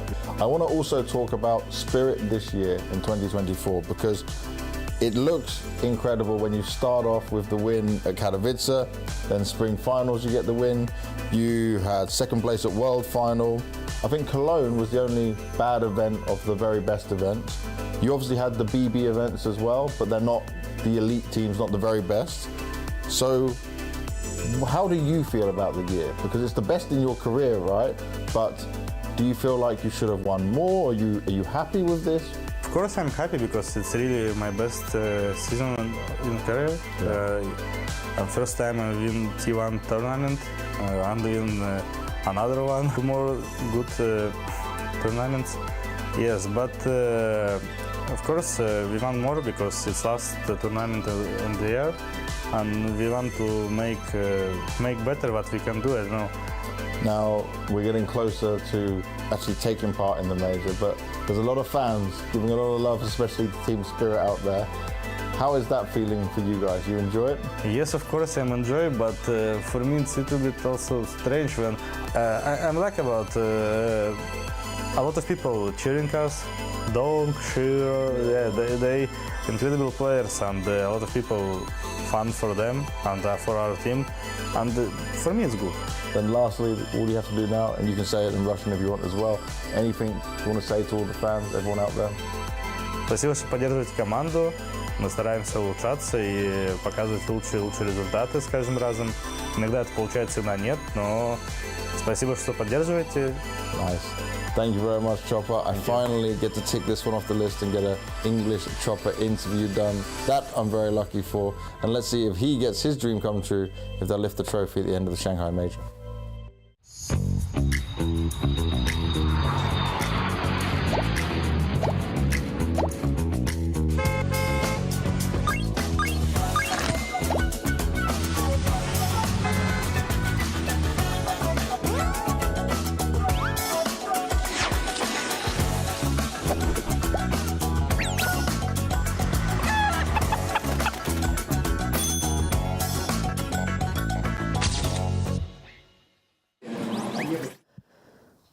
Team Spirit versus Heroic continues here in this progression to the playoffs game. And for Chopper, we got to hear from him there just at the end and talking about how his dream is to win the major title. That's the dream for everyone. But he obviously has had the best year of his career so far. And he's had some decent results at majors. Think of the semi-final back in Antwerp. You think of the quarterfinal places he had and the Rio Major and then in Copenhagen. He missed out on Paris, but with the pieces that he's now constructed into this squad, this has got to be his best chance ever to actually win a major title. Oh, absolutely. I mean, certainly the best team he's had constituted around him, right? Spirit at Antwerp in the semifinals is probably the closest he got. But yeah, he's had a long career. This would be his This is his ninth major. Would be his fourth time in the playoffs. Started his career back in Vega Squadron, where he had some decent success as kind of a dark horse upset team who was there to just ruin other people's majors, famously NIPs. So yeah, I mean, he's got to be looking at this person saying, this is the first time where I have a team built around me where there's a great likelihood, a great chance I can make a run in the playoffs. And then also you have that concerning feeling of coming into this where Spirit wasn't firing on all cylinders, kind of mentioned in that interview as well. But a good map win over Heroic, one more, and they are through to the playoffs, and then who knows what happens from there. Find out what your draw is and march towards those grand finals. Yeah, the first time that that Chopper played in the major was back in 2017. What you said about Vegas Squadron. Donk was 10 years old. So there you go. That's pretty crazy. Crazy to think about. I mean, dude, it's fun that we have in Counter-Strike that kind of disparity. I know over on the other stream right now is the Furia versus Pain matchup, and we had that picture up on the subreddit of Fallen standing with Snow when Snow was, you know, I think in the same situation, like 8 years old when the first time he took a picture with Fallen, and then comes back that they're playing for a spot at the major against each other. He's still playing. Yeah, it's crazy to see. I think for Heroic now, though, we need to focus in on them as a team that need to bounce back into this series. They've just lost Ancient, but there's a chance to come back into the series. I think with an overtime loss, it's going to sting to a certain extent, but you played them close enough. You definitely had shots to take it. I was going to say, this might be a little bit pedantic. I don't even know if bounce back is the correct term. I think if you're Heroic, you leave the map and you're like, see guys, like we can compete with them. We can come back from, we're not going to get buried by them. Individually, Nerds with some good rounds. Kixon played obviously an incredible game as an individual. Called a great game to keep them in the map on the T side to force overtime. So I think between maps, if you're Heroic, you're like, guys, this is the exact matchup we thought it was. We're playing them close. We're right there. Couple more things go our way. We've got to win on that first map. So let's carry it forward into Mirage, into the second map. The same energy, same focus, same drive to even this up and force Dust 2, where Spirit has shown weakness. Heroic's map pick of Mirage is underway. They start on the T side, and the bomb is going to be making its way towards B quite quickly. Just the steps and the pause as Magic peeks into the open. He was the god of the Jewel Berettas over on Ancient in the pistol rounds. The slow slide of forces out of ramp gets detected by Shiro as he looks towards Shush. And Shiro's going to drop back into towards CT spawn. Kind of surprised there's no pounce from Tess's off that kill. He was looking over towards stairs trying to cover for that sort of a peek. Now good ground gained in middle by Dexter. Good damage on a chopper. As Heroic readjusts through the underpass towards Khan. Spirit starting to put this together. Defensive outside of the window room. One player at ticket, one player at catwalk. They've got all the choke points covered. And they've got a 5-on-4. Donk is just spotted. Kixan heading in towards Connector. It's great information here for Donk. And he's going to snap straight away. Second headshot to the window. And Nerd's gone. Donk dives down and Kixan realizes a sprint to the site is needed to get this bomb planted, and Donk is coming through Connector. His teammate distracting from CT. It's Shiro coming through with those Julies. Nice swing, what? 3 kills for Kixan, nearly gets back to Connector again. He is having a heater of a game individually, but there was just so much work needed, and Kixan couldn't do it all. Yeah, he came in ready to rock and roll today. Exactly, a little bit more production from anyone else, and maybe he has an opportunity. Dude, these shots are crazy. Yeah, and maybe the retake, if it's less overwhelming, he's got a chance to get into some cover, but that's a really cool sequence. But also recognizing the need in a 2v5 to at least get the bomb plant, to at least get it down for the bonus money. They can go for a buy if they want to. And it looks like they will. Kixon can afford AK-47 and armor, so a powerful weapon brought out for him. Its utility, as always, the problem in these second round buys.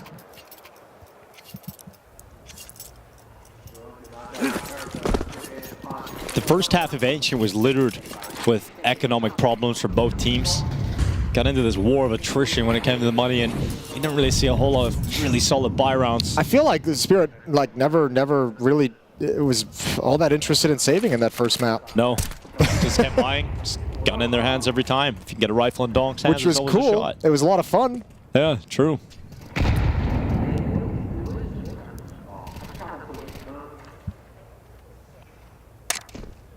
Although Kixan with the AK, having a hot game at the moment, so of course he could pick it up with the extra money he made from the Glock. I don't think he wants to give away that he has it. See him not spamming into smoke whatsoever. Wants that first engagement to be a surprise. Maybe catch someone with a little bit of an ego play thinking they're going up against pistols. Boost for Kixan. There's the peek at short he's waiting for. Zontix to provide it. And now the AK will erupt across the server.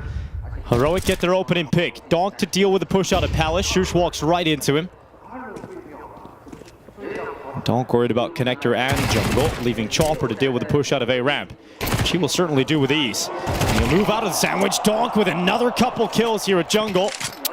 And he just goes for that swing, and he is not slowing down. A 4K for Donk, and he wants the crowd to erupt. Between this and the pistol round, Donk's looking like he came into Mirage ready to rock and roll. He's very precise at the moment. These kills are coming out very fast. First bullet dinks and easy cleanups, and now he's got an AK-47 in hand. Force buy from Heroic goes nowhere.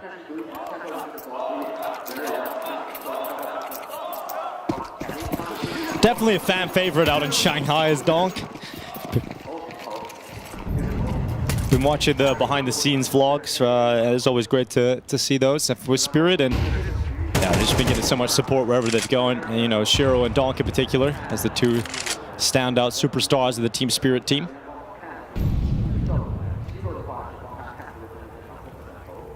Flashes and one smoke. That's what Heroic have, as they want to try and get into this B bomb. So a bomb plant wouldn't be the worst outcome here. But I like that they've gone for the more conservative approach. So I want to see the guns in these Heroic players' hands as soon as possible. Yeah, you have to in this situation as Heroic. We'll see if they can make it past Magix. Zontix is going to be on catwalk and hustling back as soon as utility shows. Magic's going to call him back right now. Defensive smoke deployed. Molotov for the dropout. Nade in towards the bomb site.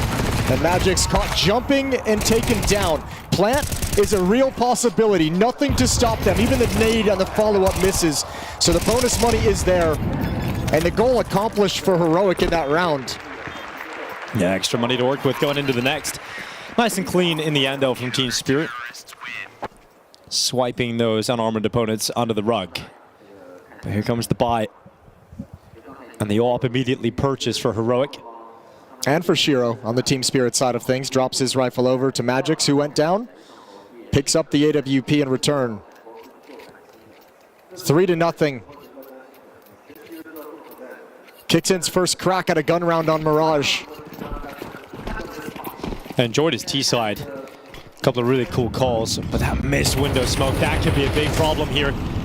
Donk just spamming down, looking to make the most of that mistake. And seeing that smoke missed a lot, I feel like, this tournament, all through the run at the major, seeing plenty of teams miss it. Yeah, it's true.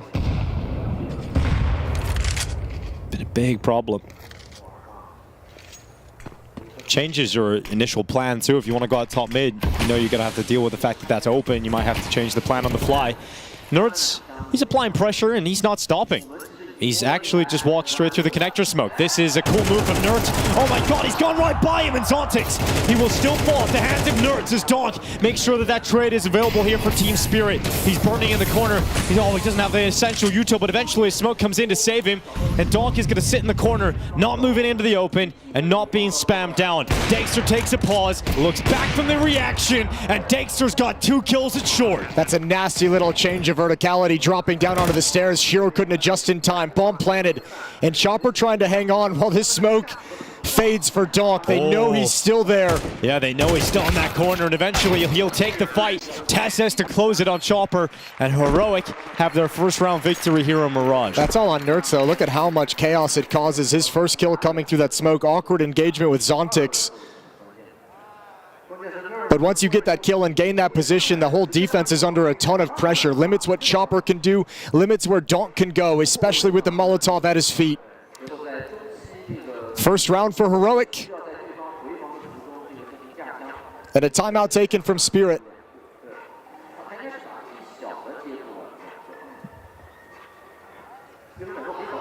Another round, I feel like we saw this sort of a buy so much on Ancient. 2 MP9s in the Team Spirit CT side.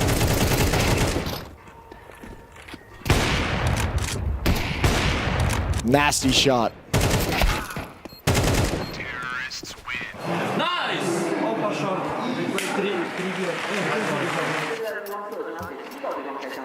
Well, I still got to deal with the problem that Team Spirit have enough money to get the AWP in Shiro's hands, 2 rifles, and 2 MP9s.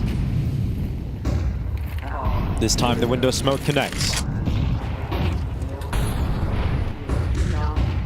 Zontix walking out short. It's a short swing.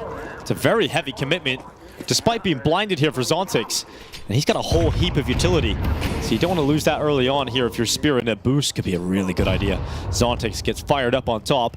Magic's plays just in beneath him, and Donk over the top of that connector smoke has taken away Nertz. Tessis has slipped into the smoke undetected. Yeah, and they'll think the boost would have spotted this, so actually Tessis can wreak havoc. It's a great move from Tessis. A really smart idea, but he realizes he has to move quite quickly on it. Tip of the barrel spotted. Dexter still wins that fight, and Tessis strikes from jungle. And suddenly it all unravels here for Team Spirit. Another headshot for Tessis, and havoc certainly unleashed upon the defenses of Spirit. Magic's waiting, but the silent push from Kixen has been spotted, but not the ideal. Clean fight for Magic's, and it is in the end cleaned up by Heroic.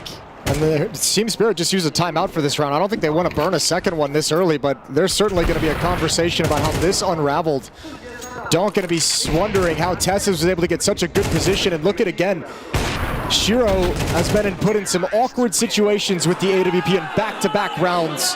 That is such a sick play from Tessis. Yeah, it's nasty. And look, Nertz in the previous round as well, it seems like they have an idea of when they move up connector, make a play. Don't be afraid to keep pushing forward. And back to pistols for Team Spirit, just USPs. I think for Heroic, the story is so cool for Ashush and Tessis, because when that move happened, we seen Cadian go and leave the squad, and then Stown and Yabby went off to Astralis. That was the main storylines that dominated the headlines, the whole drama around that, the expectations that those rosters would start to perform, right? We thought the Cadian Liquid would be a really solid team. We thought Astralis with Stown and Yabby was going to be a great squad. No one thought that Heroic would be in a situation where they're here at the major playing against Spirit for a progression spot into the playoffs, and Astralis wouldn't be here. All three of those players in that ex-Heroic team did not make it to the major. No, not even that. It just looked like there was no logical reason why this team would be better than either of those squads in any way. And those two obviously have done a great job. It's taken maybe an extended time of 2024 for it to come to fruition, but it really does feel like at the major, all the pieces are coming together for this Heroic lineup. Sure, on a more consistent, significant basis, but they did show some signs early at the start of the year. They knocked Vitality out of Katowice. There were little glimpses. Early isolated wins and best of threes. Very early glimpses, but only starting to come together now towards the end of 2024. They're about to tie the scoreline up against Team Spirit.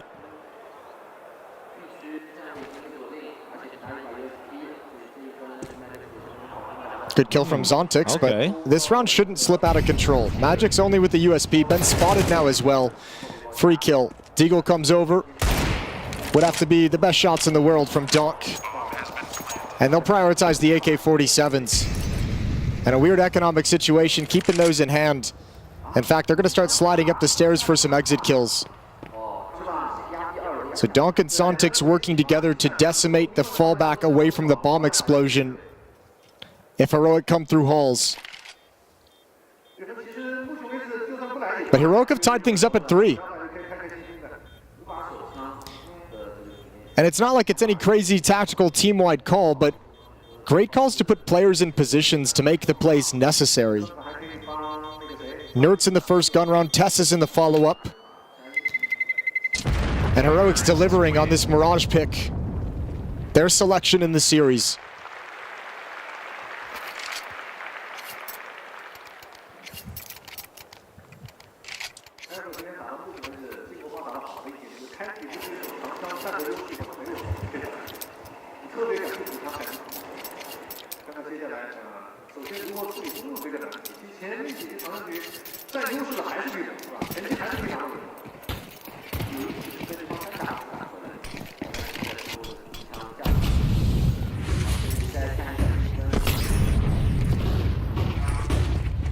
Nertz showed away into the underpass.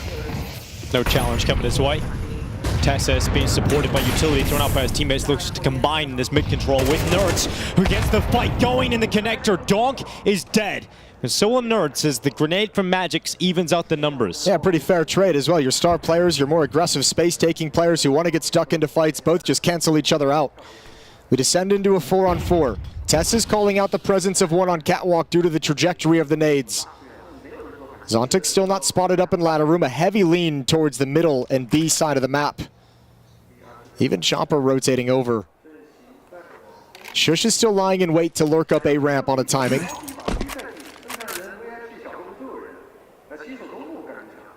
And a palace smoke to make it feel like Spirit are defending this bomb site strong.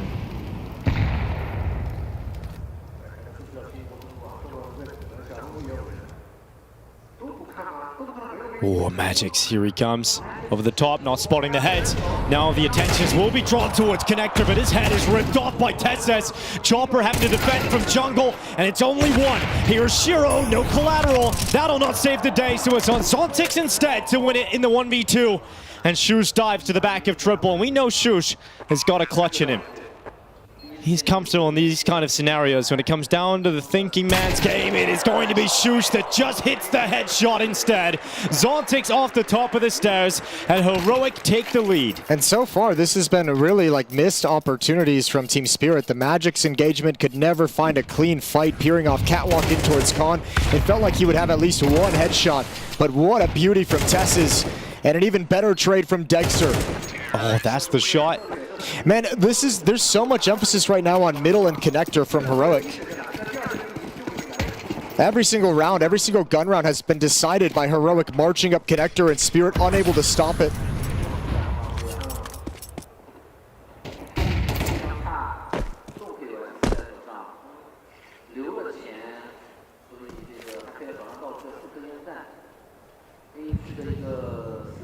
And Team Spirit have even had really good setups for mid. The boost up on the boxes a couple rounds back, that was a nice little trap setup with the player top con.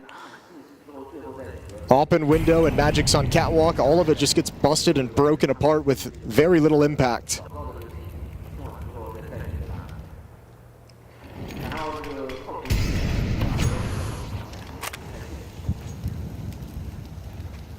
Donk and Nerds both get to stay alive a little bit longer in this round, and they're going to use the Connector play from Nerds to inflict the maximum amount of pain on Team Spirit. Nerds to drop Chopper first. They continue to move forward into the site. Nerds distracted though, pulled away from default, and a nice shot from Shiro. Is there anything else for Shiro on this scout? They're pushing him, and he's got a no-scope out of nowhere. And suddenly a chance for Team Spirit erupts from their sniper as Dexter moves into position. Donk is still alive. And Magic's now spotted too. And Shush had the clutch in the last round. He's got to do it again. Difference is, bomb is down towards CT, and Donk is watching it with an AK. Magix is repositioned, but he's smoked out, but there's a gap. And so the distraction set up and the damage done, but Donk stays on his feet and ties up the scoreline. What a round from Shiro, saving the day. A beautiful shot, a lucky shot. But it delivers the bomb at the feet of Donk, and the fact that he's tucking himself into Ticket that whole fight, making them swing on him to clear him out, buying time for Donk to arrive at CT spawn. Perfect decision-making from Shiro, and that is the lifeline Team Spirit needed. They're having a lot of trouble handling this T side. That's given them a sigh of relief, a little bit of breathing room as they steal one back. Smoke broken open with the Molotov. Nobody from Heroic caught out in the open, and now they cross. Nerds swings, great flashbang from Tesses. Provides an easy kill on Donk, it couldn't fight back. And Zontix evens out the numbers, evens out the fight. And this is a great follow-up play from Shush. I mean, recognizing you killed Donk, you saw two more in middle, and saying, I've got space. I'll find it, if there's someone here, it's a 1v1. And he's moved up and got good room at the top of the ramp. So the rest of Heroic going to join up. You've got a lurk set up in Dexter who's going to come through underpass. Problem is you do have a smoke on Tesses for the cross. But he's now dead. Yeah, great shot from Shiro. Just ahead. And his second one as well. Shiro shredding through his opponents. And he's been relatively quiet in this series so far. Didn't have to talk about him too much over on Ancient, but Shiro with some big rounds here back-to-back on the Scout, then the AWP. Yeah, that's huge impact there, and you can see it once you get those two kills. If you're Team Spirit, you kind of know what's coming together. You know, likely chances are there's going to be someone up in Palace. You know, chances are there's going to be someone lurking in middle. What a perfect sequence of events for Shiro. Precision pinpoint shots, and it's 5-4.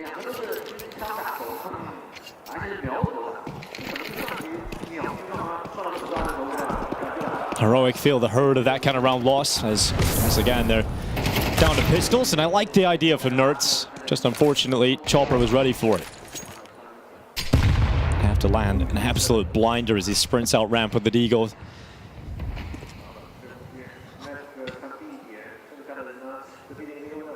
Team Spirit mere moments away from collecting 6 rounds on the CT side. And importantly enough, if you keep all 5 players alive, you kind of set yourself up very nicely to just avoid any financial issues in the last 2 rounds, regardless of what happens. When Heroic get the guns back out, I'm curious to see if they go back to this kind of con-focused attack, or if they feel like it's time to switch things up.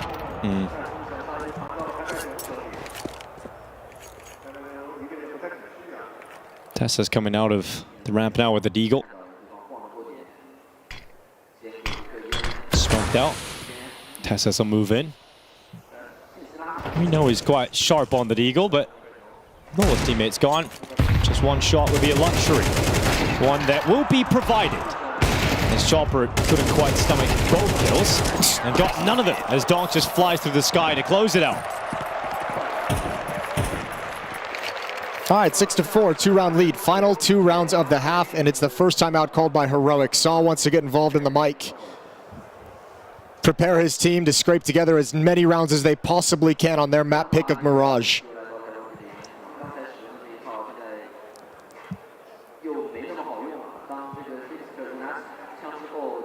And then we get to see what style is going to come out. Last couple gun rounds, it's been Nerds and Donk going blow for blow, 1 for 1. I think Nerds has come out of both the engagements, but Donk has teammates there for the trade immediately.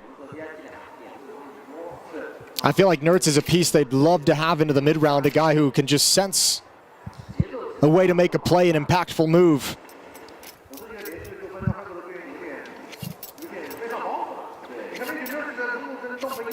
He's died each and every round of this map so far, really getting stuck into the action. Window smoke is out. Base of catwalk smoke is plumed.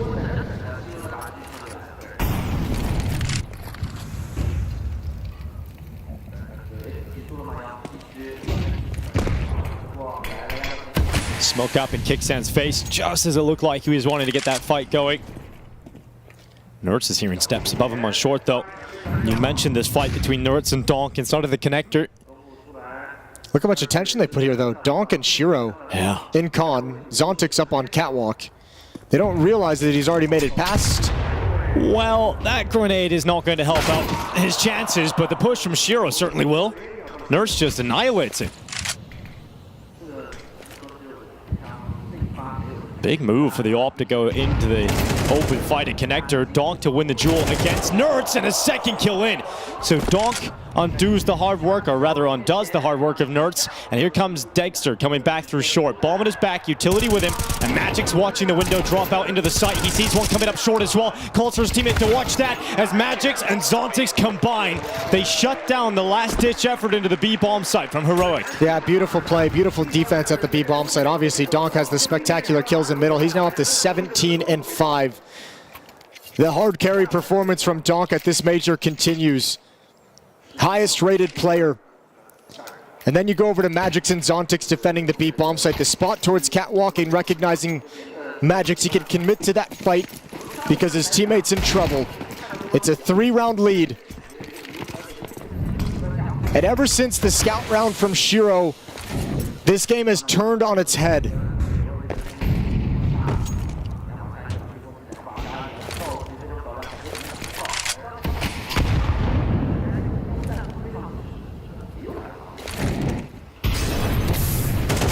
Magic's to do a little bit of damage towards Kickstand. The grenade assisted in dropping him further, but Kickstand's still alive. He's still allowed to fight on. They're going to get Nerds up into the window, wanting to make a play here. Made a little bit of noise, and Chopper with the AK-47 is now primed on his location. Massive over-rotation from Spirit, though. So many players shifted to the B-bomb site. This catwalk fight has not gone well for them in the past, but this time Zontic's delivers.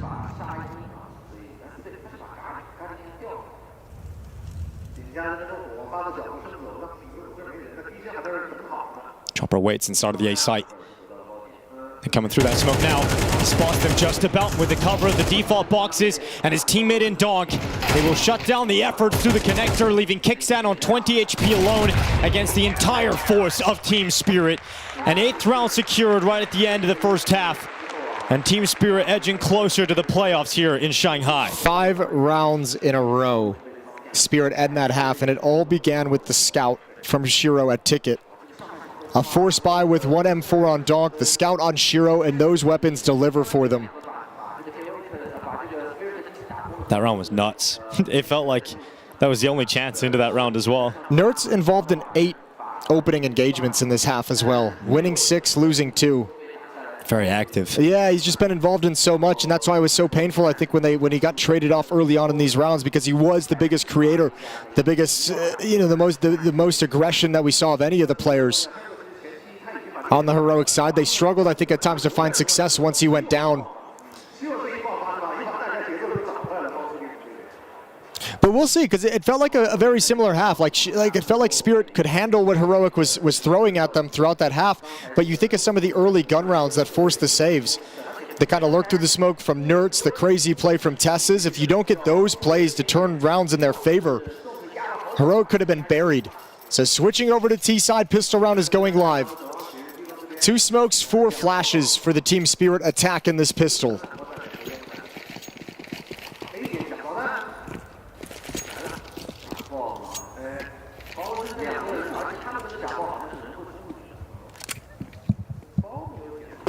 It's going to be a fake. Chopper's got 2 smokes, 1 at his feet. If you imagine jungle stairs.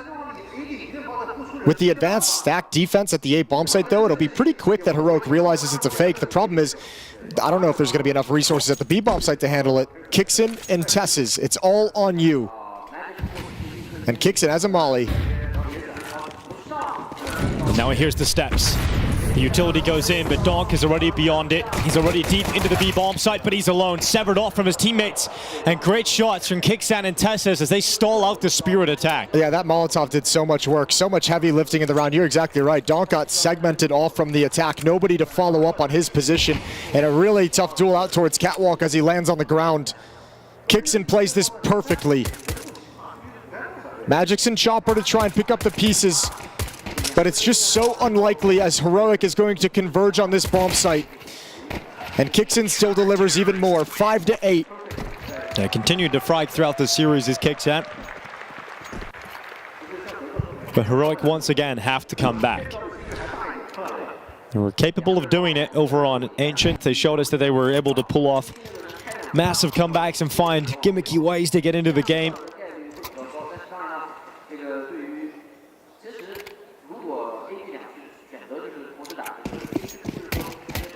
For Heroic, going up so quickly at 2-0, to lose to the Mongolz, then find Spirit in your next best of 3, you don't want to be in a situation where you're going 2-2 with all the deadly teams we have at that stage of the tournament. Yeah, we highlighted in the previous series. I mean, it's going to be such a tough 2-2 match for everyone involved down there. Although I'll tell you this, I think Heroic is now, you add them into the list of really dangerous teams being put down there.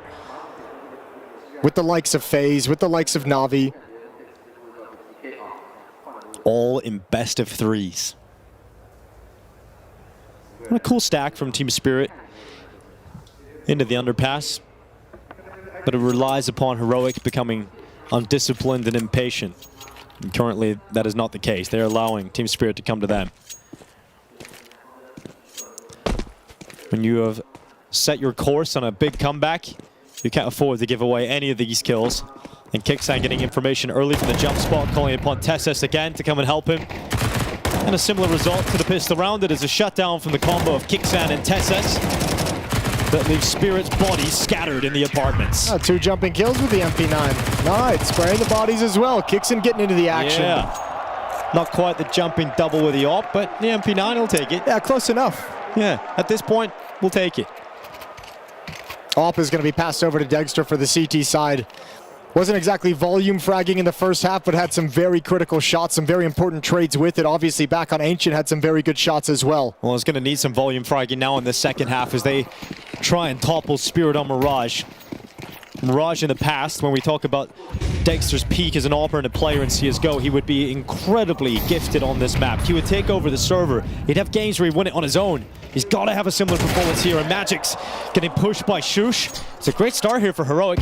Going back to Dexter for a second, he had that kind of an unplayable performance the other day against the Mongolz on this very map as well. So see if he can revitalize. Good opening kill, 5-on-4 in the favor of Heroic as they claw back into this game just 2 rounds back. From tying things up. Ooh. A split being set up here. 2 towards ramp. And Donk waiting ashore as Chopper's just at the bottom of the connector. There's still a minute left on the clock. Yeah, almost looked like they want to get Donk in a position to be able to challenge up Catwalk a little bit just to take some attention away, but now just a full-blown split, which is going to be tough. And Nertz has found Donk yet again. Continues to have his number in these open space engagements. A shutdown. Heroic deal with this so well, and there's no hero moment from Shiro this time. Uh-oh, that was a very flat round. That was dead. That was completely dead. That had no strength behind it whatsoever. Well, there's a territory here where they can go for a half buy. We talked about Spirit's unwillingness to save in the first map on the T side. Don't think that's going to be the case here. We should see them be a little bit more conservative. Yeah, well, obviously not getting enough kills and not getting a bomb plant to help them continue that kind of force buy battle. So yeah, as the losing bonus has built up into this second half, they've got to descend to pistol and armor. Kixon doing a good job of shutting down the B bomb site early on in this half with Molotov with information. Nertz got to be careful. Choppers beat his timing, and he disappears back into the smoke. Tessis finds the opening kill and relative safety for the Heroic defenders. Grenade lands on Chopper. Most of his health gone now. That allows the transfer for Nertz. He nearly gets back up. Looked like he was going to have a chance to take out Shiro. But another round where Heroic only lose 1 member. Money is beginning to swell for the CTs. And for Spirit, a timeout used, their second so far on Mirage. Yeah, it's been 4 in a row for Heroic to even things up in this second half. And no real complications. Money's looking good. Defense is looking good. Nothing tricky has slipped past them. Protocols and communication and teamwork are all solid so far. So Spirit going to have a conversation about how they can change that. Change the nature of this half. Up in Shiro's hands.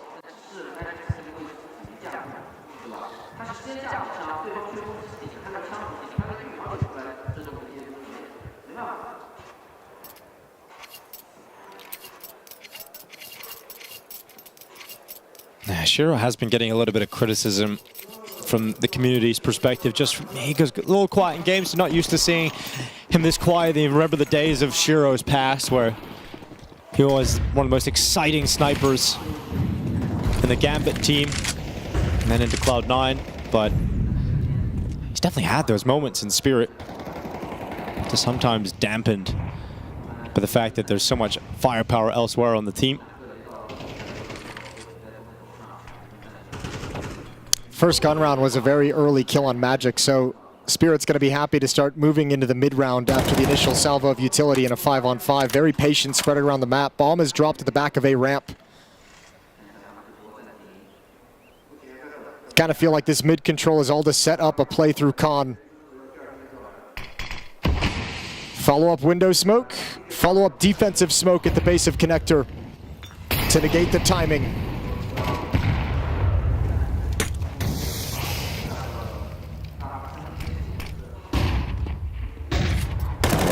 Push forward from Nertz. Great work. That flash was so effective from Dexter, so Shiro is gone. And another frustrating round for him to have to stomach. 45 seconds. Team Spirit move out in a 3v5 now thanks to Nertz, who just really isn't stopping. A second kill. And Team Spirit slowed down to a halt. Yeah, that felt very telegraphed from Team Spirit. Even Chopper's now been spotted. Tessis is going to have him boxed in. I mean, Heroic with all those defenders in middle were just like, okay, now you're starting to use utility to take con control. This is where we flash and peek, and this is where we shut you down. Tess is going to swing for the fight off of his teammate. Good trade. Backing into the M4. Donk was nearly protected from Magix, or rather by Magix. And look at the way that Tessa steps up next. Not necessarily caring about the kill, but want to prevent the AWP from being picked up. If they find Magic's, though, Tessa's. Oh, $300. Oh, no. Oh! A jumping headshot with the AK-47 and sent down to $300. Tezes has stolen Magic's lunch money. What are you supposed to do about that? Gotta be so frustrating if you're Magic's. First gone round, he gets aggressed upon.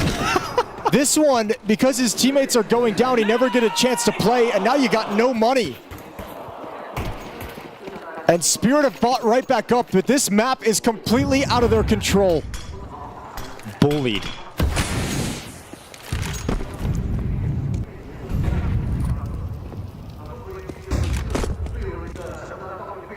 I don't think we've seen them yet get the opening kill. They might have a chance here if they get under the scope of Dagster. They're right underneath them. Dagster not reacting. Hello, there we go. Chopper down below. And Dagster finds out the hard way that they had pushed all the way down middle under his gaze. Yeah, very curious. He kept that timing the whole way through. Now they attack up. Shush, good shot, but he's got to fall away. Important fight for Shiro, one at the B bomb side. Look where the bomb is. Look where the bomb is. All the way back in the T apartments. They've got to go back and get that. There's a 3v3 though. And Shiro's going to go and collect the bomb. He's got Magic's with him. And so with the bomb recollected, Team Spirit will make their way to the B bomb site. And there is one player here. But how good is Kixam B when holding down this B bomb site? Yeah, but remember, so good. He's usually jumping and spotting and then dropping a Molotov. This time he won't have that same kind of angle or that same kind of information. If he jumps now, he's going to be in trouble. They'll have him pinned down. He's going up against a P250 in the hands of Magic's that comes around first, and Shiro has to trade it. So fortunately for Team Spirit, the trade is there, but it's down to Chopper at short. The bomb is planted for him. Shush is low on HP. Shiro's done so much in this round. He gets to the bench. Shush has already moved into the site. And no one from short is peeking. Will Shiro have his crosshair in the right spot? He will as Shush moves in towards him. It's now just Nertz. A 1v2 set up into a 1v1 with that grenade. And it's Nertz against Chopper. And there's a firepower difference, but it might not come down to that. It might just come down to the defuse as Nertz just sticks it. And the hand to the head of Chopper as he can't believe he's let that one slip. And Nertz had a cheeky little smile when that defuse comes in, just bobbing up and down, and Chopper never commits. That was the best round Spirit have played this entire half. And it's stolen away by a stuck defuse. Chopper peeks as well. He peeks into the open. Hey, he thought that peek would get him off it. He thought that peek would be the one that makes Nertz a little bit nervous, but he ain't faking that. What a snatch away from Nertz, a 1v2. And this run from Heroic continues. It's now 6 straight rounds.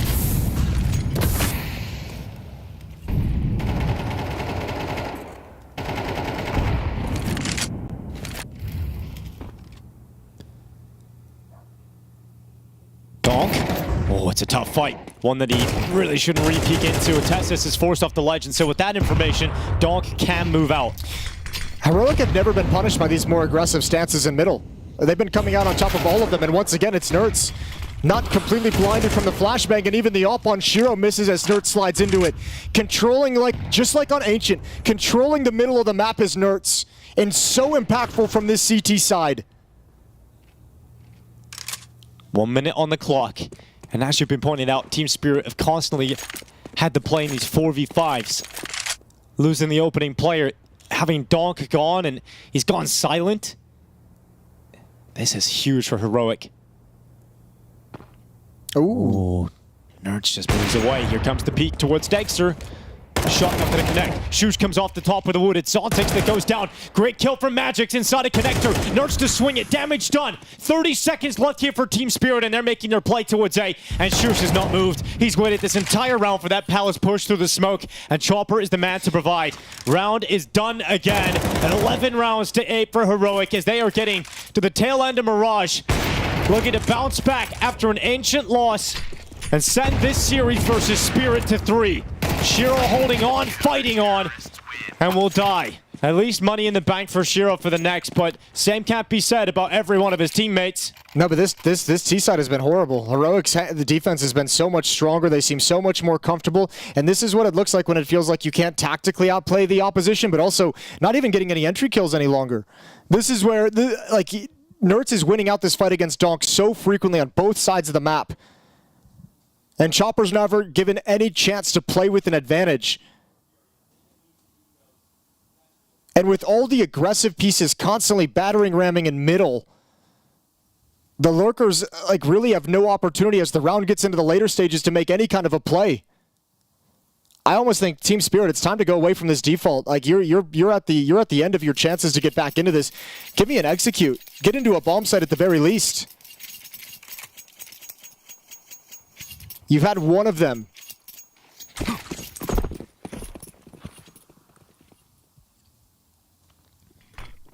The window smoke connects, and Dagster's waiting for the pick in the middle. Once again, Team Spirit do send significant forces into the mid fight. Nertz is going to drop Chopper. Another opening kill from Nertz in mid. And Shiro waits, just looking into the site. No push towards him. Shoots waits a triple. And Donk has climbed through the connector smoke at the perfect time. And when they need someone to step up, Donk delivers a double. A 3v3 Team Spirit in this fight. And looking for 9 rounds. Dagster waits towards CT spawn. The smoke will trickle out in front of CT, but Tesses waits atop stairs. The Kicksam push to the smoke below him. Shiro spotted, looking the wrong way, and Kicksam's move forward, stopped by Magix. A 2v2, Magix unleashes, but it's a 1v1 as he drops into the CT smoke. His teammate gone, and all picked up, and Magix on the sprint. He wants to get to the B bomb site. He wants to beat Tesses to that position. But he looks to the murder hole, thinking he might be able to catch Tesses moving forward. Will Tesses be patient enough? He's going to walk right into it. He stalls at the last second. A tease on the X-ray, but the push comes in. And a great awareness, a great decision from Magix to be able to get a 9th round win here for Team Spirit in a must-win round. Yeah, beautiful clutch from Magix, but I mean, this is the Donk difference. Look at how important it is for him to be able to have impact, and that's been Nertz shutting him down most of this half. Finally, he gives you the entry you needed, and you're able to build a win off of it. And that's why so many consider him the best player in the world, is how much impact and how much Spirit rely on his openings at his level to be there game after game. Magix said it himself in the pre-game interview, said, well, if we qualify today, well, it all depends on Donk. Yeah, well, a little bit of a joke then, but it might actually be true now. It might become reality. Dagster peering down into the underpass. How much confidence do you have that Spirit can replicate it, though? Back to middle. Tess is on catwalk, Dagster with the op down underneath the window, and he's got one. There's a play coming towards B with a bomb in their backs. It's currently Kickstand getting spotted. He's jumping around, but he's stuck in position, and this M4 in the hands of this in-game leader has locked down the B bomb site again. Back-to-back maps, Kixon is the #1 top fragger for Heroic, leading from the front. And he's about to take him to a 3rd map. Shiro 1v4. Kickstand looks at short. Great shot from Shiro. Needs a second and needs a moment. He waits for the peek into the market. That mistake not given over. Dagster wraps around the back. And he'll take Shiro down with no issues. And Heroic now reach map point on Mirage. Kickstand with a standout performance as the in-game leader to output this much fragging ability. It is so beautiful to watch, and some great T-side calls over on Ancient as well. A lot of excitement around Kickstand in this series. Great T-side calls too, and the 4 rounds they won in the opening half, but it's been all defensive here. And it's Deja Vu, 12-9, 3 rounds needed for overtime, but it's this time Team Spirit who have that kind of pressure. And another opening frag provided by Dagster. This defense has been so rock solid in the opening stages of rounds. They've neutralized Donk. They've been dominant in opening engagements. And Spirit have never had any room to work with.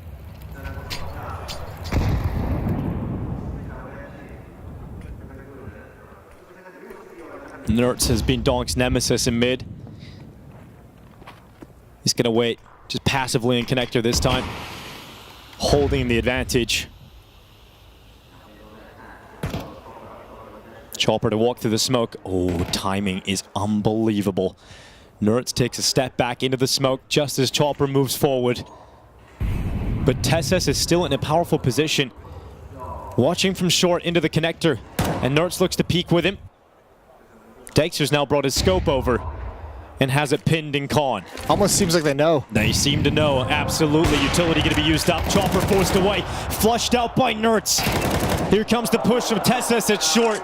And it seemed like we were getting ready to celebrate progression for Team Spirit into the playoffs, but Heroic decide to silence Spirit. And Donk will go forward alone, but there's so many targets. And he can often prove enough on his own. And can this little nuisance pull off an unbelievable clutch to keep his team in it? Yes, he can. Donk the Destroyer with a 4K and all 5 in the end. Unbelievable from one of the world's best. How do you even begin to describe this? Deathmatching. And Heroic so confident they've got the round one, they give him every fight he needs. As he's done time and time again, he is the engine for Team Spirit. And Chopper cannot believe what that young man beside him is capable of pulling off. Here at the Major, when all looks lost for his squad, he delivers an unthinkable clutch against the entire force of Heroic. And now this gets interesting. You still have 2 more to go, but Heroic's out of money after this buy. Timeout called because Saw's trying to settle the team down. That's maybe the first time we saw Heroic kind of break discipline, break ranks, and just say, you know what, 4-on-1, we can end it. Individual peaks. Everyone trying to be the hero that closes them down. But still the problem for Spirit is they haven't found a winning recipe. Mid has not worked at all this half. All 5 players towards the A bomb site, but that's a signal in and of itself. You're not going to see nearly as much activity out in middle. And if they win this round, miraculously Spirit could force overtime. Here's Shush, his turn. Donk's dead, and so it might all be over even then. Bomb is down at the ramp, and Heroic send the aggression right through. 2 players left for Spirit, and even with all the might mustered by Donk to keep them in this Spirit, it is not enough. And it'll never happen twice. It will never happen twice. This time it's Zontix to play Gladiator. And look how disciplined they're being now. Kixon takes contact, they swing off of that. Zontix with a double, there's no way. Tessus missed the shot. They can't let this happen again, there's no way. Zontix takes a moment to go around that corner and breathe. Dexter decides it's not a job for the AWP. Same setup. It's a job for the SMG and the rifle. Toss those snipers and get this job done. Zontix hits the pause button. But for Heroic, it will be a story of resuming as we go into the 3rd map. It was never easy at the end for Heroic, but eventually they will put a stop to Spirit, and this series will continue. There are few teams that will play with your blood pressure like Team Spirit do. Oh man, I don't even know what to say because it's like I actually jumped into the air for the first. I've broken my hip now, of course, but I jumped into the air off the donk clutch. You want to believe crazy things can happen, and then they immediately lose to the SMGs. We'll talk about all the good things about Heroic in a moment. Let's talk about Spirit and sort of one of the things that we set up right in the pre-show.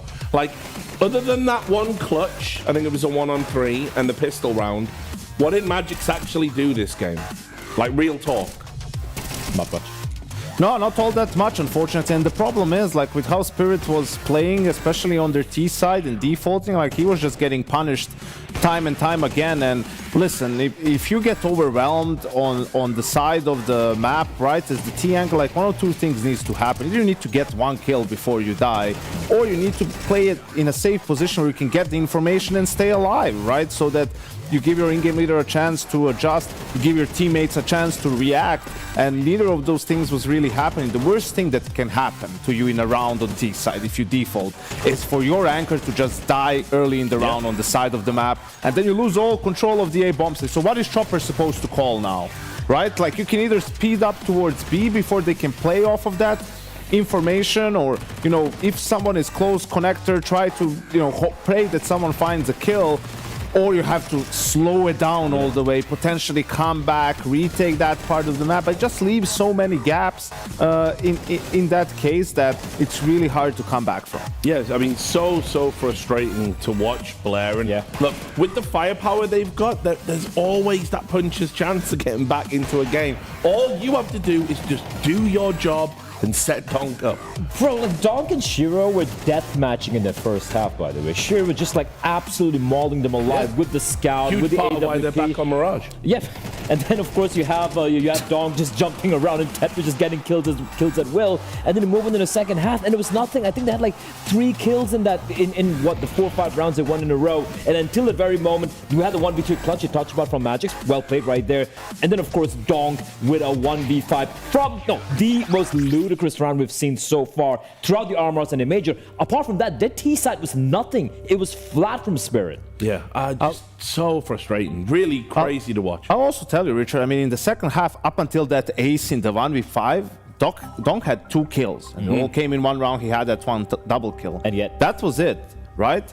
I'll tell you, man, like, when you have a guy like that on your team, and also Shiro, who's very good in the clutch, if things aren't going well at the start round, just start executing a little bit more. Yeah, it might be a little bit predictable. Yeah, you're probably not going to get the entry and get the side for free, but you put Shiro and Donk in a 2v4, at least you give them a chance with the bomb down, right? In all these defaults, it's like, first of all, shout out to Nerds one time for the impact that he had in terms, I think he ended up with 9 or 10 opening kills, right? He was really doing God's work in the middle of the map on T side, creating space, finding opening, CT side, shutting down Donk and the rest of Team Spirit and finding good information for his team. But it's just like a lot of times Donk didn't really have 50-50 fights even. They're running in, he's getting shot in the side, he's getting like whatever. So to me, it always irks me the wrong way when I see that, a player of that caliber not really even getting an opportunity to play a little bit, to win you some rounds, because you saw in that even 1v5, when you do give him a chance, yeah, you're going to get humbled real quick. I feel like Heroic gave him more of a chance than his own teammates did at that point, if you think about it. I mean, right? sure, yeah. They gave him the fight. You can't really be doing that. It's also like I'm just watching certain rounds where it's so desperate for Chopper, just crouch walking out of the smoke, hoping to catch a timing or something. Like, what are you doing here, buddy? It's a map where, like Yanko pointed out, just try to go for some execs, try to set up your players. We saw what Donk and Shiro were capable of doing in the first half on the CT side, where they have more agency in their positions on the map. Just try to set them up a little bit. But 2 people I want to touch upon, though. I think Nerds and Tessis. Tessis was finding so many crucial kills. Now, in hindsight, if you really think about it, those 4 rounds that Heroic were able to get in that first half, Tessis played a huge role in it, allowing them to get this comeback going. The first one, or rather the second one, the reset round, was the 3v5, where Tessis sneaks through connector, gets into window, finds 2 kills, and they're able to win the round. And that's, again, detrimental for Spirit when you saw how good their defense was after that, Shiro scout round and the half-buy win. And of course, like, you have to give credit, a massive credit to Kixon, right? This is a guy who was leading from the front on Ancient. He was, calling an incredible game, taking it to overtime in a losing effort. Here, you have Spirit running away with it. It's 8-4. Donk is looking unplayable. Shiro's hitting everything. No scopes with the scout, fast goes to the AWP, everything. And yet he's able to just stabilize things, be the voice of calmness alongside Saw standing behind him, and also top fragging in the server as well. That's a captain's game from Kixon. This round for me is also Chopper, bro. It's a complete opposite here. Come on, man. Like, bombs planted for you, sure. What are you, like, yeah. I don't know. It's just to lose a round like that. It's just such a, gut-wrenching way. He doesn't seem to be playing with a lot of confidence, and you have to be doing that. Like, you have to, like, this is a round where you're in the advantage in the clutch. He doesn't have a smoke. There's not a lot of time. He can't fake you out 7 times. Like, you need to force him to shoot at you. If he's not shooting at you, you're not baiting hard enough, or go for the wide swing. Like, at least then you've given it a shot and you've lost the round, not in a way where he just diffused on you. In a 1v1, in your he face. just stuck the diffuse looking at you. Look, we keep harping on the Spirit supporting cast, right? And this is the perfect example. This is the perfect example of where the supporting cast goes completely missing. From a calling side of things, you're talking about Zontix and Magix have basically really finding 0 impact, while Shiro and Donk were Magix was criminal that game. I mean, he had a 1v2, I'll give him that, but that's it. Yeah, it might have been a 1v3, 1v2, whatever. He made a clutch when he absolutely needed it, but like, I watched him lose like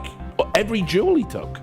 The problem is it's a condemnation of both. It's the individuals, right, lacking in that department, and it's also a little bit the planning on a macro level. I mean, your default's getting destroyed every single round. It's getting breaking apart. You can't do anything on mid. It's like, how stubborn are you going to be about it, right? Instead of trying to make some adjustments. It felt like every single player on the heroic side, including the IGL, every single one was just out dueling Magics. And I'm talking about 50-55, just fair duels right there. And at this point, I'm like, Boris, be a butcher once. Forget being a butcher. At least, try to get a nick in, Just crazy stuff. I mean, look, credit to Heroic. I'll end on that note before we start setting up Dust 2. I think Kixon has called a really great series so far. I think for Heroic to be within touching distance on the first map as well as their pick, I mean, it really shows, how good a game he has set himself up and his team up to have. He's also played incredibly well individually. Yes. It's got to be noted, there's not a lot of fragging IGLs out there that can step up to this level. So we go into Dust 2, and this is the problem. I mean, this is Spirit's old stomping ground. So if you're Heroic, you might be thinking back to a few rounds back on Ancient and thinking, oh, this is like the last place we wanted to be, right? Yeah, and for Heroic, funnily enough, they haven't played it in this, major cycle at the RMRs or the opening stage, right? And it's a map that they've had actually decent success on. I mean, they probably should have beaten Na'Vi in the semifinals in Rio, right? They're a very no BS aggressive team on this map, right? And again, on their CT side, they're a team that around the 1 minute mark, they're gonna go for information somewhere, probably push the extremities. So we'll get back to guys like Magix, guys like Zontix, who also had a much quieter game compared to Ancient, who just, and it's a combination of those players and how you're gonna approach it as a team, right? Like, what's your plan going to be? Are you going to be trying to hit some other spot on the map at that time, or are you going to just be baiting that sort of a reaction, and then it's up to the players to find the kills? But you need to have an answer for that sort of a style, especially with Nerds playing this way. He's going to be in your face on the CT side. And also what you got to point out as well for Dong, despite the fact that he has been the best player individual in the server on both the maps so far, if you look at the CT side, the way they lost to Furia was he's going to be playing the, that mid position alongside towards the B bomb side basically. And this is a guy who wants to have more space to work. You just set him loose. He's like Bloodhound. He's just going to go in for the kill. But now you know where he plays towards, because Chopper is going to be the rotational player from A, short cat towards CT, for example. So if you're Heroic on the T side, you're aware where Dong's going to be playing on CT. You know exactly where this lethal little demonic imp is going to be lying in wait. There are ways to circumvent that, and I 100% guarantee you Kixon who would have done his homework for that. Oh, sure. Well, we're about to find out. We will be taking a break. When we come back, we'll be going into the decider. One of these teams, their 3-1 record, will be turning to dust before their eyes. Join us after the break.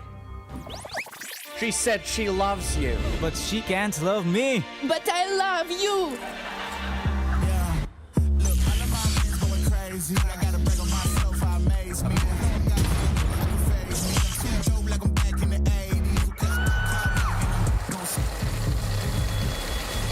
I won't play window anymore. What's going on? Play your role. 1xBet. On to the next one.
Despite the best efforts of Spirit Star, they do not stabilize on Mirage. Heroic take it through, and we go to map 3, Jason. This is a situation where the T side of Spirit has let them down to the point where they have to fight into the third map. That was a horrifying T side on Mirage. And I got good news because I got word from one Chad Sponge Birchall that the T side they played on Dust 2 against Furia just the other day was equally as rough to watch, and that was a dominant win for Furia. So you want to talk about Heroic coming back into the series, winning Mirage in such a strong fashion and going to map of Dust 2 where weakness has already been shown and exploited by another team in this run. This is actually a pretty scary situation for Spear when you consider the possibility of an upset from Heroic, because I mean, you've already taken a huge loss on this map and you come out with another flat T side where Nertz is able to control Donk. It's kind of now happened on 2 maps, similar on Ancient as well, where Heroic did a really good job neutralizing most of Donk's impact in the middle of the map. It definitely happened on Mirage all the way through, and now you go into Dust 2, and if it happens again, it's hard to fathom how much you have to lean on Donk if the tactics aren't working. So Chopper is going to have to get his head in the game and call them out of a T side that's limping coming into this deciding map. Nertz was a player that was just so impressive throughout that second map as well. Just the amount of dominance he had in middle, the amount of times he was finding aggressive openers, and that was something that really Team Spirit struggled with, was the fact that he just kept conceding the opening kill. Well, I'll tell you what else they're struggling with is just handling Kixon. I don't know what kind of an attitude he woke up in today, but fragging, top fragger now on both maps played in this series so far for Heroic, out-fragging Nertz in this series by 13 kills. He's just been a complete production and calling incredible T-sides on top of it all. At one point, do we have to bring up the conversation where everyone has said this year, one of the biggest criticisms of Team Spirit is they live and die by Donk. He is a player that shows up and he finds impact on the T side, he gets those openers, otherwise it doesn't work for them. Even with an unbelievable 1v5 clutch on Mirage, it wasn't enough to get them to stabilize and come back into the game, and you've got to look to the rest of the supporting cast. That's always the conversation around the Spirit team. I think it's been the conversation since coming out of the player break, right? Because at the first half of the year, when you think about Katowice and the explosion there, the revelation of all 5 players, good calling from Chopper, Shiro in the team as an AWPer, Magix and Zontix providing in the supportive roles and the anchor roles and whatever they're called upon. That conversation changed in the second half of the year, where all of a sudden that was like looking around and saying, where did the supporting cast go? How are we so fooled for the first 6 months? And that's been the thing they're trying to correct coming into this major. They went into Copenhagen as the hands-down favorite, the Copenhagen major, as the hands-down favorite to win the entire thing. Didn't make it through the playoffs, got a bunch of experience. Coming into this one, not as favorites and as a team that looks like there's some weaknesses to exploit. Because exactly as you said, it feels like there's an over-reliance on Donk. And it didn't pan out for them on Mirage. He could not provide enough to carry him over the finish line.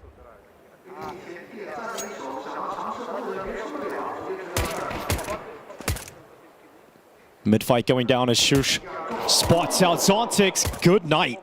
It was a 13-6 victory for Furia on this map. To start things out in this elimination stage, Donk gets one back and get a pressure into the site. Great pick from Donk.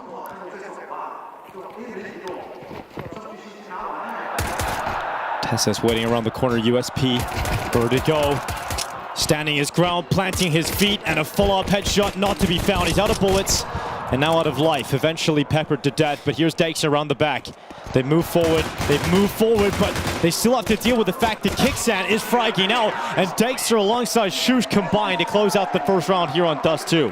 The attacks never really felt all that connected. Like Donk up catwalk gets that pick and is peering into the A bomb site. Everyone else is kind of coming out long very, very late, and just gaps that Dykster is able to exploit. Wrapping up middle, no one spots him at any point. That's a pretty filthy shot. Fair play. Can't even argue against that one. If you're Zontix, you're like, what can I do? Eventually finding Tess's, but the extended fight allowed Dykster get into this position. And a second round force buy for Team Spirit without the bomb plant. Tech 9's a Deagle and a scout on Shiro.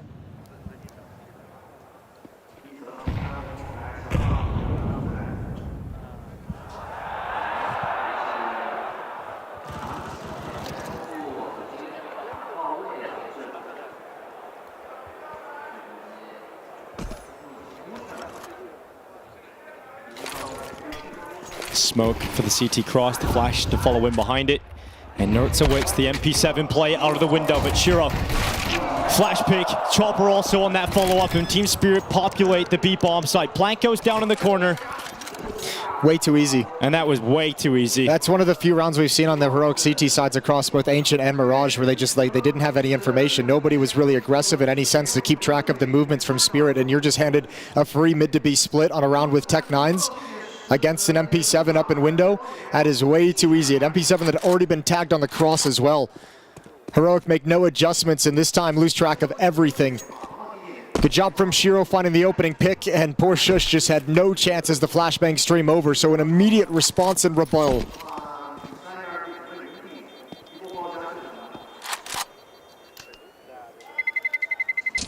Terrorists win.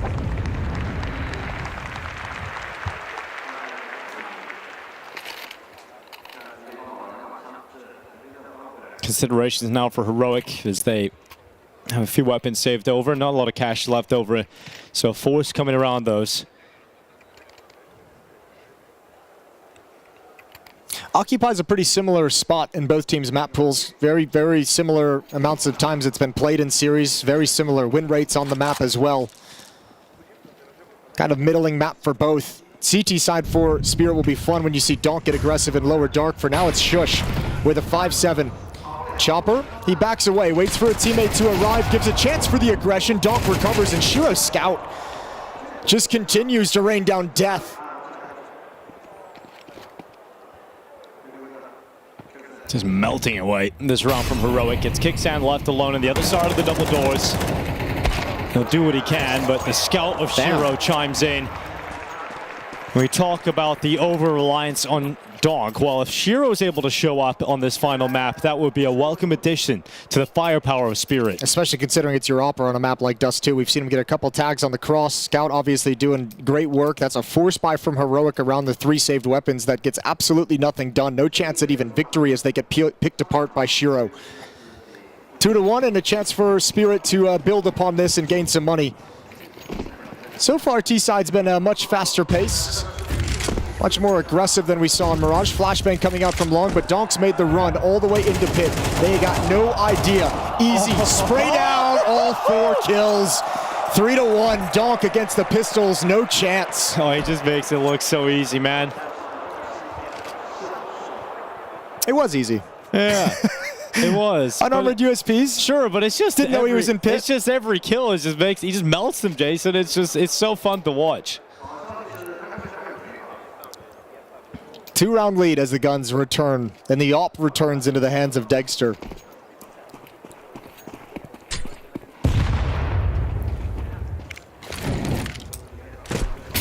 Here goes Dexter, a little bit more aggressive out towards mid. We had a gap behind that Molotov. It did spread eventually. Backs off, peers towards lower. Donk equally going for a little jump spot to make sure he's not in any danger of a boost. And now he's got control of Xbox.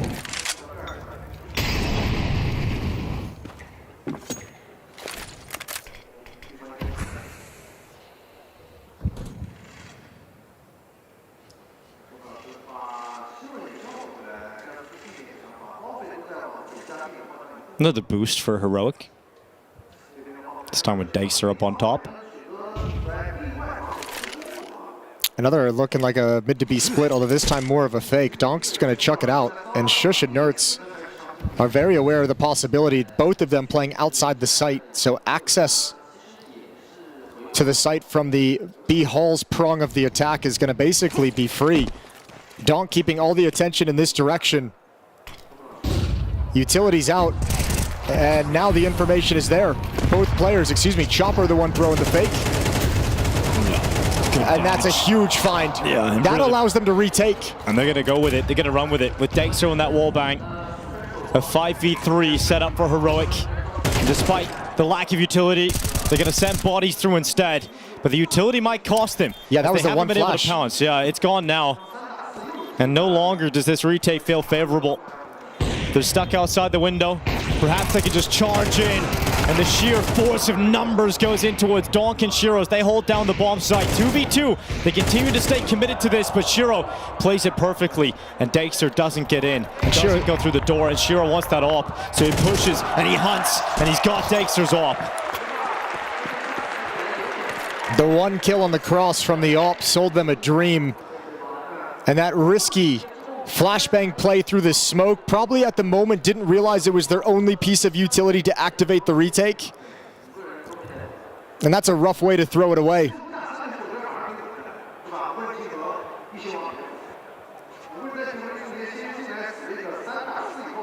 Economy a problem from Heroic as they buy in that round. They had to, but not enough nades to really complete the 5-on-3 retake. And really good crossfire positions inside the site, at Big Box, over at Car as well. No chance for Heroic to try and brute force their way in. And Donk barely blinded.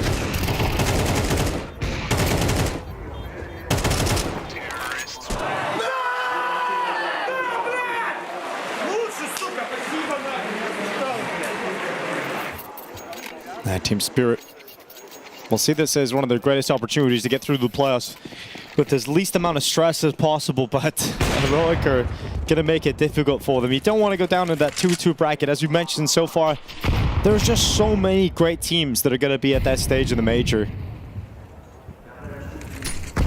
Fury and Pain in a third map as well, battling it out on the other stream. That's for elimination. One of those teams will move up to the 2-2 bracket. One of the teams here will move down to the 2-2 draw. Team Spirit's loving the mid-pressure into a B hit later on. They're really doing a good job of conditioning Heroic, who might have to start really leaning towards it until they can prove they can stop it.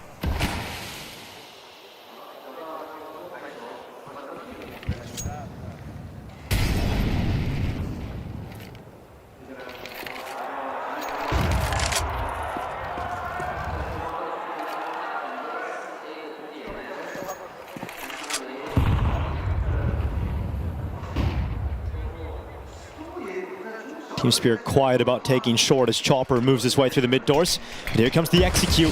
Spirit smokes her up. Schuss looking to get into the mix of it. Kicksand sending his 5-7 forward, but Donk dispatches of 2 and a third inside of the site. Chopper's alongside him, and Nerd's now the only remaining player as Team Spirit will take a 5-1 lead. It's been much more simplistic on this T side so far, which I'm really enjoying. A lot more emphasis on making sure we're trading kills as we scale up different parts of the map. Donk obviously leading the way. Players streaming it after him here up against Pistols, nice and easy. But not having that spread default like they did on Mirage, getting picked off one by one. Nerds controlling the map. Heroic CT side getting battered.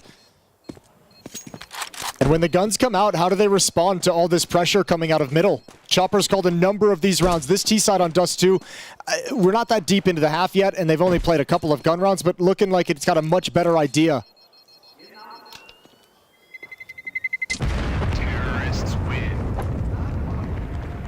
Well, we were talking about all the woeful issues of the T-side and drew upon the Furia performance as well, but this is much better for Team Spirit in terms of a start. You've already got 5 rounds to play with. There hasn't been a whole lot of resistance thrown at you by Heroic. That's got to change soon. It has to really change now if you're Heroic. You have the AWP ready for Dexter. He's got a long spawn. So he's going to go and take that. Tessa's Kicksand in behind it to support with utility.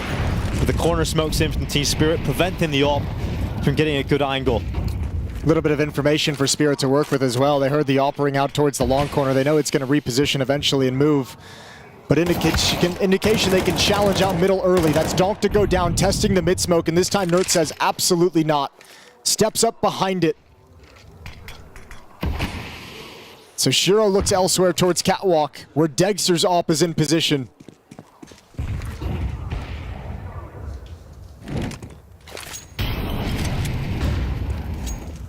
Heroic's in trouble. They gave up long control and they gave up cat control. And Spirit's already out long. Magix, grid peek, and Dexter dead. Is there a follow-up for Magix as he peeks into the open? Tess says to topple at the bottom of the ramp. It is falling apart here for Heroic at the start of Dust 2.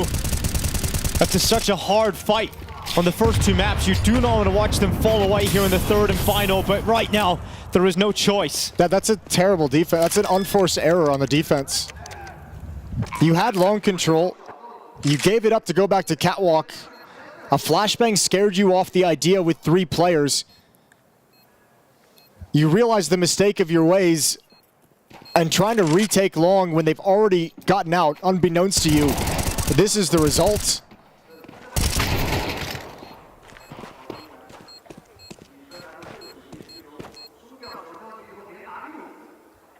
A 4v5 converted due to the mistake by Heroic, and it might be time for them to take a timeout and talk things over.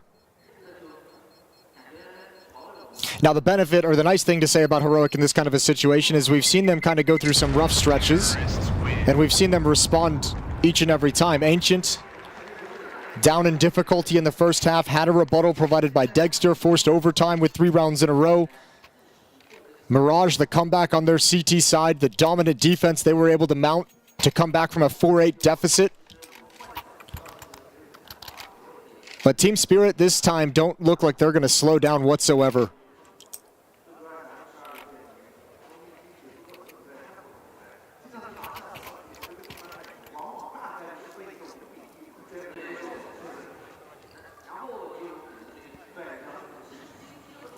It may have been different rosters, but Chopper was a part of it, and there has been their fair share of historical Dust 2 games for Spirit at Majors. Think back to the Antwerp semi-final in particular. Sure, although that one ended in a loss. I don't know if Chopper's going to be dreaming about that one too much. But he can fix that, you know? Use Dust 2 as a new force for good here at this major. I mean, it was damn exciting, that match. Yeah. Look at all the money on Team Spirit, though. 12,000 on Shiro, 11,000 on Magix, 10,000 on Chopper, 14K on Zontix. And Heroic's starting to get a little crazy. Mid push been spotted and Shush is going to back off.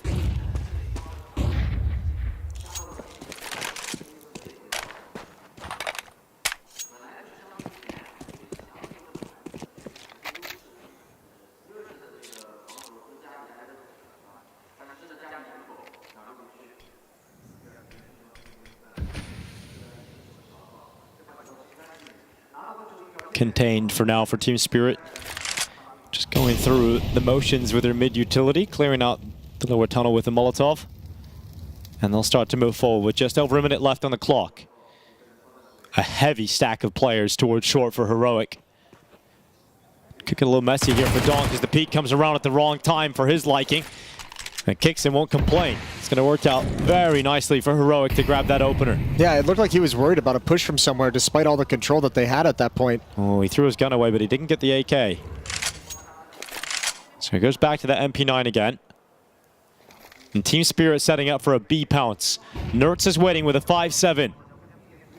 Close quarters, how many kills can he get? They're not looking the right way, so Nertz has got 2. A little bit more for Nertz, why not? A second round claim for Heroic off the back of the 5-7. That might be exactly what they need. It was exactly what Dexter provided CT side Ancient. In a desperate scenario with a low buy, plenty of pistols. And this time Spirit's attack unravels. Nobody clears left.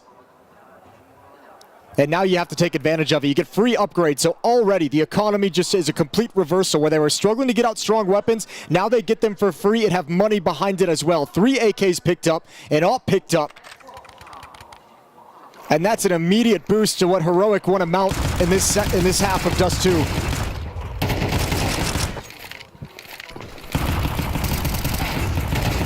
The 5-7, man. It can get you around like that. Well, especially when you get caught at the awkward timing of throwing utility. Yeah, like the gun is coming back out when he gets his first kill, so the swing is a little bit late. And the first guy comes out worrying about different angles, not checking that left corner, and so he's given a great opportunity there, Nertz. And he absolutely runs with it. Is that enough light, though? Is that an injection of energy into Heroic? And with that jumper cross, Shush is taking damage from Shiro's sniper. Dexter once again gets aggressive in towards lower. Little Xbox smokes deployed to give him an angle. But lower dark aggression has become such a thing of Dust 2 that everyone is cautious about it. Zontix taking his time, knowing eventually that smoke will fade and they have to fall back.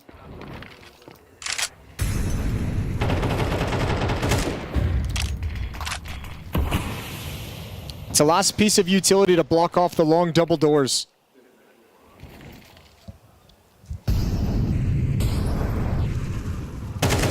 Oh, luckily, Kixan is crouched. controlled again for Spirit in mid.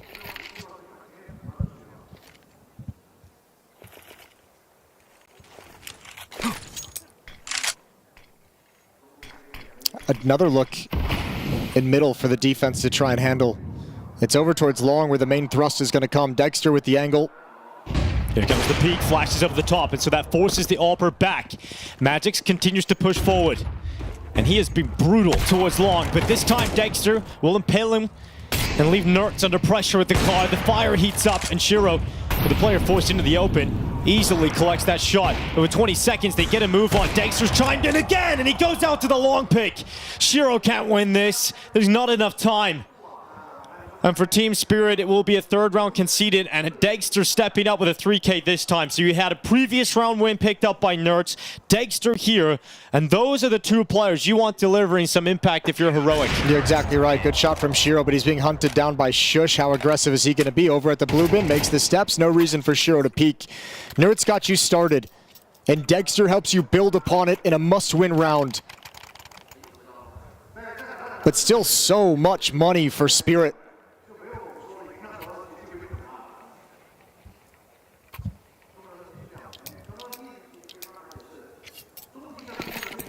However, that 6-1 lead is going to start dwindling if they're not careful. And now that utility is full on the heroic side, now that the AWP is out in play, they've been a lot less excited about the mid to B splits that were working so effectively for them in the first 6 rounds of the game.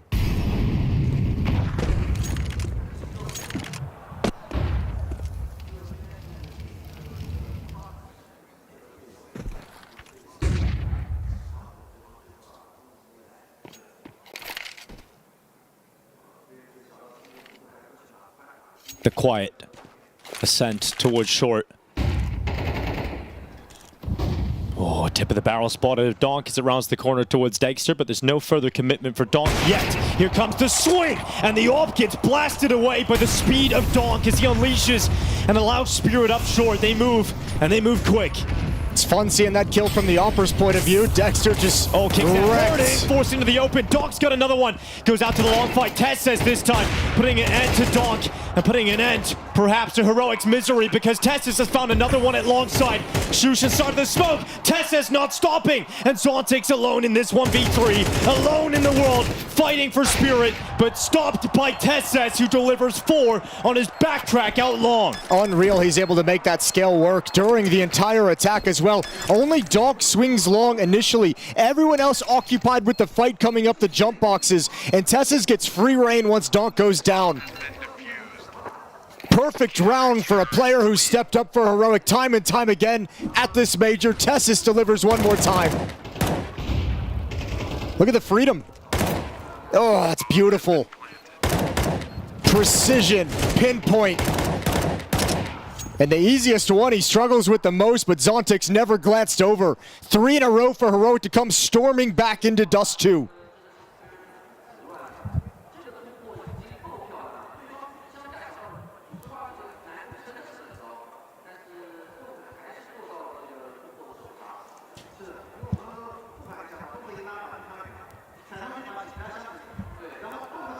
One of the players left behind, persistently talked about as one of the players that should have been cut from Heroic when they needed changes, when they weren't winning their trophies, when they weren't winning the titles despite being in the finals. Tessis was always in that conversation. Well, he's retained his spot in Heroic. There's a big part as to why they're stable enough to have this climb towards the end of the year. I mean, I'm really glad they're still in it, because I thought this on even the old Heroic lineup with Katie. And Tessis and Shush are the kind of players that you don't know what you're missing until they're gone. Those guys are critical pieces, at least in my mind. Donk gonna get Xbox control. And up towards Catwalk. Smoke clears the double doors.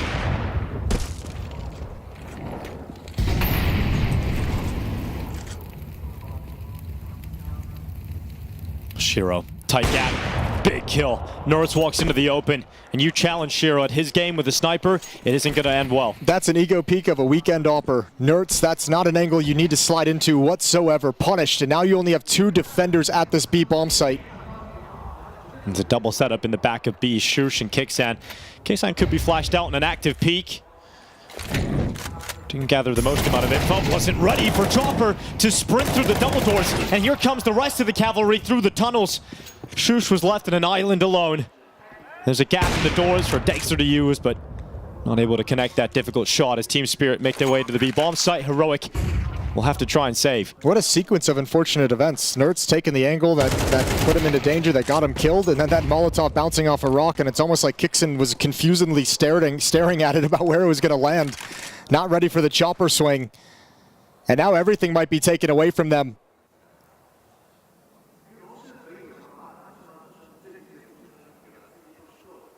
Spirit have all the money in the world to hunt this down with 1 round remaining.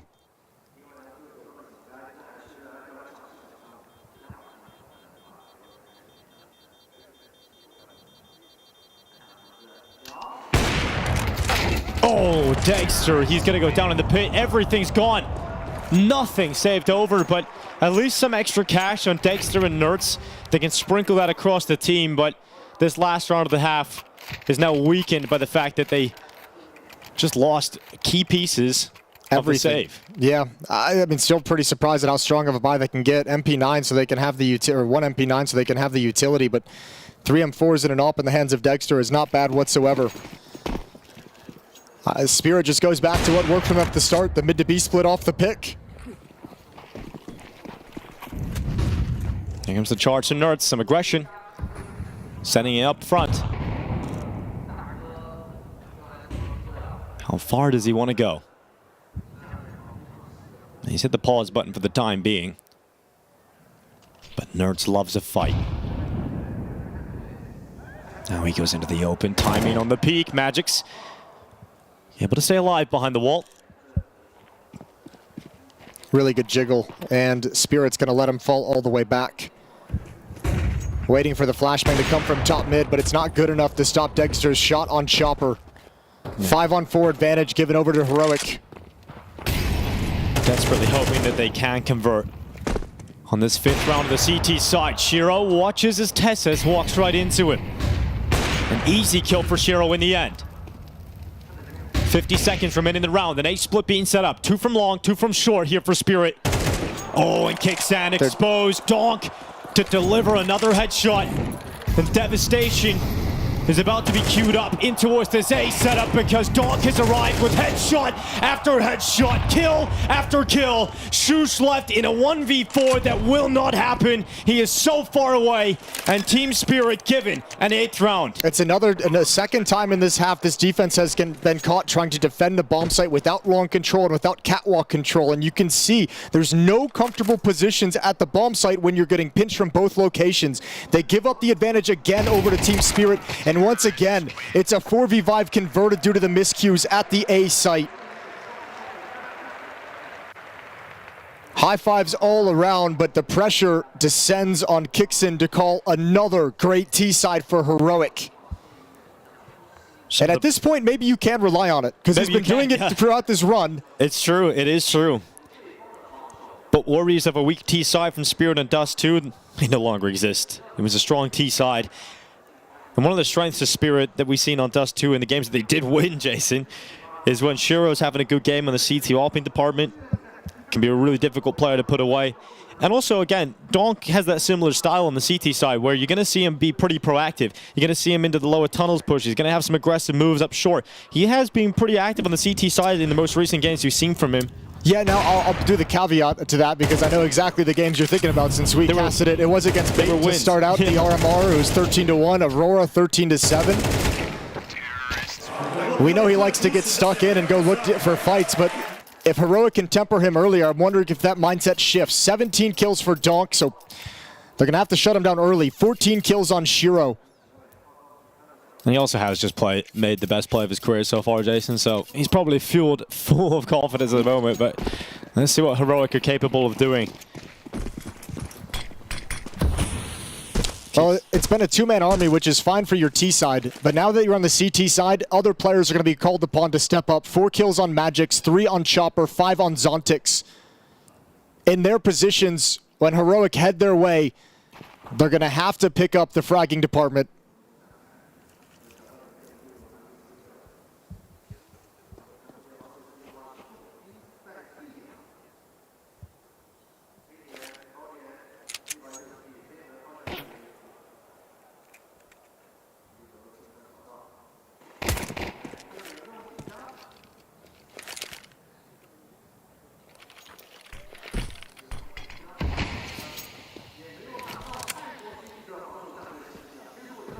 1 minute left on this clock. A slow, drawn-out pistol here for Heroic.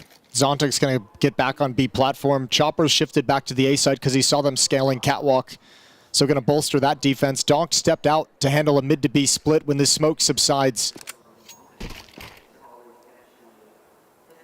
Donk's going to get all the attention with no backup.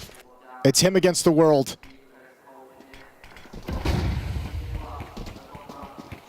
And the Joe Berettas load up. Donk blinded, caught in the corner. Shush to remove him, and Zon takes the step up in his stead, but he's getting pushed from multiple sides and couldn't handle the pressure through the window.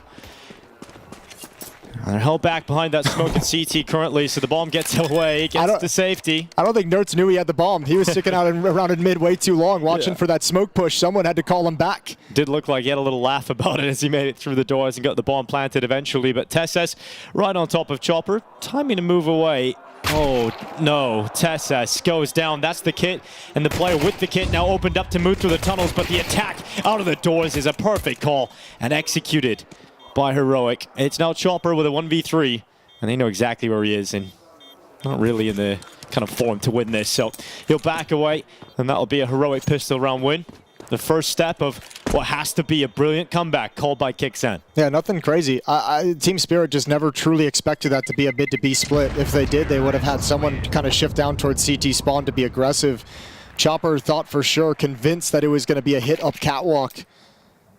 And Heroic able to just wait out the smoke at double doors, and a beautiful flashbang neutralizes Donk. No way Zontix can provide enough to slow them from turning the corner.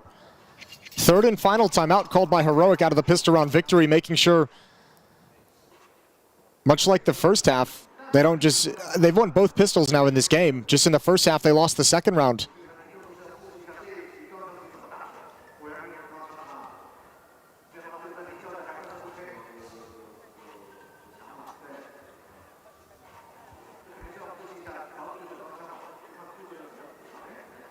Tech issue here to start the second half.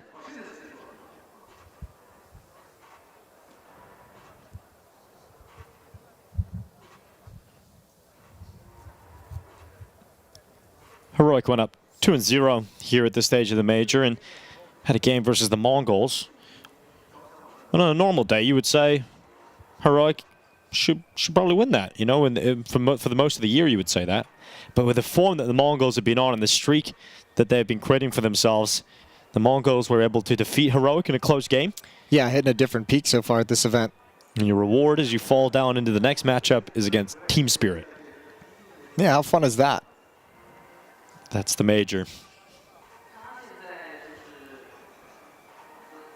And I guess when you open that conversation up again, Jason, you can say that maybe some teams do get less difficult runs. Here's the thing. Let's just say Heroic end up losing this third map and Spirit qualifies on through, and Heroic has to play in the 2-2 games. If Furia wins, Heroic has to play Na'Vi to move on through. If Pain wins, Heroic has to play Mouz. So difficult games, whichever way you cut it, really. Like, no matter who you're, it's one of the best teams in the world, regardless of how you want to look at it.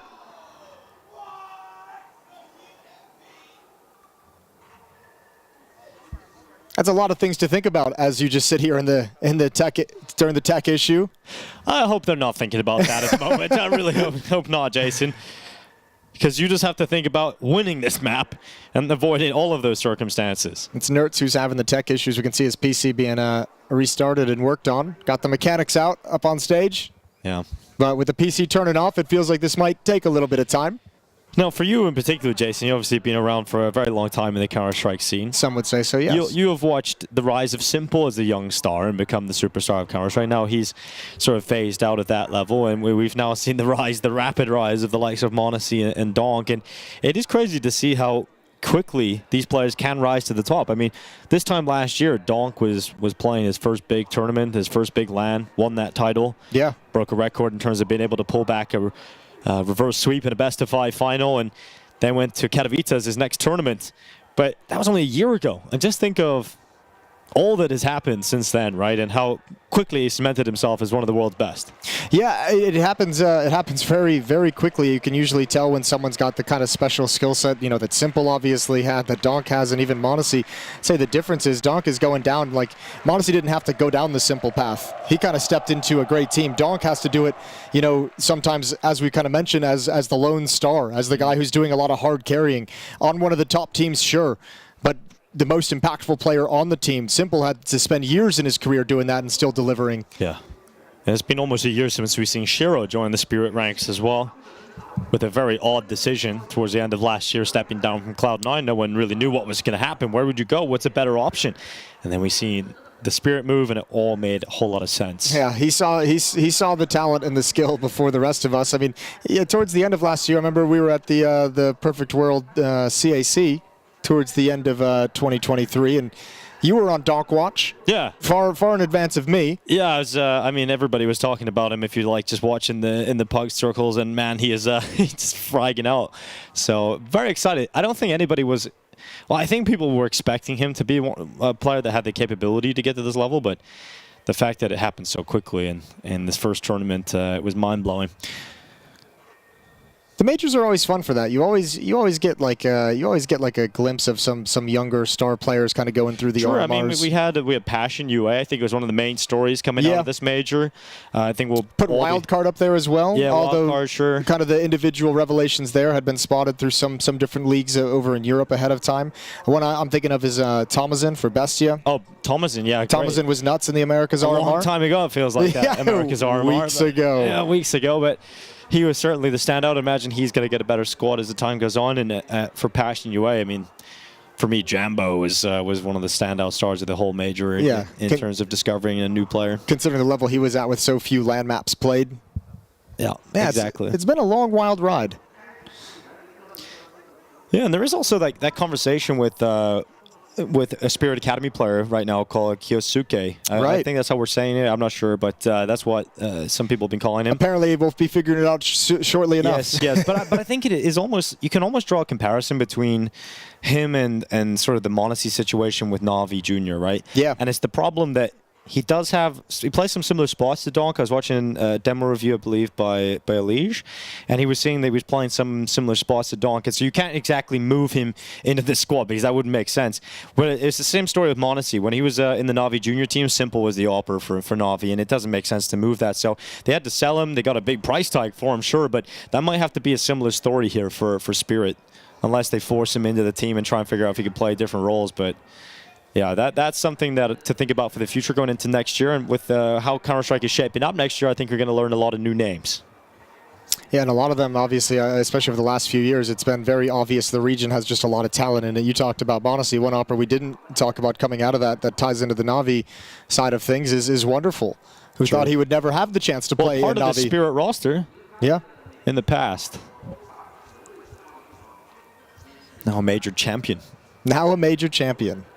Certainly something nobody's seen coming earlier this year. Na'Vi included in that. And right now, we'll see if the defending major champions can make their way out of this stage of the major and into the playoffs, because it's looking touch and go. Yeah, as we mentioned, that's one of those teams that's just waiting, lurking in that 2-2 game just to see who they're going to be playing in the next round of matches. Yeah, and I mean, for the major MVP of the last major, JL, it's going to be feeling really rough right now for him individually. He's got to turn that around as of tomorrow.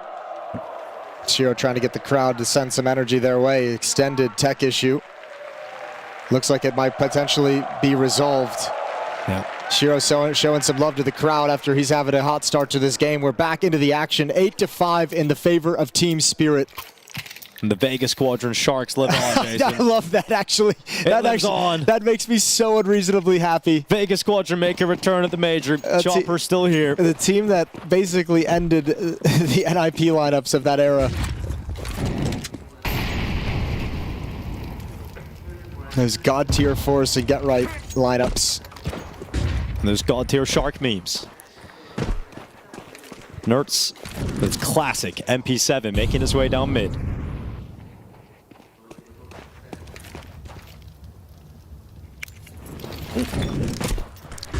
Well, if you're just joining us during that tech pause, it was heroic to win the pistol.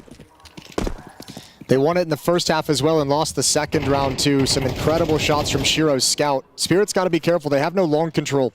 So Shiro sliding over to take control of that situation. And we saw what a disaster it can be without long or catwalk in the first half as Heroic fumbled that kind of a situation twice. And the B bomb site seems to be the emphasis. Chopper gonna hope that smoke delays, and it does. It turns Tess's and Heroic back. 50 seconds on the clock.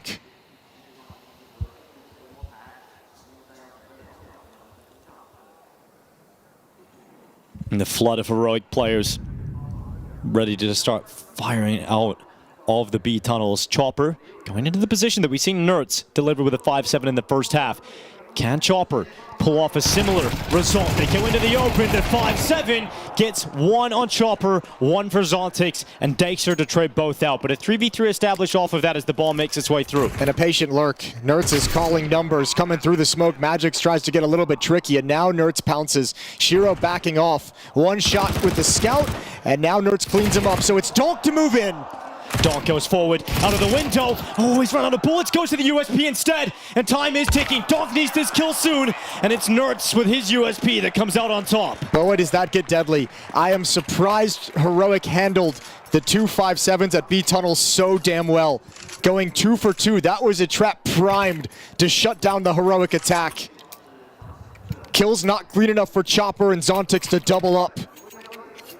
So Heroic survived, but at such a cost.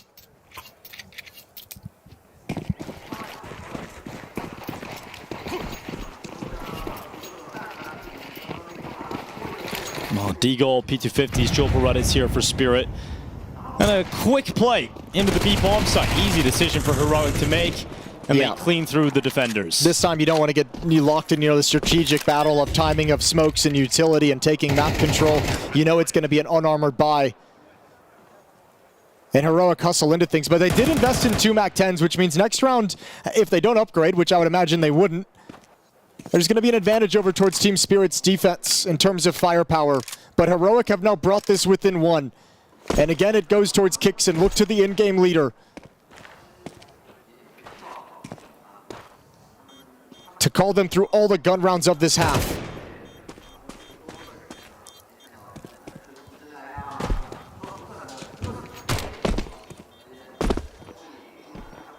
Magic's looking to grab one right at the end here. Joel Beretta's unleashed for a kill on Kicksan.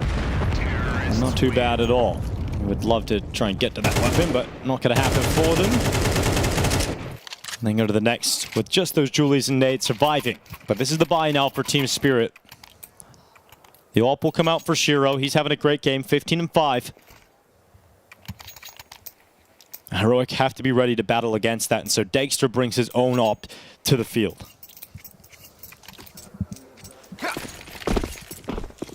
It's going to go for the mid pick. Oh, not too far off. Yeah, especially with the smoke up as well. There's the Molotov chucked out by Magix towards long. Heroic here, that long control from the CT side and hustle down middle. Smoke up on double doors and a double challenge inside the B bomb site. Donk and Zontix paired up again on Dust 2.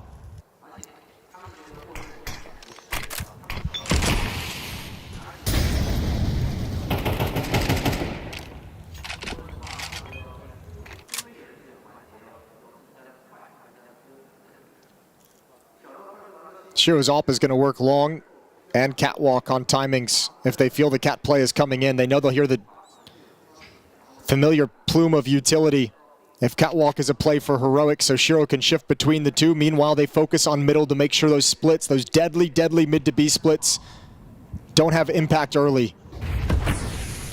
Nerds goes aggressive through the smoke in mid, and Chopper to win the first fight of round 16. Now it's Shiro's eyes gazed upon long.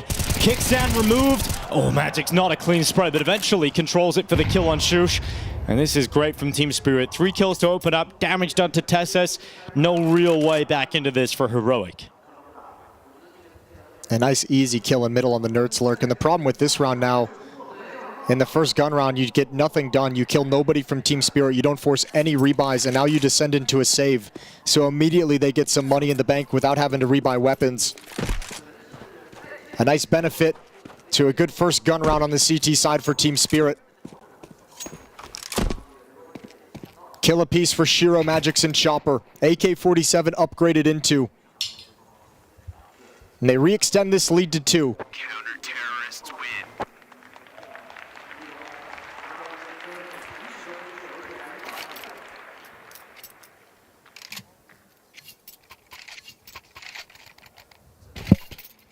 Still going to have enough resources to get a good buyout here for Heroic. One that still contains the AWP.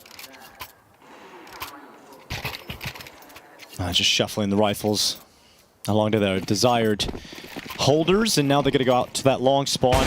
Dykes are going for the peak, not able to connect anything on the cross, and Magix getting into pit. Tessa is sprinting out, trying to get to blue, but Magix wins that fight. Heroic down a member already.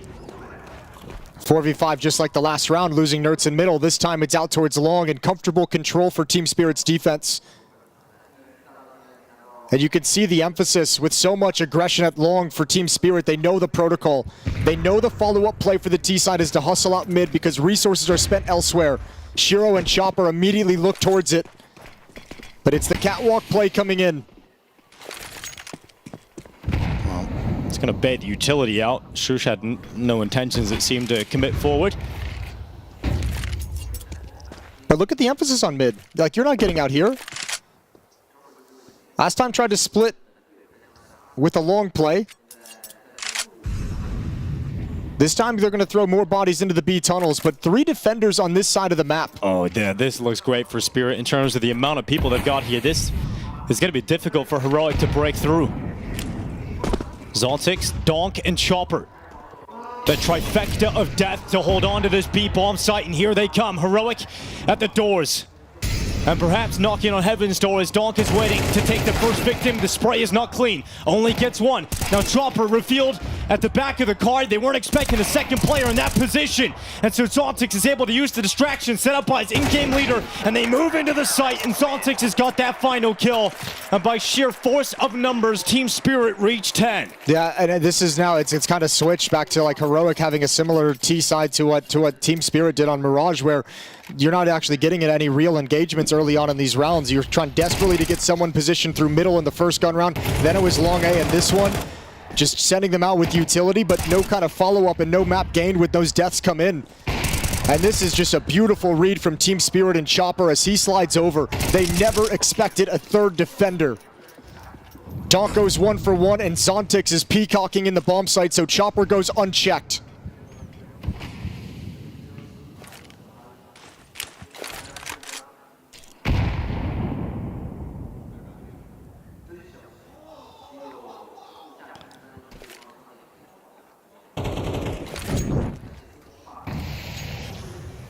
Heroic with nothing.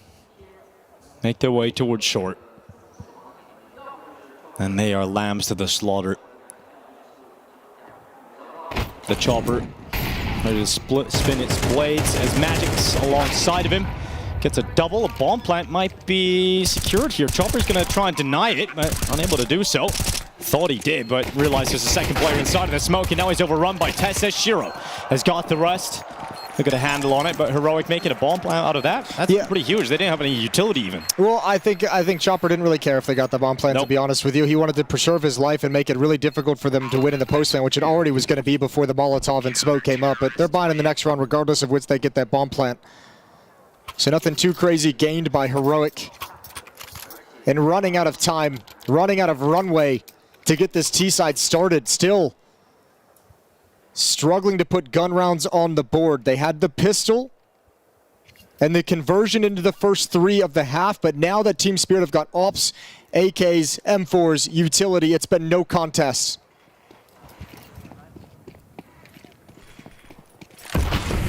Dexter commits to the long fight. Magix has been winning the duels here time and time again, and this time forces Dexter back. Donk waits in the lower tunnels. AK primed and ready to go as Nerf swings in towards him. Donk does not deliver the double this time. Tesses with the effective trade. Now they're going to put Shiro up on the boost, and ooh, close. It's information of 2 players short right now. And Tesses moves through middle, sensing a slight gap in the defense that he can occupy. So Flash goes in, Chopper, oh, he's gonna go through it. Here he goes. Chopper unleashes himself through the smoke and gets blasted by Shu. Shot back from Shiro just as that smoke was reestablishing itself.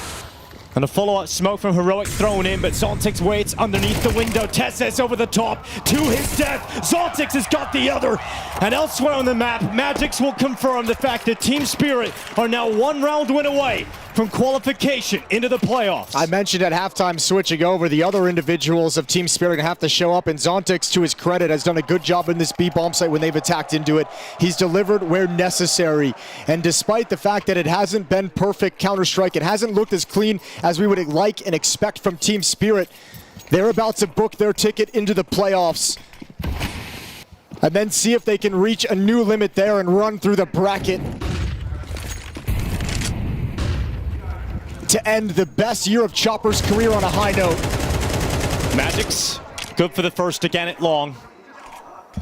And it feels like only mere moments away from Team Spirit celebrating progression. Chopper waits at short, Nerds to fall first. Dexter blasts through him with a deagle. But Chopper can sit back in his chair and trust that his teammates have got this one in the bag. Kixon and Dexter want to make sure that play is prolonged for Heroic in this series, but they will not be allowed to. Donk with another headshot. And Kixon will fall, and of course at the hands of Donk. Team Spirit, fueled by the performances of their star, surge into the Shanghai playoffs. Yeah, beautiful series from Donk. Chopper calling a wonderful T-side on Dust 2, racking up rounds in a way he couldn't do it on Mirage. And Spirit have made it through, like I said, into the Copenhagen Major. They were favorites. In this one, it's a question of whether they can still compete, whether they have the deepness in the roster to be a challenge for the other best teams. And that's what they'll be hoping for. I mean, look, it's congratulations to Spirit for getting there. They do deserve it over the course of the 3 maps, but they're going to have to use their time off to really review where they're at, because the standard of CS is going to go up another level for the playoffs, and Spirit are not looking like a team that is ready for that right now. I'll tell you 2 players who are ready though, Rich, like Donk, Shiro. Like, same ones we talk about. Incredible showing, like just unplayable at times, these 2 guys, but I 100% agree with you. It just seems so lacking when it comes to the scoreline. I think paints a pretty flawed picture right there. I think it's just the fact that it was so dominant, they were able to string a number of rounds together, which is why they're able to win it convincingly in the end. But just individually speaking, some of the decisions coming out from Magics, from Zontix, and even Chopper as well, questions to be asked, but they got it done. If I can just jump back in as well, I was on HLTV looking to pull some why have you done stats. that now? No, I was going to get some stats. Yeah, Okay. No, but then my attention did wander over to the forums, and there was someone there saying, all you ever talk about when you do Spirit is Donk and maybe some Shiro. There's so much more to talk about. It's like, guys, there really isn't, unless you want us to say negative things, which I know you don't like. You get upset about that. But this is just an exemplary Spirit performance as far as I'm concerned. Donk, Shiro, they're lights out. They take over the game. Literally unplayable, even for a team as good as Heroic, and they get them over the line. Meanwhile, you can see that, quote, supporting cast not doing much supporting whatsoever, life supporting. Yeah, I think in that first half, in this run that they had initially, you know, Shiro and Donk had 20 kills combined at some point. The other members of Spirit had 6 combined across the 3 of them. Crazy. Right? And it wasn't just, you know, and listen, you want it that way, because when Donk is having a good way on T side, what does that mean? I mean, he's running in first. That means he's opening up bomb sites easily and the round is over, right? So you'll be fine with that as long as it leads to you winning rounds. But yeah, I have to agree, right? Like at some point, it's the other players who will be targeted or just be in positions where they need to do, honestly, not more than the bare minimum. But even that sometimes seems like too tall of a task for some of these guys. I mean, just the gulf in just a raw firepower, the raw firepower from the players you have on the side of Spirit. It's so rough to watch, man. Like Magic's, for example, labored sprays to even get a single kill, and just not even getting free kills against Glocks at times as well. So yes, Spirit are going to be very, very thankful they have the little demonic imp on their team alongside Shiro as well. But the rest of them, guys, wake up. Yeah, I mean, look, for Heroic as well, you kind of knew the writing was on the wall once it got to Dust 2 as the deciding map. You know, I haven't played it in this major cycle. It used to be a very comfortable map for Team Spirit. They would happily pick it, and you could see that here. But remember, guys, There was a world, if you think back to Ancient all that time ago at the start of the series, there's a world here where Heroic have just 2-0'd this and Spirit are going into that nightmarish last day. Unfortunately, it's the same conversation like we had yesterday after the Mongolz game, right? Yep. Like it's a couple of missed opportunities in rounds where you have a big advantage that ends up going to OT and slips through your fingers, and now you're going to be looking back and thinking about what ifs, could haves, and should haves, and all of that stuff. And that's just how cutthroat this stage of the competition is. And it's so unfortunate because even the fashion, right? Like yesterday, it's close games, comebacks, losing narrowly in overtime, and then getting kind of banged out here. And on Dust 2, I felt like, you know, they win the pistol, you know, in the second half. I felt on the T side, they just got a little too easy to read. But we are going live to Shanghai now for a winner's interview. For both times making it through to playoffs, I know you're not so much the emotional person, but does it feel good? Is this what you expected, Zontix? Yeah, this is what I expected, but it's not what I'm looking for. I think after Copenhagen Major, I was a bit devastated because I thought we have all the chances in the world to win it, but it was very close game against FaZe, and we lost. So now I think we have a lot of chances to win, but I'm looking for a major title, not for a playoffs qualification. And I love that mentality because that's what you guys have. Let me just ask you this on the Heroic game, though, because this game had a lot of back and forths in it. Do you feel like this Mirage is something you guys let slip away? You had in your hands, you should have won? Some players have personal problems. It sometimes happens, and I think it affected us a lot. But still, we could have won that game. But we kind of was affected as a team because of the individual personal problems that players have. So I don't think this is I don't think we have any problem on Mirage because we have won Natus Windsor and G2 before. Yeah. So it happens sometimes. So. Was this a personal problem that you were obviously able to fix going into the deciding map? Was this something you could talk about as a team between Mirage and then get the win here? Yeah, but I don't know, didn't help a lot. But yeah, we talked about it, and I think we played better on Dust when we talk about communication, at least. So I think this is the main thing. And if you look at communication and you communicate better, then probably you really fix something. You guys have spoke to me a lot over this year about going through these problems of communication, some of the mental frustrations you guys have had as a team. Do you feel like you've started to fix some of this and work on some of this in a positive direction that's going to enable you to lift that trophy for this major? Do you feel like you've made positive steps forward? Yeah, I think like any player and in any team would say so, that, you know, we had progress and whatever. But I think we had a lot of accent on these problems like communication, some other.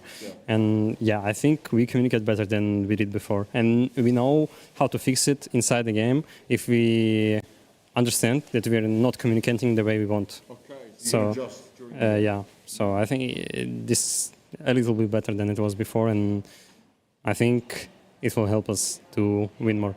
I like it because you said like some players would say this, but it doesn't actually change. I believe you when you say it because you're very straight, you're very direct with all of this. I want to talk about your individual performance as well because it seems like we are getting the Zontix we want to see more often regularly. Have you been satisfied with what you've shown here? Maybe not today, but yeah, it is better than usually, but I'm still unstable on my performance and it always like varies. So this is the main problem. You're looking for stability. Any player is looking for stability, and I think consistency is a key for anyone, and I'm looking for it, and I think, I hope, I believe I will play better with every game. In terms of that, when you're looking at your own consistency, what do you put it down to? Is there factors you've pinpointed? You say, okay, it's this and this which makes me play like this. Is there this going on in the game that maybe I play not so good? Do you understand it? Yeah, I understand it, and I have some health problems that affect me, and I know a lot of players have health problems because they're playing like for 10 hours a day, but it is affecting me a little bit, and after like me realizing it affects me, it just comes to the point where I have to psychologically think about it differently than I sometimes do, and it won't affect my performance that well. And so I think it's just more psychological than like inside the game. If you don't mind me asking, you can tell me no, obviously, but like this is something you're struggling with. It's something you understand what the problem is. You know what it is. I do. Okay, so you think you're in control of it or getting control of it? Yeah, probably at some level. Okay. That's a positive sign for sure. How do you view this run getting to playoff stage? Obviously, a game you dropped to Furia, not what you want to see, but this game against Na'Vi, for example, was incredibly dominant. Do you guys understand the journey you've taken here in terms of where you started to where you just qualified now? I think I know why are we losing and why we're winning, and I think everyone in teams understand because it's pretty obvious. Like it's just like this and this, so it's pretty easy to understand what's the problem and what we should do, how we should talk and whatever to win. Everyone understands it, and I think with more games we just understand more about what we shouldn't do and what we should do in order to win. So I think Furia game is, okay, it happens, then we won 3 in a row, and I think we understand what the problem is, what it was on against Furia, and we'll play better. Now, many people when it came to Copenhagen Major said that Spirit were going to be the favourites, it would be your trophy to get. But I want to ask you, how does it feel now this time? Do you feel like you're in better shape as a team with more chance to win compared to Copenhagen? I think we have more chances to win right now, even though we are not that consistent in our shape. But I think we have more chances right now than we had in Copenhagen, even though it felt in Copenhagen like it should be like Natos Windsor in Stockholm in 2021. Like it was feeling like we are dominant, but we lost. Okay, it happens. But I think we still have a lot of chances here, and I think we are one of the favorites. It just depends on how we will play, really. It's not about the opponents. And I think every player in every team understands at some point a lot comes to how you play. It's not about like the team you're playing against and how they perform or whatever. It's just how you play. Now we've had the crowd here across these stage games, and this crowd seems to love Spirit, especially Donk. I even saw him trying to get them going a little bit more. How do you enjoy that? Is it nice to have the crowd at this stage as well to get warmed up for the arena at the playoffs? Obviously, I love crowd because I love playing with viewers. It's just more competitive. It feels more competitive. But there is still a problem with the crowd helping the players or teams. It does not affect me when like I'm in clash or whatever because I don't hear. Okay. I have very loud in-game. Yeah, I just have very loud in-game sound, and I really rarely hear the people. Okay. But I see some clips where obviously, understandably, some players are not even, hearing the crowd and then start shooting at the smoke. They're just using their crosshair to understand where the players because of the crowd. So I think it shouldn't be this way, and it should be fixed somehow. I don't know. It's just not the way I wanted to see it. I want to play with crowd, but still I don't think it should be this way that you can like point through the walls and the crowd will say where's the opponent. I love and respect you so much because I agree with him. The crowd should definitely not be doing that. They have had some notices told to them to make sure they don't, so hopefully we don't get it going forward. But lastly, on the nicer fans, the fans who are not doing that, any words you want to say to them as you've qualified now into the playoffs? Thanks everyone who is supporting us or whatever team. It doesn't matter because every one of you is a part of esports, and everyone as you helps us. And thank you very much. Thank you to you, Zontix. Spirit have made themselves all the way through to the playoffs. Kind of what was expected. It's definitely what Zontix expected. Let's see how far they can go. That trophy might be waiting for them. Yeah, thanks a lot. There'll be another episode of the James Banks podcast tomorrow. Let's talk about some of the... we're back? I was finishing the Lord of the Rings trilogy rewatch, but I guess they were just about to attack the Black Gate. Spoilers, I guess. Yes, listen. The mouth of Sauron was indeed working there. Who would have thought Zontix, likes playing in front of the crowd more than playing in a hotel room? Shocking. It's crazy stuff. But anyway, looking at some of the answers he did say, I mean, the thing that did intrigue me, I've forgotten the answers. Well, I think it was 10 minutes ago.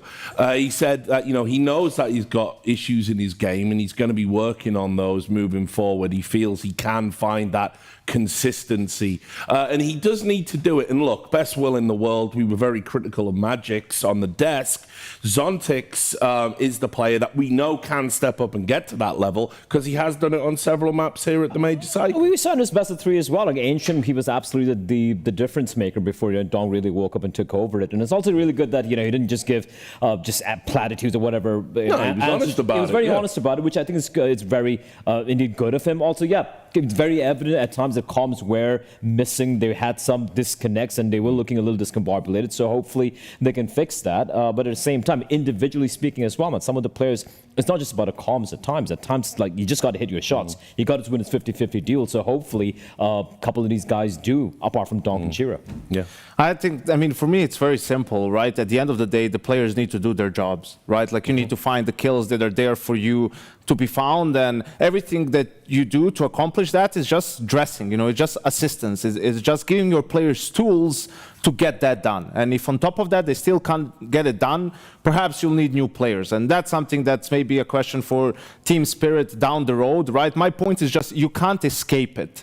You can't mask it. There's no strategy in this world that's going to, you know, overcome the fact that your players are failing on a mechanical level and on an individual level, right? They need to find a way to battle through it. They need to find a way to, you know, be a net positive for the lineup. Of course, you don't expect Chopper to do what Donk does, but again, you expect them to be able to do the bare minimum, you know, whether that's creating space, being traded in kills, when you are being baited for, to take care of that, deliver the frags and all of that stuff. So Spirit, I think, very much in the race, because when you have Donk, you're always in the race. You're always in the race, right? So I think depending on the run and how, if they can get hot in the playoffs, there's a chance, but there's some other names that you would put ahead of them when it comes to lifting the trophy. As a my final send for Spirit would be at least on the silver lining, apart from Donk, that's basically a star, would be the fact that Shiro is still continue to deliver, right? He's looking better and better,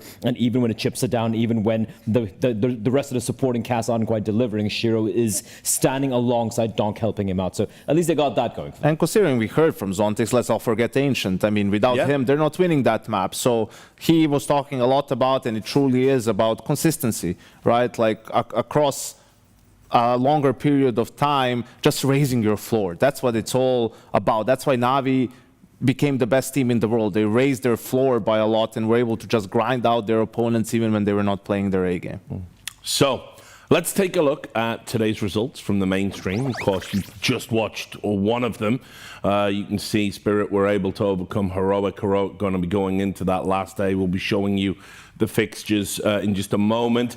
Team Liquid were able to overcome MIBR. Did drop Nuke, but were very dominant on 2 other maps. So we saw that one.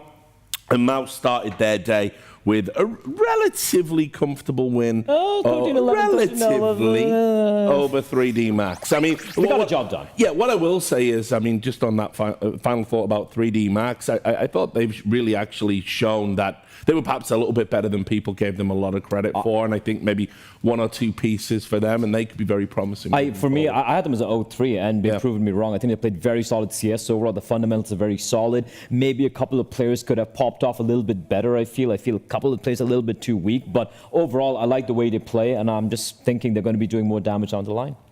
Let's take a look at the results from the B stream as well, the secondary stream. Nothing B tier about some of the games here. You can see Furia, they've just overcome Pain. That one was crazy. That was like so back and forth. When we had that tech pause, we were just like looking over like, what is happening? It was like ecos, and it was just a crazy game back and forth, but Furia able to overcome Pain. We had a Na'Vi take out Gamer Legion, the cool story of Gamer Legion and their relatively rookie, inexperienced lineup, and Ash, that ends here.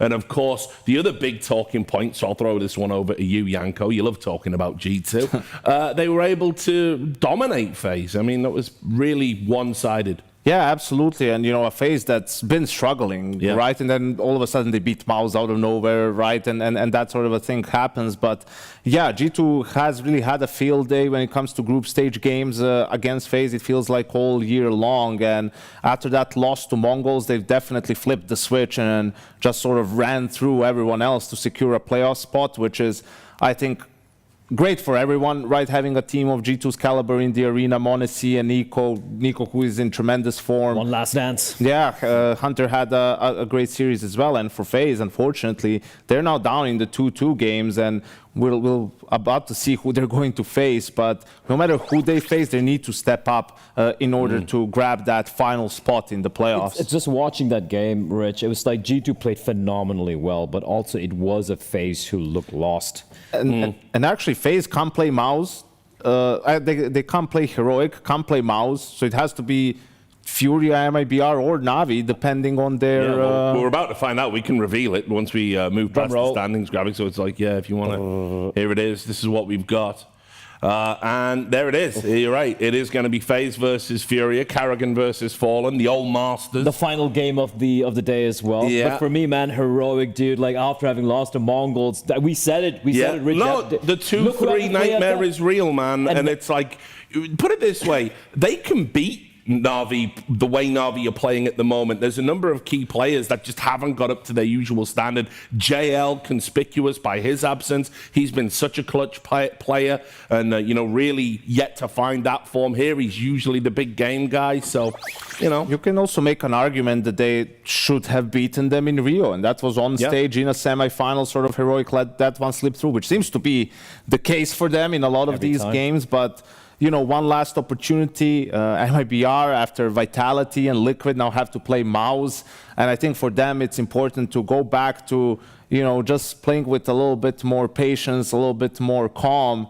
And yeah, FaZe versus Furia, Karrigan versus Fallen one more time for the final playoff spot of the Shanghai Major. Once upon a time, I would have said, the FaZe Furia game, like a few months prior, surely FaZe are the favorites. But I'll tell you right now, that game is going to get messy. It's going to be exciting. Yeah, it's going to be good. Well, guys, that's it. Thanks a lot for your thoughts. Always a pleasure to work with you. Me and Yanko get back to watching Lord of the Rings. Banger. You bow to no one, guys. Right, we're going to be closing out. Make sure you tune in tomorrow at the same time for the last day before the playoffs. There will be tears, there will be cheers. Make sure you tune in.